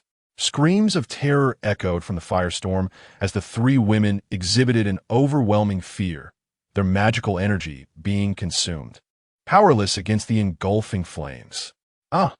Their cries gradually faded into weakness, ultimately swallowed by the inferno. Old Bull, get to work, Chen Xun commanded, surveying the surroundings as he ascended on his sword, hovering above. However, the quality of their storage bags is truly lacking. They cannot withstand our magical energy, shattering within the void, causing their contents to vanish. Yet, atop the storage bags, there remained storage rings, which he had observed adorning the fingers of esteemed individuals, though they were still beyond their reach. Moo! The black bull nodded, channeling the water spirit technique with its hooves. Countless water vapors dispersed into the air, swiftly engulfing the sea of flames. Over the years, they had cultivated the water spirit technique to the 3rd level, encountering no obstacles. Chen Xun and the black bull erased all traces, seizing the storage bags of the 3 Dan Ding sect disciples before departing without wasting a moment. Old Bull, do not let your head swell. How many can we truly contend with? Can we face hundreds or thousands of practitioners? Chen Xun navigated swiftly through the ancient trees, continuing, caution is paramount. We must never draw attention nor become targets. Moo! The black bull replied earnestly, acknowledging its slight arrogance, but it was keen to heed Chen Xun's words. Suppressing those feelings and self-reflecting, they paused atop a towering ancient tree, now far from their previous location. Surrounded by dense foliage, they immersed themselves in their surroundings, their dark eyes scanning for any signs of movement. Indeed, their essay map. Chen Xun's eyes sparkled as he extracted an identical map from the storage bags, far more detailed than the one from the Wuyan sect. The black bull also retrieved a map, its eyes widening as it noted not only the marked locations, but also the areas where spirit herbs thrived. That location should be Baihun Lake, as indicated on the map. Chen Xun noted meticulously. The greatest advantage of cultivating immortality is clarity of perception. Even in such dim surroundings, we can see distinctly. We are likely here. He circled a small area on the map, confirming they remained on the periphery, with the three major foundational spirit herbs marked prominently in red deep within the depths of Nanda Mountain. Mu the Black Bull nodded, its mind finally clearing. The disciples of the 10 great sects must be heading towards these three locations, undoubtedly faster than us. Chen Xun pondered, his expression thoughtful. Let us not rush to compete for the first tier. The struggle there will be fierce. Instead, we should first gather the auxiliary spirit herbs. He pointed out various locations, the routes in his mind becoming increasingly lucid. Mu the Black Bull nodded repeatedly, aware that this terrain was fraught with peril, with thick ancient trees interlacing. A misstep could lead to disaster. We shall keep these spirit stones and herbs, leaving behind a storage bag. All other artifacts and techniques must be destroyed. Chen Xun inspected the 3 storage bags, his desire palpable, yet he understood the necessity of eradicating any future threats. These belong to the 10 great sections. Mu, the Black Bull responded, showing no regret, understanding they were never theirs to begin with. When they arrived, they had already prepared an escape plan, which involved the Black Bull swallowing a storage bag and using the essence of all things to conceal their return to the medicinal valley, regurgitating it later. Over 400 low-grade spirit stones, truly worthy of the disciples of the 10 great sects, Chen Xun praised, swiftly storing them in his own bag. Old Bull, our methods of concealment are somewhat lacking. They brought along investigating spirit beasts. There may be many such individuals. Mu, the Black Bull exhaled heavily, this indeed exceeding their expectations, as they had never encountered such before. Hee, Old Bull, did you think I lacked contingency plans? Chen Xun chuckled coldly, believing that once he entered the sect, such things would be unnecessary. He smacked his storage bag, invoking the 9-star valley and the 5 low-grade spirit stones, breath control technique. A shudder coursed through the Black Bull as it gazed at Chen Xun in awe. Big brother, you are incredible. They had already realized that aside from techniques, their cultivation of these minor spells came effortlessly, their comprehension remarkably keen. Let us dispose of the evidence, flee, and change locations. We shall cultivate the breath control technique. Mu. They acted swiftly, the Black Bull swallowing 1 storage bag while directly obliterating the other 2 with spells, leaving no trace behind as they vanished into the abyss of darkness. This series of fluid motions resembled a well-rehearsed performance, executing the methods of a bandit to perfection. Half a month later, within a hollow of an ancient tree trunk, a man and a bull sat cross-legged, silent as the grave. Poisonous insects and snakes occasionally slithered over the withered leaves, yet they remained undetected, having truly integrated into the depths of Nanda Mountain. Old Bull moved. Mu the man and the bull slowly opened their eyes, their breaths faint, a flickering light igniting around them, crackling softly, yet the leaves on their bodies remained untouched by flames. 2 clusters of withered leaves erupted from the hollow, darting in a specific direction, their goal, a great river. Half a day later, they arrived, and the man and the bull donned another set of camouflage attire. Chapter 52. The ruthless dark hand in this lush landscape, where verdant trees abound and hills undulate. A river meanders in the distance, its gentle murmur barely audible. Along the riverbank, vibrant flowers flourish, among them the towering silver staff flower, standing out conspicuously like a crane amidst a flock of chickens. Chen Xun and the great Black Bull concealed themselves as a mound of grass, employing their breath-concealing technique, remaining utterly still as they observed their surroundings. Scattered along the riverbank were several corpses, their skulls pierced, while the surrounding flora seemed to be siphoning nutrients from the deceased, leaving them emaciated and unrecognizable in death. As they inched closer, a throng of disciples, numbering in the dozens, approached from behind. The 2 grass mounds became motionless, the gentle breeze rustling the grass blades, enveloping everything in an eerie tranquility. Brother Dew, it is here. Those few tallest red flowers are the silver staff flowers. One disciple whispered, we must not be careless. These strange plants possess sinister abilities. If we draw too near, they will attack without hesitation. Brother Dew narrowed his eyes, scrutinizing the nearby corpses, noting the absence of any blood. He suddenly turned to a visibly anxious disciple at the 8th layer of Qi refinement, commanding, "You go and test it." The disciple trembled, fear evident in his eyes, pleading silently with Brother Du, but his protest fell on deaf ears. "Go! What are you hesitating for? Are you ignoring Brother Du's orders now?" A few voices in the crowd shouted, urging the terrified disciple forward. With reddened eyes, he let out a cry and charged toward a silver staff flower.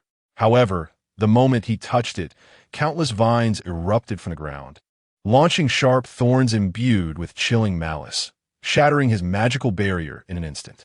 His heart raced as he attempted to retreat, but the vines ensnared his legs, and his pupils dilated in horror as countless spikes reflected in his gaze. "No, brother, help me. Brodel." His face turned pale, fear overwhelming him, as he trembled uncontrollably, trying to fight back. Yet, before he could react, a multitude of spikes pierced through his skull, devoid of any bloodshed, as the vines burrowed into his flesh, ravenously absorbing life force, causing his body to wither at an alarming rate. This gruesome spectacle sent chills down the spines of the onlookers, including Brother Du, who was at the 10th layer of Qi refinement. "We need to clear these ground vines. There's no need for close combat." Brother Du discerned their weakness immediately.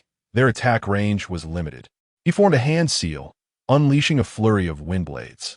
"Yes, Brodel Du." The crowd's eyes brightened as the wind blades sliced through the vines one by one. They hastily unleashed their spells against the man-eating vines, expressions of relief washing over them. "Humph, which small sect dares to covet the silver staff flower?" A voice boomed from a nearby hill, where a dozen fierce-looking individuals stood, accompanied by spirit beasts, their eyes glinting with bloodlust. "What?" Brother Du exclaimed in shock, turning to see that it was disciples from the 10 great sects beast control sect. It appeared that as time passed, alliances were forming. "In the South Dipper Mountain secret realm, we rely on our own abilities. Do you think you can impose seniority here?" Brother Du's expression hardened. A dozen individuals dared to act so arrogantly, with no elders from their sect present. "This South Dipper Mountain is the domain of my 10 great sects. Who do you think you are?" One individual stepped forward, disdain etched on his face, declaring, "In 3 breaths, either leave or die." As his words fell, the morale of Brother Du's group plummeted, their faces betraying a flicker of panic. Completely oblivious to their numerical advantage. "It seems we must now experience your esteemed skills," Brother Du replied calmly, though anger simmered in his eyes. He glanced back. There were merely a dozen, all at the Qi refinement stage. What was there to fear? Seeking death. The group atop the hill sneered, descending like tigers on the hunt. "Charge!" Brother Du bellowed, leading the charge, with the disciples following closely behind, filled with indignation and a desire for revenge, determined to eradicate them. The battle erupted violently. Dozens clashed, the air filled with the cacophony of roars and the thud of bodies hitting the ground. Amidst the chaos, 2 grass mounds began to shift slowly, unnoticed by anyone. Seizing a silver staff flower, the ground vines reacted violently, but Chen Xun and the great black bull were swifter. A fireball spell ignited the vines, sending plumes of black smoke into the air. "Old bull, draw your sword." Moved with a swift motion, they darted across the ground like a fleeting shadow, vanishing into the depths of the forest. What was that? What was happening? The combatants on both sides shouted in confusion, parting to glimpse the faint glow of flames by the riverbank, exchanging bewildered glances. 2 silver staff flowers had been uprooted, yet where were the culprits? Furious, the beast control sect disciples roared, "How dare you steal under our noses?" Their ire was directed at Brother Du's group, intensifying the conflict. In the depths of the forest, a peculiar laughter echoed from the duo, a merciless, dark hand. "Old bull, the dangers of the cultivation world are ever present. Even plants can kill. One eye-opener this has been." Perched atop a tree, Chen Xun sighed, reflecting on how he had previously overlooked such perils, gaining a wealth of strange knowledge. Moo the great black bull exhaled, now fully aware of the need for caution. They even inspected the ancient trees for threats. At this moment, Chen Xun scrutinized the map, suddenly pointing towards a location. "Mist Valley, old bull, let us go there. 2 foundational herbs await us." Moo the great black bull grinned, savoring the thrill. Let us go. The two figures darted from the ancient tree towards the mist valley, knowing that the herbs did not have fixed growth locations and would require careful searching. Inside the mist valley, tendrils of faint smoke curled, and miasma thickened, rendering visibility nearly non-existent, accompanied by eerie whispers. Scattered throughout the valley lay numerous corpses, some slain by others, while the fates of others remained a mystery. Chen Xun and the great black bull crawled forward, calm and collected, fully engaging their breath-concealing technique. At this moment, 5 individuals emerged from the dim light, their expressions vigilant, moving in unison without a sound, their waist tokens emitting a faint glow. Ahead, the clang of battle resonated, but the miasma obscured their view. They halted, exchanging glances but speaking not a word. The 5 formed a formation, one at the rear releasing several silver threads that quivered delicately against the ground.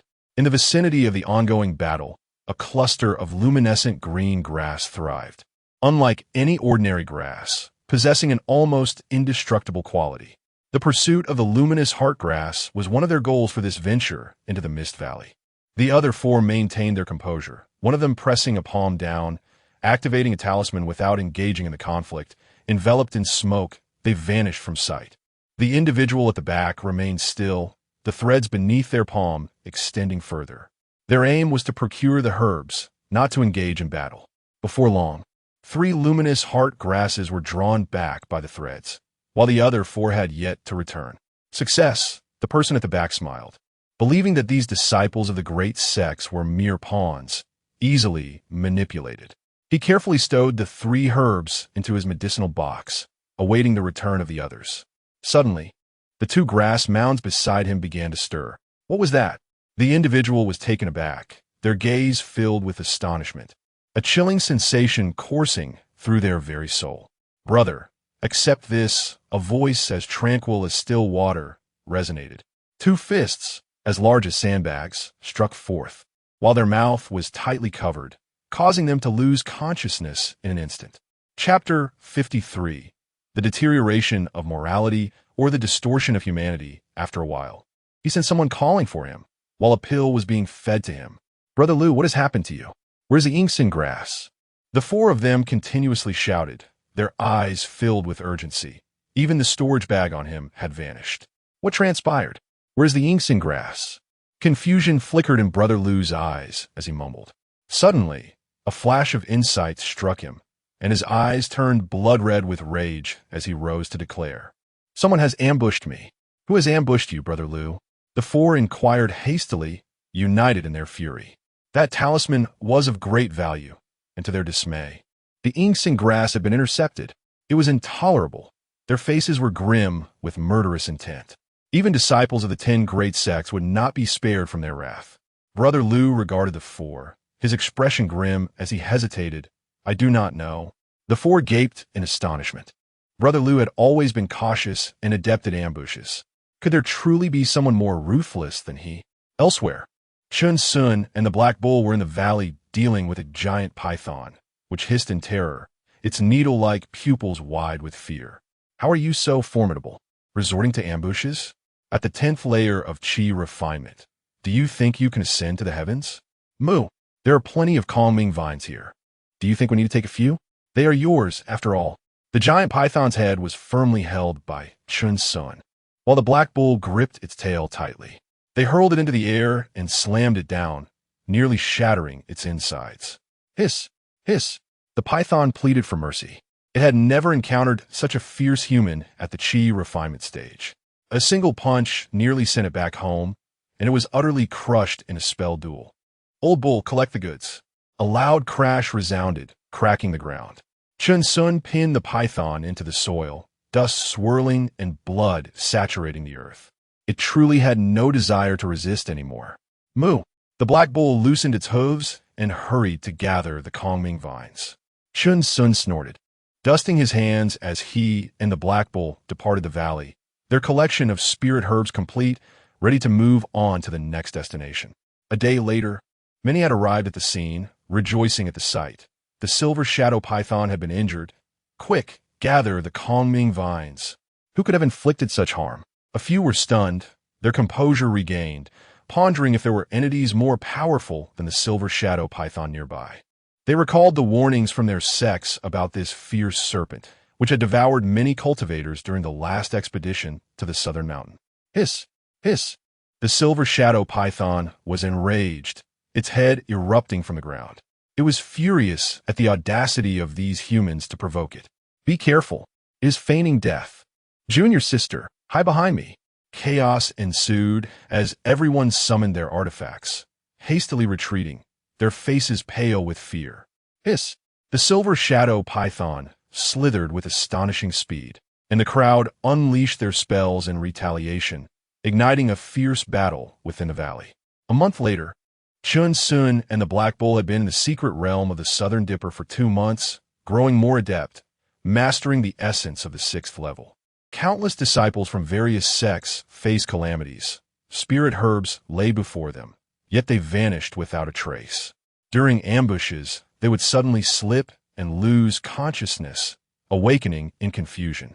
What beasts and spirit creatures trembled at night, crying in despair at the sight of a withered leaf or a green leaf? Was this the decline of morality or the distortion of humanity? This might just be the ultimate manifestation of the 6th level. Moo! 2 green leaves stood at the heart of an ancient tree, nearly merging into one, faint sighs emanating from within. The Black Bull beamed with delight, nudging Chen Xun. They had harvested many spirit herbs, all unfamiliar to the Herb Valley. Truly, without fortune, neither bull nor horse thrives. Old bull, stay composed. You look like you've never seen the world. Chen Xun's eyes had transformed into the shape of spirit herbs as he retrieved his treasure book, documenting their experiences, valuable lessons from their adventures. Moo the Black Bull grinned, exhilarated by the thrilling journey to the Southern Dipper. Next, we shall venture to the true battlefield, the 3 ancient halls where several auxiliary spirit herbs await. Chen Xun spoke gravely, unveiling a map, pointing to 3 prominent red dots, where the most precious main spirit herbs resided. Moo! The Black Bull listened attentively. Within lay beasts and spirit creatures surpassing the 10th layer of chi refinement. Though they had not encountered them, they likely possess characteristics of the Foundation establishment stage and should not be underestimated. Chen Xun inhaled deeply. The transition to the Foundation establishment stage represented a leap in life levels, a realm beyond mere chi refinement. Moo! The Black Bull nodded earnestly, continuously nudging Chen Xun. Let's go. Chen Xun smiled, patting its head. Their figures vanished from the ancient tree, heading towards one of the 3 ancient halls, the Hall of Mount Viewing, where the sun ginseng lotus grew. The Hall of Mount Viewing stood amidst an ancient atmosphere on a desolate mountain, its origins lost to time. Most of the now extinct sun ginseng lotus from the Qian kingdom thrived here. The hall was grand and ancient, resembling a once majestic sect hall, imbued with the regrets of time. Though the 10 great sects had methods to cultivate Foundation establishment spirit herbs, they remained insufficient, particularly for main spirit herbs, which required exacting conditions. They had not been able to cultivate many. The area outside the hall was drenched in blood, scattered with severed limbs.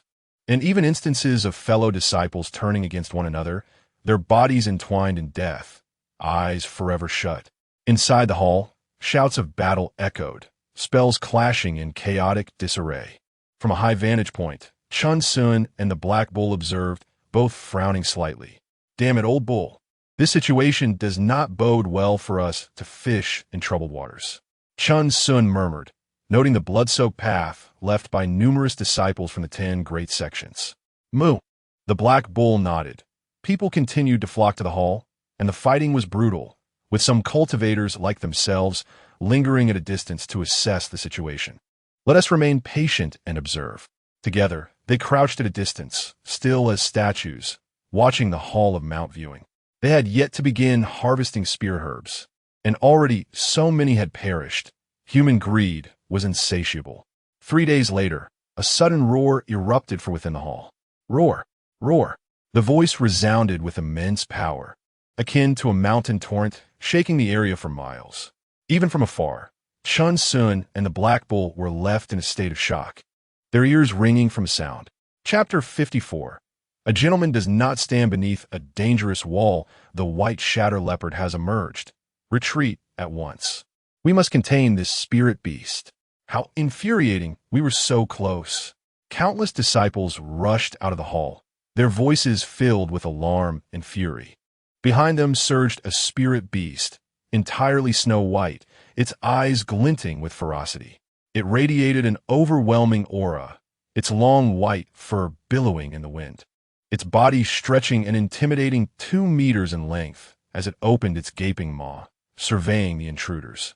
The sharp claws of the white shadow leopard dripped with fresh blood, its gaze keen, always predicting the movements of the cultivators and dispatching them before they could react.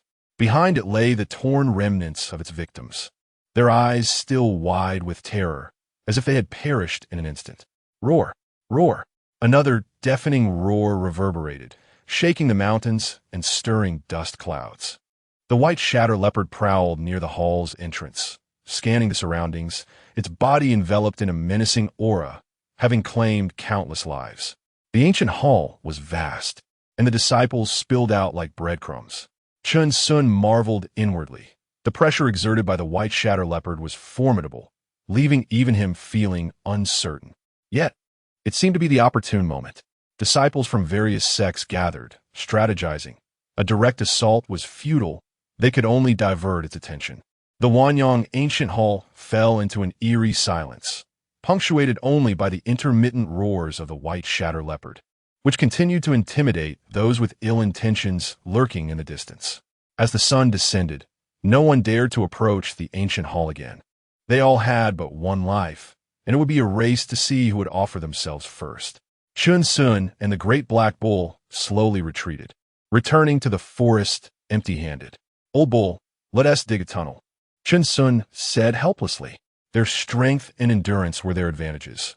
With the right tools, they could tunnel beneath the ancient hall. "Moo!" the great black bull exclaimed, wide-eyed. If it were them, it seemed feasible after all. They had spent years digging in the Ningyun mountain range, making this their craft. "I'll mark a spot and measure the distance," Chen Xun said, clearing his throat. Glancing into the distance, he descended from a tree, scooped up a handful of soil, and fell into contemplation. "Old bull, let's get started. This will work." "Moo!" The duo commenced digging beneath the ancient tree with astonishing speed, enough to leave onlookers astounded. They filled several storage bags with the soil they had collected over the month. "Old bull, guard the entrance. I'll keep digging." Moo the great black bull hurriedly scampered out to cover the tunnel's mouth, familiar with the task, relying solely on years of experience. Days passed, and under the leadership of the 10 great sects, a fierce battle erupted outside the hall once more.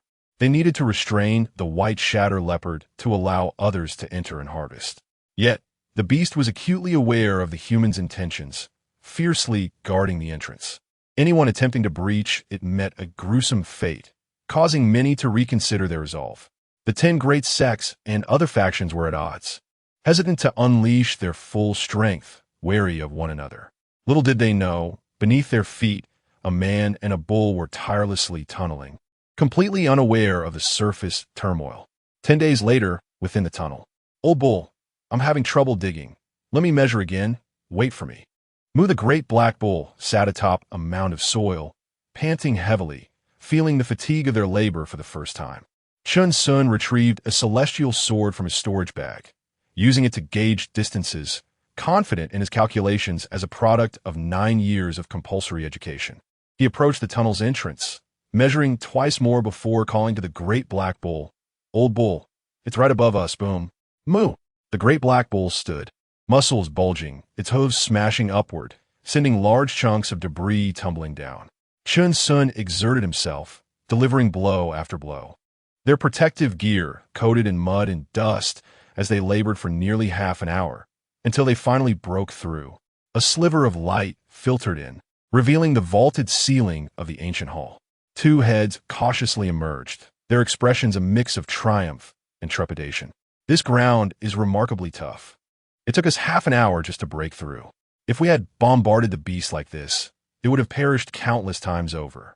Chen Xun whispered, his gaze sweeping the area, spotting numerous corpses. "Old bull, let's go." He crawled out from the earth, pulling the great black bull along, both wearing expressions of delight. Moo! The great black bull leapt, gazing into the depths of the hall, where a pool of water lay. However, the liquid appeared thick and viscous, with several sun ginseng lotuses growing within, alongside numerous accompanying spirit herbs, an astonishing sight. Meanwhile, the battle raged on outside, with both sides exhausting their energies in a relentless struggle against the white shatter leopard. Chen Xun surveyed the situation outside, a smile creeping upon his lips. Old bull, let us just take two. We must avoid depleting our merits. Moo Moo, the great black bull, exclaimed, having never seen such spirit herbs before. Feeling apprehensive as Chen Xun teased it, it nudged Chen Xun in annoyance before rushing to the pool's edge, retrieving a box for harvesting the foundational and supplementary spirit herbs, while Chen Xun stood ready behind, prepared for any unforeseen circumstances. Moo zipping away, Chen Xun exclaimed with a mischievous shout, pulling the great black bull as they leaped back into the tunnel, stepping on the celestial sword to make their escape. The great black bull tossed out the soil from their storage bags behind them. One man and one bull departed as quietly as they had arrived, leaving without a trace, as if they had never been there at all. Within the Wanyang ancient hall, the white shatter leopard seemed to sense something amiss with a swipe of its claws. It repelled the crowd and rushed into the hall, only to be taken aback. Roar! Roar! The white shatter leopard became increasingly agitated, its bloodlust deepening as it slowly turned to face the humans, succumbing to madness. Today all must perish. What is happening? The white shatter leopard has gone berserk. Retreat! Retreat! Countless cries of alarm echoed.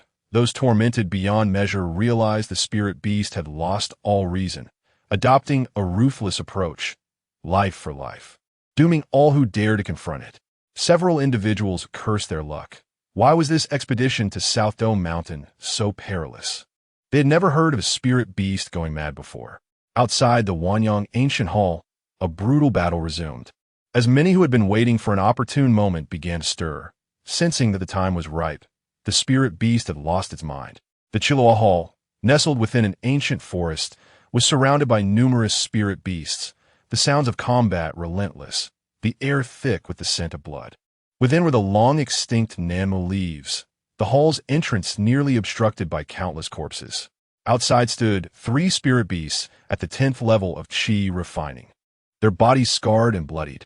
Behind them loomed an even more terrifying beast, a stark reminder that each 20-year expedition to South Dome Mountain was a deadly affair, a grim contest of endurance against these feral creatures.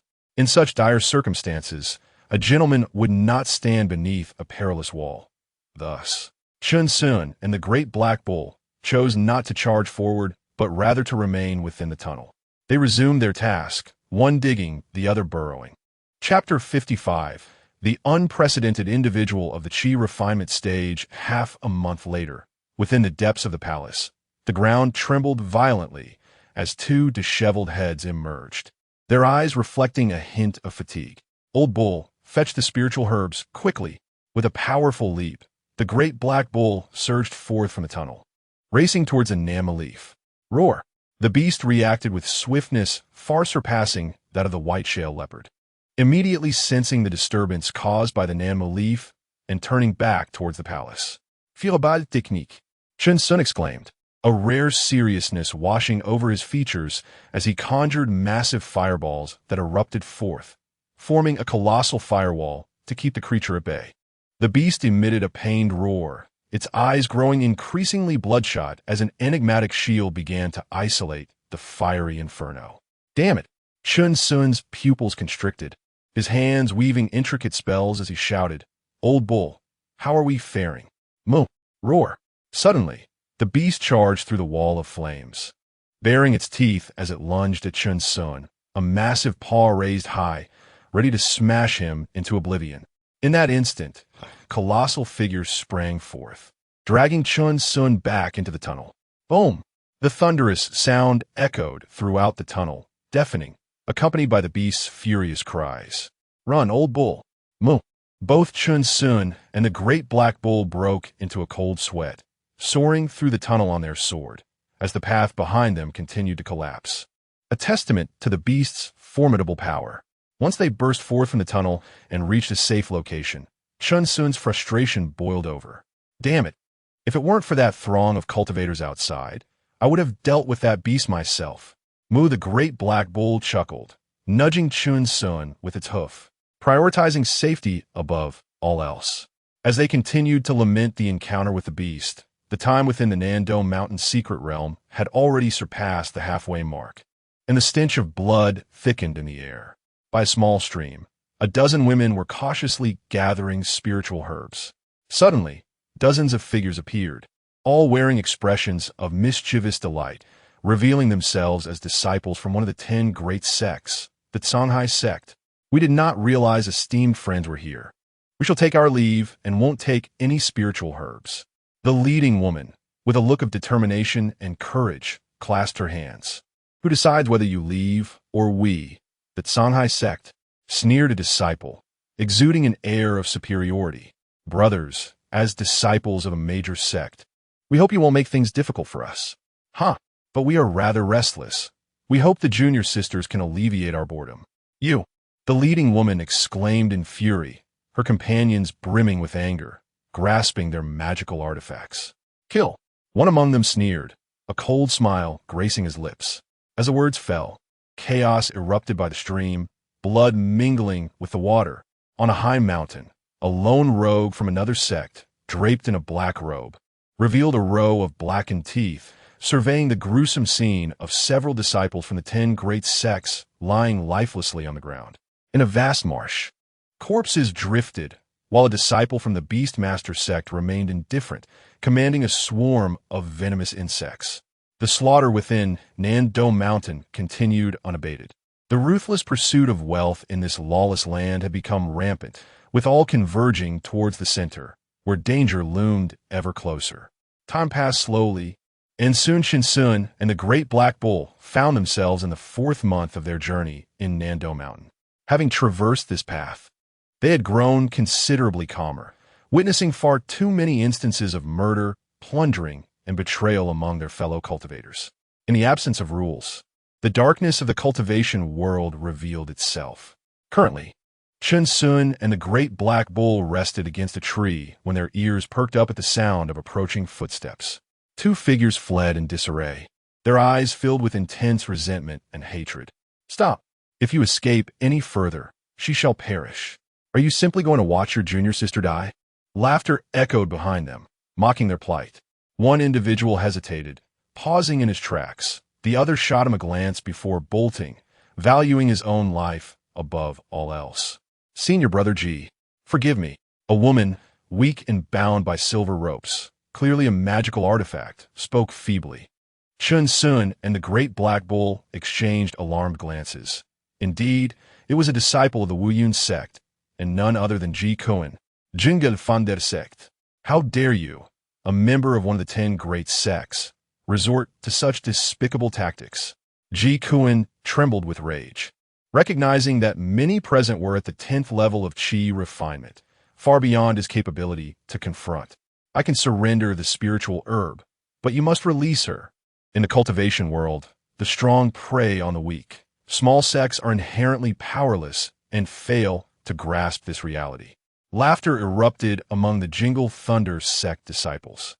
A man named Chao Chun stepped forward, exuding a formidable aura as he coldly stated, "Hand over the Yang Ginseng Lotus.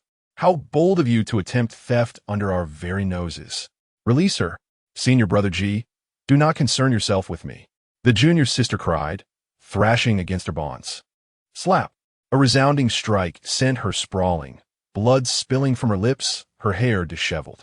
Ji Kuan, clutching the Yang Ginseng Lotus, spoke with icy resolve.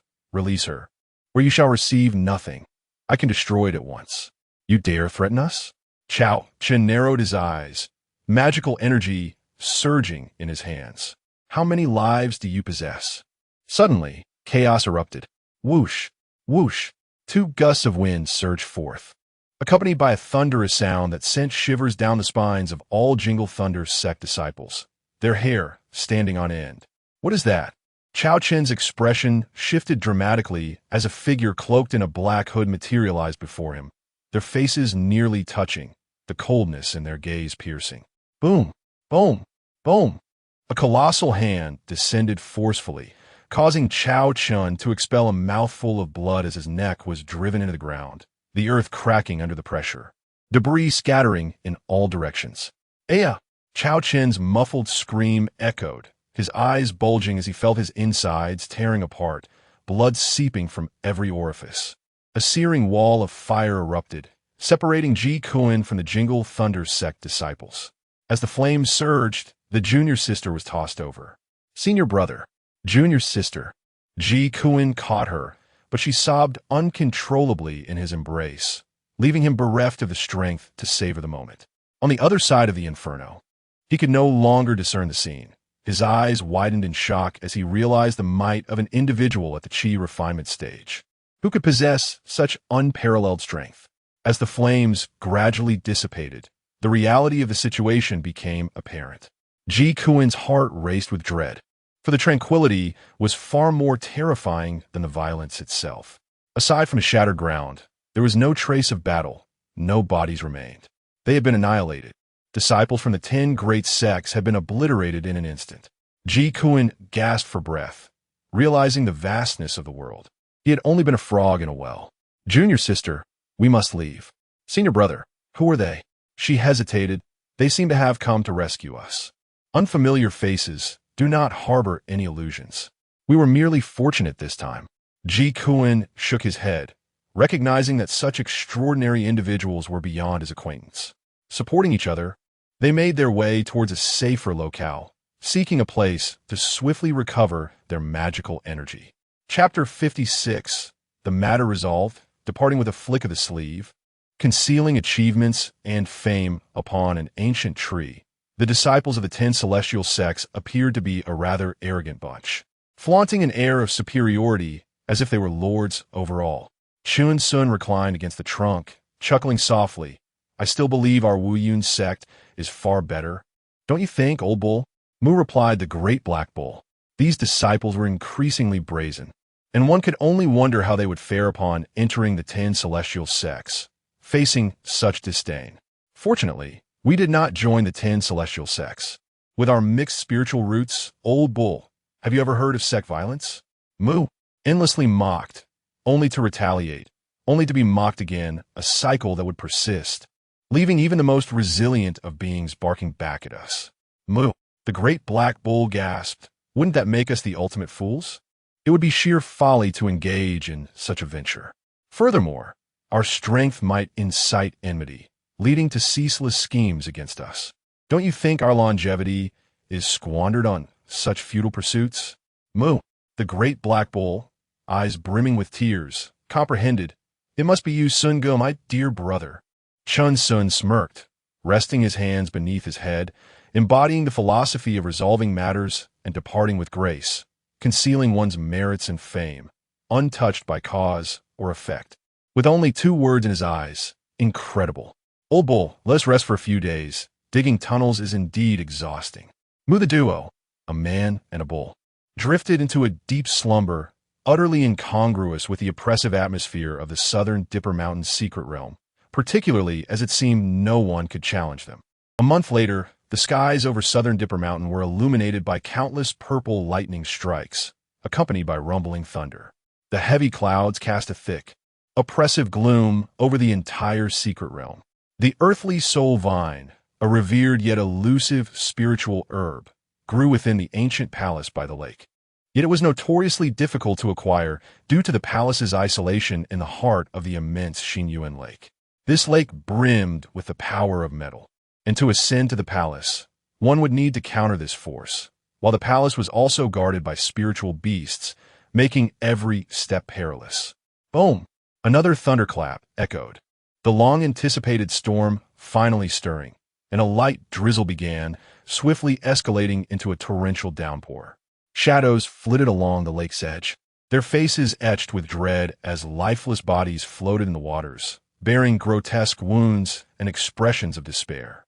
Many had begun to retreat, dissuaded from harvesting the earthly soul vine, deeming the plethora of spiritual herbs in southern Dipper Mountain not worth such grave peril. Furthermore, The three foundational elixirs were not exclusive to these three ancient palaces. With some effort, fortune might favor them elsewhere. As the thoughts of many shifted, the heavens erupted with a deafening roar of thunder, momentarily blinding the world in a white haze. Amidst this chaos, two figures stood resolute at the edge of a cliff, their calm gazes fixed upon the distant Xinyuan lake, indifferent to the relentless rain pounding upon them. Old Bull, do you feel confident? Moo, moo. They had been lying in wait for half a month, bearing witness to countless souls charging into the palace, only to succumb to the metal energy and perish in the lake. Yet, a glaring flaw in Xinyuan Lake existed. The height and speed of flight could perfectly evade the metal energy, albeit meeting both criteria was exceedingly challenging. Darn it, it's time to showcase our true skills.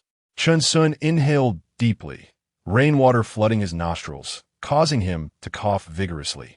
A celestial sword hovered gently at the cliff's edge as Chen Xun declared earnestly, Old Bull, this is a matter of speed and passion. Our future rests in your hands. Moo, moo moo. The great black bull's eyes widened, roaring in anticipation, its spirits heightened. The wind howled fiercely, the rain intensified, and a magical shield enveloped them as the celestial sword emanated a faint white glow. Air Force One. Chen Xun. A barely audible voice emerged, veins bulging on his forehead as he roared, ready. Moo moo moo. Whoosh, whoosh, whoosh. The sound of piercing air transformed into a haunting shriek as the celestial sword plunged downwards, carrying both man and bull toward the palace. The thundering heartbeat echoing in their ears. A beam of sword light sliced through the heavens, racing toward the palace with breathtaking speed that could astonish the heart. Look, someone is flying on a sword at this moment. What incredible speed! Who is that? What? The metal energy was evaded. Countless spectators by the lake gasped in astonishment, witnessing the celestial sword maneuvering at a distorted angle to dodge the onslaught of metal energy. Even the energy itself seemed to slow for that sword. My heavens! They were rendered speechless, grappling with the extraordinary maneuver that allowed the sword to breach the palace's sanctuary, where a cacophony of furious roars erupted alongside the gasps of hundreds. In the torrential downpour and the cloak of night, the identities of the figures remained obscured. Even upon recognition, one could only discern two withered leaves, and upon closer inspection, two black hoods. Which wretch dares to challenge me? I vow to annihilate your entire family. How audacious! State your name. Foolish vermin, what do you think you're running to? Scoundrels! Roars erupted from within the palace as all present, including the spiritual beasts, surged forth, soaring into the sky atop magical artifacts, their faces aflame with fury. These two had brazenly intruded upon the palace, rampaging and snatching two earthly soul vines before fleeing on their sword, leaving not a single word in their wake. Stop! Which sect do you belong to? Concealment will not save you from our retribution. Is speed truly so remarkable? The shouts and shrieks echoed behind them, including the sharp voice of a woman, as they had never endured such a humiliating disgrace, feeling as though they had been trampled upon and left without dignity. Observing the distance growing between themselves and the disciples of various sects, Chen Xun and the great black bull shared a knowing smirk. Apologies, but speed truly allows one to act with impunity. Whoosh! The celestial sword descended into the depths of the forest, vanishing from sight. From that day forth, they would be known as the sword god of Xinyuan Lake, yet their identities remained elusive, the very sword an ordinary item, leaving no trace behind. As if they had evaporated from existence, they gradually evolved into an enigmatic legend among the lower-tier disciples of various sects, with whispers suggesting they were perhaps not even human, albeit partially true. Old Bull, I can't hold on much longer. Quickly, find a place to restore our powers. Moo, the great black bull, bearing Chen Xun, scoured the area for a concealed hollow, until finally, a glimmer of light sparked in its eyes. Success. At that moment, Chen Xun was drenched in sweat, his internal powers severely depleted. Reluctantly, he produced several low-grade spirit stones, forcing a smile. I suppose I'll indulge just this once. Mu, the great black bull, nuzzled against Chen Xun, concern evident in its eyes. Old bull, keep an eye on our surroundings. I'll be fine. Chen Xun settled into a meditative posture, channeling his energy as the spirit stones gradually disintegrated, infusing his body with spiritual essence, slowly replenishing his depleted powers. Mu, the great black bull, complied, extending its head and employing a breathing technique, remaining utterly still. This battle had been excessively exhilarating. Its heart had nearly leapt into its throat as the spiritual beast came perilously close to attacking them, only to be narrowly evaded by Chen Xun's deft maneuvers. The great black bull glanced back at the meditating Chen Xun, filled with admiration, realizing today what it truly meant to be bold yet meticulous, steadfast yet adaptable. Chapter 57. Returning with Abundance. Filled with experience and hard work for 5 consecutive days, Chen Xun devoted himself to the restoration of his magical energy, replenishing his vigor. This time, he had truly exhausted his spirit, and it took him this long to recuperate. Old bull. A faint smile appeared at the corner of Chen Xun's lips as he opened his eyes. Mu, the big black bull, rushed over in excitement, nearly suffocating Chen Xun in its embrace. Old bull, are you trying to kill me? Chen Xun exclaimed, gasping for breath. Mu, the big black bull, grinned and quickly stepped back. This place is unsafe. We must flee towards the outskirts, away from the multitude of cultivators gathering near the center. Mu. 2 figures darted out, clutching substantial sums of money, their expressions devoid of any frivolity. Instead, they grew increasingly vigilant, weaving through the ancient trees, distancing themselves from the hubbub of conflict. After several days of running, with less than a month remaining before the valley closed, they had successfully evaded the din of battle. Old bull, this storage bag is for you, Chen Xun said, his gaze fixed intently on the bag in his hand, which contained all the spiritual herbs necessary for foundation-building pills. Mu, the big black bull, solemnly accepted it, swallowing it whole. When the time comes, we shall cultivate them slowly. Chen Xun murmured, we must proceed with caution, at least 2 years before we begin. We have ample time. Mu, the big black bull, nodded, understanding without a hint of impatience. This storage bag will be submitted to the sect, Chen Xun stated, eyeing the bag that held 3 main spiritual herbs and a dozen others. He had heard that the 10 great sects only required a 70% submission rate.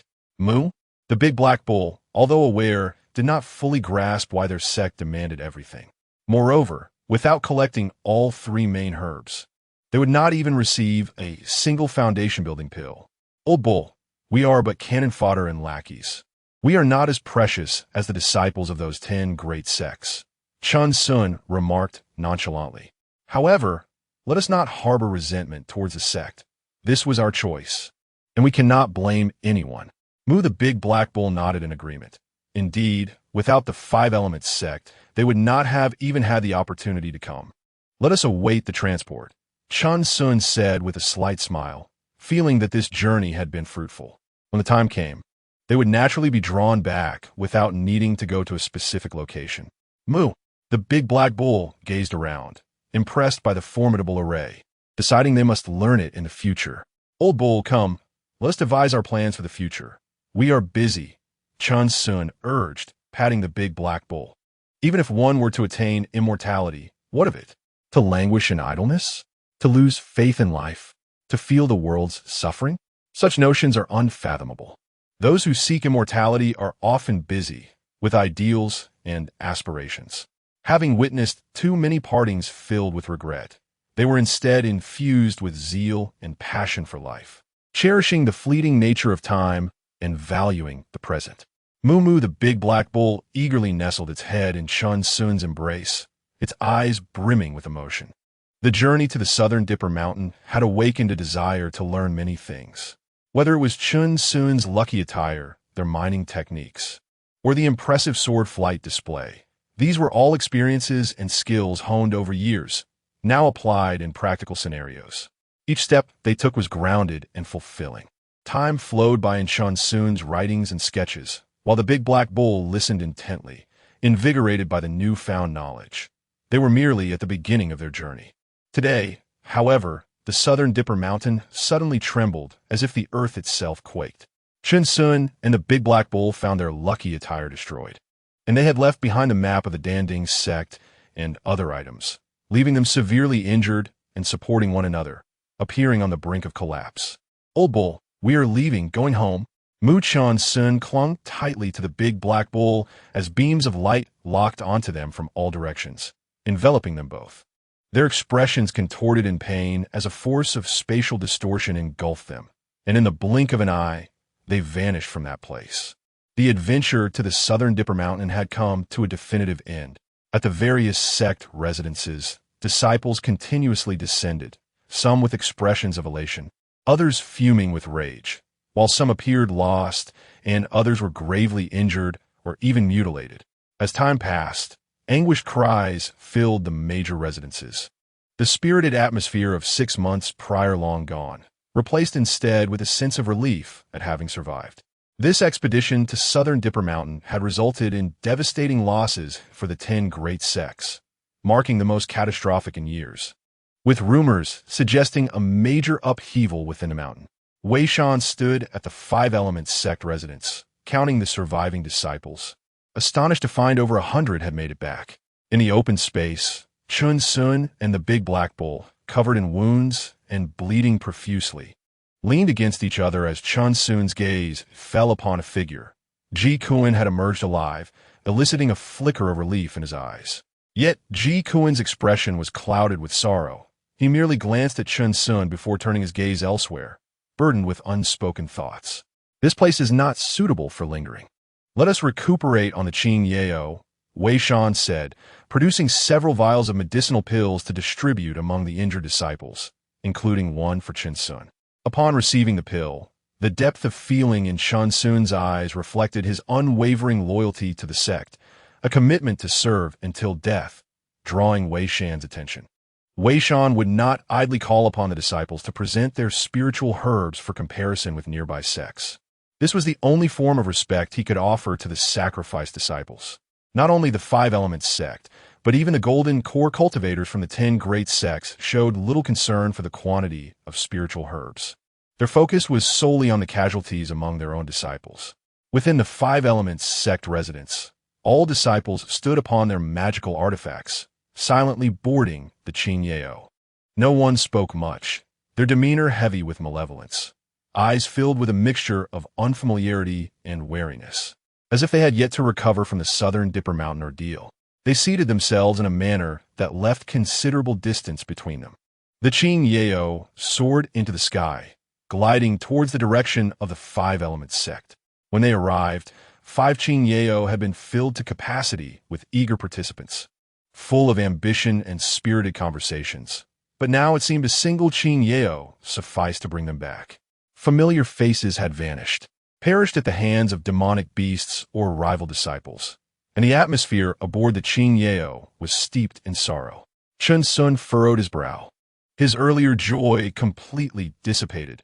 He did not wish to lament, for no amount of lamentation could alter the harsh reality. Mu the Big Black Bull called softly, leaning closer to Chen Xun. Chen Xun cradled the bull's head, murmuring words of comfort. Simply place the spiritual herbs before you. I shall take note, Wei Shan stated calmly. Every 20 years, half of the returning disciples may perish, while the other half may rise as a result. Yes, Peak Master, the disciples responded, all reaching for their storage bags. However, the sect only required the spiritual herbs. Everything else belonged to them. Should they collect all 3 main herbs for foundation building? Besides contributing to the sect, they would receive an additional pill from the sect's next batch, as per the established rules, which I can guarantee. Wei Shan maintained an impassive demeanor, showing no inclination to probe further, his eyes radiating trust. As soon as he finished speaking, several individuals produced the 3 main herbs, causing everyone, including Chen Xun, to blink in astonishment at their strength. Chen Xun exchanged glances with the Big Black Bull, suddenly realizing that the main herbs might not be limited to the 3 ancient halls. They had merely chosen the most secure location with hellish difficulty. Yi Kuwen, bearing a pained expression, produced only 1 main herb, lacking any mysterious savior. He might have met his demise at the southern Dipper Mountain. Chapter 58. Contribution value 66. Chen Xun and the Great Black Bull laid bare all the spirit herbs contained within their storage bags, leaving no secrets hidden. Even if they did not acquire the 3 principal spirit herbs, there was no need for despondency. Their contributions could accumulate for the next opportunity, and naturally, they would be merit acknowledged by their sect. Wei Shan, with a hand resting behind his back, cast a discreet yet penetrating glance across the assembly, assuring them that all would be duly recorded, and the sect would not neglect their efforts. His declaration ignited a flicker of hope in many, instilling a sense of exhilaration. With their prior experiences in mind, they felt reassured about the next 20 years ahead. Yet, Chen Xun and the Great Black Bull trembled slightly. Although Wei Fengzhu claimed not to probe, he had thoroughly surveyed them under the sensory perception of the essence of all things. Fortunately, no one dared to misappropriate. They were all earnest individuals. Chen Xun and the Great Black Bull, being the most upright, had made the greatest contributions to the sect, while others remained oblivious to the probing gaze, attentively listening to Wei Shan's words. "Present your contribution tokens," Wei Shan said with an air of nonchalance, as he summoned his magical power, drawing all spirit herbs from the ground into his storage ring. Once confirmed by the sect, their contributions would manifest into tangible rewards. Yes, the crowd responded, presenting their sect contribution tokens. Wei Shan had already estimated the value based on the types and ages of the spirit herbs presented. Over 100 individuals noted a virtual number appearing in their contribution tokens. While Chen Xun and the Great Black Bull's pupils dilated in shock as they saw their contribution value had reached an astonishing 66. Most of the spirit herbs they had collected were at the threshold of medicinal maturity and below 300 years. Otherwise, it could have been even more significant. Ding! The host is now able to allocate points. As they soared through the sky on the Qingya sculpture, Chen Xun heard the system's voice resonate in his mind. The sound of piercing eagle cries echoed across the heavens as he continued to allocate points to his magical power. They headed towards the Wuyun sect, vanishing from sight in the blink of an eye.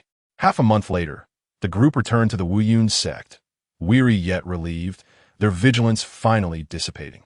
As if a lifetime had passed, Chen Xun, cradling the Great Black Bull, gazed at the vast, majestic mountains below, a glimmer of joy illuminating his eyes. They had finally returned. Before the main hall of the sect leader, the familiar faces awaited them, their eyes shimmering with anticipation. After the Qingya sculpture landed, Chen Xun offered words of encouragement to the group before entering the grand hall alongside Wei Shan and others, paying little heed to their presence. A sense of emptiness settled in the hearts of all, as if they were of little consequence, guided down the mountain by a few senior uncles. Chen Xun and the Great Black Bull trailed at the rear, admiring the scenery of the sect leader's peak, their attention wholly captivated by the landscape, thoughts meandering elsewhere. However, upon Ji Kuen's return, his demeanor had noticeably shifted, becoming somewhat distant towards Chen Xun, who chose not to intrude, recognizing that each individual's path diverged. Once they descended the mountain, the group commenced their sword flight towards their respective abodes, exchanging not a single word.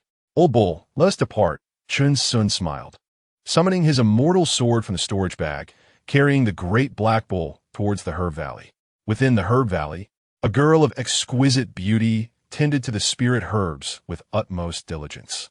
Approximately 16 or 17 years old, clad in a green robe, her smile radiated warmth. With her lips pursed and brows like ink paintings, she gazed at the butterflies flitting about the valley, her eyes sparkling with innocent wonder. Her name was Lu Yuan, a disciple of the Alchemy Hall, who had been brought into the Wuyun sect at a young age, responsible for the spirit herbs, and now at the 7th level of Qi refinement. "Junior sister Lu Yuan, we have returned, haha," came a boisterous laughter, and Lu Yuan's face lit up with joy as she swiftly turned to call out, "Senior brother Chen Xun, Black Bull, you are back." Chen Xun and the Great Black Bull beamed, their smiles wide enough to reveal their gums as they approached her. "Junior sister Lu Yuan, you have worked hard for the past 6 months, but as agreed, here are 30 low-grade spirit stones," Chen Xun stated earnestly. Lu Yuan was someone they had met 2 years ago during an assessment of the herb quantities, possessing profound knowledge of spirit herbs. Naturally, They wished to retain her assistance.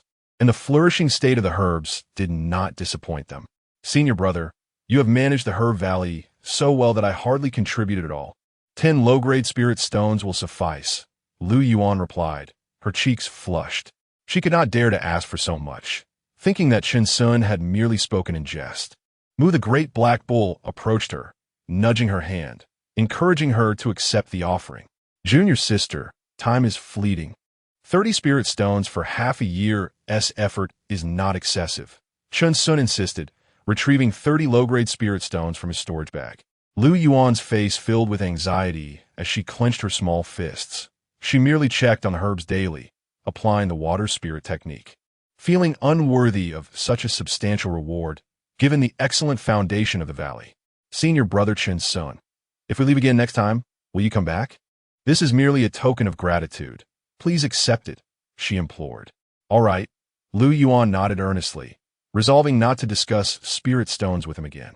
Junior sister, you should continue your work.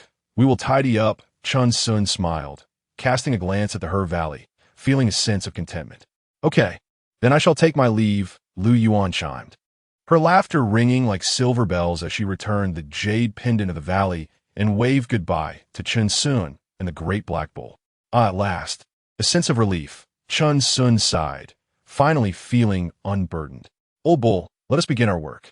Mu the Great Black Bull exclaimed joyfully, as they had yet to submit their contributions from the herb valley this year. Chen Xun had previously mentioned that even the smallest of contributions mattered. Despite their substantial 66 contribution value, nothing should go to waste. Whoosh, whoosh, Chen Xun soared on his sword, reaching the heart of the waterfall, where torrents cascaded down, repelled by the protective magical barrier he had cast. How ferocious, Chen Xun mused, gazing upward as the water crashed upon a magical shield, his inner power gradually depleting. Clang, clang, drawing his mountain-cleaving axe from his waist, the rhythmic sound of chopping echoed, though the Great Black Bull, positioned at a distance, could not hear it, drowned out by the roar of the waterfall. Meanwhile, it busied itself running around inside and outside the cave, tidying up and preparing the spirit herbs that needed to be submitted for the year, while also setting up its small traps.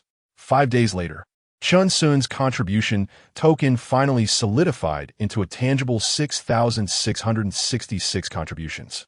He hurriedly took the Great Black Bull to the sect's Grand Hall to submit the spirit herbs, receiving 200 contributions in return. Old Bull, that spot is truly impenetrable.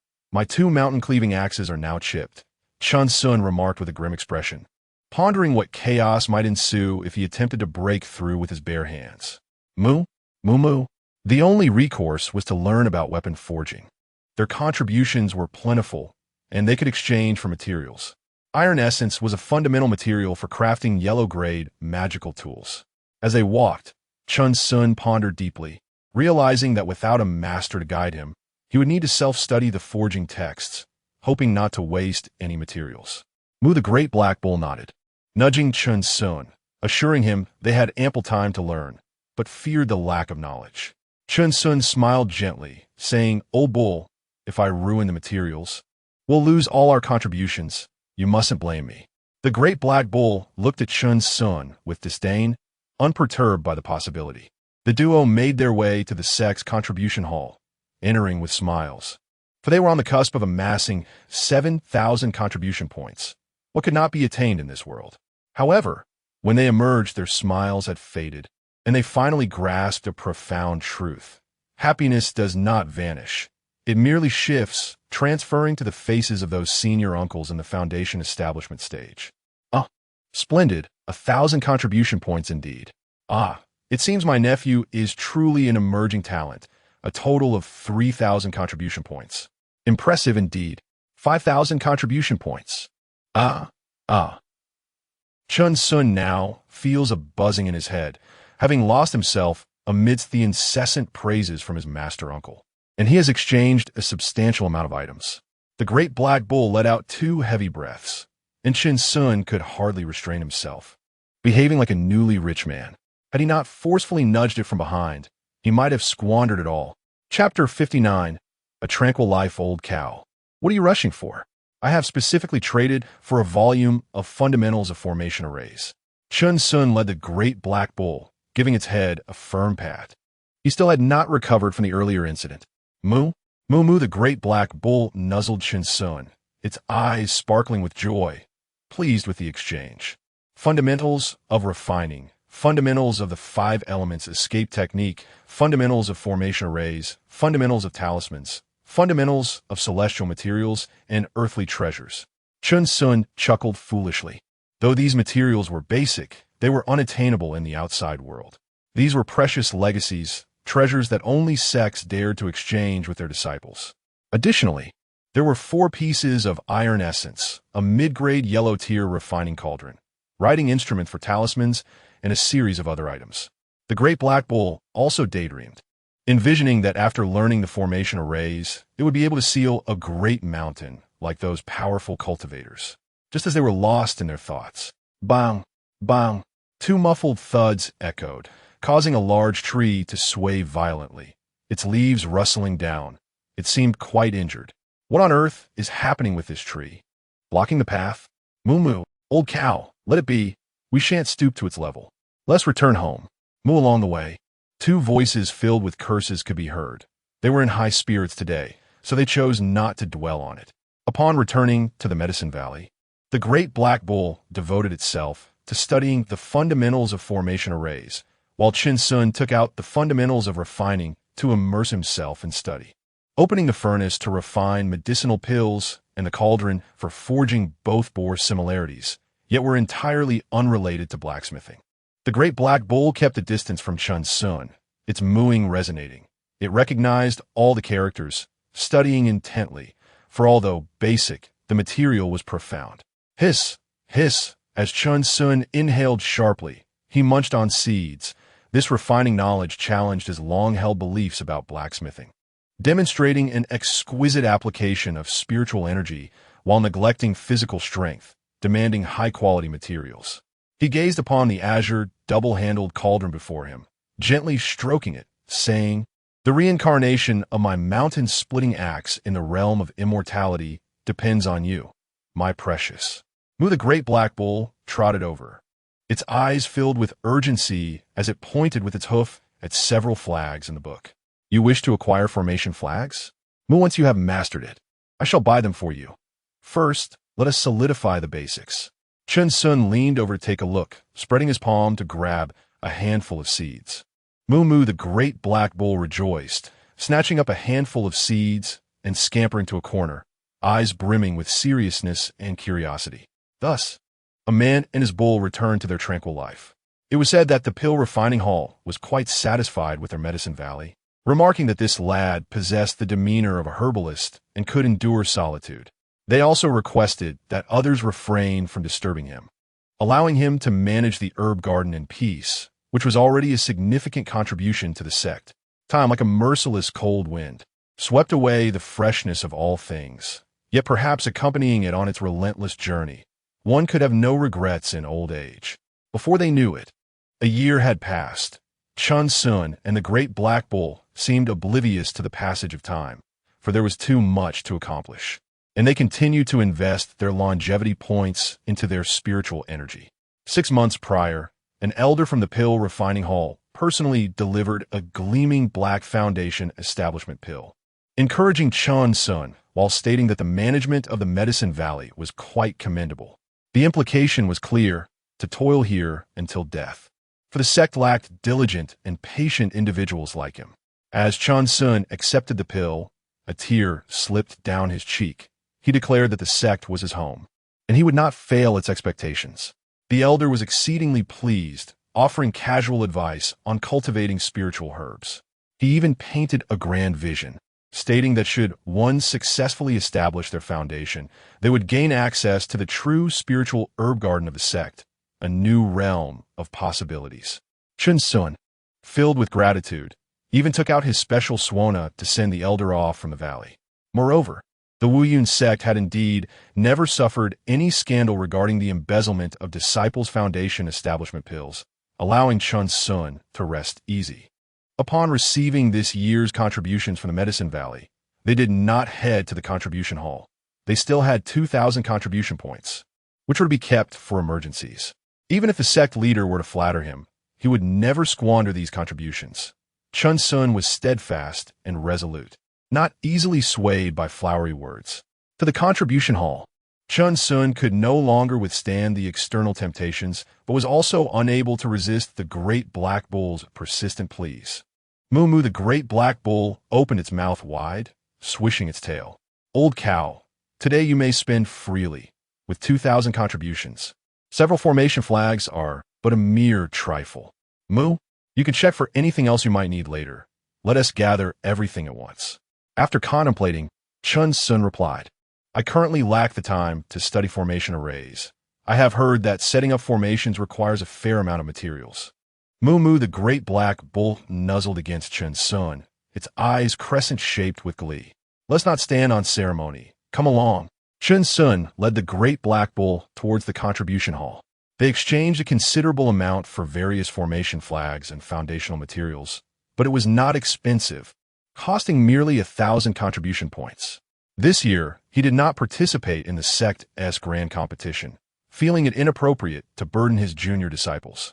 Knowing their goals had already been achieved, if he were to incite dissatisfaction among numerous disciples, he would become the target of their ire. Upon returning to the Medicine Valley, within the cave dwelling, Chen Xun remarked, Old cow, look at these materials. They are indeed unlike those in the mortal realm. He squinted slightly, observing the diverse materials on the ground, each imbued with a trace of spiritual energy. In the future, we must not overlook them. Moo, the great black bull, nodded earnestly, expressing its desire to seek out the fundamentals of celestial materials and earthly treasures after mastering the formation arrays. Old cow, you may busy yourself.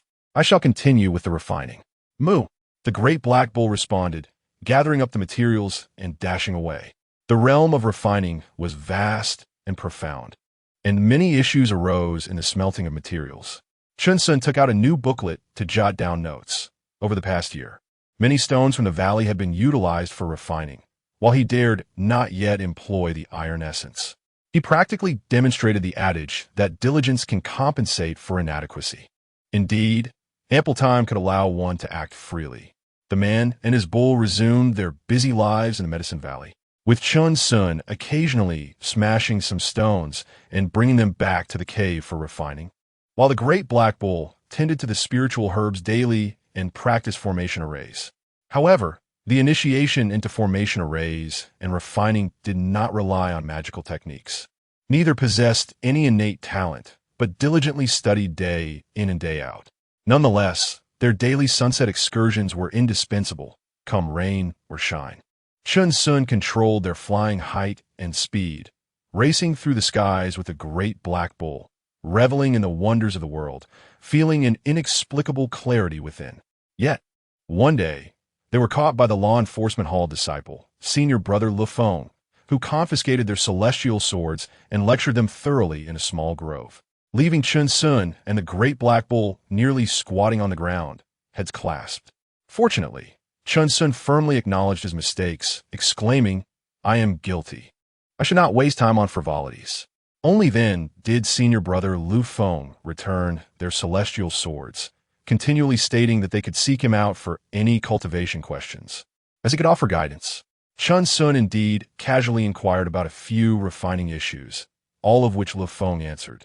To him, they seemed far too elementary, leading to yet another lecture about not wasting time on refining. This time, both Chen Xun and the great black bull were rather exasperated, calling out we were wrong, before Le Feng finally let them go. This year, both the man and the bull spent their days under the shadow of senior brother Le Feng, continuously investing their longevity points into spiritual energy, and steadily proceeded to the sect's Grand Hall to claim their 200 contributions. Chapter 60. Commencing our foundation-laying grand scheme within the confines of the Medicine Valley, Chen Xun and the great black bull found themselves encircled by a modest pit, their eyes fixated on the flickering flames within. It is worth noting that the cave was devoid of wind, yet a gentle breeze stirred here. Old bull, an unparalleled genius. Truly, the heavens have not birthed another like you. The formations endure like an eternal night. Chen Xun marveled, casting his gaze toward the arrangement stones positioned in the corners of the cave. The intricacies of this formation were extraordinary, capable of harnessing spiritual energy to resonate with the cosmos and serve various purposes. Remarkably, within just a year, they had established a miniature formation. Although the formation disciples might grasp the basics in mere days, in Chen Xun's eyes, the great black bull surpassed them all. 1,000 prodigies could not compare to its brilliance. Moo! The great black bull's tail swirled with excitement, for the effectiveness of the formation was magnified by its magical prowess. With a concentrated gaze, it unleashed its power. Moo! Suddenly, a tempest erupted within the cave, sending pots and pans tumbling. "You old bull, clean up after yourself." A furious voice bellowed from outside the cave as Chen Xun was hurled away, the sound receding into the distance. "Moo! Moo!" The great black bull's pupils contracted, hastily ceasing its spell, rushing outside, forgetting that only it remained unharmed by the formation's effects. Before long, Chen Xun regained his footing, his once pristine hair now tousled by the wind. Raising an eyebrow, he summoned a mighty force. Moo! The great black bull was unceremoniously tossed into a nearby pool. "Ha ha!" Chen Xun reveled in the sight of the drenched creature. "Moo, you should return and tidy up. I shall commence my alchemical endeavors," Chen Xun remarked, brushing off the water and chuckling. "Moo? Almost done, merely crafting a simple mountain-splitting axe. It requires no intricate technique. Moo, then we can excavate the cave behind the waterfall. 2 years have passed, and no one has noticed us. We can finally initiate our plan," Chen Xun said mysteriously, raising an eyebrow. "Discretion is key. Nothing could possibly go awry." "Moo!" The great black bull leapt with excitement, hastening ahead to prepare the cave. "The formations are indeed remarkable," Chen Xun praised. Though merely minor formations, creating winds or igniting flames, outsiders might deem them trivial and a waste of time, preferring their own spells. Yet to them, it represented a profound discipline. They had begun to grasp it, and no one could fathom their elation. For those seeking longevity, worldly ambitions seemed trivial. They had no desire to draw attention, only to be met with gasps or derision wherever they went. Being a true, transparent figure within the Five Elements sect was quite pleasant, free from scrutiny or troublesome entanglements. Within the cave of the Medicine Valley, Chen Xun officially commenced his alchemical work while the great black bull scattered flower petals, mooing enthusiastically. "Today, I shall begin alchemical refinement. Deities and immortals, observe as I proceed." Moo moo moo. With a flick of his wrist, a lump of silver iron essence emerged from his storage pouch, pockmarked and elliptical, roughly the size of a fist. "Go!" He formed a hand seal, causing the alchemical cauldron to emit a deep rumble, flames igniting around them. Given the constraints, they would have to make do. Chen Xun's gaze grew fervent. He had previously tested that his alchemical fire could amplify with magical energy, and this intensity was undoubtedly sufficient. Moo, the great black bull, watched anxiously, relegated to the role of assistant. Such delicate work was beyond its capabilities. With a flick of his fingers, the iron essence vanished into the cauldron. Chen Xun closed his eyes slightly. The alchemical fire danced within as if alive. The alchemical cauldron differed entirely from the refining cauldron. Without the enhancement of magical energy, mere alchemical fire might not suffice to dissolve the materials. The cauldron reverberated with subtle explosions, prompting Chen Xun to channel more magical energy. Sealing the cauldron's mouth, this was a trying ordeal. Due to his cultivation at the qi refining stage, he could not perceive the minute changes within the cauldron, relying solely on instinct.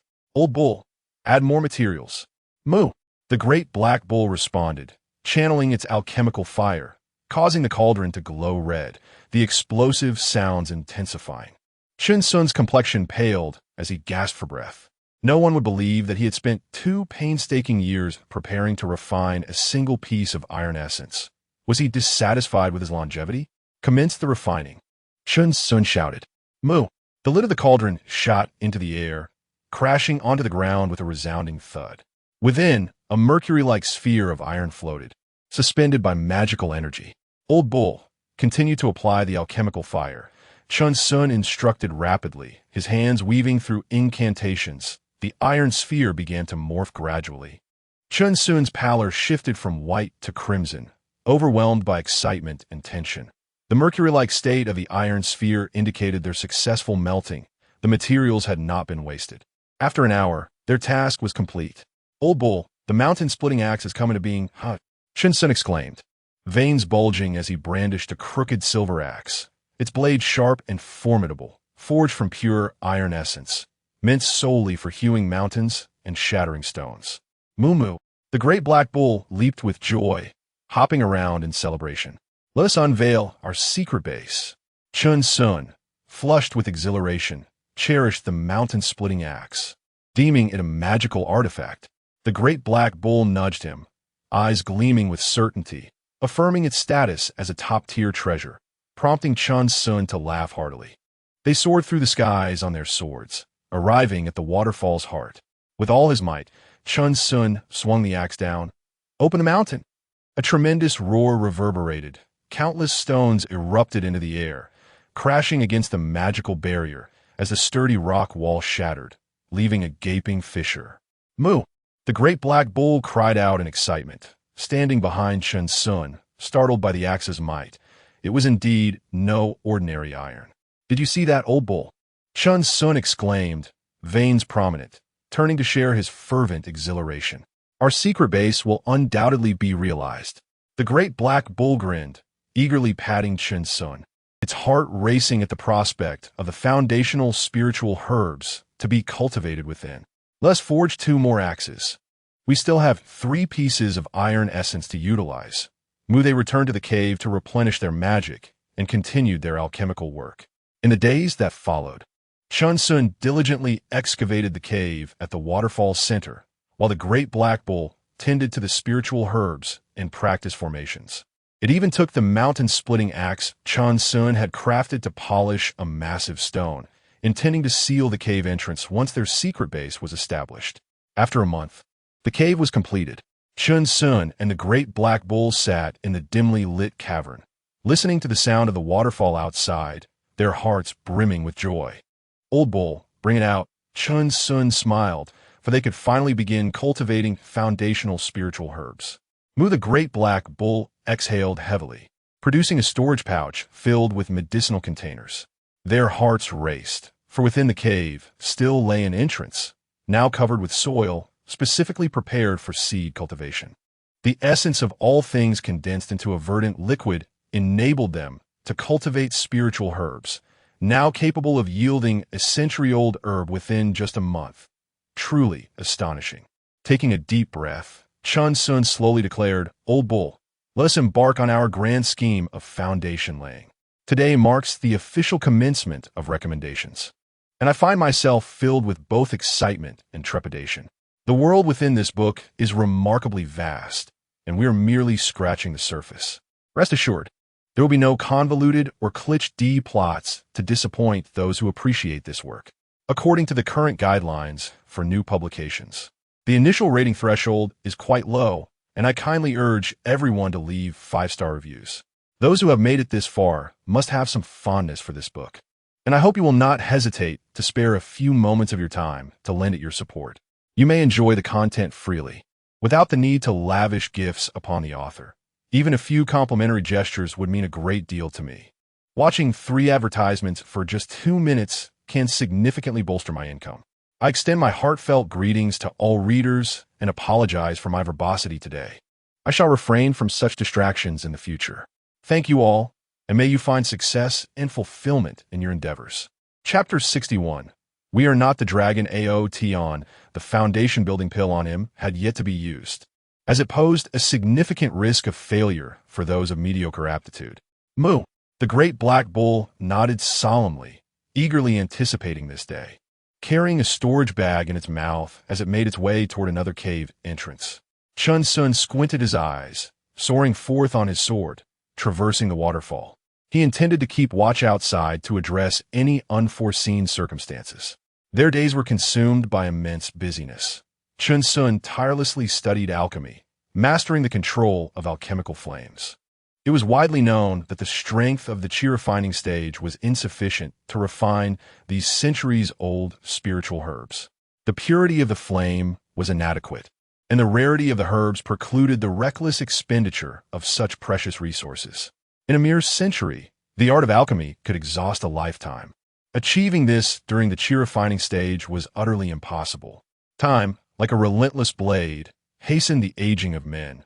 6 years had swiftly passed.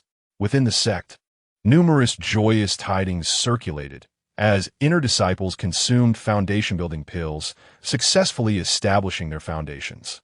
There were even prodigious talents who, without the aid of foundation-building pills, effortlessly broke through the 10th layer of chi refining, achieving foundational success. Rumor had it that a peak master, while traveling, encountered a girl with a heavenly spiritual root, causing a stir throughout the five-element sect.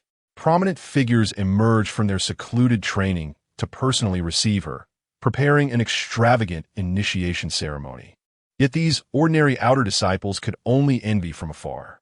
Those with heavenly spiritual roots were destined to ascend to the golden core stage, their futures limitless. Regarded as treasures of the five-element sect, all the elders and peak masters vowed to protect her, ensuring she remained concealed from the public eye. Most were unaware of her appearance. No foolish cultivator could reach the golden core stage. Yet, this news was enough to invigorate countless disciples, instilling a profound sense of belonging to the sect, which truly felt like home. In a modest medicinal valley, a solitary figure and a bull existed as unseen contributors to the five-element sect, quietly dedicating their efforts without seeking recognition. Cluck, cluck. Cluck behind the waterfall within the valley, a chicken coop thrived, where Chen Xun fed the chickens while the great black bull nibbled at the feed bucket. The coop housed over 20 mountain chickens and several chicks, all plump and hardy, often laying delicious double-yolked eggs. As Chen Xun would say, sustainable development was essential. Hunting daily would eventually deplete the mountain's beasts, diminishing their merits.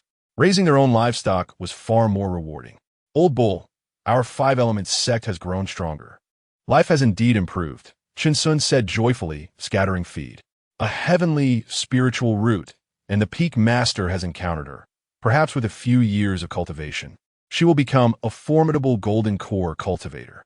Mu the great black bull also wagged its tail cheerfully, wishing for all heavenly spiritual roots to join the five-element sect, sharing in their glory.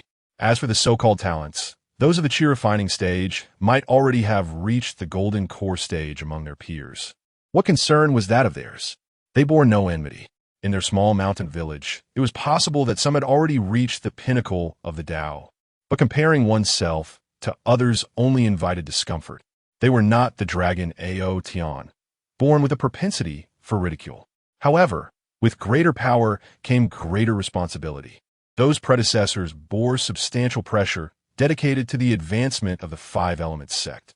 Chen Xun smiled peacefully, having matured significantly over the years. No longer the impulsive youth he once was. Come, old bull, today I intend to ignite the furnace for alchemy. Let's see who dares to disrespect me.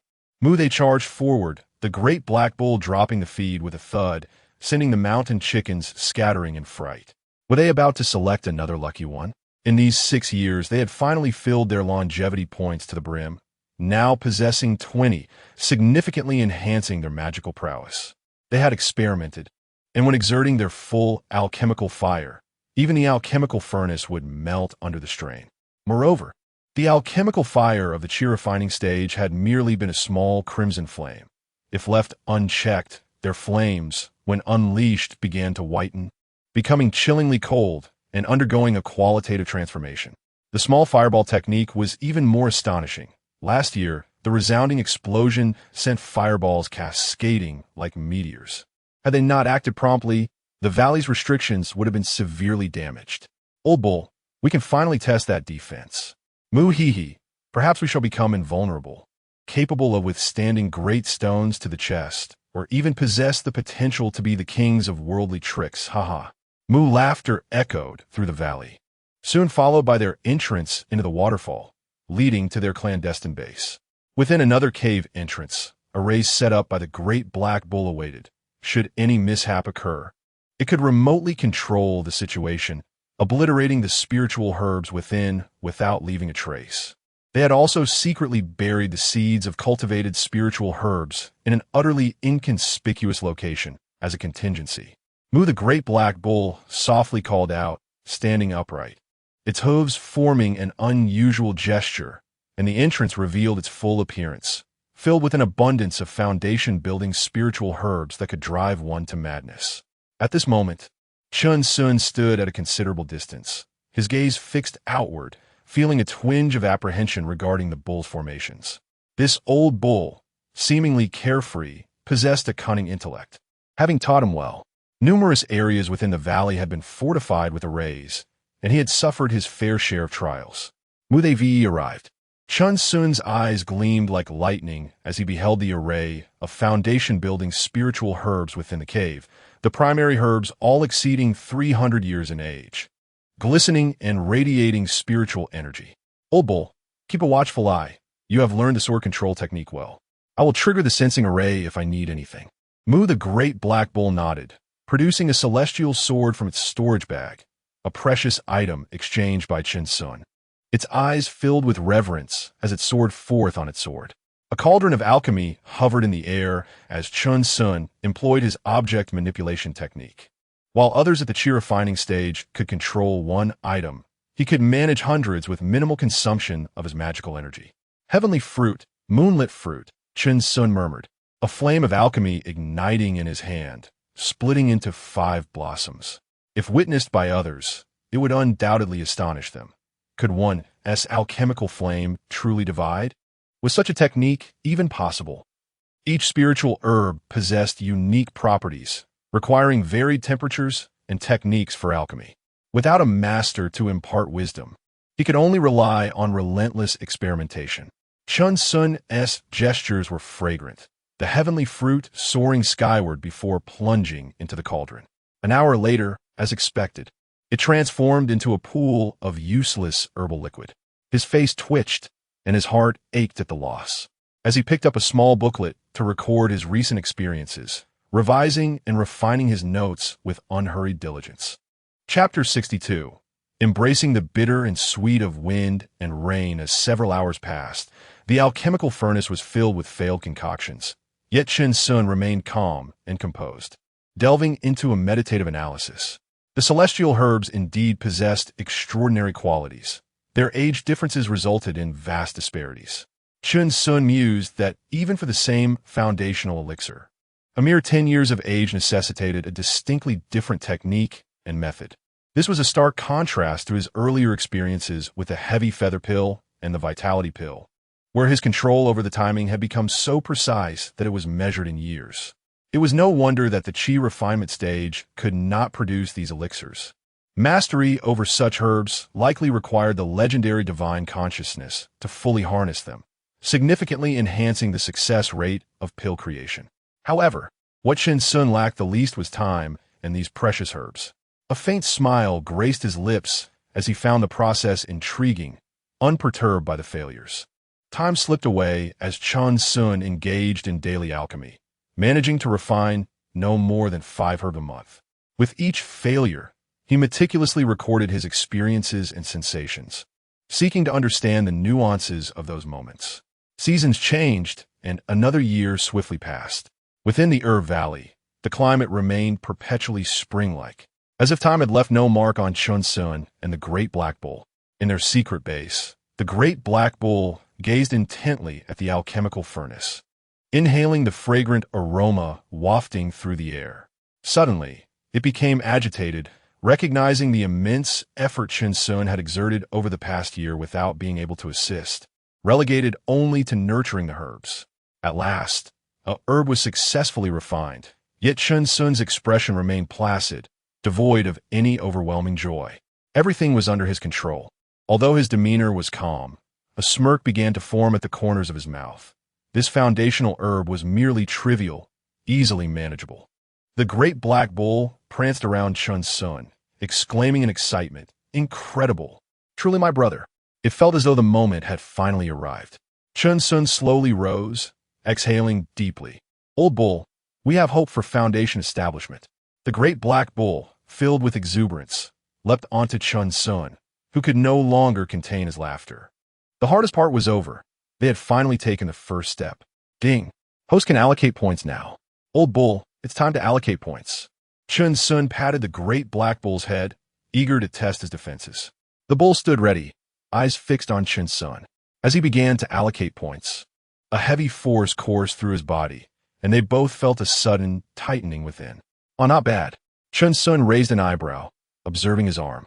Although there were no visible changes, he could distinctly sense an increase in firmness. The great black bull spun around, a look of confusion in its eyes. Old Bull, no self-harm. Let it happen naturally. Chen Xun was startled. The bull seemed to be contemplating something drastic. The great black bull smiled broadly, indeed harboring a plan. Let us go to the sect's grand hall to collect our 200 contribution points, and then we can check out the sect competition.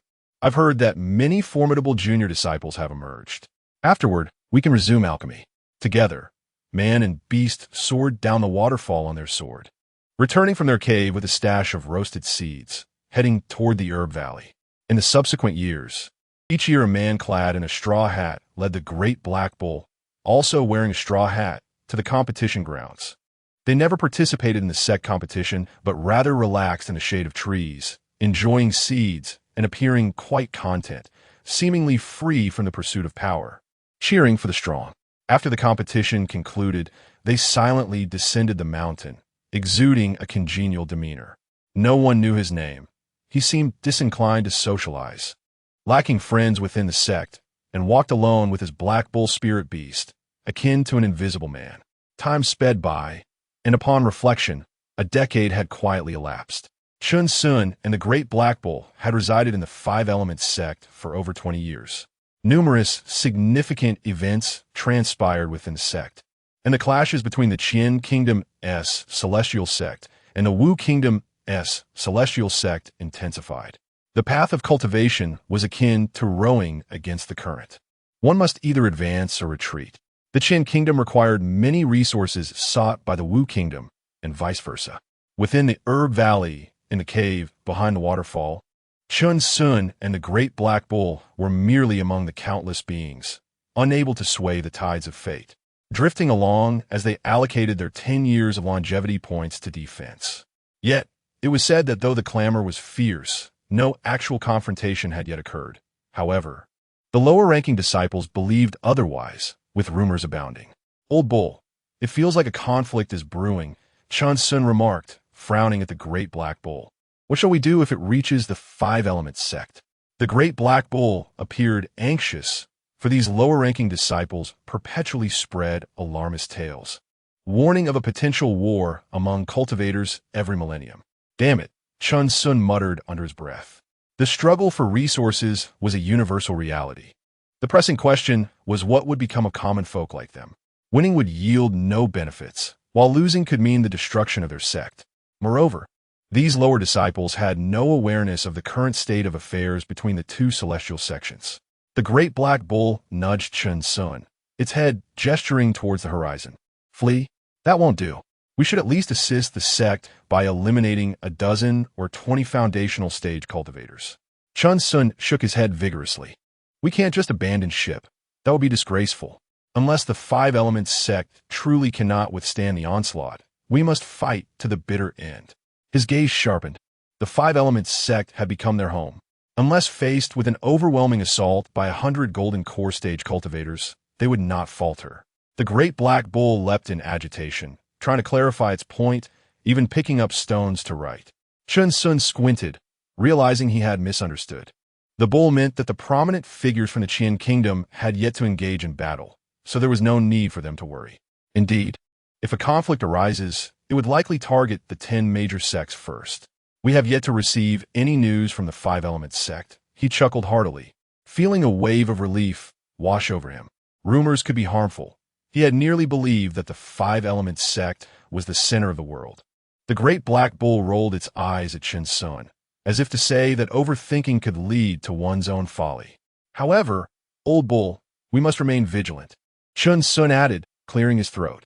Regardless of how much they could contribute to the sect, it was imperative to possess the strength for self-preservation. The great black bull nodded solemnly, its demeanor turning serious. If a confrontation did occur, they would act within their capabilities, never overreaching. This was a lesson Chen Xun had imparted.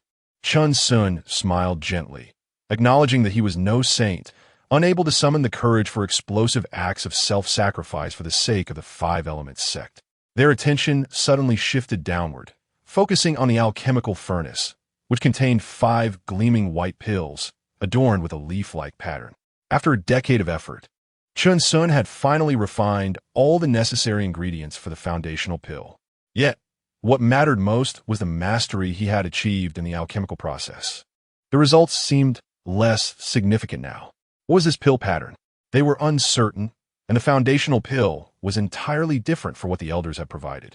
The reason remained a mystery. Old Bull, prepare for foundation establishment. Moo.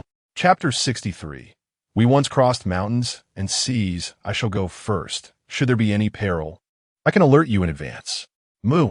This time, heed my words. Without a master, we must feel our way across the river by stepping on stones. Moo the large black bull drooped its head, licked Chen Xun, and hastily retreated, observing his serious demeanor, which conveyed an undeniable resolve. Chen Xun calmed himself, raising his hand slightly to swallow a foundational pill. The fierce potency of the medicine suddenly surged within him, causing Chen Xun's eyes to widen, and a muffled groan escaped his lips. The large black bull, visibly anxious, was poised to move, yet stood frozen in place. For disturbances during a breakthrough were to be avoided at all costs. At this moment, Chen Xun's pores opened wide, and his body began to shimmer with a faint glow. As countless impurities erupted from within, his expression alternated between anguish and relief, gradually closing his eyes. The iron barrier within him was being steadily dissolved by the medicinal force, while a monumental transformation occurred in his dantian, with waves of medicinal energy surging within. After a day and night, Chen Xun, drenched in sweat, gazed in astonishment at the large black bull. Moo! Moo! The bull cried out repeatedly, bewildered by the state of the breakthrough. Old bull, I am fine. You know that foundational cultivation involves transforming the Dantian's essence, leading to the birth of divine consciousness in the mud pill palace. This signifies successful foundational cultivation. Chen Xun exclaimed, seemingly startled by something. I have failed in my foundational cultivation, yet it is not a complete failure. Moo?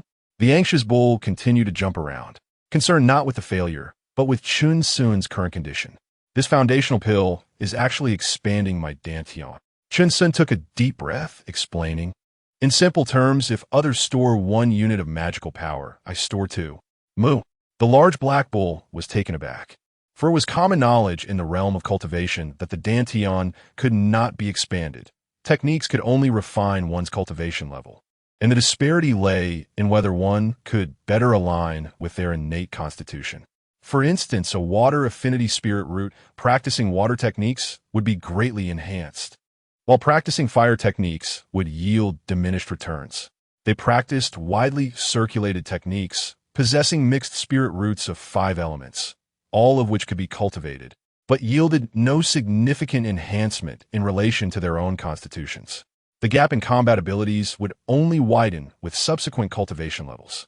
Moreover, the mixed spirit roots absorbed an overwhelming array of celestial energy, necessitating considerable time to refine impurities, whereas those with pure spirit roots could instantly absorb harmonious energy, saving vast amounts of time in purification. Naturally, this was merely their current understanding, largely based on hearsay. Old bull, prepare the spiritual herbs. Chen Xun focused intently, realizing that 5 foundational pills were far from sufficient, especially considering the old bull's share. Moo the large black bull quickly dashed away, sparing no time. In the first month, while refining the spiritual herbs, Chen Xun's foundational energy surged, releasing ever-increasing amounts of impurities. In the second month, yet another batch of foundational pills emerged, equally remarkable and distinct from ordinary foundational pills. A year passed as they engaged in foundational cultivation and the nurturing of spiritual herbs. enveloped in the serene tranquility of the medicinal valley, accompanied only by the calls of roosters and the sound of cascading waterfalls. Today, the weather was splendid, the sky a clear azure, yet the medicinal valley was thick with a heavy atmosphere. The spiritual herbs in several fields swayed without wind, and the waterfall outside their secret base abruptly ceased, as if severed, leaving but a single opening. A man and a bull emerged slowly, their foundational energy exuding a formidable presence, their consciousness spreading out like a divine perspective, surveying the entire medicinal valley, perceiving every subtle movement. Is this the scenery that the foundational stage beholds? Chen Xun mused, standing with his hands clasped behind his back. Moo, the large black bull, stood beside him, its muscles rippling with immense power, finally breaking the shackles of the longevity points at 20. They could now continue to enhance their abilities. Gradually, they lifted their heads, hands behind their backs, gazing down upon the world with an air of superiority, their expressions twisted into triumphant grins. By the heavens, old bull, we have finally broken through. Moo moo, their roars echoed like the culmination of countless years, resonating through the water pool, sending waves rippling across its surface. The foundational stage comprises early, mid, and late phases, with the final step being the formation of the golden core. Should they successfully break through, they would attain the ability to fast without food and traverse the skies, their magical powers greatly amplified, potentially enjoying lifespans exceeding 1,000 years. However, the golden core stage lay far ahead. For now, they were content with their foundational progress.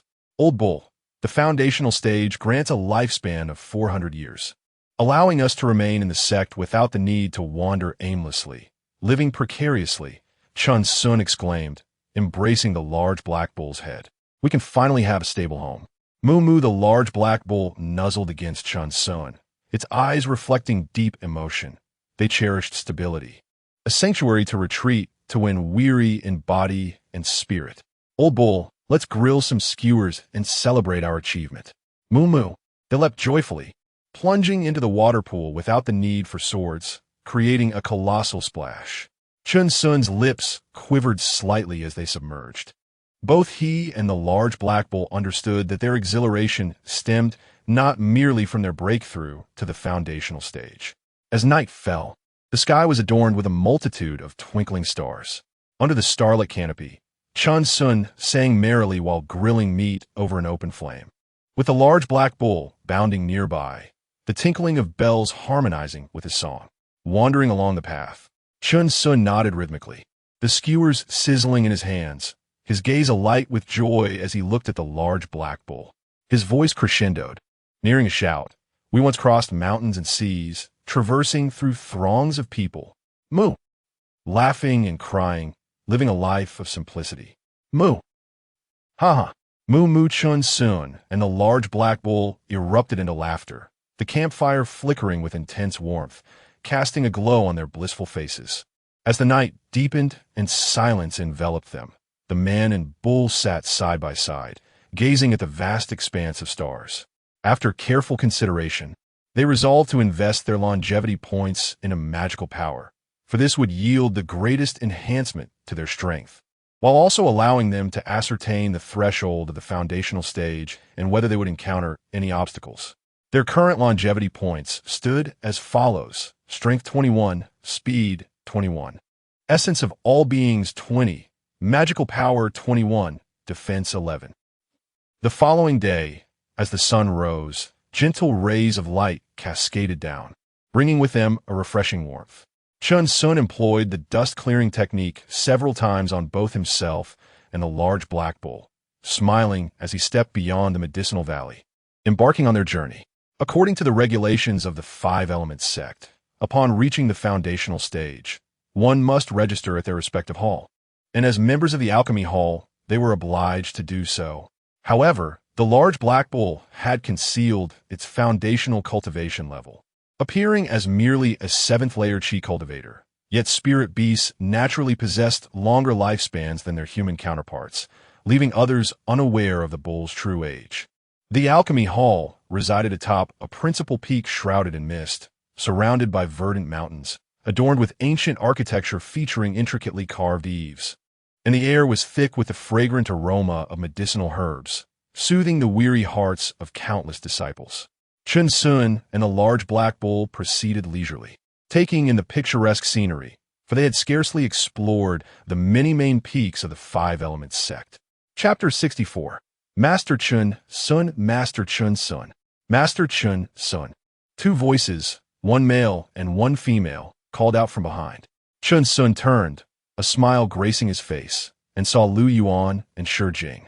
Shi Jing, with his lustrous black hair and strikingly handsome brows, presented himself with an air of elegance, clad in the white robe of an inner disciple. His face lit up with joy upon recognizing Chen Xun, for he was the only one in the sect who led a large black bull. Lu Yuan, with a charming smile, had matured into a graceful young woman, yet she retained a hint of her girlish demeanor from years spent within the sect. Master Chen Xun, what brings you to the alchemy hall? Shi Jing inquired cheerfully. He held a fondness for Chen Xun, whose words were always refreshing and uplifting during their visits to inspect the spiritual herbs. Lu Yuan gazed at Chen Xun, her bright, clear eyes widening in surprise. His aura seemed subtly transformed, and his visage bore no signs of aging. Now that you are inner disciples, it is I who should address you as brothers and sisters. Chen Xun chuckled lightly, glancing at them both. No, no. Shi Jing vigorously shook his head. Master Chen Xun, is there an important matter that requires your visit to the alchemy hall? We can guide you there. Lu Yuan was momentarily startled. She discreetly attempted to gauge Chen Xun's cultivation, but found herself unable to discern anything. She covered her mouth in astonishment and suddenly exclaimed, Master Chen Xun, you have broken through. Shi Jing was taken aback, having not paid attention to Chen Xun's cultivation level, and he was even less observant than Lu Yuan. Failing to notice that Chen Xun still appeared quite youthful, he probed further, and suddenly it was as though he had been struck by lightning, standing frozen in shock as he beheld Chen Xun. Greetings, Master, they both exclaimed with delight, bowing their heads in respect, genuinely happy for Chen Xun's achievement. I have indeed broken through and am on my way to register at the alchemy hall, Chen Xun replied with a serene smile, lacking any pretense. A wave of his spiritual power gently lifted them. This moment stirred a sense of nostalgia within him, recalling how he had once been similarly elevated by Master Wei Feng. Then we shall not disturb you, Master. They chirped, their spirits soaring, as if Chen Xun's breakthrough brought them even more joy than their own progress. Their hearts devoid of any malice. I have some insights on cultivating the qi refinement stage to share with you, though they may not be of great value. They are offered with sincerity. Chen Xun smiled as he produced two small booklets from his storage bag. These contained reflections from his own cultivation journey, as he and a large black bull had broken through steadily and slowly, allowing them to identify certain issues. In the world of cultivation, many sought quick gains. They would eagerly consume elixirs, hoping to achieve everything in one go, unlike him, who preferred a gradual and contemplative approach. Master, we cannot accept such a generous gift without merit, Lu Yuan protested, stepping back in alarm, the first to voice her objection.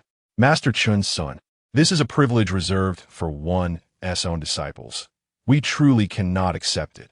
Please withdraw your offer, Shi Jing added solemnly. Though they understood Chen Xun was not wealthy and lacked their natural talent for cultivation, they held this insight in high regard. Moo, the large black bull suddenly interjected, indignant that its insights were not included. It insisted they must be accepted. It seems I have not considered this thoroughly. I have made it difficult for you. Chen Xun replied, shaking his head with a wry smile, reclaiming the booklets. The disciples of the Weiyun sect adhered to strict conventions, unlike the more carefree and casual practitioners. Master is being too modest.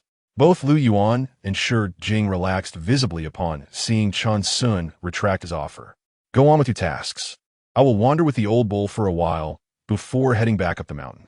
Do not let me delay you, Chen Xun said, smiling as he gazed at the distant scenery, his tone imbued with tranquility. Yes, Master. They both bowed and nodded at the large black bull before departing. Moo, let us go, old bull. I've just discovered a splendid spot. Moo, look at that high ground, if we stop to gaze, it will offer us a breathtaking view of the scenery below. Hurry! Their eyes sparkled with excitement as they quickened their pace towards the elevated terrain, seemingly prioritizing their exploration over the registration process. As they walked along, Lu Yuan and Shi Jing strolled side by side towards their master-esque cave abode. Shi Xiong, what kind of person do you think Master Chen Xun truly is? Lu Yuan casually inquired. Master Chen Xun. Shi Jing pondered for a moment before responding. He is easygoing and generous indeed. He nodded emphatically, feeling increasingly convinced of his assessment.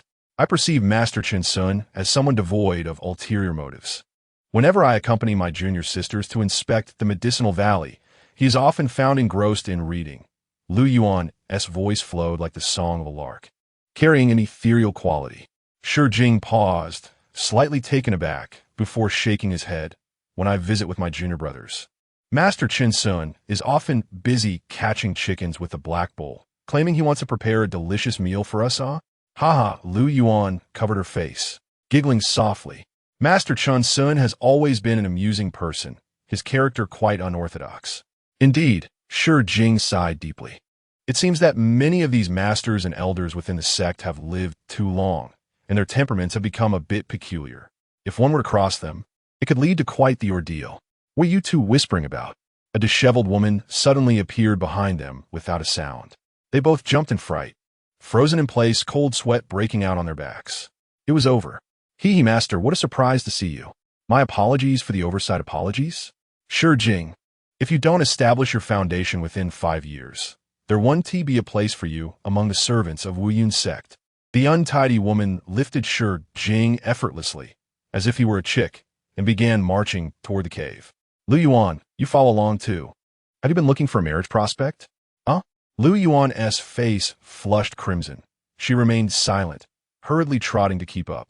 Master, please spare me some dignity. There's so many people around. Shi Jing shouted in utter despair, feeling his noble demeanor shatter as he was carried away in broad daylight. How could he possibly maintain his reputation in Wu Yun's sect now? Humph, that's the fate of the weak. Dignity belongs to the strong. The disheveled woman slowed her pace, raising her delicate arms slightly. Once you reach the foundation establishment stage, I may temporarily let you off the hook. Shi Jing continued to scream in despair, losing all semblance of his former charm, while surrounding spectators cast curious glances. He was desperate to break through at any cost. Thus, the trio ambled along, accompanied by Shi Jing's wails, which were both heart-wrenching and sorrowful. Lu Yuan was trembling in fear. She certainly did not wish to be carried off in such a manner. Within the alchemy hall, several elders of the foundation establishment stage surrounded Chen Xun, who continued to bow and smile, eager to introduce himself. Who would have thought that Master Chen Xun possesses such fortune? Just one foundation establishment pill could lead to his breakthrough. It is truly a blessing for our Wu Yun sect. On the path of cultivation, luck plays a significant role. Old man Jing Huang, are you implying that Master Chen Xun does not deserve to ascend to the foundation establishment stage with just one pill? Humph. I have never suggested such a thing. Master Chen Xun, do not heed that old rogue's nonsense. He has lost his mind over alchemy, You old man Jing Huang, how dare you slander me in front of our newly joined junior brother? Let us take this to the arena. Come, who is afraid of whom? The atmosphere within the grand hall, once harmonious and serene, abruptly transformed into a tense standoff. Chen Xun, drenched in perspiration, along with several surrounding elders, intervened to separate the two parties, spending considerable time in a futile attempt to defuse the situation. The great black bull, equally agitated, tossed its head nervously, bewildered as to why a mere disagreement had escalated to the drawing of blades. Silence fell. A cold-faced woman suddenly emerged atop the elevated platform of the hall. Her brow furrowed as she spoke, her commanding presence overshadowing all those present within the chamber. Chapter 65. My disinterest in violence among the major peaks of the Wu Yun sect. The alchemy hall is notably the most chaotic, with the elders acting on whims. This disorder arises not only from the alchemy hall's esteemed position within the sect, which is upheld by the admiration of others, but also due to the disheveled demeanor of its peak master, setting a poor example for the others. Zhuo Ying, as the deputy peak master, is deeply concerned about the state of the alchemy hall. Senior Sister Zhuo, the gathered individuals straightened their expressions, hurriedly clasping their hands in respect, clearly intimidated by her presence. Chen Xun followed suit, bowing his head and swallowing hard.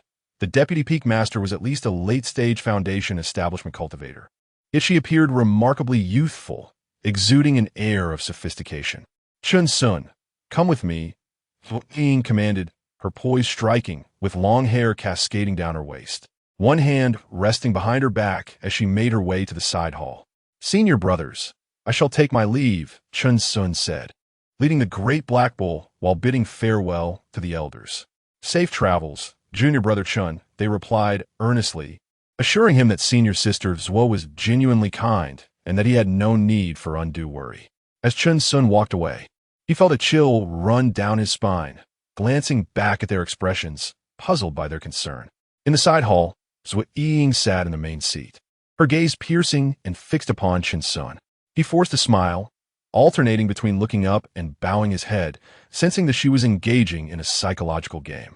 The great black bull, however, remained unperturbed, admiring the hall's decor. Chen Xun, hailing from the eternal spring prefecture of the Qian nation. You entered the Wuyun sect after failing the trials at the Nine-Star Valley's Ascension Conference.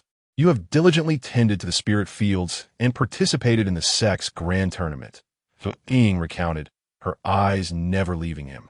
20 years ago, you joined the Nanda Mountain, securing 3 pivotal foundation establishment spirit herbs for the sect, and subsequently began cultivating spirit fields in silence. Chen Xun's throat felt dry upon hearing this.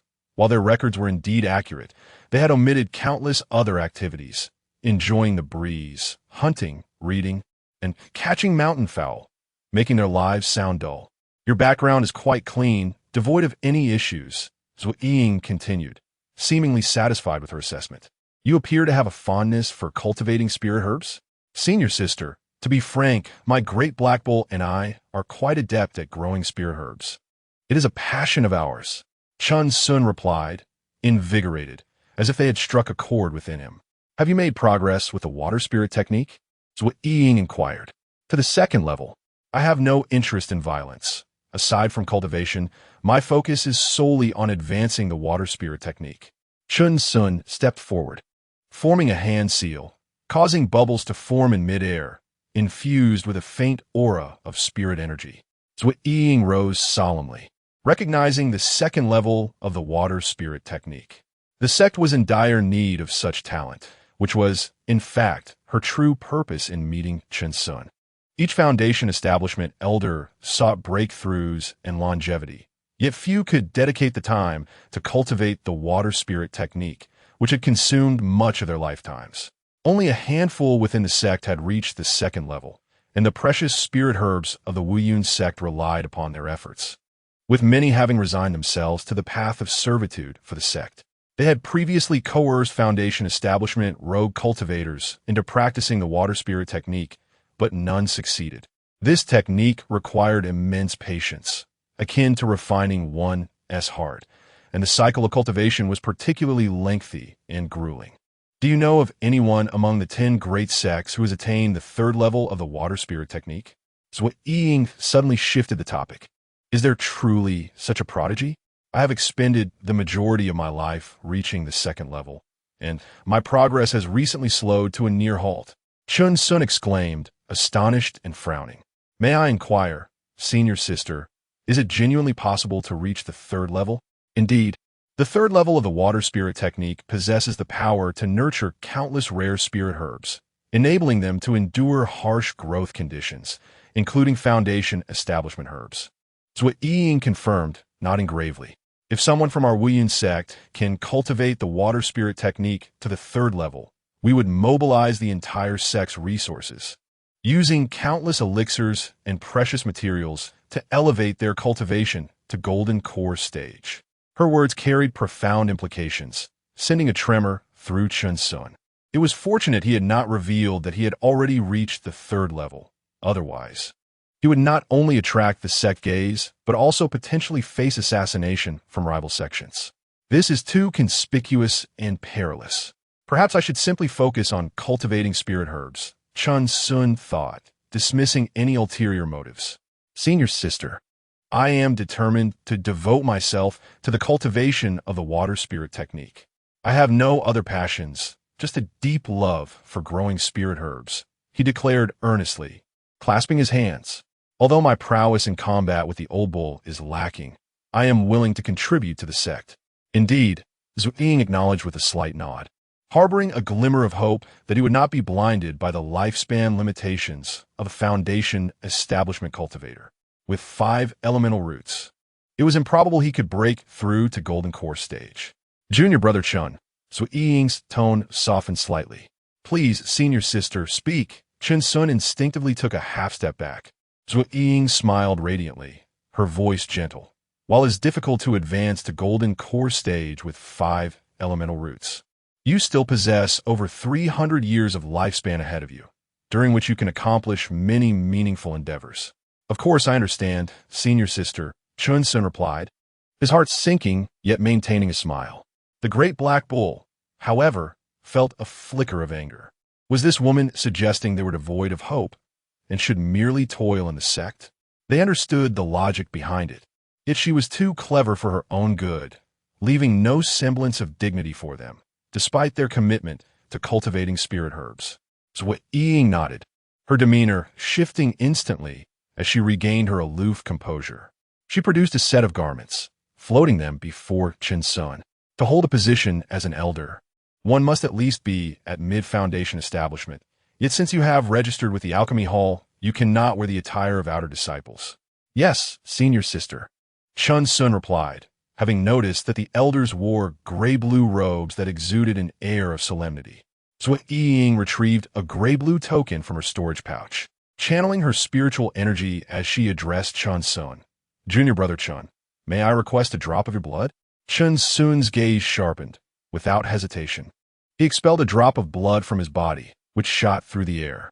The gray-blue token hovered momentarily before engulfing his blood, emanating a blue light as if recognizing its master before it returned to his hand.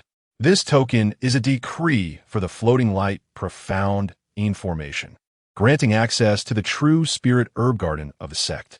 I shall not elaborate on the rules, Wu Ying said, gracefully resuming her seat. Cultivators of the water spirit technique at the second level cherish tranquility. Unless there was urgent business, no one within the sect would dare disturb them, nor would they impose restrictions on their freedom.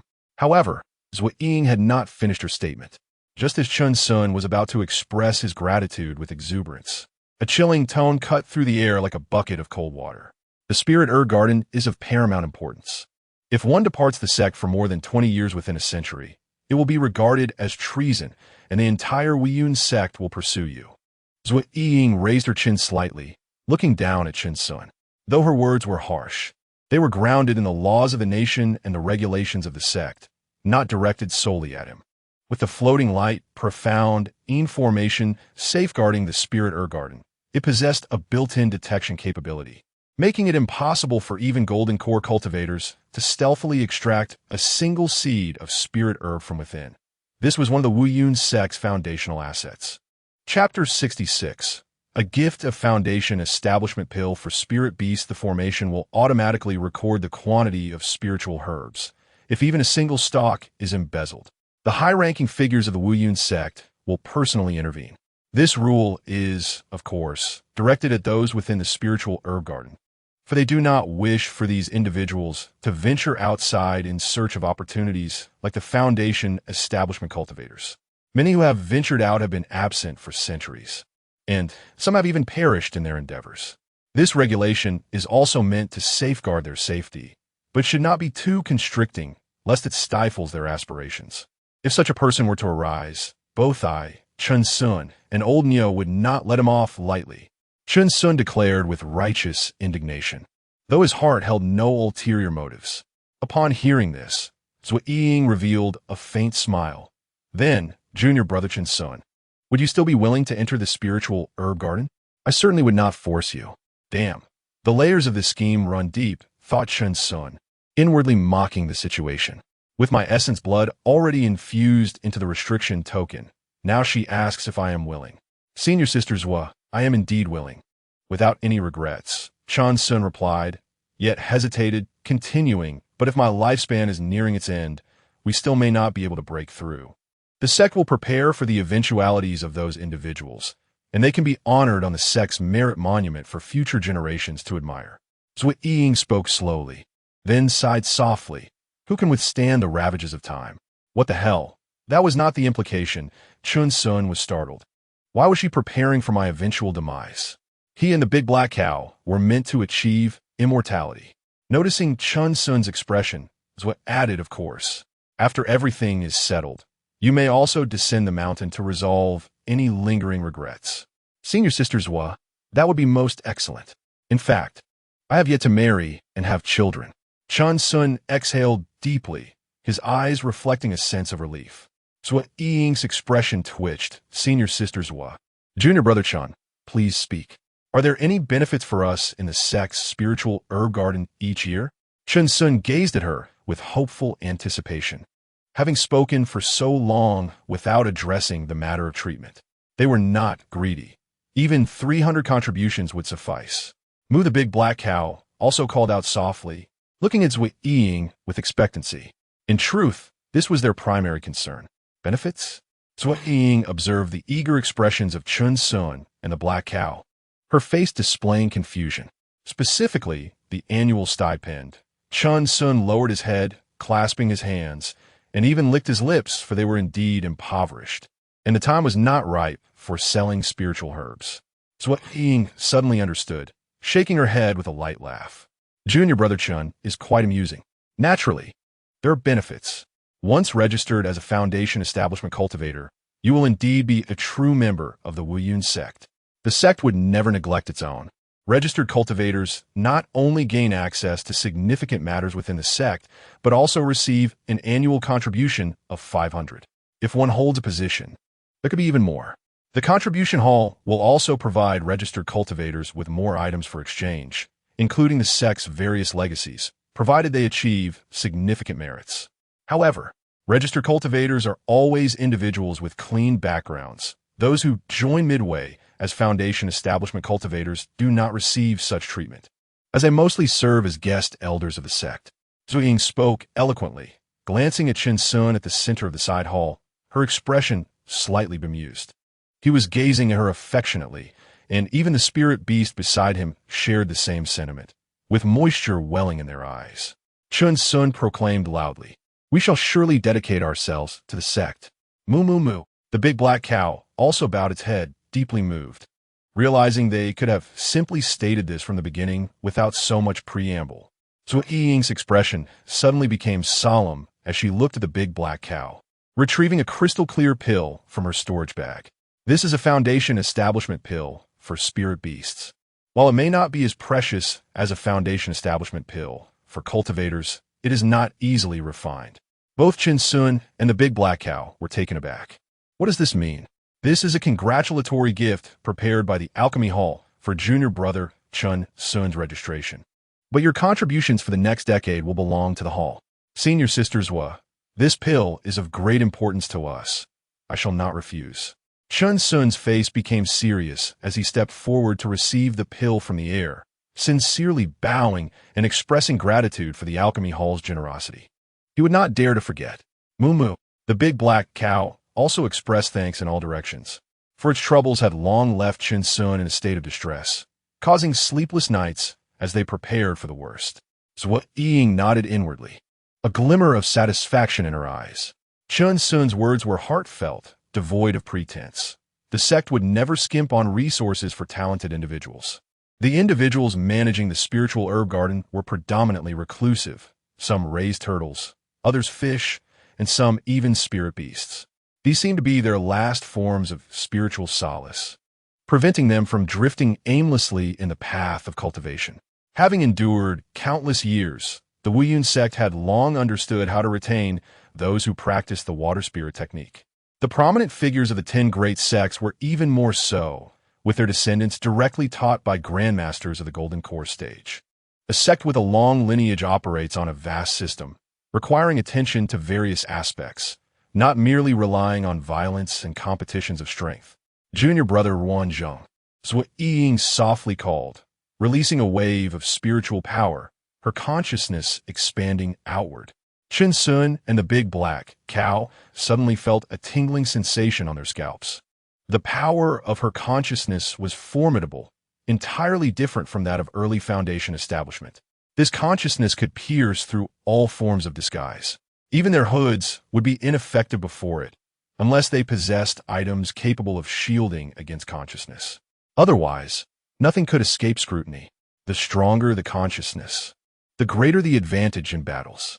However, battles at the Foundation establishment stage were fierce, with vast amounts of spiritual power, predominantly employing area spells, while consciousness was mostly used for probing or assistance. Yet, common knowledge in the cultivation world states that consciousness cannot be cultivated to grow. It only naturally expands with the improvement of one's cultivation. Cultivators of the same level exhibit little difference in the power of their consciousness. Foundation establishment cultivators, having undergone a leap in life stages, are no longer comparable to those in the Qi refinement stage. Whether it be the formidable magical shields or the enhancement of bodily functions during Foundation establishment, they have far surpassed Qi refinement disciples. To battle across a major realm is, in Chen Xun's heart, a mere fantasy. Such disparity in realms only magnifies with the elevation of cultivation levels. Senior Sisters Ruanzhong approached leisurely, his white hair and beard flowing, his face glowing with vitality, a sword strapped to his back, and dressed in remarkably simple attire. You should familiarize junior brother Chen Xun with the alchemy hall, so Ying instructed, then turned to Chen Xun. In 3 days, you may activate the restriction token and proceed to the spiritual herb garden, without delaying your duty in the sect's Grand Hall. Yes, Senior Sisters Yes, Senior Sisters The two clasped their hands and then departed the side hall with the big black cow. Outside the alchemy hall, countless disciples came and went. Upon seeing Chen Xun and Ruanzhong, they all bowed and called out Uncle Master. Chen Xun relished the experience of being regarded as a senior, eliciting envy from the big black cow. Junior brother Chen, do you have an interest in the way of alchemy? I have dabbled a bit. Haha, splendid. You must be aware of the Foundation establishment herbs. I have heard a little. Chen Xun smiled awkwardly, feeling somewhat flustered. Senior brother, I actually intend to go to the spiritual herb garden, not to prepare for alchemy. What? Ruanzhang's hand tightened on his white beard, his face filled with shock. Junior brother, you have just broken through. Why go to that desolate spiritual herb garden? There, you will find no one. How will you find opportunities for further breakthroughs in the sect? Senior brother Juan, to be candid, I have already cultivated the water spirit technique to the second layer, and I can only contribute to the sect in this manner. Chen Xun replied with a slight smile, appreciating Ruanzhang's goodwill. That cannot be abandoned. If you were to pursue the path of alchemy. Ruanzhong paused as Ying approached from behind them, her face cold as she gazed at him. In truth, the Garden of Elixirs is quite remarkable. It boasts a rich history and conceals beneath its surface a spiritual vein, serving as the birthplace of countless elixirs that have undoubtedly benefited numerous cultivators of our five elements sect. With a serious expression, Ruanzhong spoke with measured grace, noting that it is indeed a tranquil and elegant locale, which would surely be immensely advantageous to the cultivation of Brother Chen. Chapter 67. Packing up and moving in indeed. Brother Ruan, might you enlighten me on what needs to be done? Chen Xun inquired with a courteous smile. Ruanzhong maintained his gaze straight ahead, yet his awareness detected that Ying had already departed. He suddenly felt a tinge of disinterest. He had anticipated seizing an opportunity and hoped to enlist the help of this newly initiated loose cultivator. During the Foundation establishment stage, not only does one develop spiritual awareness, but the potency of Dan fire also significantly increases, enabling the refinement of auxiliary medicinal herbs, thus saving considerable time, a far more efficient alternative compared to the Qi refining disciples. Moreover, Chen Xun hailed from a background of loose cultivation. It was evident that he lacked support within the sect. Luring him into servitude would be a simple task, and perhaps he would even feel grateful in return. At that point, Casually offering a few pointers to Chen Xun would entangle him further as a tool at Ruan Zhang's disposal. A fact that had motivated their previous flattering remarks towards him, only to be unexpectedly thwarted. The spiritual herb garden did not require annual submissions of herbs, should the need arise. Individuals would come to harvest, possibly once every decade or even several decades. Every 20 years, elders would inspect the garden. And if any precious herbs belonging to the sect were damaged, Chen Xun would find himself in a precarious situation.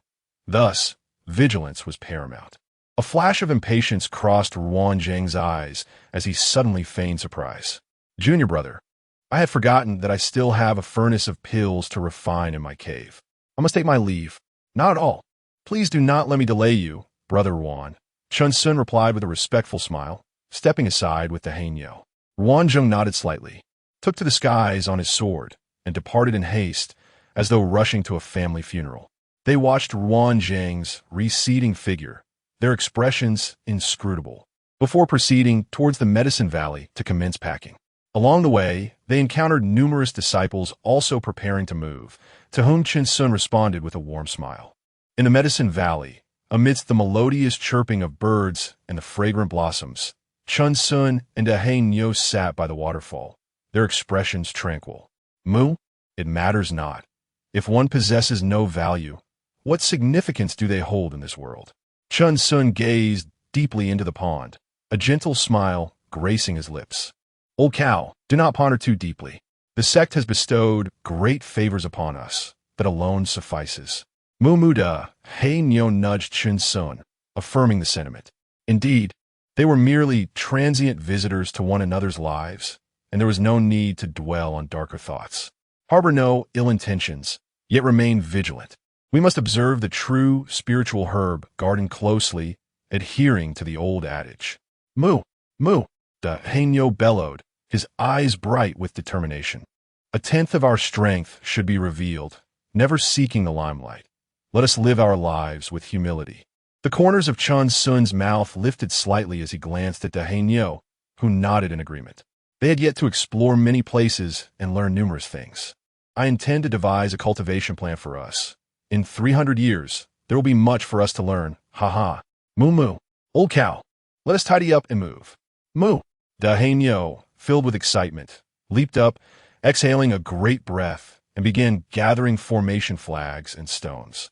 Chen Xun also hurried into the earth cave, packing pots, pans, and their wooden carvings, becoming busily engaged in the task. Within the cave, Chen Xun picked up a somewhat decayed wooden carving. The damaged tail had turned black. He sighed softly, carefully stowing it away. This was a gift from our boss. Having been in this cultivation world for so long, I doubt I will encounter anyone like him again. A murmur echoed through the cave as it was tidied impeccably, ensuring that the next disciple arriving would find it much more convenient. In the Medicine Valley, Chen Xun's voice boomed. Old cow chick, be gentle, for we must carry these with us. Moo moo old cow, just tie their feet with hemp rope.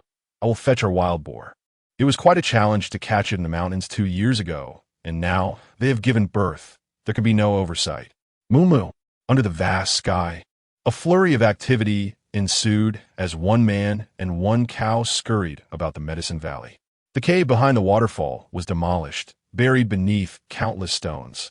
The spiritual herbs were harvested and placed into medicinal boxes, while the Hainyo swiftly consumed them with his storage pouch, prompting Chen Xun to sing. Listen to me. Thank you for having you. The Hainyo felt a shiver run through him, his ears twitching. Chen Xun truly sang poorly, and he resolved to find an opportunity to gently remind him in the future.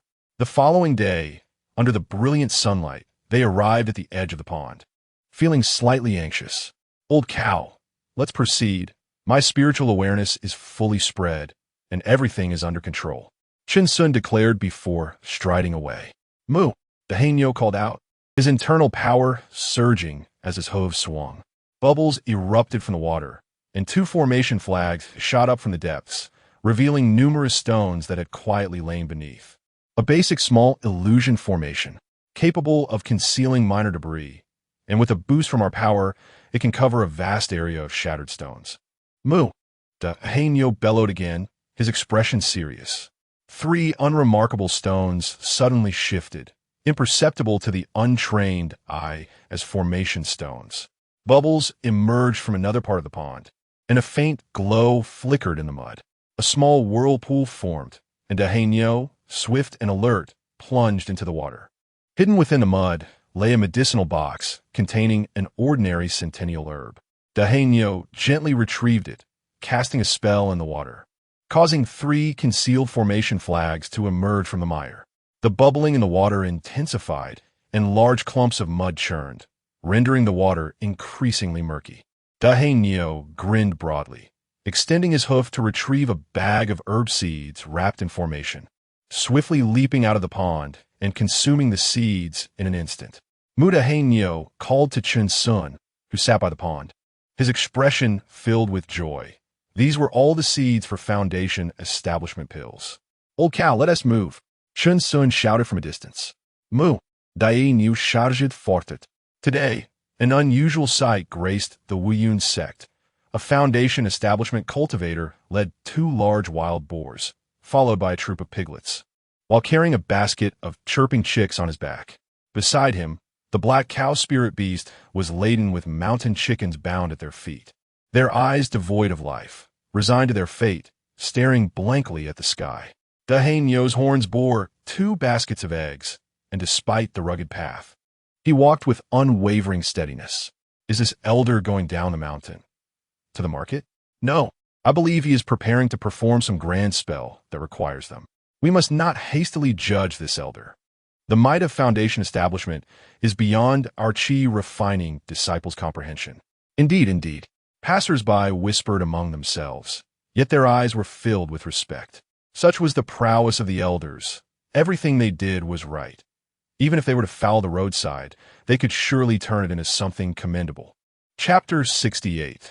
The ethereal array of floating light in a secluded corner of the mountains, hidden from the eyes of the world, lies the true medicinal herb garden of the sect, a realm enveloped in dense spiritual energy, a veritable treasure trove within the Yuju mountain range.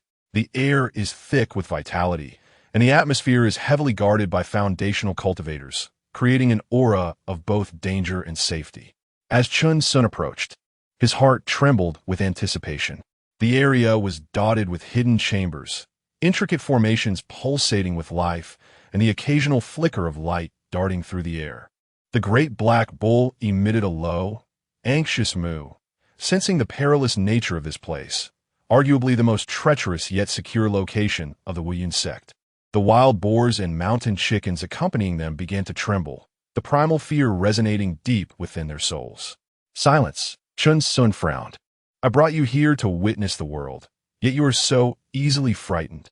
No sooner had he spoken than the animals were drenched in cold sweat, instantly quieting down, as if sensing a greater terror in their companion. "Look, old bull," the ethereal array of floating light. They gazed upwards, stunned by the breathtaking spectacle before them. A radiant curtain resembling the northern lights, a magnificent column suspended in the air that morphed into an expansive canopy, enveloping a realm shrouded in mystery and allure. The great black bull's excitement surged, its eyes wide with awe. This was the legendary array, and it was certain that even greater formations would be conjured in the future. Suddenly, several probing consciousnesses swept through the area. Chen Xun's gaze sharpened, and he brandished the restrictive token, commanding, "Old bull, let us move." Two mid-foundation cultivators sat cross-legged before the array. Upon sensing the presence of Chen Xun, they opened their eyes, their expressions shifting to one of surprise as they scrutinized the figures before them. "Greeting, esteemed Signor. I am here to cultivate medicinal herbs and have previously reported my duties at the sect's Grand Hall," Chen Xun said with a respectful bow, presenting the restrictive token. The two exchanged cautious glances before accepting the token, their spiritual senses probing within. Everything appears in order. You are assigned to the location at the convergence of the waters, Huiquan Stream, within the medicinal herb garden. One of them returned the token to Chen Xun, warning, "Do not recklessly wander in the herb garden. Each token permits access to only one location." "Thank you, seniors." Chen Xun expressed his gratitude, relieved that the two cultivators seemed detached from worldly concerns, sparing him the need to offer a mountain chicken as tribute. Proceed, junior brother Chen, they replied calmly, returning to their meditation. Chen Xun narrowed his eyes, realizing that they were aware of his name, indicating that the token held more significance than it appeared, serving as a reminder to behave appropriately within the herb garden. With a casual demeanor, he led the great black bull and their companions into the depths of the array, vanishing from sight. Steady yourself, old bull. As they stepped into the realm, an unforeseen change occurred. Countless perceptive energies swarmed around them, the essence within their bodies issuing warnings. After the passage of a mere incense stick, the probing energies dissipated. Chen Xun surveyed the heavens above, where streams of light danced like a kaleidoscope, enveloping them in a vibrant glass-like dome, isolating them from the outside world, shrouded in an enigmatic mist that obscured all sight, rendering the surroundings tranquil yet teeming with life. What a rich spiritual energy! Truly the heart of the spiritual vein, Chen Xun exclaimed, marveling at their first encounter with such vitality, pondering the grade of this spiritual vein. In the realm of cultivation, spiritual veins are categorized into 9 grades, with the first being the finest and the 9th the least, each possessing boundless potential, including the rare ability to birth accompanying spirit stone veins. Legend spoke of even higher grades beyond the first, yet none had ever laid eyes upon them, as the first grade veins had long since vanished. Regardless of its grade, old bull, we have undoubtedly struck gold, the great black bull bellowed in joy. Indeed, I recall reading that the emergence of a 5th grade vein could incite a war among cultivators. Chen Xun replied nonchalantly, contemplating the validity of such claims, and vowing to explore the secrets of the spiritual veins, hoping to encounter a 1st grade vein in their journeys. Let us proceed to Huiquan Stream and secure our accommodations, Chen Xun declared, channeling his energy into the restrictive token. The surrounding mist gradually receded, unveiling a narrow path that seemed endless. They ambled along leisurely, engaging in playful banter that startled the wild boars trailing behind. The Huiquan Stream medicinal herb garden, nestled within the array's heart, was enshrouded by a blanket of white mist, obscuring all visibility, including the path they had traversed. The great black bull nudged Chen Xun, sensing a shift in their surroundings, realizing that retracing their steps could lead to disorientation. Fear not, we are not here to cause mischief. Relax, Chen Xun reassured him, patting the bull, feeling a sense of comfort in their companionship, which had grown so profound. The restrictive token floated in the air, seemingly merging with a veil, revealing the expansive scene of Huiquan Stream before them. Wow, they exclaimed, frozen in awe. Even the piglets stared wide-eyed at the enchanting sight. It was as though they were drawn into a dream, basking in the warm embrace of sunlight that illuminated every corner of their hearts, even shadows. The herb garden was dotted with peculiar medicinal plants, some flourishing amidst the gently flowing stream, while others thrived in the various fertile fields. They reveled in the lush greenery, akin to being submerged in an endless ocean of vibrant life. Though ensconced in formations, a gentle breeze caressed them, and Chen Xun collapsed onto the grass, surrendering to the moment, yearning to simply bask in the beauty of the azure sky and white clouds. The piglets frolicked with abandon, disappearing into the verdant landscape, at times pausing to relish the joy around them. The great black bull joined in, joyfully munching on the grass, while the mountain chickens clamored, "Brother, let us run too." Beneath the vast sky, the herb garden stretched infinitely, adorned with verdant hills, each hill adorned with lush greenery. It resembled a magnificent painting unfurling across the heavens, pure and distant, evoking a sense of emptiness within, akin to a tranquil sea. Atop the hills blossomed several silver-white flowers, radiating a soft glow, while streams of vibrant greenery meandered like gentle currents, as if to flow into the clouds above.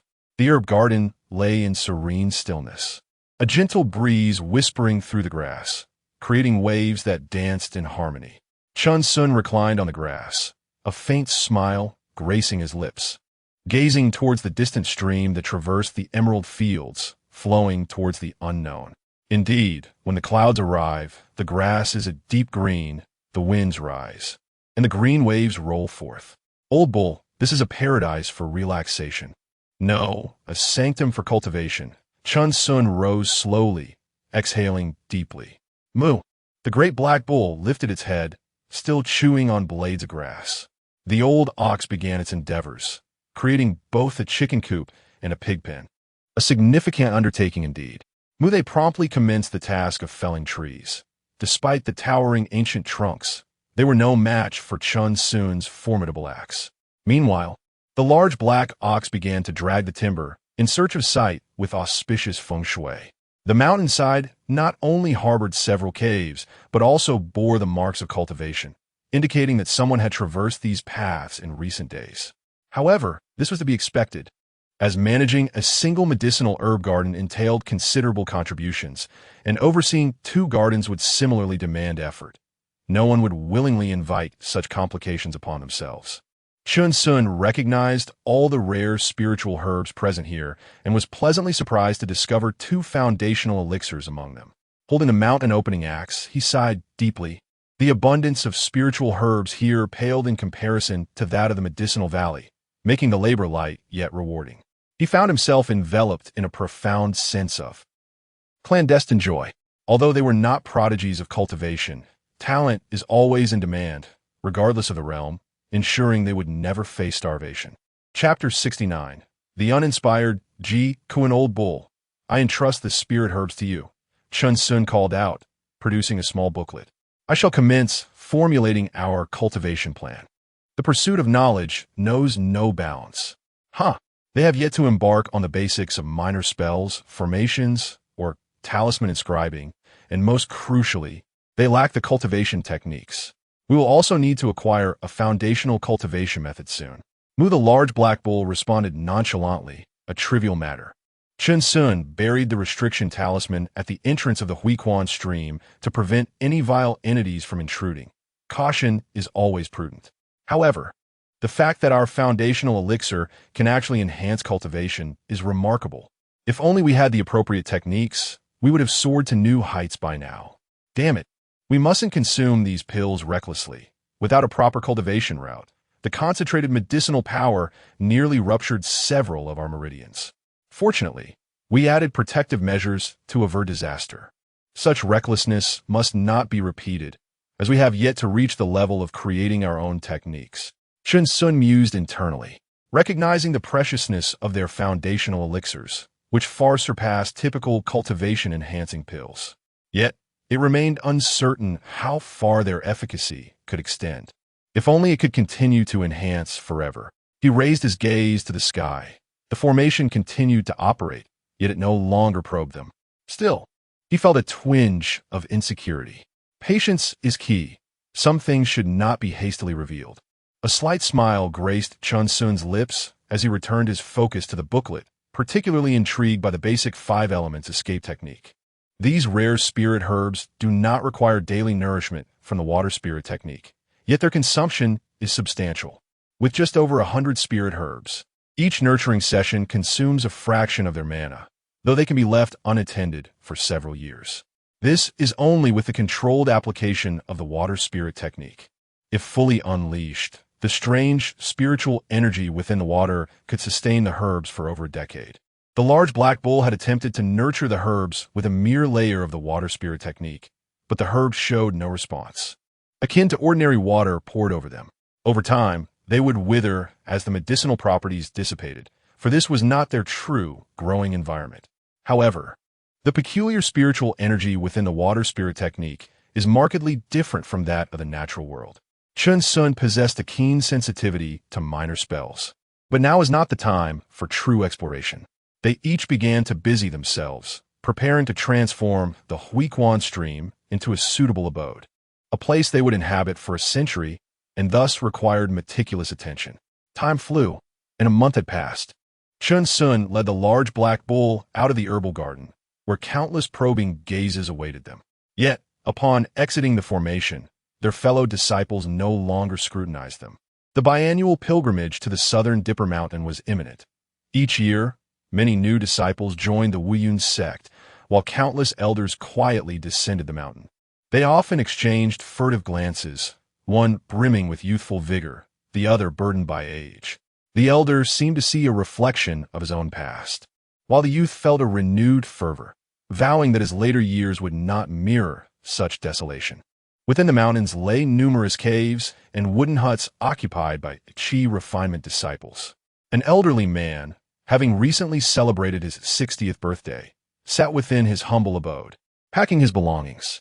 His hair was slightly grayed at the temples, yet his physique remained robust, his eyes bright and alert, though his face bore the marks of time. It was evident he had once been strikingly handsome. This man was Ji Kun. His vitality had not diminished.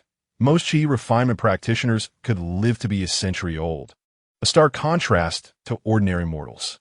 Yet he was unwilling to give up. He intended to join this year's pilgrimage to the southern Dipper Mountain.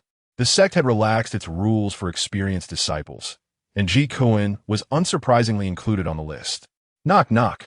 A series of knocks echoed from outside. Ji Kun furrowed his brow slightly, a flicker of wariness crossing his mind.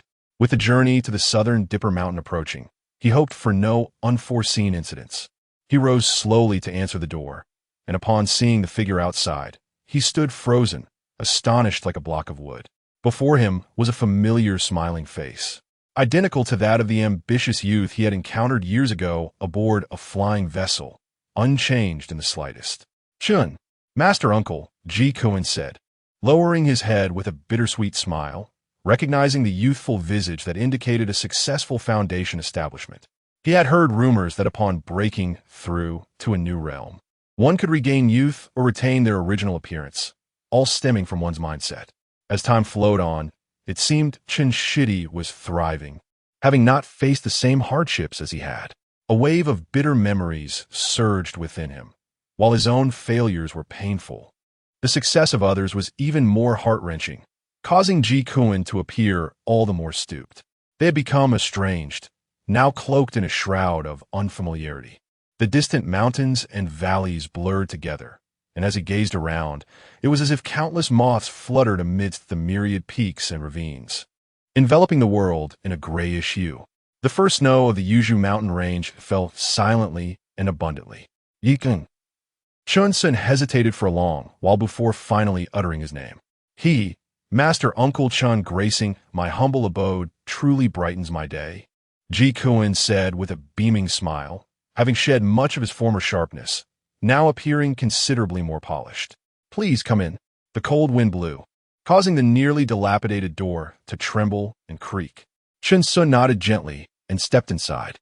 The interior of the house was stark and bare, furnished only with an old bed and table, reflecting Ji Kun's own current state. "To what do I owe the honor of Master Uncle's visit?" Ji Kun asked respectfully, his words trailing off. The gusts of wind lifted strands of white hair from his temples, and the draft infiltrated the poorly insulated room.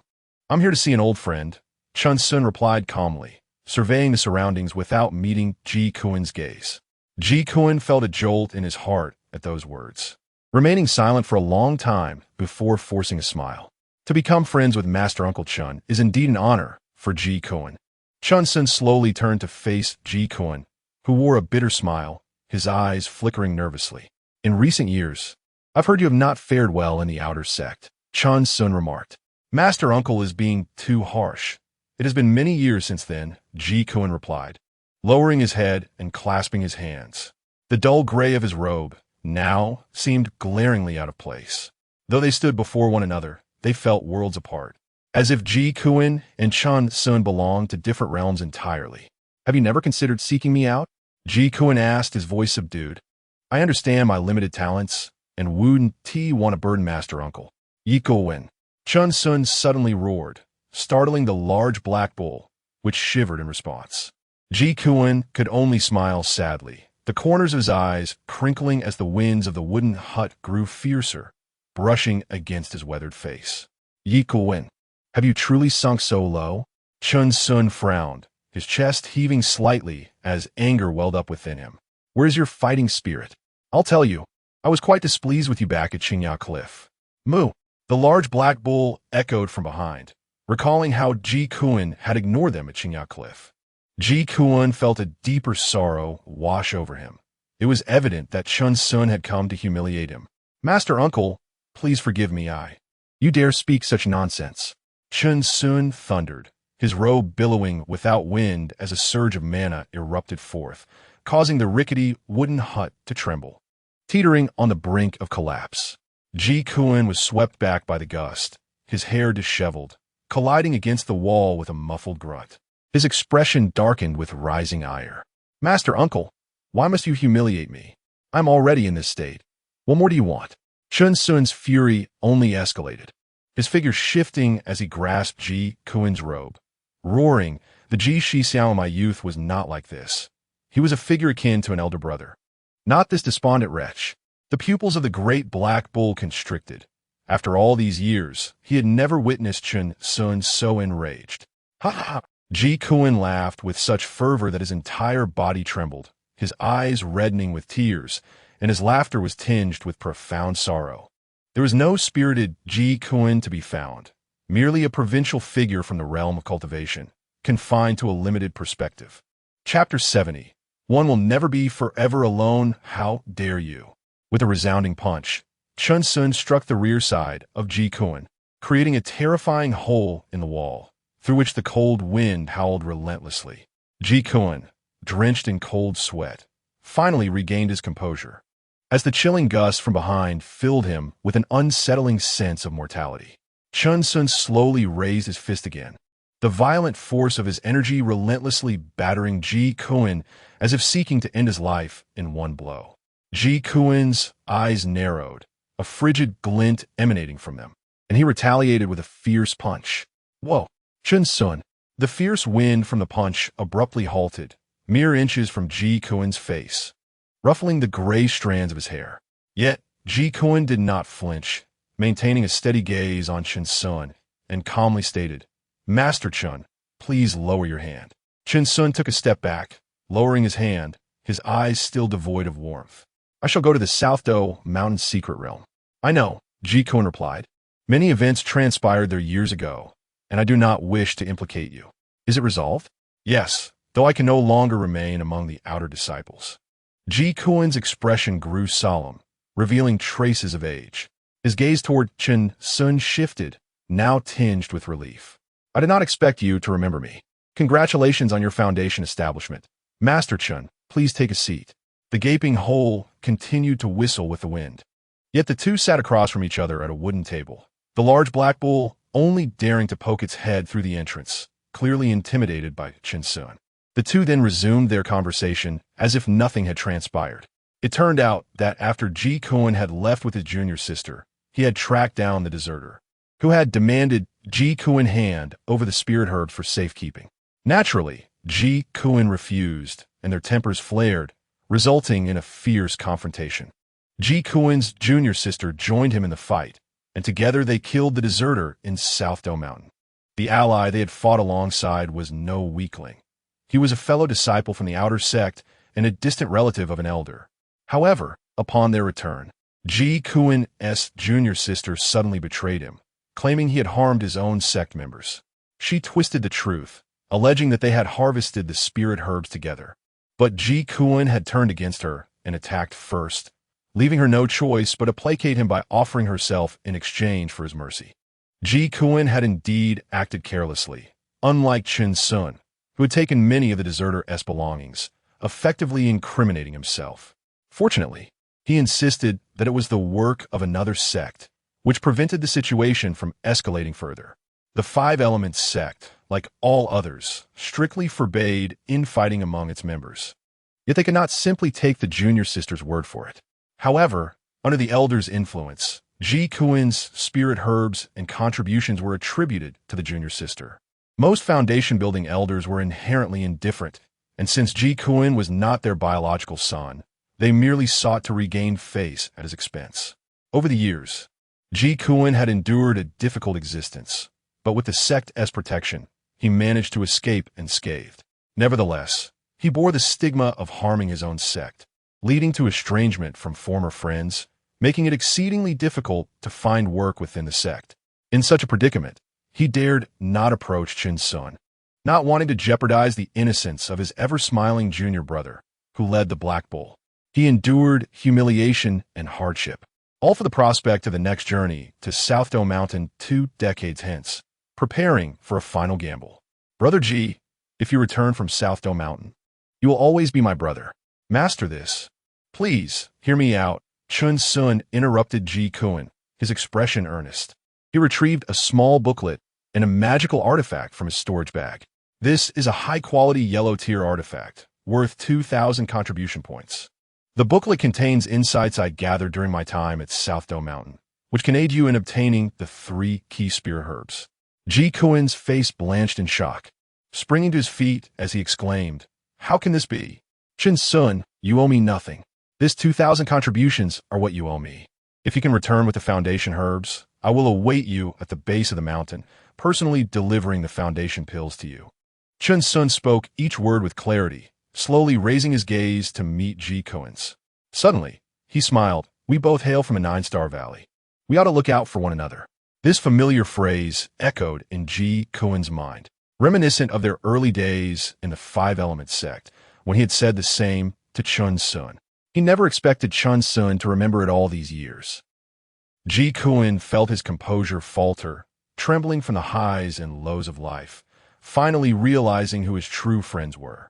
He lowered his head, his eyes reddening, lips quivering. The world of cultivation is magnificent and vibrant. One shall never remain forever alone. As vessels vie for supremacy, I stand not alone, contesting fate with the heavens, determined to endure. For reasons unknown, Ji Kuan recalled a passage from ancient texts, a shiver coursing through him. He slowly looked at Chen Xun, their eyes locking in understanding. He nodded solemnly, dropping all pretense. What was that woman's name? Suyetong. If Brother Ji cannot return, I will deal with her. When she vanishes from the world, the sect will find not a trace. You, Brother Ji, would not believe me to be a true good Samaritan, would you? Chen Xun rose slowly, revealing a chilling demeanor Ji Kuan had never witnessed before. If Brother Ji returns, I shall not interfere between you and her. Ji Kuan inhaled deeply, feeling as though he was meeting Chen Xun anew. I understand. At times, the bond between men requires little elaboration. Chen Xun nodded slightly, turning to leave, but paused at the door and said, Brother Ji, I will wait for you at the mountain's base. I shall not let you down. Ji Kuan's eyes suddenly sharpened. He felt an inexplicable surge of power coursing through him. Now this is the Ji Kuan I know. A soft murmur escaped as Chen Xun led the large black bull away, disappearing from sight. Brother Ji, I shall return to help you repair the cabin. Old bull, and I will go chop wood. Whoa! From afar came 2 voices, resolute and steadfast against the wind and snow. Ji Kuan clenched his fists tightly, his gaze fixed on the horizon, veins bulging in his arms and forehead. This time, he would surely triumph. He would not disappoint them. Time passed swiftly, and May arrived once more. The 5 elements sect resonated with the sound of bells, and 5 piercing eagle cries echoed as 5 majestic green cliff eagles soared into the sky. They circled freely in the heavens, their cold, luminous eyes locked onto the ground as they flew towards the sect master peak. The once-in-20 years journey to South Doe Mountain was finally underway. Chen Xun, leading the large black bull, stood at the foot of the mountain, gazing upward with a tranquil expression. Old bull, let us proceed. They were headed towards a marketplace outside the mountain, seeking an important figure. Disciples in the Qi refining stage gathered throughout the 5 elements sect, frequently glancing at the sky, engaged in discussions about the upcoming expedition to South Doe Mountain, entirely unaware that a certain elder was leading a black bull past them. Chapter 71.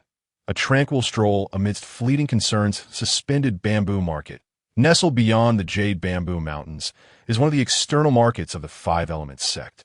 A bustling hub for countless wandering cultivators and disciples from various sections.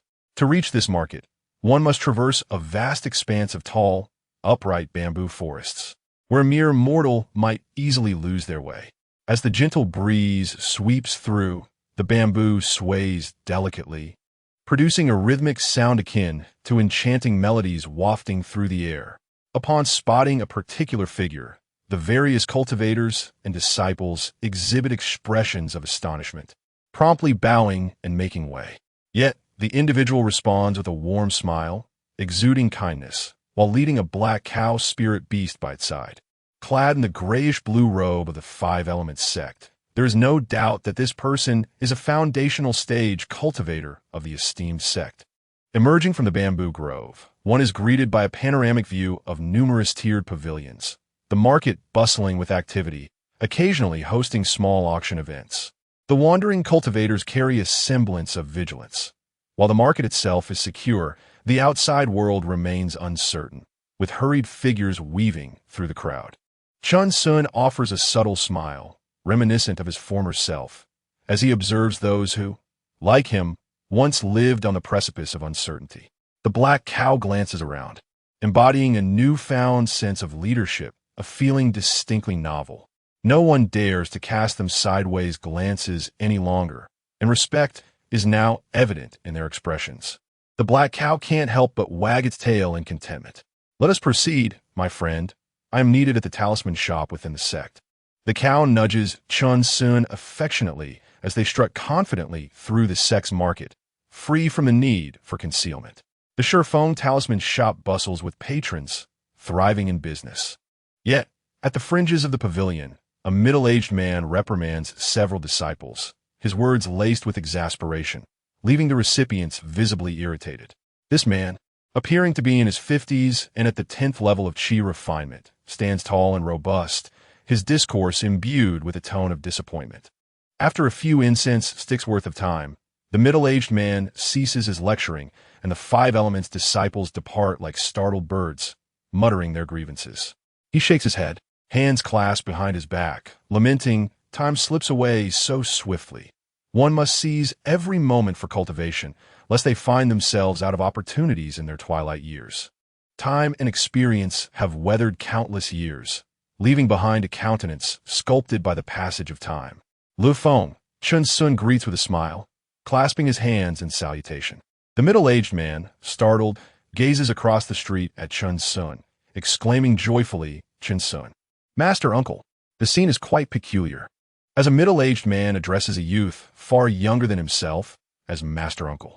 Gulme, Master Uncle, I cannot believe you have broken through to the foundational stage. What a joyous occasion. Lu Feng's face blooms with delight as he rushes over, grasping Chen Xun's hand and the cow's lead. Hurry inside. Wait.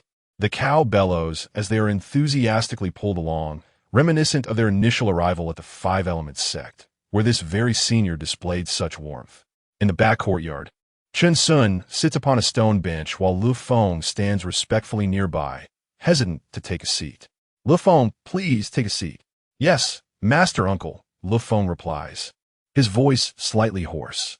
As they sit facing each other, both were expressions tinged with reminiscence and joy. Lu Feng, why do you descend the mountains so early? You still have ample time ahead. I imagined you would surely aspire to the foundational stage. Chen Xun inquires, puzzled, noting Lu Feng's lack of despondency.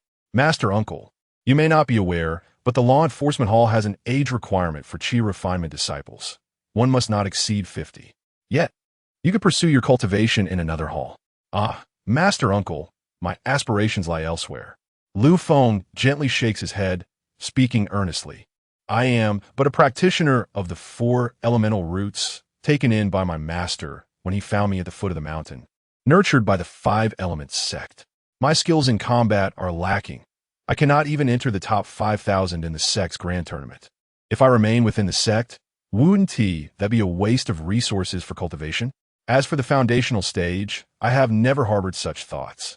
My greatest wish is to encourage my junior brothers and sisters to cultivate diligently. Lu Feng speaks with open-heartedness, his gaze upon Chen Xun filled with contentment.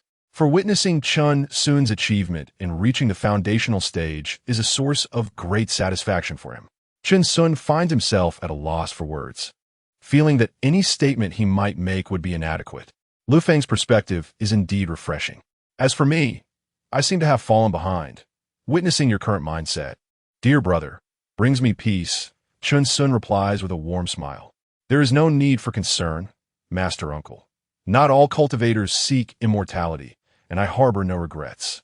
Indeed, life may introduce us to many individuals and situations, yet as long as we can extract wisdom from these experiences, that is sufficient.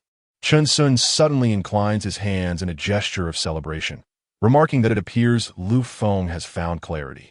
A hearty laughter erupts between them, leaving the black cow perplexed. What are you two prattling on about? As they stroll leisurely through the courtyard, reminiscing about the past, a sense of broad-mindedness envelopes them. Chen Xun, filled with patience, listens to Lu Feng's musings. After some time, Chen Xun and the black cow bid farewell. Master Uncle, Black Cow, time flies swiftly. Do not lose yourselves in trivial pursuits. Lu Feng calls after their retreating figures, a hint of urgency in his tone. With a graceful turn, Chen Xun responds with a resonant laughter. Chen Xun shall remember. The black cow also turns back, letting out a low moo, affirming its resolve. They leave the market, and Lu Feng stands watching their disappearing forms for a moment, letting out a gentle sigh before returning to the talisman shop to prepare for selecting a fortunate disciple. With Chen Xun as an example, he wonders which young cultivator would dare squander their time and neglect their training. Chen Xun and the black cow return to the spirit herb garden, diligently tending to the cultivation of spiritual herbs. Each day, they observe the floating light mystic array, leaving no time for distractions. They care for mountain chickens and wild boars, perusing the comprehensive guide to basic celestial materials, their mouths watering at the sight of its contents. Filled with treasures, what of the gung metal, which enhances the sharpness of crafted artifacts, or the 8 treasure red gold, which improves the affinity of one's internal energy with their artifacts, significantly amplifying their potency. There is also the Xian ice jade liquid, which may be used to cultivate one's vision, offering clarity to illusions and revealing hidden barriers. And then there is the illusionary true stone milk, causing the black cow to drool. This substance could fortify its physique, making its horns invincible, unbreakable by any force. Perched atop a hill in the herb garden, one man and one cow survey the verdant expanse. Old cow, this is truly remarkable. My understanding has expanded immensely. I had no idea there were so many wondrous items in the world of cultivation, Chen Xun exclaims, pointing excitedly at various entries in the book.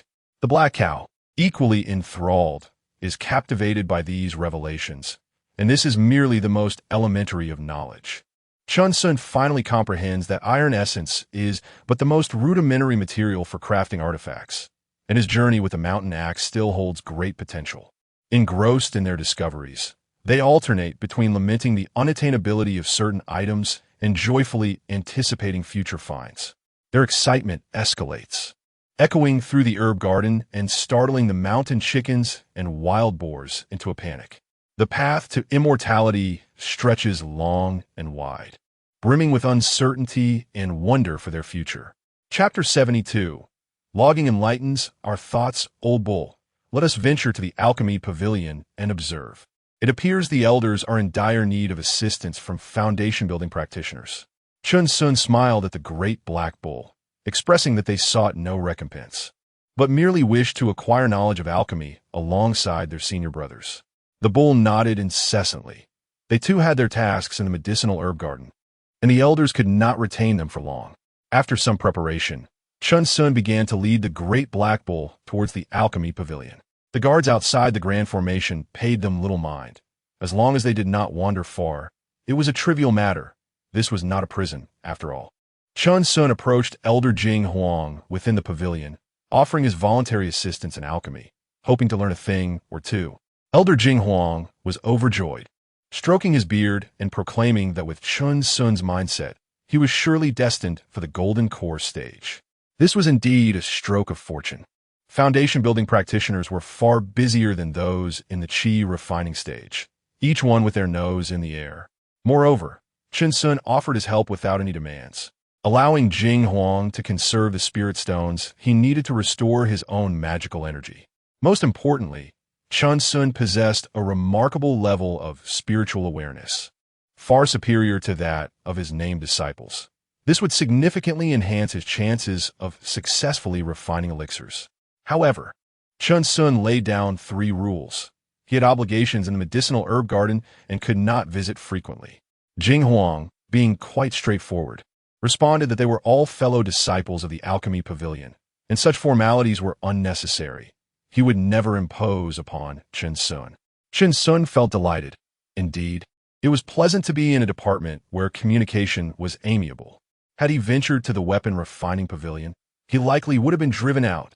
The rules of the Weiyun sect were strict, unlike the carefree nature of a small mountain village. For half a month, Chen Xun remained in a certain alchemy room, while the Great Black Bull read books nearby. Jing Huang had provided him with numerous low-tier medicinal herbs to refine, and the resulting elixirs pleased Jing Huang immensely, as they were far more effective than those produced by his disciples. However, he had never taught Chen Xun any alchemical techniques. That knowledge was a legacy. He merely offered guidance on some basic principles of alchemy, which Chen Xun found more than sufficient. For instance, as they sipped tea in Jing Huang's cave abode, Chen Xun, drained of spiritual awareness, needed time to recuperate. It was Jing Huang's first invitation for Chen Xun to visit his dwelling.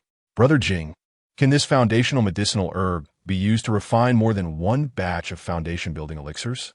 Chen Xun exclaimed in astonishment, realizing the immense opportunity he had overlooked. He gaped at Jing Huang, pondering how many medicinal herbs could be utilized for multiple batches of elixirs. Jing Huang chuckled, shaking his head. Why does it seem like you understand so little, junior brother? Certainly, the potency of a medicinal herb can be too fierce, greatly affecting the refinement of the elixir. Foundation-building elixirs are a prime example.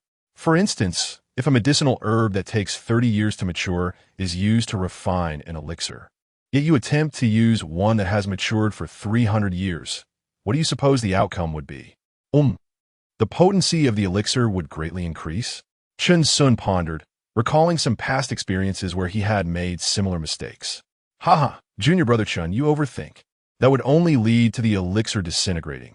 It simply cannot withstand such potency. Jing Huang laughed heartily, savoring his tea. You're quite amusing, junior brother.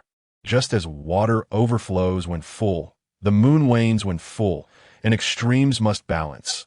This holds true for celestial medicinal herbs as well. Indeed, I have learned much, Brother Jing. Were it not for your guidance, I might have remained oblivious for my entire life. Chen Xun was drenched in sweat, increasingly vexed as he realized how many detours he had taken. It puzzled him why the herbs in the garden were not allowed to age indefinitely. Now he understood the reasoning behind it. Jing Huang smiled slightly, refilling Chen Xun's tea. He had other matters to attend to, and his invitation was also a gesture of gratitude. Brother Jing, I shall not impose further, Chen Xun said as he rose, cupping his hands in farewell. May the tea serve as a parting gift. Very well, I shall not keep you any longer, junior brother. Should you have any uncertainties, feel free to seek me out in my cave, Jing Huang replied with a calm nod, appreciating Chen Xun's sense of propriety and understanding of boundaries. Chen Xun smiled faintly and turned to leave, glancing at the great black bull outside the cave, which was pondering before a heap of timber. He paused, turning back to inquire, Brother Jing, what type of wood is that outside? I see many of our brothers have it before their caves. That is the wood from the crane spirit tree, used for crafting medicine boxes or preserving elixirs. It can be found in many places throughout the Yuzhu mountain range. Jing Huang explained. What? Chen Xun's eyes widened in disbelief, and he shouted, unable to fathom that he had been a fool for so many years. His eyelids fluttered, and he staggered, collapsing to the ground. Junior brother. On the way back, the great black bull carried Chen Xun, who gazed blankly at the sky, feeling as if ants were crawling all over his body. His anger simmered within him as he gripped the mountain axe at his waist, its blade gleaming ominously. The great black bull frequently glanced back at Chen Xun, realizing they had truly suffered a great loss in their poverty. They had once sold a medicinal herb only to retrieve the medicine box as well. Now, they were informed that such trees were abundant in areas rich in spiritual energy. They had endured hardship, and the disparity in their current situation was staggering. Old bull, Chen Xun suddenly bellowed from the bull's back. Let's chop down trees. Damn it, from now on, our bowls, spoons, pigsties, chicken coops, and everything else shall be made from the crane spirit tree. How else shall we enlighten our thoughts and pursue immortality? We cannot continue living like this. The great black bull bellowed in agreement, and the two charged into the mountains.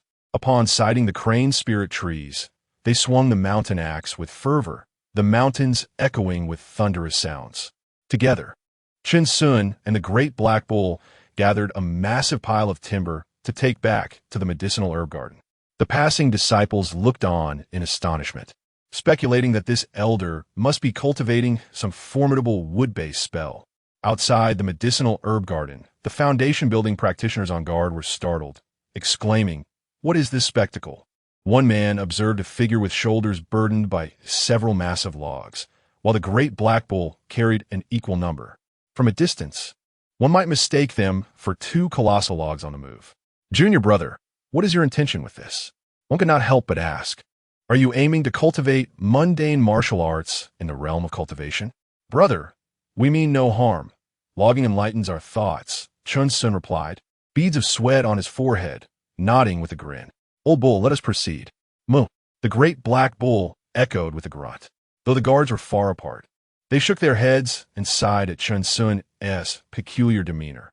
Surely, one who could cultivate the water spirit technique to the second level possessed a rather eccentric character. In the days that followed, Chen Xun and the great black bull added a new activity to their leisure, logging in the mountains. Their medicinal herb garden became stacked high with crane spirit tree timber, growing ever taller, and their spirits soared as they began crafting various tools. The sounds of their endeavors resonating throughout the medicinal herb garden. Time flowed inexorably, and Chen Xun and the great black bull ceased to feel the probing presence of the formation. Yet they remained vigilant and continued to diligently perform their duties. Chapter 73. No regrets today. Under a clear sky, the resonant cries of eagles echoed in the air as 5 azure cliff eagles soared through the heavens. The disciples of Wu Yun's sect, who had ventured to Nanda Mountain 6 months prior, finally returned. The inner disciples harbored hopes, while the elders displayed earnest concern. The azure cliff eagles gracefully descended before the grand hall of the sect leader. This year, fewer than 100 survived, a significant loss. Yet the harvest of spiritual herbs was exceptionally bountiful. The sect leader and the elders offered words of encouragement, yet the remaining disciples walked in silence, many bearing traces of blood, their eyes occasionally flashing with a cold light. They descended the mountain alongside the elders, wordless. This year's competition had been particularly brutal, with some disciples from the 10 great sects even resorting to high-grade yellow-rank magical artifacts, which none could withstand. At the foot of the sect leader's peak, a figure led a black bull, gazing intently at the mountain path, seemingly awaiting something. As the disciples descended and began to fly off on their swords in various directions, it appeared that they were still waiting for that individual. The black bull snorted heavily, the number of descending disciples dwindling, yet that figure remained elusive. Chen Xun clenched his fists tightly, his gaze fixed in that direction, his peripheral vision lingering on the departing disciples, but he failed to catch sight of that person. Not even a semblance. "Moo?" The black bull looked at Chen Xun, its expression one of profound anxiety, as the disciples continued to trickle down the mountain, almost none remaining. "Old bull, I dare not directly give Brother G the foundation establishment pill. Otherwise, it would spell disaster for him and for us," Chen Xun replied, his voice trembling slightly. Brother G might truly not have returned. "Moo!" The black bull let out a deep call. From the distance, no one else was coming down. "Heh, old bull, let's be off. We have truly done our utmost." Chen Xun forced a smile, resting a hand on the bull's head. Having done all that is humanly possible, they must now leave the rest to fate. Brother G had at least tried his best. He bore no regrets, and therefore, neither should they. "Moo!" The black bull nudged Chen Xun, its spirits low. As the leaves fell softly, they turned to depart, their figures cast in an endless melancholy. The blazing sun lingered atop the sect leader's peak, slowly sinking, as a few wisps of white cloud scattered, transforming into a vibrant sunset glow. At the foot of the mountain, the lingering rays of the setting sun illuminated a hasty figure, who had descended later due to a private encouragement from the sect leader for having secured first place. Suddenly, This figure halted, as if spotting something. His eyes widened, and with all his might, he called out towards a direction. "Uncle Chun, Brother Niel." A familiar voice echoed from afar, causing Chen Xun and the Black Bull to tremble as if struck by lightning. They froze, their eyes quivering, caught in a stupor. Chen Xun slowly turned his head, and there, at the foot of the mountain, stood a figure, none other than Ji Kuan. Countless words lodged in Ji Kuan's throat. His eyes glistened with a hint of red, his spirit exuberant. The bloodstains on his body only served to enhance his masculine aura. The essence of his former self seemed to return, though his hair had turned white. He showed no signs of aging. Ji Kuan did not utter a word, merely nodding solemnly towards Chen Xun. Moo moo moo. The Black Bull leaped with excitement, rising to its feet, its momentum causing leaves to scatter across the ground.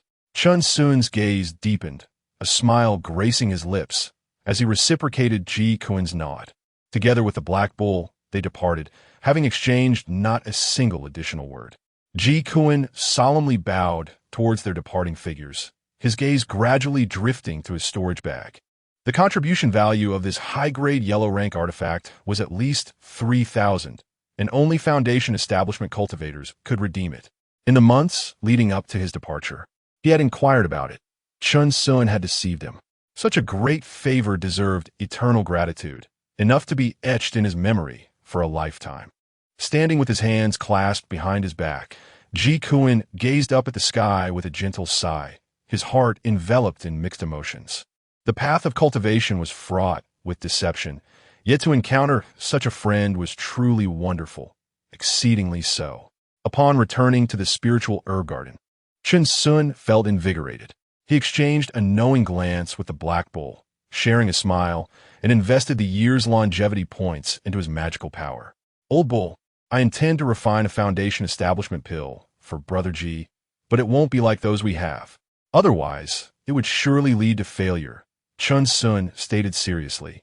His brow furrowed slightly. The Foundation establishment pills provided by the sect might have some issues. When the time comes, I will take the initiative to offer the pills and exchange them. "Moo?" The Black Bull inquired nervously, as it did not comprehend the intricacies of alchemy. It could be a subpar product, but it is certainly not a high-grade Foundation establishment pill, Chen Xun replied solemnly, looking at the Black Bull. "However, this is merely my conjecture. Regardless of whether it is subpar or not, I must replace it. Brother G has only this last opportunity." He was not idly passing time in the alchemy hall. He had learned a great deal, including that pills could be classified into 4 grades: low grade, mid grade, high grade, and supreme grade. He had yet to hear about the nuances of pill patterns and had not encountered them. As for pill verification, he was still gradually exploring it. While he could roughly discern the pills used during the chi refining stage, he could not yet discern the Foundation establishment pill. "Moo." The Black Bull nodded earnestly, resolved to proceed with utmost caution to avoid any missteps. The probing patterns of this grand formation have been thoroughly understood. We merely need to avoid those 2 specific time points each day, and none will know what we are doing. Chen Xun squinted slightly, gazing at the flickering lights passing across the sky. Were it not for the warnings and concealments of the essence of all things, they would have long been thoroughly investigated without any awareness. "Moo."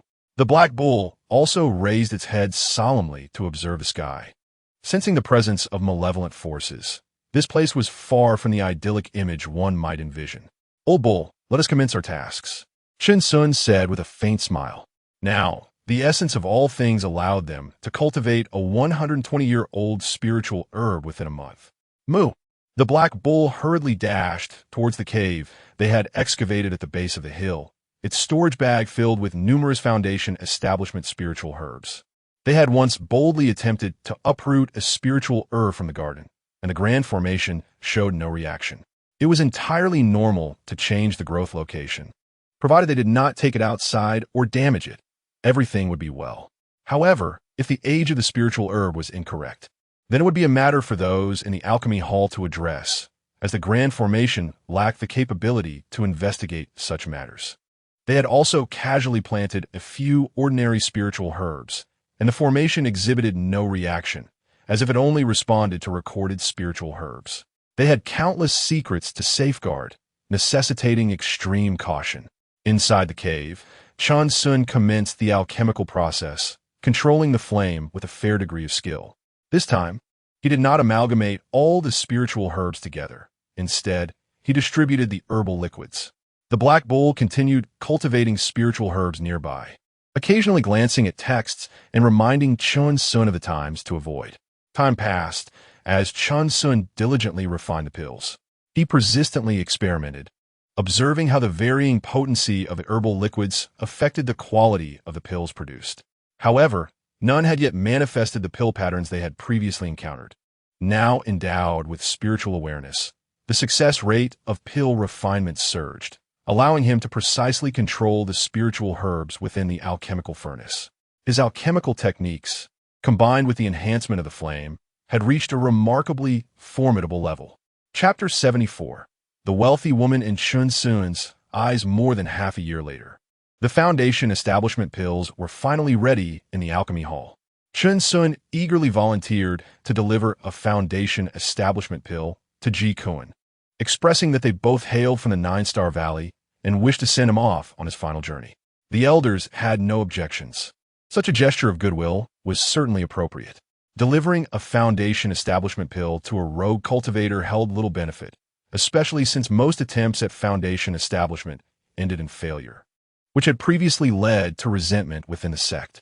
They entrusted Chen Xun with a jade vial containing a glossy black foundation establishment pill. The Five Elements sect maintained strict regulations, rigorously investigating any instances of embezzlement. If it was discovered that a foundation establishment pill had not reached the disciple, the consequences could range from imprisonment in the law enforcement hall to the severe punishment of expulsion from the sect. Should such practices proliferate, no one would willingly serve the sect, leading to a dire lack of successors, as not everyone could rely solely on innate talent to achieve foundation establishment. Chen Xun soared through the skies on his sword, accompanied by the great black bull.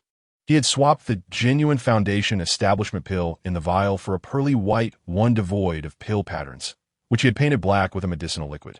They arrived at the familiar, old house where Ji Kun awaited, his demeanor sharp yet composed, patiently anticipating Chen Xun's arrival.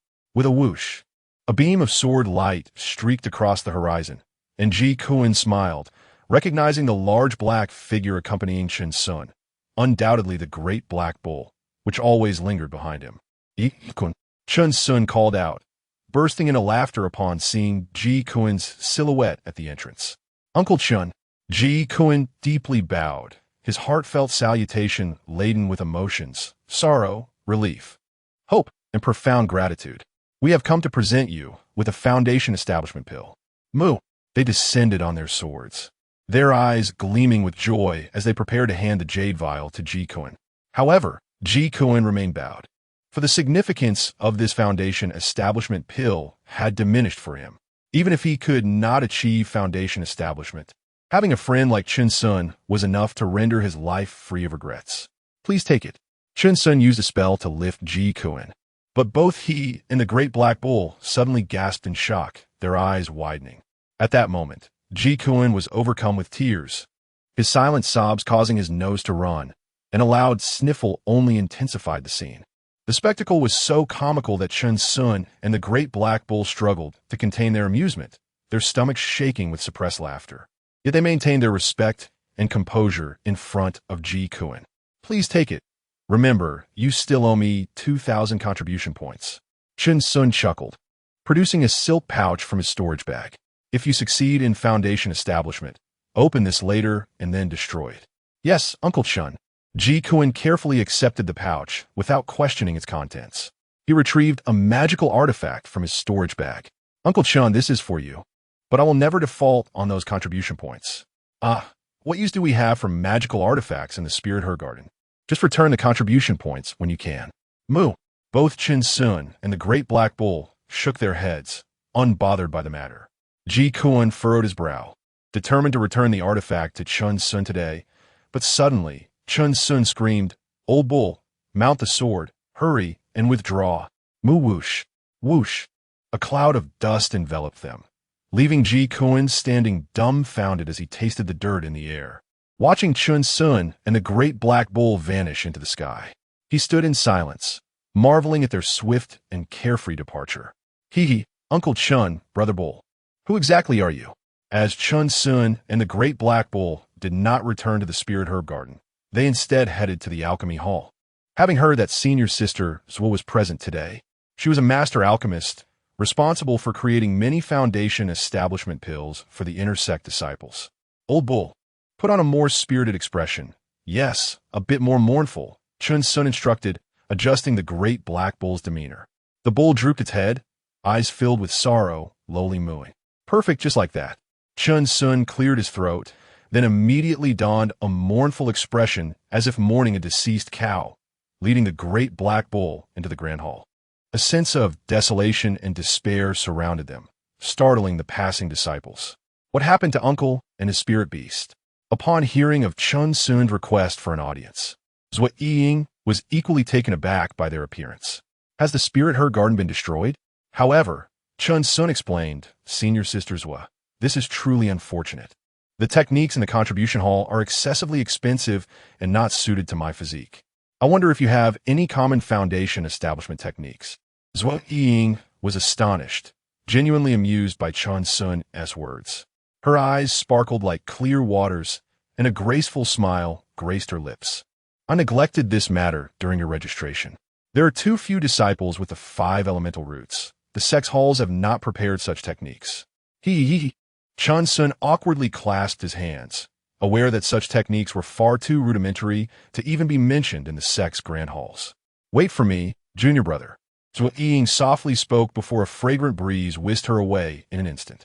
Chen Xun and the great black bull exchanged glances, their eyelids twitching. Is this what agility looks like? They longed to integrate their strength and speed into their foundation establishment spells, yet they had yet to discover a method. Before long, Zhuo Ying returned, holding a manual. Junior brother Chen Xun, I present you this 100 refinements of the 5 elements. Although this foundation establishment technique lacks any remarkable features, it does come with a minor agility spell called 5 Elements Shadow Escape. I believe it will suit someone like you, who cultivates spirit herbs. While your combat abilities may not be strong, having agility for self-preservation outside the sect is advantageous. She gestured, and the manual floated gracefully into Chen Xun's hands. Both he and the great black bull were deeply moved. Thank you, senior sister, for your generous gift. Although women might impact their cultivation speed, a wealthy woman would not, as she would merely provide them with an even superior technique. Moo.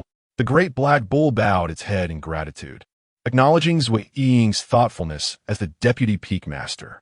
This is what junior brother deserves. This technique is not particularly precious. Go ahead. Zhuo Ying smiled gently, noting that such techniques were becoming increasingly common, with many people abandoning the 5 elemental root techniques. With the development of the cultivation world, resources were dwindling, and the times were no longer what they had been thousands of years ago.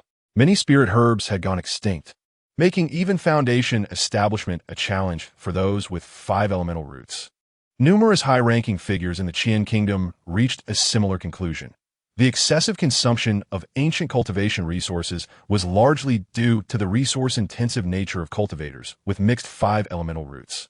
Their numbers were overwhelming, and the countless passed-down techniques for 5 elemental roots were not only mundane, but also quite ineffective. Yet, Chen Xun and the great black bull felt as if they had struck gold, continually marveling at the kindness of people in this world, a sentiment they would remember. Old bull, why can't we become deputy peak masters while my senior sister can? Moo, because she possesses charisma. Does this alchemy hall truly lack a mid-foundation establishment cultivator? If it were otherwise, only my senior sister is worthy of such a position. If there were a vote, I would be the first to support her. Moo. The great black bull's eyes lit up, eagerly nudging Chen Xun, wanting to cast its vote for senior sister Zhuo. Ha ha. Laughter echoed along the path as the weight of concern lifted from their hearts.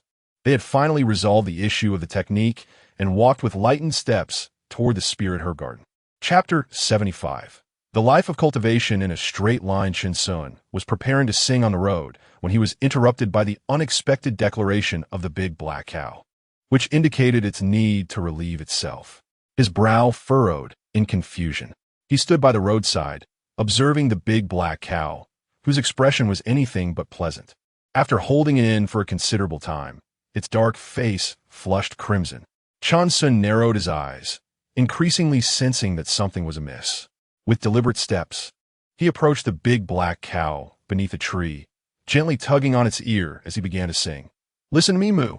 The big black cow trembled and let out a startled wail, finally releasing a thunderous flatulence. "Oh dear, for heaven's sake. Ugh, old cow, you scoundrel. Just perish." "Moo." The big black cow bolted, glancing back in terror as Chen Xun pursued, it wielding a mountain axe, a cloud of dust swirling around them, replete with a palpable murderous intent. Countless disciples scattered in fright, witnessing their senior uncle, his face contorted in anguish, with veins bulging from his forehead, in hot pursuit of a crazed cow.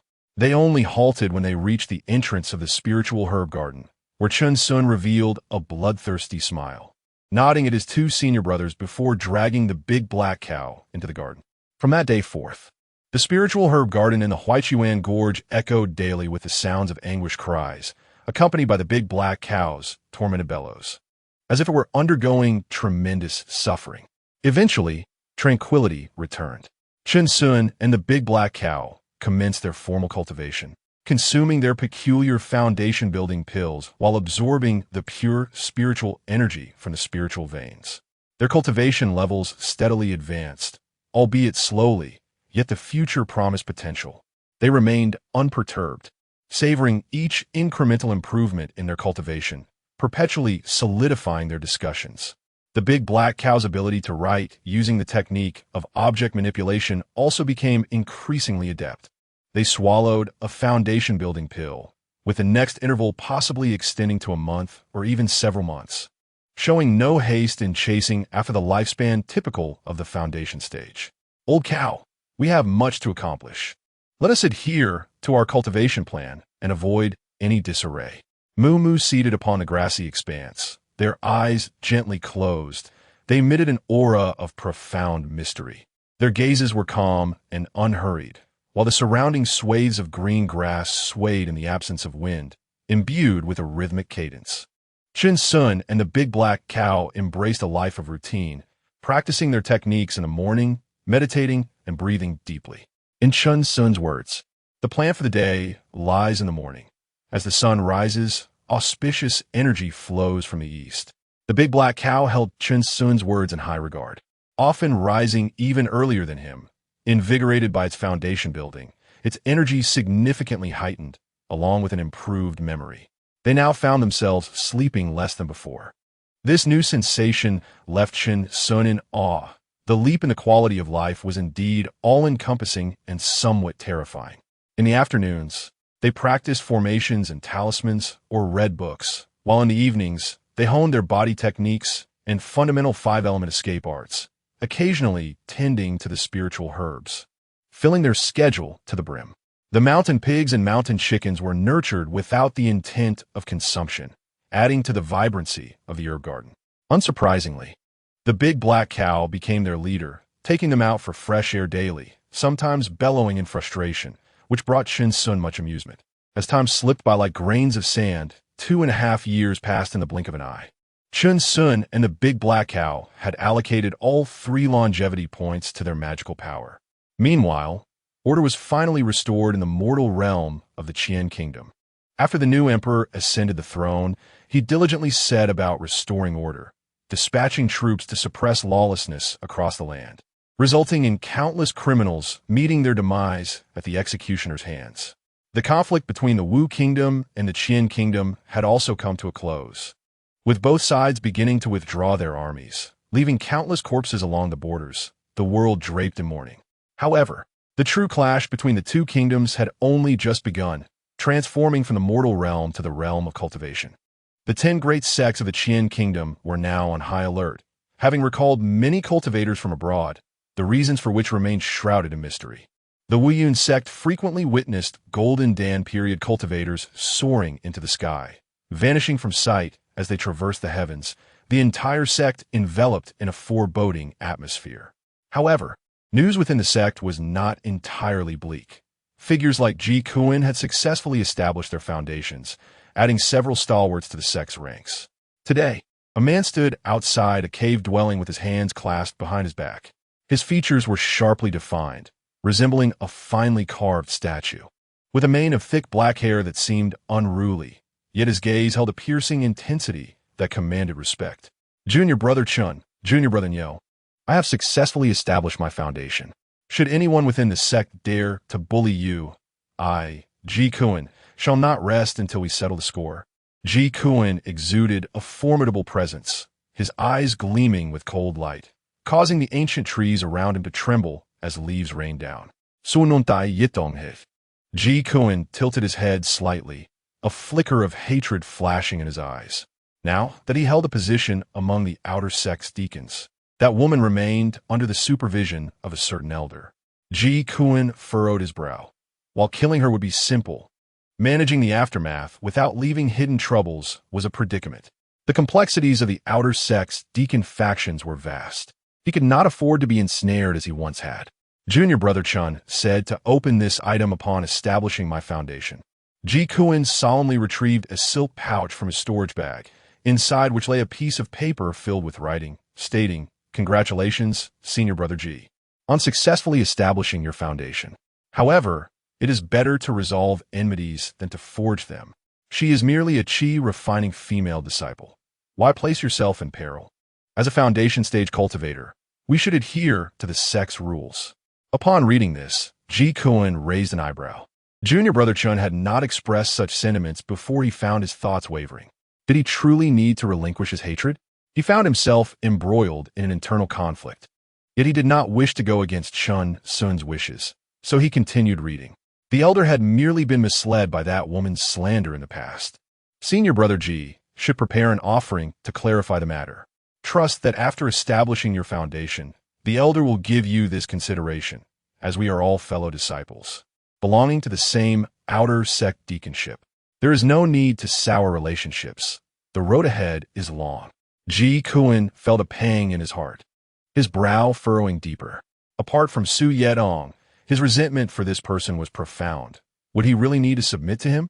However, Junior Brother Chun understood that Senior Brother Ji was of rather high pride, so regardless of what transpired, upon arriving at the elder's cave, he must lower his stance and avoid offending the elder. In the end, it was hoped that Senior Brother Ji would remain steadfast in his convictions, forging a radiant path along the road of cultivation. Ji Kuan read each word carefully, and as his heart settled, his gaze deepened. Junior Brother Chen's writing radiated goodwill, meticulously crafted, aligning perfectly with his character. Anyone who perused its contents would find no fault. And Ji Kuan, too, felt the same. He sighed deeply, realizing that Junior Brother Chun had his best interests at heart, having received such a great favor from him. Even if he were to set aside his resentment, what harm would it be to endure a bit of grievance? He promptly burned the paper and began preparing his offering. Chapter 76. The unexpected tragic death of Su Yedong. 2 days later, Ji Kuan personally visited the cave residence of Elder Dai to offer his apologies. But he stood outside for a full hour before being permitted entry. His expression was tinged with anger, yet recalling Chen Xun's words, he managed to force a smile. Inside the cave, a flurry of reprimands echoed, but each time Ji Kuan felt the urge to retaliate, he was reminded of Chen Xun, compelling him to continue smiling while offering explanations. Eventually, the scolding diminished, interspersed with bouts of laughter. Elder Dai remarked that the matter had passed and acknowledged Ji Kuan's thoughtfulness. Genuinely perceiving his sincerity, he decided to overlook the incident involving the female disciple of the Qi refinement stage, wishing to avoid further complications. Elder Dai, not wanting to embarrass himself, could surmise Ji Kuan's intentions, yet Ji Kuan remained unconcerned, asserting that his visit was solely to apologize, devoid of ulterior motives or any desire to harm his fellow disciples, claiming to have let go of past grievances. Elder Dai was greatly pleased with Ji Kuan's temperament, subtly hinting at his desire to recruit him. Ji Kuan was indeed a talent, adaptable and resilient, having just broken through to the foundation establishment stage, showcasing immense potential. Ji Kuan continued to laugh off the situation, stating he needed to contemplate the matter further as it significantly impacted his future, yet he bore no ill will. Elder Dai expressed understanding, encouraging Ji Kuan to reflect carefully, promising numerous benefits, each word imbued with praise. He asserted that regardless of Ji Kuan's future alliances, due to his actions today, their grievances would be wiped clean, demonstrating what it truly meant to be magnanimous. As Ji Kuan walked back, a profound expression crossed his face, constantly recalling each of Chen Xun's words. He felt as if he grasped something essential, yet it eluded him, murmuring to himself, "In the end, adhere to your original intent." That intent was undoubtedly to eliminate that woman and subsequently join Elder Li's faction, a formidable force among the outer sect deacons, showing no fear of her. However, he realized that killing her was no longer an option, as even Elder Dai could predict his intentions. Several days later, Ji Kuan officially announced his allegiance to Elder Li. Upon hearing this news, Elder Dai's blood pressure surged, leaving him unable to find peace for several consecutive days, his anger growing with each reflection. In the ensuing days, Ji Kuan, hailing from a background of solitary cultivation, displayed remarkable bravery and strength, consistently contributing to the sect, much to Elder Li's delight. During gatherings of the outer sect deacons, Elder Li frequently mentioned Ji Kuan, asserting that such daring individuals were essential, with the other elders nodding in agreement. Elder Dai, as frustration mounted, as he found it increasingly difficult to reconcile his thoughts. Ji Kuan should have been under his wing. He recalled Ji Kuan's heartfelt apologies, which rang true, and the past events were indeed riddled with uncertainties. Even the sect's law enforcement hall had not reached a conclusion. Elder Dai gradually directed his ire towards Su Yetong, blaming her for instigating discord that cost him a capable Foundation establishment disciple. Meanwhile, Su Yetong was plagued by nightmares. Terrified that Ji Kuan, having broken through to the Foundation establishment stage, would find it effortless to eliminate her, a mere chi refinement stage disciple. Yet, Ji Kuan had never sought trouble with her, only deepening her fear. This was an act aimed at her heart. Her reputation among the outer sect deacons rose, and she became increasingly anxious, feeling that death would be a more merciful fate. Nevertheless, she had prepared a contingency plan. Even if Ji Kuan dared to kill her, she was ready to pull him down with her, knowing that the sect would eventually uncover the truth behind her demise. Yet, Ji Kuan remained silent, and as her anxiety escalated, she descended into madness, sometimes appearing disheveled and screaming at the sight of men. In her frenzy, she claimed that Ji Kuan intended to kill her, ultimately seeking refuge with Elder Dai. Elder Dai, incensed by her antics, noted that Ji Kuan had never taken her seriously. Her behavior was grotesque and repulsive to him. Subsequently, he assigned her several perilous tasks, and Su Yetong met her tragic end during one such assignment. Her body devoured by beasts, leaving no trace behind, an exceptionally grim fate. This minor incident stirred no ripples. The death of a chi refinement stage disciple during a mission was far too commonplace. Ji Kuan, meanwhile, had an impeccable alibi for his whereabouts during the incident. Upon returning to the sect, numerous sycophants praised Ji Kuan, claiming that her death was justified, insisting that Ji Kuan had been wronged all along. The outrage against Su Yetong surged, as many outer sect disciples denounced her, asserting that Ji Kuan was not someone a petty individual could wrong. Ji Kuan, now imbued with a chilling aura, paid no heed to those flattering him. Instead, he retreated to his cave residence, where an internal turmoil brewed, gradually giving way to shock. He had witnessed Su Yetong's madness among the outer sect deacons with a sense of satisfaction, grateful he had not acted impulsively. Had Ji Kuan not returned, he would have dealt with her himself, ensuring she vanished without a trace, leaving no evidence for the sect to uncover. Congratulations, Ji Kuan, on your successful Foundation establishment. He mused, but it is wiser to resolve enmities rather than cultivate them. A mere chi refinement stage female disciple is not worth risking oneself. As a cultivator of the Foundation establishment stage, we ought to uphold the sect's regulations. Ji Kuan repeatedly recalled Chen Xun's words, his astonishment growing, his pupils trembling. That innocent junior brother, forever smiling while leading the Black Bull. He chuckled softly, realizing he had overthought matters. Chen Xun was too pure. Ji Kuan shook his head, sighing, recognizing that he had been overly influenced by his prolonged stay among the outer sect deacons, misrepresenting the most important person in his heart.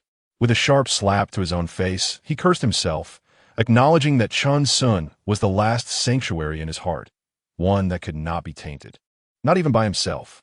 However, witnessing the woman's tragic end, he exhaled deeply, feeling a sense of vindication.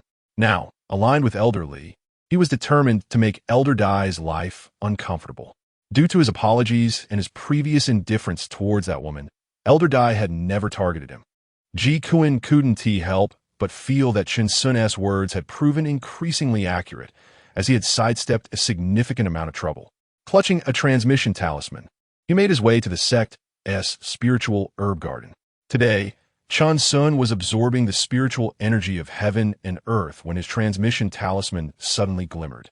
He slowly opened his eyes, a smile gracing his face, realizing that Ji Kuan had resolved all his troubles. He personally welcomed Ji Kuan into the cave within the spiritual herb garden, where Ji Kuan was awestruck by the beauty surrounding him. Seeing Chen Xun and the Black Bull living so harmoniously brought him relief. They shared numerous stories, recounting their experiences over the past 6 months, deliberately avoiding any mention of the woman. The nearby Black Bull listened with wide eyes, astonished to learn of the myriad dangers beyond the sect, including the existence of sinister cultivators. Chen Xun, thoroughly entertained, filled the cave with laughter.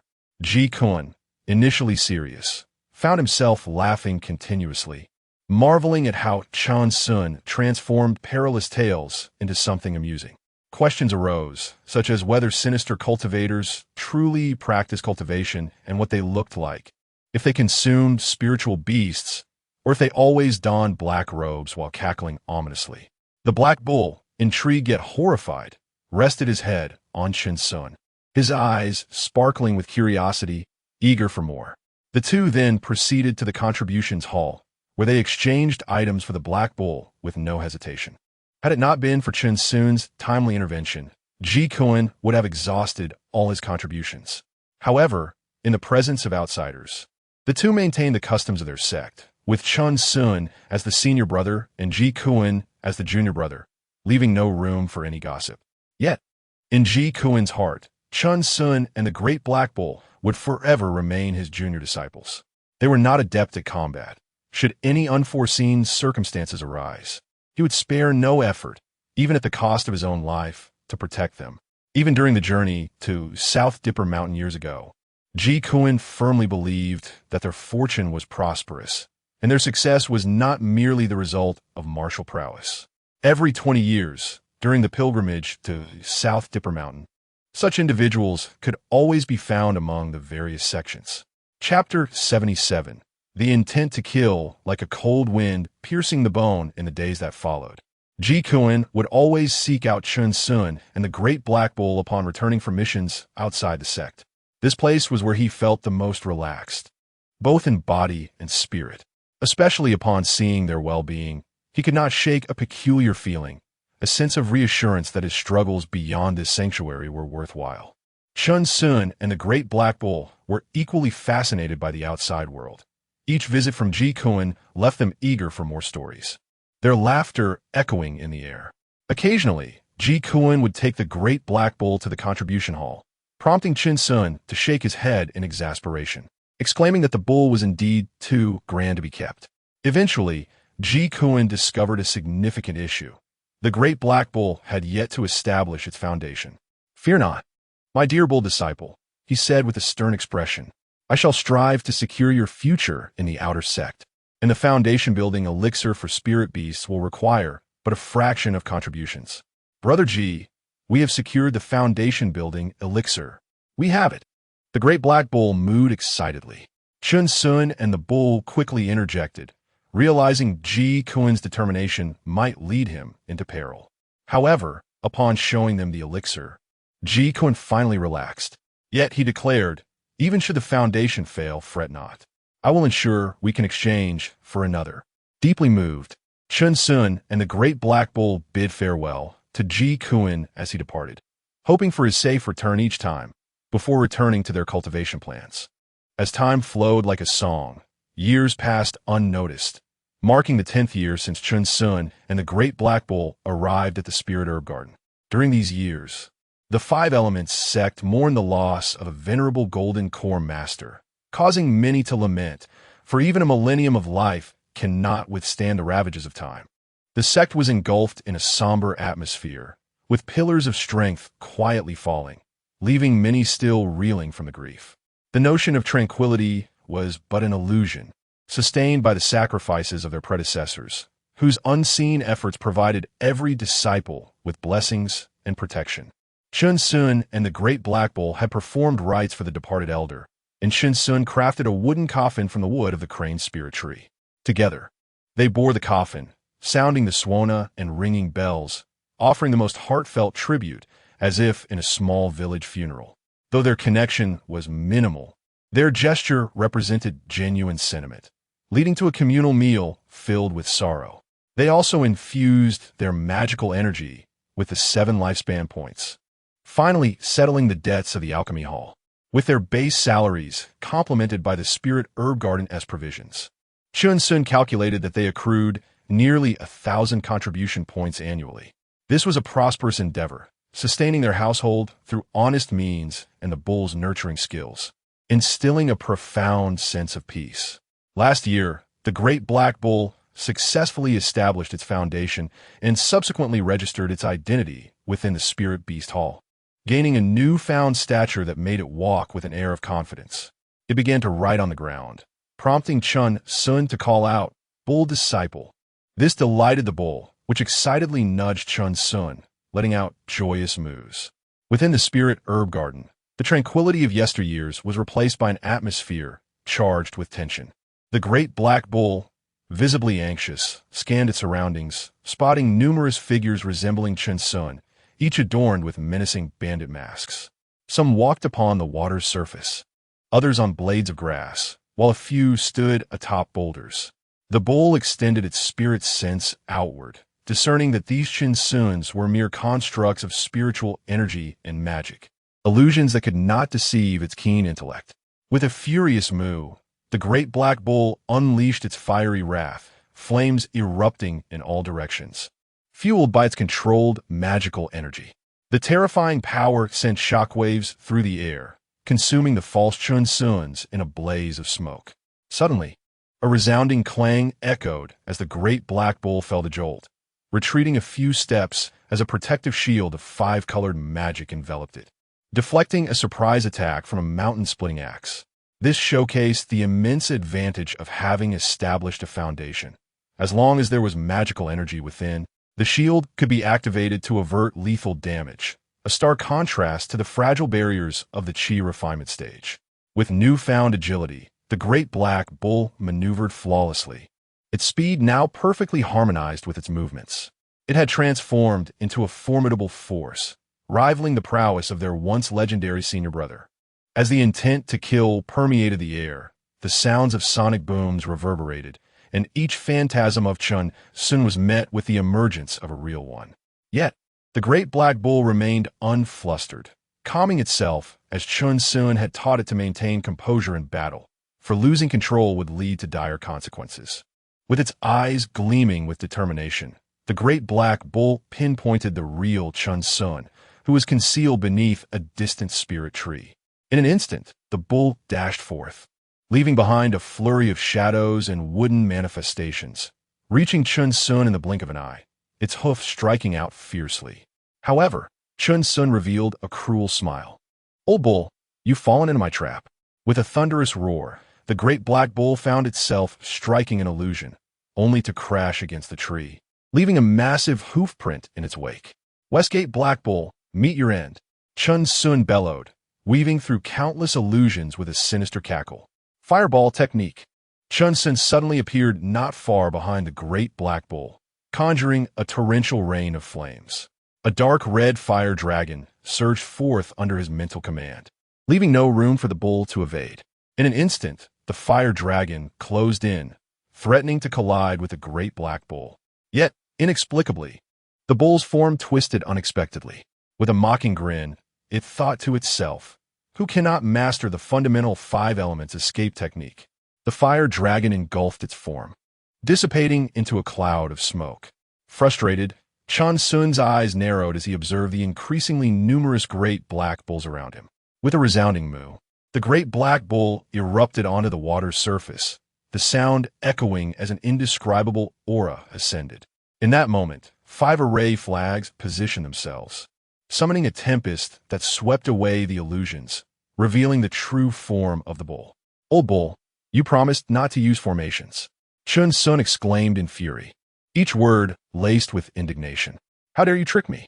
The great black bull bounced joyfully. "You taught me. This is called cunning warfare." With a mighty moo, the great black bull was once again thrown into the water by Chen Xun, who soon found himself pulled into the water's embrace as they engaged in playful combat. In the end, Chen Xun emerged victorious, as he possessed the right to speak. He laughed triumphantly in the water, repeatedly slapping the great black bull, exclaiming, "Shimenhanyo, you are still too inexperienced to engage in tricks with your brother's son." Chapter 78. The fantasies of creating unique techniques and spells. Moo this time. The great black bull was visibly agitated, its nostrils flaring as it emitted a series of snorts. "All right, you win, you win. Moo, really, come up quickly." Chen Xun slowly ascended the shore, his magical energy dissipating the mountain stream water from his body, enveloping him in a swirling mist that rendered him instantly clean.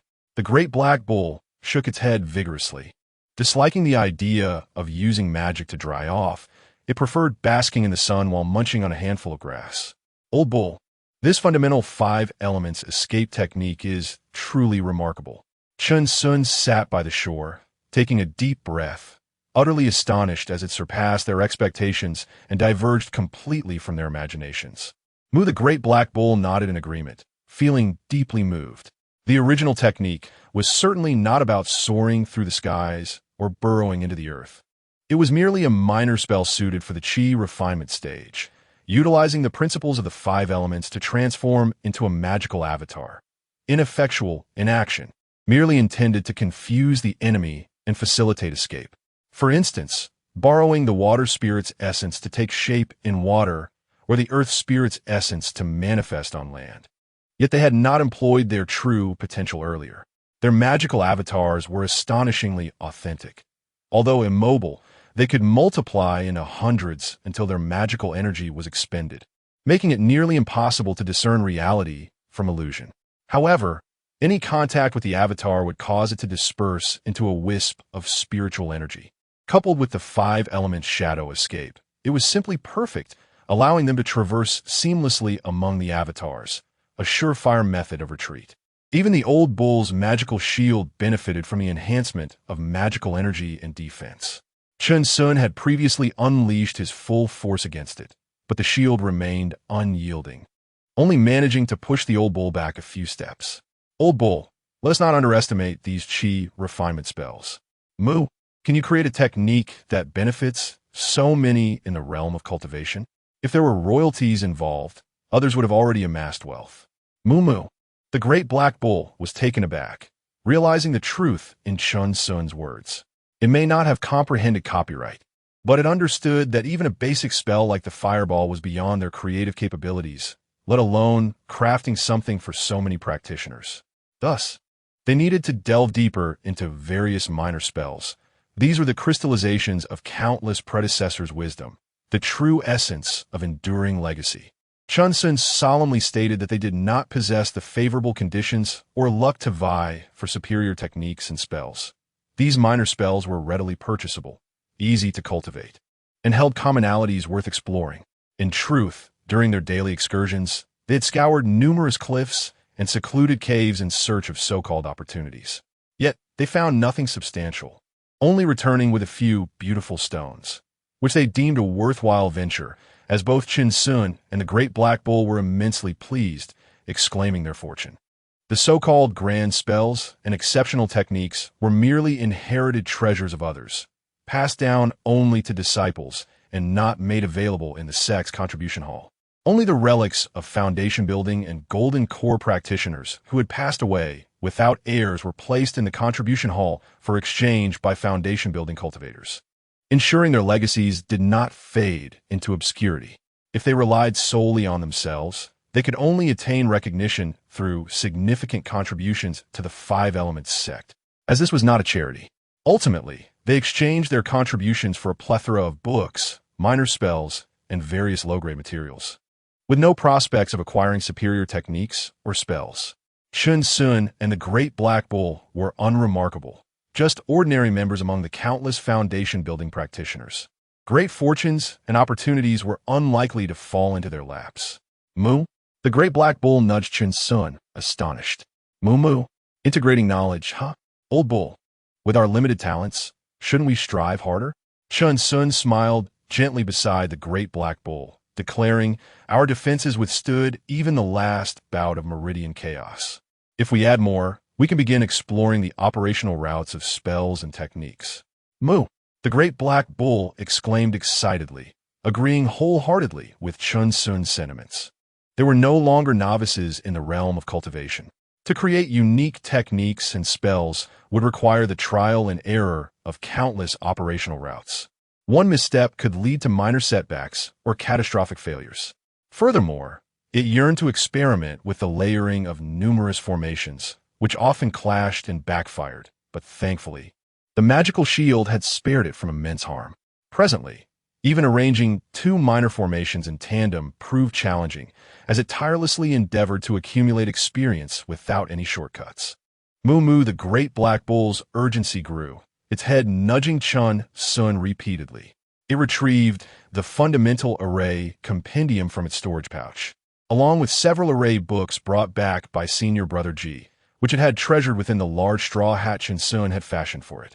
The Great Black Bull's eyes widened, pointing at the books with its hoof, mooing loudly, for it was only just beginning its journey.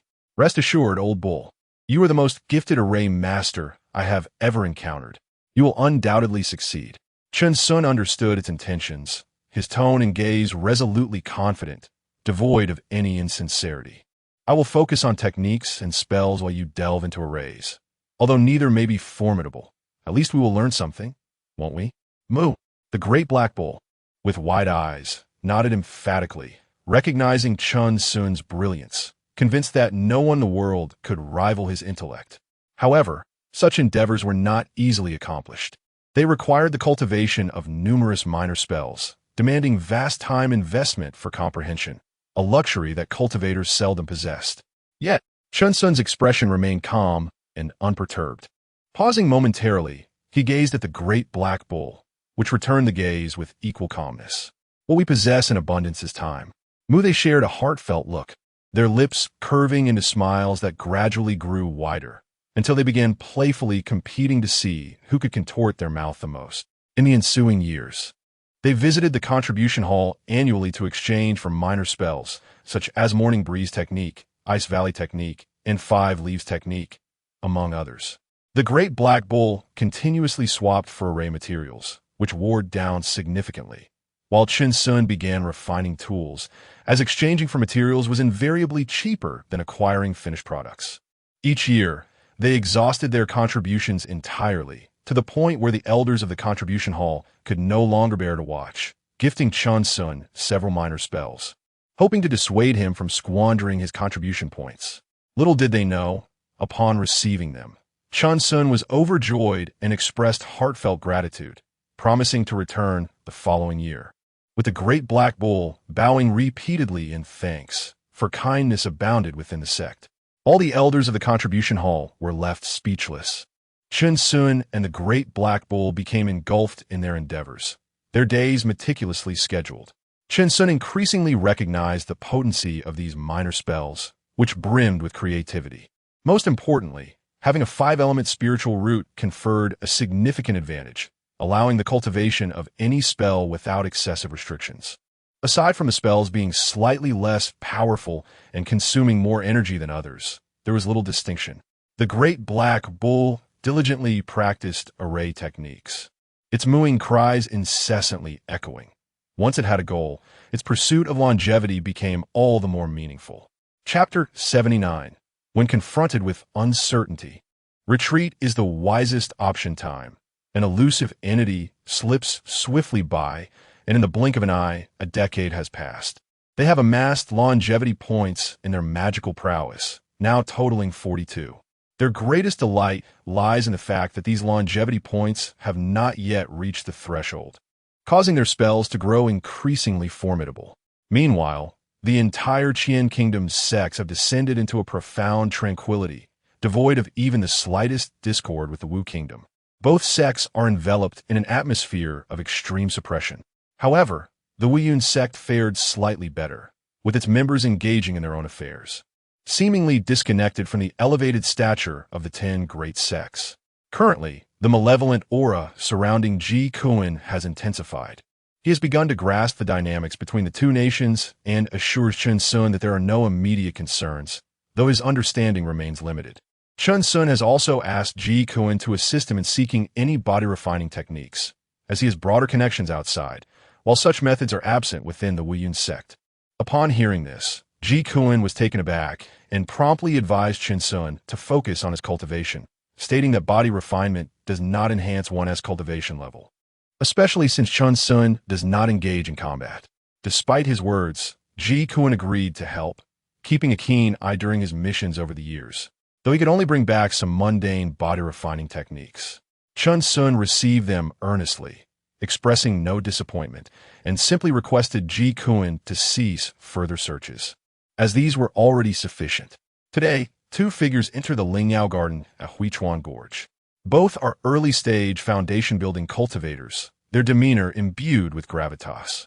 Their robes are not the usual grayish-blue, but rather a pale azure, signifying their status as direct disciples of a certain peak master, placing them on par with foundation elders and considerably above Chen Xun in seniority. Junior brother Chen Xun, Black Bull, greeted Lu Yuan and Shi Jing, their smiles reflecting the enchanting scenery of the Spirit Herb Garden, as they gazed upon the undulating grassy slopes and the flowing mountain stream. However, a flicker of surprise crossed their faces at the sight of so many Heling trees timber scattered about. In front of several distant caves, an array of colorful, exquisite stones sparkled brightly, as if polished daily. They had anticipated that Chen Xun would lead a refined life, but upon seeing the distant chicken and pig pens, they realized their assumptions were misplaced. Junior brother Chen Xun remained unchanged from years past. A gentle breeze caressed the surroundings, causing countless blades of grass to bow, framing two figures adorned with straw hats. Chen Xun approached with a smile, accompanied by the large black bull. "Ha, senior brother Shi, senior sister Lu. Is there something amiss?" Chen Xun called out jovially. Years prior, after they had reached foundation building, they had come to visit him and the black bull, albeit in a hurried manner outside the Spirit Herb Garden. "Moo moo." The large black bull chimed in cheerfully, greeting them as well. "We have come to bid farewell to junior brother Chen," Shi Jing replied, an unusual light flickering in his eyes, as if sensing a unique quality in Chen Xun. "Farewell? Are you departing for a distant place?" Chen Xun inquired, removing his straw hat, aware that many foundation cultivators were leaving the sect to seek opportunities. "Yes. We are heading to the imperial city of the Qian kingdom to resolve some mundane matters," Shi Jing affirmed, his demeanor having grown notably composed. Yet his handsome visage appeared even more captivating.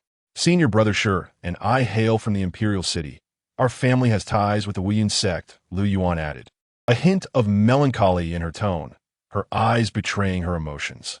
Chen Xun and the large black bull were momentarily taken aback. Figures of significant stature in the mortal realm, their previous encounters limited to local officials. "Senior brother Shi, senior sister Lu, this is splendid news.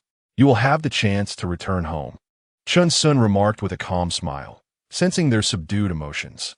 "By our master's decree, from now on, we shall part ways with the mortal realm," they both stated in unison, their eyes reflecting a struggle.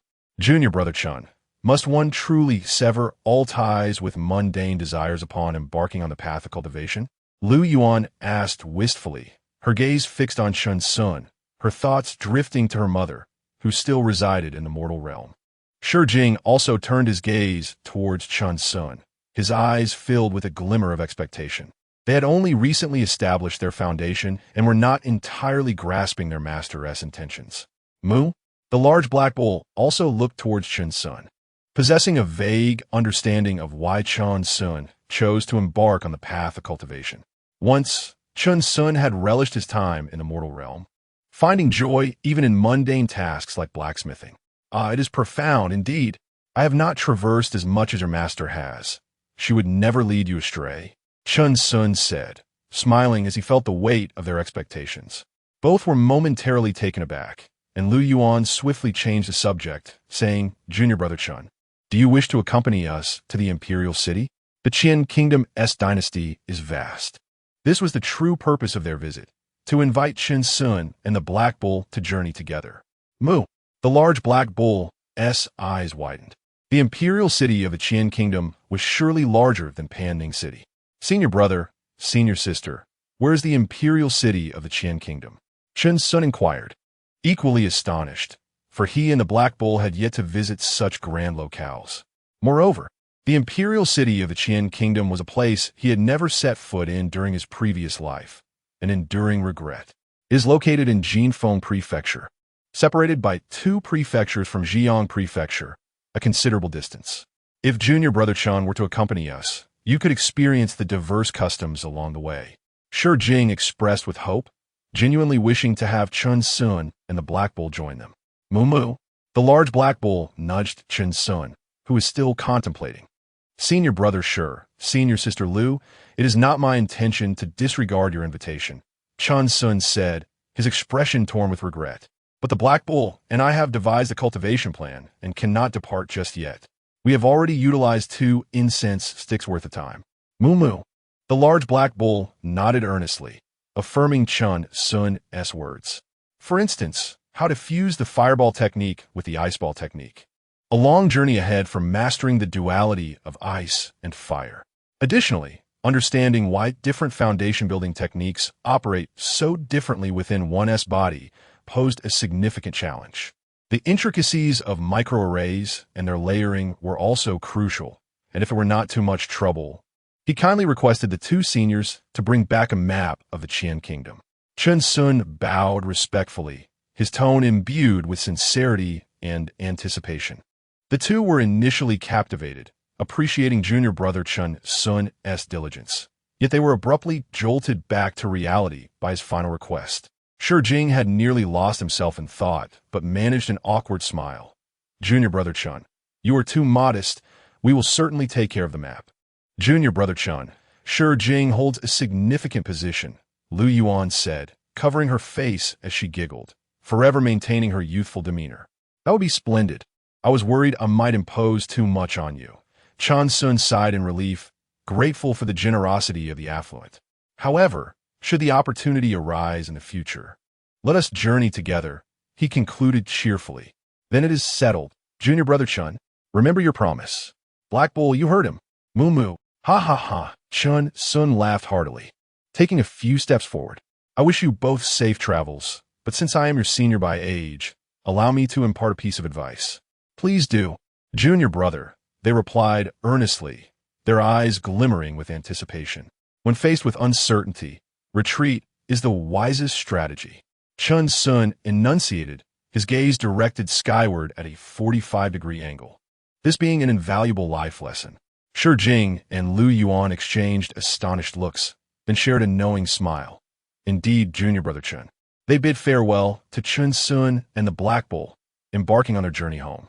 Chen Xun and the Black Bull watched them depart, eventually sealing the enchantments, as the narrow path gradually became shrouded in mysterious mist. Chapter 80. While others strive, we remain observant. They settled directly upon the grassy ground, and Chen Xun reclined, savoring the gentle breeze against his face, his gaze lost in contemplation. Mu, the great Black Bull, nudged Chen Xun. Old bovine, are you eager to hear my thoughts? Mu Chen Xun mused, if it concerns our family and friends, there is no need for distinctions between the celestial and the mundane. In a fleeting century of mortal existence, the comings and goings of life and death are numerous, Yet do we not find joy despite it all? Suffering, after all, is but a transient state. Even the ordinary do not dwell perpetually in the past. Moo the great black bull nodded earnestly. They had bid farewell to many during their time in the small village, and the loved ones left behind continued to live well. Yet, the lifespan of a foundation-building practitioner is merely 4 centuries. If one's mindset becomes overly affected, perhaps their master would worry about the implications for their cultivation. Chen Xun smiled faintly, gazing skyward at the vast, pristine heavens where wispy clouds drifted like sails upon an ocean of air. He continued softly, to sever earthly desires. What is this earthly desire? Are we not all human? The realm of cultivation is not devoid of human emotions. It bears striking resemblance to the mundane world. Moo, the great black bull, nudged Chen Xun again, clearly seeking something more. What now? Chen Xun feigned annoyance, pretending to be oblivious. Moo, the great black bull exhaled forcefully, nudging Chen Xun once more. I still have a cauldron of elixirs to refine. Shaman Black Bull, we shall meet again. Chen Xun clasped his fists, his figure shimmering and vanishing from sight. Moo, the great black bull bellowed in frustration, hastening after him, only to be met with Chen Xun's casual dismissal. In the distance, the man and the bull began to tussle, punctuated by shouts. Old cow, we are different. We seek immortality. Are we to play with the mundane, sending people off daily, only to lament like you? Do you think I have nothing better to do? Moo, the great black bull roared, and Chen Xun was sent soaring into the air. Damn it! Chen Xun exclaimed in anger. I know what you wish to hear. Very well, I shall tell you. Moo, the great black bull grinned widely, eager for Chen Xun's stories, and promptly stood by his side, ceasing his antics. The matter concerning junior brother Ji relates to life and death. It is of a different nature. If resolved well, it becomes a triviality without significant impact. Chen Xun, act with spontaneity. I have yet to reach the heights of a sage. I have never expected anything in return from my friends. Cause and effect are for strangers. Even if Ji Kuan encounters misfortune now, we harbor no regrets, having done all within our power without encroaching upon others' paths. But with regard to senior sister Lu and senior brother Shi, can I speak recklessly? My advice is to refrain from offering life advice to others. Chen Xun replied, we are immortal. Can we share the same mindset as others? While they strive for fleeting gains, we do not compete or covet. We inhabit entirely different realms. If we indiscriminately dispense wisdom, what if it proves toxic? Let's focus on living well ourselves, just as Lu Feng does. Must we forcefully feed him a foundation-building pill? Moo the great black bull continued to nuzzle Chen Xun, understanding yet puzzled by the notion of their wisdom. After all, it bore no poison. Old bull, let us cultivate. In the future, we shall strive for the imperial city, and I shall procure some fine fabric to craft a robe for you. Moo. Of course, the imperial city holds the finest treasures. We shall broaden our horizons. Moo. The great black bull leapt with joy, for Chen Xun was a master tailor, and together they resumed their cultivation endeavors. As spring deepened, then lightly brushed into summer, autumn brought its chill, and winter's frost descended. Time became irrelevant in their cultivation. Immersed in the practice, they scarcely noticed the swift passage of years. 3 decades had passed since their farewells to Shi Jing and Lu Yuan. Initially, they were disheartened, but Chen Xun consoled them with a hearty meal, after which they prepared to retreat for cultivation. Chen Xun and the great black bull came to understand a vital truth. Cultivators dedicate a substantial portion of their time to training and seeking opportunities. Perhaps their lives are far less thrilling than a mortal century. Meanwhile, a prodigious youth had emerged in the Wuyun sect over the years, achieving the late foundation-building stage in less than a century. However, no one speculated that this was a male. The Wuyun sect publicly proclaimed it to be a young woman. Yet, this individual was arrogant and dismissive, disregarding peers of the same generation. He even challenged elder practitioners, only to be soundly reprimanded by the peak masters, which tempered his demeanor considerably. Wherever he went, there were gasps of admiration from junior disciples who pursued him fervently. This spectacle caused many foundation-building practitioners within the Wuyun sect to furrow their brows, finding little favor with this individual. Nevertheless, from his demeanor, Chen Xun and the great black bull perceived him as childlike, untouched by the harsh realities of life. Indeed, the disparity of worldly experience was profound. Longevity did not equate to maturity. For instance, a child who cultivates without interruption for a millennium may possess an unchanged disposition and experience. Yet, this was a minor concern for them. Chen Xun was universally acknowledged as the weakest in combat among foundation-building practitioners, with spells suitable only for the chi-refining stage. Their techniques were commonplace, and ordinary individuals did not become targets for geniuses and strong practitioners. They merely performed their duties quietly within the Wuyun sect. Over the 30 years, Chen Xun had intended to allocate all his longevity points to enhance his magical power, but upon reaching 51, he found no further warmth coursing through his body, confirming that even foundation building had its limits. Thus, he allocated the remaining longevity points to defense, which was crucial for enhancing techniques and spells, safeguarding the meridians. Their current longevity points stood at Strength 21, Speed 21, Essence of all things 20, Magical Power 51, Defense 32. Chen Xun and the Great Black Bull had never considered themselves particularly strong or sought to sharpen their skills through conflict, even though their spell enhancements had reached an astonishing level. In their journey through the world, they embraced the mundane, refrained from creating enmity, and possessed sufficient ability for self-preservation. Having no desire to prove an invincible heart, their aspirations lay elsewhere. Today, within the spirit herb garden, Chen Xun appeared calm as he stepped out of his cave dwelling. A ripple of ethereal energy surged behind him, and phantoms began to materialize, as if an invisible roar of power had erupted. A gentle breeze stirred the grass around him, and in the blink of an eye, he arrived at the entrance of the herb garden, as if he had melded with the elements, traversing distances in an instant. Mu, the great black bull, softly called, appearing silently at Chen Xun's side. Though swift, he no longer emitted that piercing, thunderous sound. "Old bull, let's go," Chen Xun said with a serene smile. Mu, the great black bull, grasped a rope at his mouth and handed it to Chen Xun.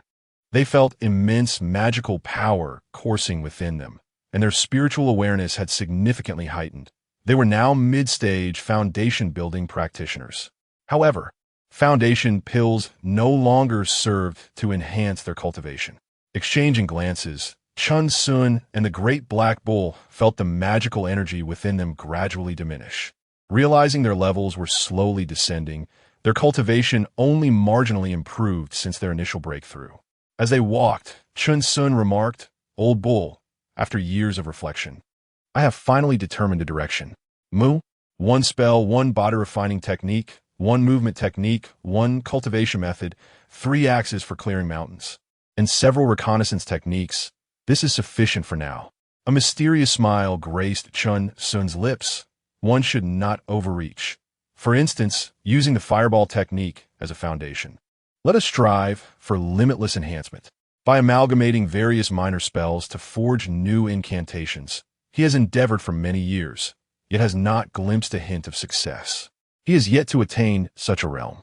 However, through the enhancement and cultivation of numerous spells, and by exploring the intricate pathways of their operation, he has seized a spark of inspiration and has already commenced its practical application. Chapter 81. Sending Brother Lufeng to ascend. Mu, the great black bull, let out a call, resonating with Chen Xun's words.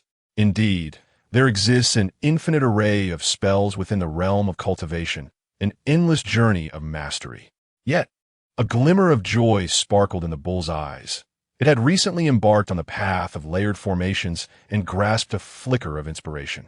The two figures gradually receded into the distance, swiftly vanishing beyond the confines of the medicinal herb garden. The day was shrouded in a gloomy overcast, with a fine drizzle falling, causing the multitude of disciples to quicken their pace. Even the whispers had diminished significantly. Chen Xun gently led the great black bull past them. Raindrops pattered softly against the shimmering veil of their spell, unable to breach their protective barrier. "Old bull, it seems it is already late autumn," he remarked quietly. Mu, they spoke in hushed tones, their eyes imbued with tranquility, as they passed by the roadside, casting sidelong glances at the myriad nameless landscapes nestled within the mountains, now adorned with fallen leaves, devoid of the vibrant vitality of yesteryears. Time slipped away unnoticed as Chen Xun guided the great black bull to the disciples' quarters of the law enforcement hall, where a wooden hut was surrounded by a crowd, their spirits evidently dampened. Lufeng had departed, quietly slipping away like smoke in the wind, leaving no time for farewells. Although many disciples had often found Brother Lufeng too talkative and meddlesome, upon his departure, a multitude gathered to see him off. Old Bull, despite our limited interactions, Brother Lufeng was indeed an extraordinary individual, Chen Xun mused. Moo. Brother Lufeng dedicated his life to his ideals, and now he had achieved a fulfilling completion. Chen Xun gazed up at the overcast sky, joyfully clasping his hands, declaring, "This is the true path that Brother Lufeng pursued, not the so-called realm of cultivation." Moo, the great black bull, also gazed skyward, somewhat perplexed, yet shared in the joy for Brother Lufeng. Whether in the Nine-Star Valley or the Five Elements sect, countless individuals were in pursuit of elusive realms and power. Only Lufeng appeared to chase after those who chased, urging his fellow disciples day and night to cherish their time, all while remaining unperturbed by the allure of immortality and gain. Chen Xun and the great black bull had encountered many of mediocre talent, none willing to accept their fate. Even the once rotund brother, having come to terms with it, merely sought to enjoy life more fully in the mortal realm. Lufeng, an individual of ordinary cultivation talent, performed trivial tasks within the sect, often thankless, and sometimes subjected to mockery and scorn from his peers. Yet, Lufeng was destined to be a fleeting glimpse of brilliance in Chen Xun and the great black bull's lengthy journey. They felt no sorrow, no sadness, akin to quietly admiring a shooting star descending from the heavens, from splendor to demise, and then to shattering. A faint smile graced Chen Xun's lips, as if a realization dawned upon him. Indeed, parting in death need not solely evoke pain, sorrow, or regret. There is no need to deliberately evade it. One could simply let nature take its course. Old Bull, let us proceed. Seeing so many here to bid farewell puts my heart at ease. Brother Lufeng must find solace in this, knowing his endeavors held significance. Moo, their eyes sparkled with mirth as they made their way toward the Hall of Contributions, bearing the weight of unfulfilled sentiments, easily withering. Amidst the indifferent winds and autumn rains, the two figures gradually faded into the misty drizzle. The multitude gathered in the distance remained oblivious to their presence, as if the two had left no trace behind. Yet, as they passed by a spirit tree, their steps halted abruptly, their breaths suddenly sharp and intense. Chen Xun's mountain-splitting axe vibrated, and the great bull's horns quivered. Their gazes seemed magnetically drawn, fixated upon the spirit tree, and then they shouted in unison, "Crane's spirit tree. Old Bull, what are you waiting for? Act. Moo."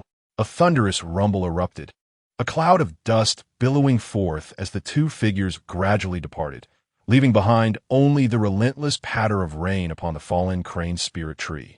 Resounding in a series of soft thuds inside the Hall of Contributions, several elders were left perplexed, lamenting, "Why has this disciple brought the black bull spirit beast again?" If not for the resurrection, the small spells within the sect would have been entirely exchanged over the past 30 years. The key issue was that this disciple seemed utterly relentless, as if bewitched, impervious to persuasion, oblivious to the futility of these minor spells for the foundational stage. However, today Chen Xun refrained from exchanging for small spells, opting instead for a few alchemical formulas for the qi refining stage, which brought a collective sigh of relief from the elders. It seemed this disciple's interest had shifted once more. They had learned that this disciple managed the medicinal herb garden, and they could understand his peculiar demeanor. Yet, Chen Xun's true purpose was not to study those formulas. Rather, he aspired to exchange for the formula of the 3-yuan pill. This pill greatly benefited cultivators in the mid-foundation stage, albeit it bore potent toxicity and should not be consumed excessively, as he had heard during his time assisting in the alchemy hall. However, this formula was exceptionally costly, requiring 10,000 contributions. They decided to bide their time, avoiding unnecessary scrutiny and trouble. As for the so-called toxicity, Chen Xun had studied it. It seemed the elixirs he crafted bore no such issue. They had merely cultivated some seeds from each spirit herb in the garden, planting them alongside herbs of the same age, and the great formation had shown no reaction, having been thoroughly tested by them. Upon returning to the medicinal herb garden, the grass undulated continuously. Chen Xun donned a fresh set of garments and took up a swana, while the great black bull adorned itself with bells. Together, they lifted the coffin. Old bull, a sense of ritual in life is indispensable. Let us honor Brother Lufeng with the highest rites of our humble village as he ascends. Moo moo. As soon as the words left his mouth, a haunting melody from the swana resonated, and the great black bull vigorously rang its bells, initiating the ceremonial rites. Their expressions turned solemn. Such matters must never be treated lightly. The duo toiled for half a day, yet with the departed. The moment had arrived it was time to feast. Chen Xun, wielding his mountain-splitting axe, led the great black bull into the wilds, bringing a sense of relief to the live poultry within the medicinal herb garden. In the mountains, a series of thunderous sounds reverberated, causing the disciples flying on their swords to twitch nervously, hastily taking a detour to avoid disturbing their uncle, who was felling trees. Deep within the forest lay the remnants of colossal trees, and as Chen Xun glanced at the fallen crane spirit tree, a cold smile crept across his face. Suddenly, he turned to ask, "Old bull, do you still possess any merits?" Moo moo. The great black bull was startled by Chen Xun's query, its hooves channeling a surge of power, instantly retrieving the merit ledger they had prepared over the years. As Chen Xun often remarked, the great black bull had been too casual with its merits. It was essential to keep a record. Its eyes widened in alarm. It frantically flipped through the merit ledger, sweat beading on its brow, as if recalling that it had exhausted all its merits during the last ritual for a golden core stage uncle. Moo moo the great black bull emitted low moans, gazing at Chen Xun with hopeful eyes. Alas, it appears we are out of merits. Chen Xun sighed softly, suddenly recalling something. Old bull, it seems we must incur debt to heaven and the Buddha. Brother Lufeng's matter cannot be delayed. Moo moo. Of course, we can incur debt, but it must be repaid in the future. It is difficult for us to accumulate merits within the sect, and heaven and the Buddha will surely understand our predicament. Moo. The great black bull stood up, filled with excitement, believing that heaven and the Buddha would forgive it. Moo moo, old bull, let us commence the rites. In the next life, Brother Lufeng shall undoubtedly possess an unparalleled spirit root, attaining foundational cultivation in a day, golden core in a month, invincible in the world. Chen Xun sat cross-legged on the ground, his eyes gently closed, murmuring incantations as his magical energy quietly flowed forth, surrounding him in curling green smoke, becoming increasingly adept. Moo. The great black bull expelled a forceful breath, retrieving an incense altar, petals, and several talismans from its storage bag. It scurried around Chen Xun, mooing excitedly, enhancing the atmosphere to a palpable level. They ultimately spent half a day in the mountains, with Chen Xun shouldering timber and the great black bull carrying the spoils of the hunt, their eyes gleaming with satisfaction as they returned to the spirit herb garden, laden with their bountiful harvest. The two guardians stationed outside the garden could hardly comprehend the scene before them. This disciple Chen Xun exhibited none of the demeanor expected of a cultivator, appearing rather like an ordinary mortal. Furthermore, his black bull spirit beast was even more astonishing, lacking the characteristics of a foundation-building spirit beast and resembling a rustic farm animal. Chapter 82. Where in the world is home as the sun rises and sets, and the stars shift in the night sky, time gently passes by. Chen Xun and the great black ox find themselves increasingly joyful. Occasionally, the two senior brothers outside the medicinal garden cast envious glances at them, for they seem to excel at living, as though they have entirely forsaken the pursuit of cultivation. With a gleam in their eyes, they would soar into the skies on their swords, only to return shortly with jubilant cries. They engage in hunting and woodcutting, indulging in all manner of activities. Strangely, they often return with several splendid stones, delighting their junior brother and spiritual beast, leaving them speechless in their joy. Perhaps, in the realm of immortality, the absence of a pursuit for higher realms alleviates all worries. As time flows and years accumulate, a tale unfolds, marking the passing of 2 decades since the day of Lufeng's ascension. Each year, Chen Xun and the Great Black Ox pay their respects, visiting the resting place prepared for the disciples by their sect. It is a mountain peak adorned with the tombstones of countless generations of disciples, known as Xianin. They have invested their years of longevity points into defense and the essence of all things, leading to a tranquil existence. They remain uncontentious, neither offending anyone, and are known for their amiable nature, making it difficult for anyone to find reason to trouble them.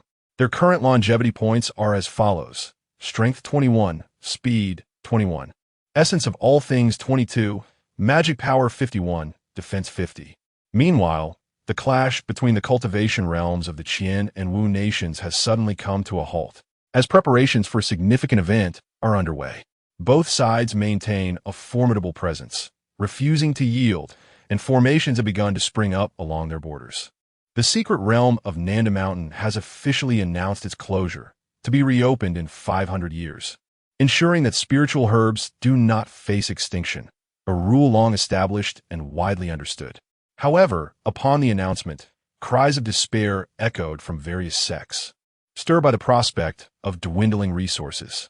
What to do without cultivation resources? Only war with the Wu nation remains. Some sects are even more fervent than the top 10 sects, seizing what could be a fortuitous opportunity. Throughout the history of the cultivation world, the rise of every sect and every powerful cultivator has been irrevocably tied to the struggle for resources.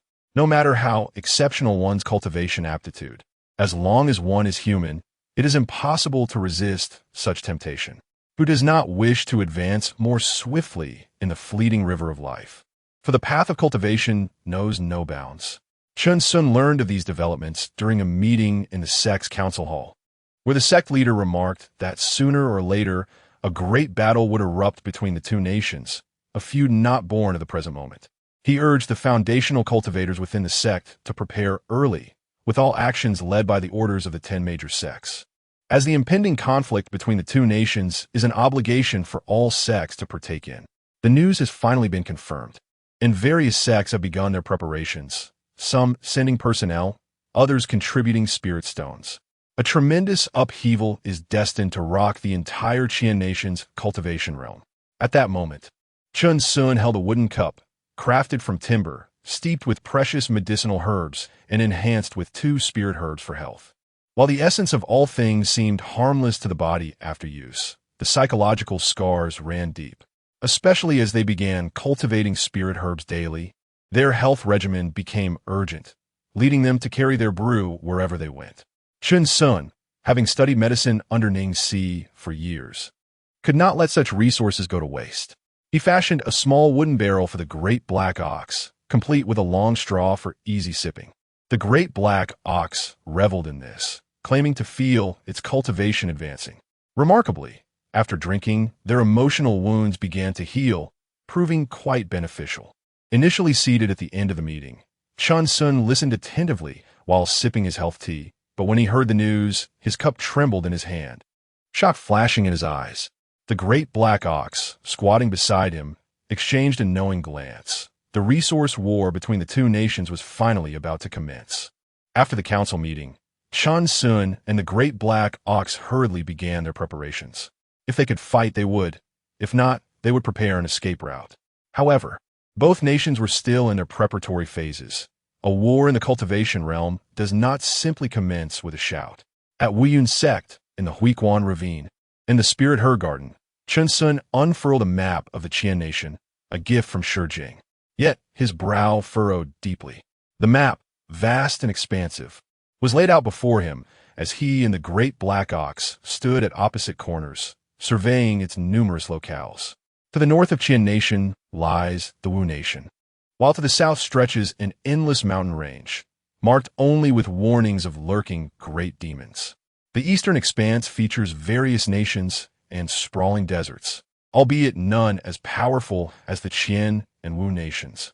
To the west lies unclaimed territory, a vast and boundless plain, where Shi Jing had mentioned the possibility of superpower, far mightier than Qian. Old bull, what do you think? Chen Xun murmured, his gaze deepening. Goodness, this world is truly immense.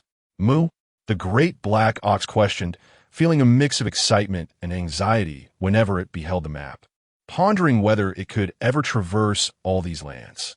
If we cannot withstand it, we must prepare a retreat. We shall not overestimate our capabilities, old bull. Chen Xun suddenly exclaimed, his eyes gleaming with unexplainable excitement. Where shall we run to? Point the way, and as long as we are together, we can go anywhere. There is no place that isn't home. Moo the great black ox, filled with enthusiasm, rushed over and nuzzled Chen Xun affectionately. By heavens, old bull, quickly point the way. Chen Xun embraced the great black ox tightly, his eyes shimmering with anticipation. Their hearts raced, captivated by the grandeur of the map, realizing that perhaps a long life holds greater meaning when shared with a companion who supports one another, an experience that few can truly fathom. Moo, the great black ox stretched out a foreleg, indicating the west, then gazed expectantly at Chen Xun. In its mind, it concluded that the north was off-limits. The south was fraught with peril due to the great demons, and the east was overcrowded with nations, embroiled in endless conflict. Only the west seemed viable. If a superpower lay at the end of the vast plains, stability would likely prevail, and reason would reign. All right, old bull, if we encounter trouble, we will head west without hesitation. No one shall stop us. Woe betide those who pursue us. Moo, the great black ox bellowed, charging ahead to begin gathering their belongings, ready to flee at Chen Xun's command. Wait, old bull, what are you doing? Chen Xun shouted. Moo, we're not in battle yet. The two nations' cultivation realms have not clashed. Why the rush? If we cannot win, we will run, but we must also stand our ground. Moo the great black ox chuckled, momentarily caught up in its excitement, halting in its tracks. Chen Xun shook his head with a smile, his gaze returning to the map, which featured many blank spaces, likely the locations of various major sections. It was prudent to steer clear of these areas to avoid any unwanted entanglements or trouble. Now, the general map of the Qian nation resided in his mind. While lacking in detail, he could discern the general directions. With great care, Chen Xun folded the map away, cherishing the gift from another, for even a wooden carving symbolizes goodwill. Chapter 83. Meteor showers in the night, a dire omen 2 days later. As the sun descended in the west and dusk enveloped the land, a resplendent moon ascended, illuminating the star-studded night sky. On the principal peaks of the Wuyun sect, figures emerged in droves, their gazes fixed on the heavens, eyes reflecting awe and astonishment. The mountains loomed dark as iron, resembling a vast, tumultuous sea, majestic and grand. Countless disciples of the Wuyun sect hovered mid-air on their swords, expressions etched with disbelief. The atmosphere around seemed to have shed all its clamor and ostentation, replaced by a tranquil night harmonized with the gentle moonlight, a serene stillness enveloping the surroundings. Suddenly, a meteor streaked across the night, leaving behind a beautiful arc in the sky. Yet, at that moment, more and more meteors appeared in the deep blue expanse, thousands cascading like shimmering ribbons, illuminating the cosmos. Though fleeting, the meteors multiplied, painting the night in vibrant hues, as if the very sky was fracturing. The colorful meteors accelerated, piercing the dark void, bathing the entire Yuzhu mountain range in light. Silence reigned. The stillness was palpable, a silence so profound it sent shivers down one's spine. Disciples scattered across the mountains stood frozen, their expressions rigid, eyes wide with astonishment at this magnificent spectacle above. Then, a sudden uproar erupted throughout the mountains, a cacophony of gasps and exclamations. The meteor showers cascading like rain, were they not the harbingers of legend? Celestial omens adire portent. Disasters raining down. Was calamity about to befall the realm of cultivation? How could this be?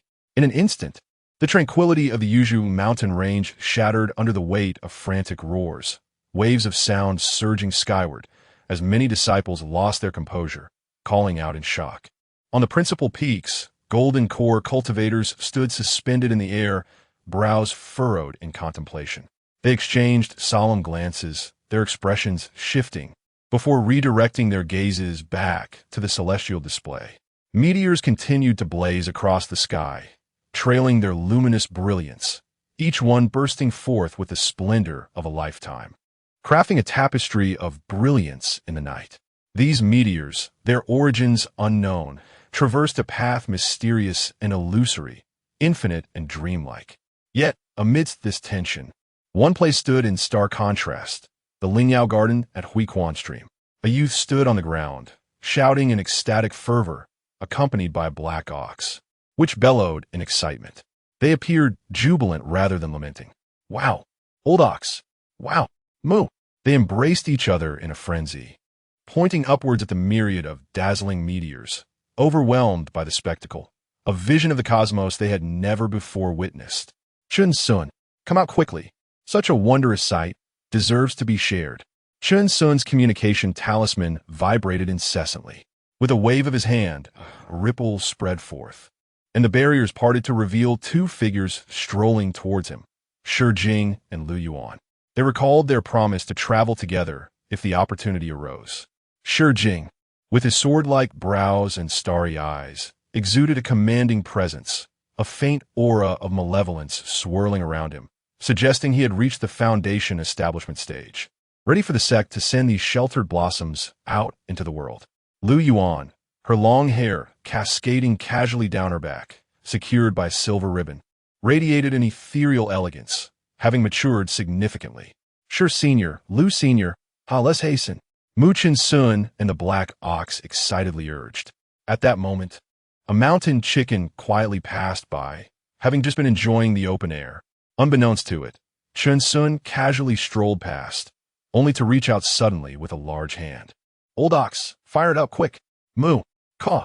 The mountain chicken's eyes widened in terror, flapping wildly, yet it could not escape the iron grip of that hand. The duo, adept in their craft, soon filled the air with delightful aromas, even employing spells, leaving Shi Jing and Lu Yuan bewildered. Let's find a good spot. I shall summon junior brother Ji Kuan. Yi Kuan. Is he not the esteemed outer sect steward currently in the limelight? I believe I have heard of him. Indeed, we all hail from the Nine Stars Valley. We were on the same flying boat back then.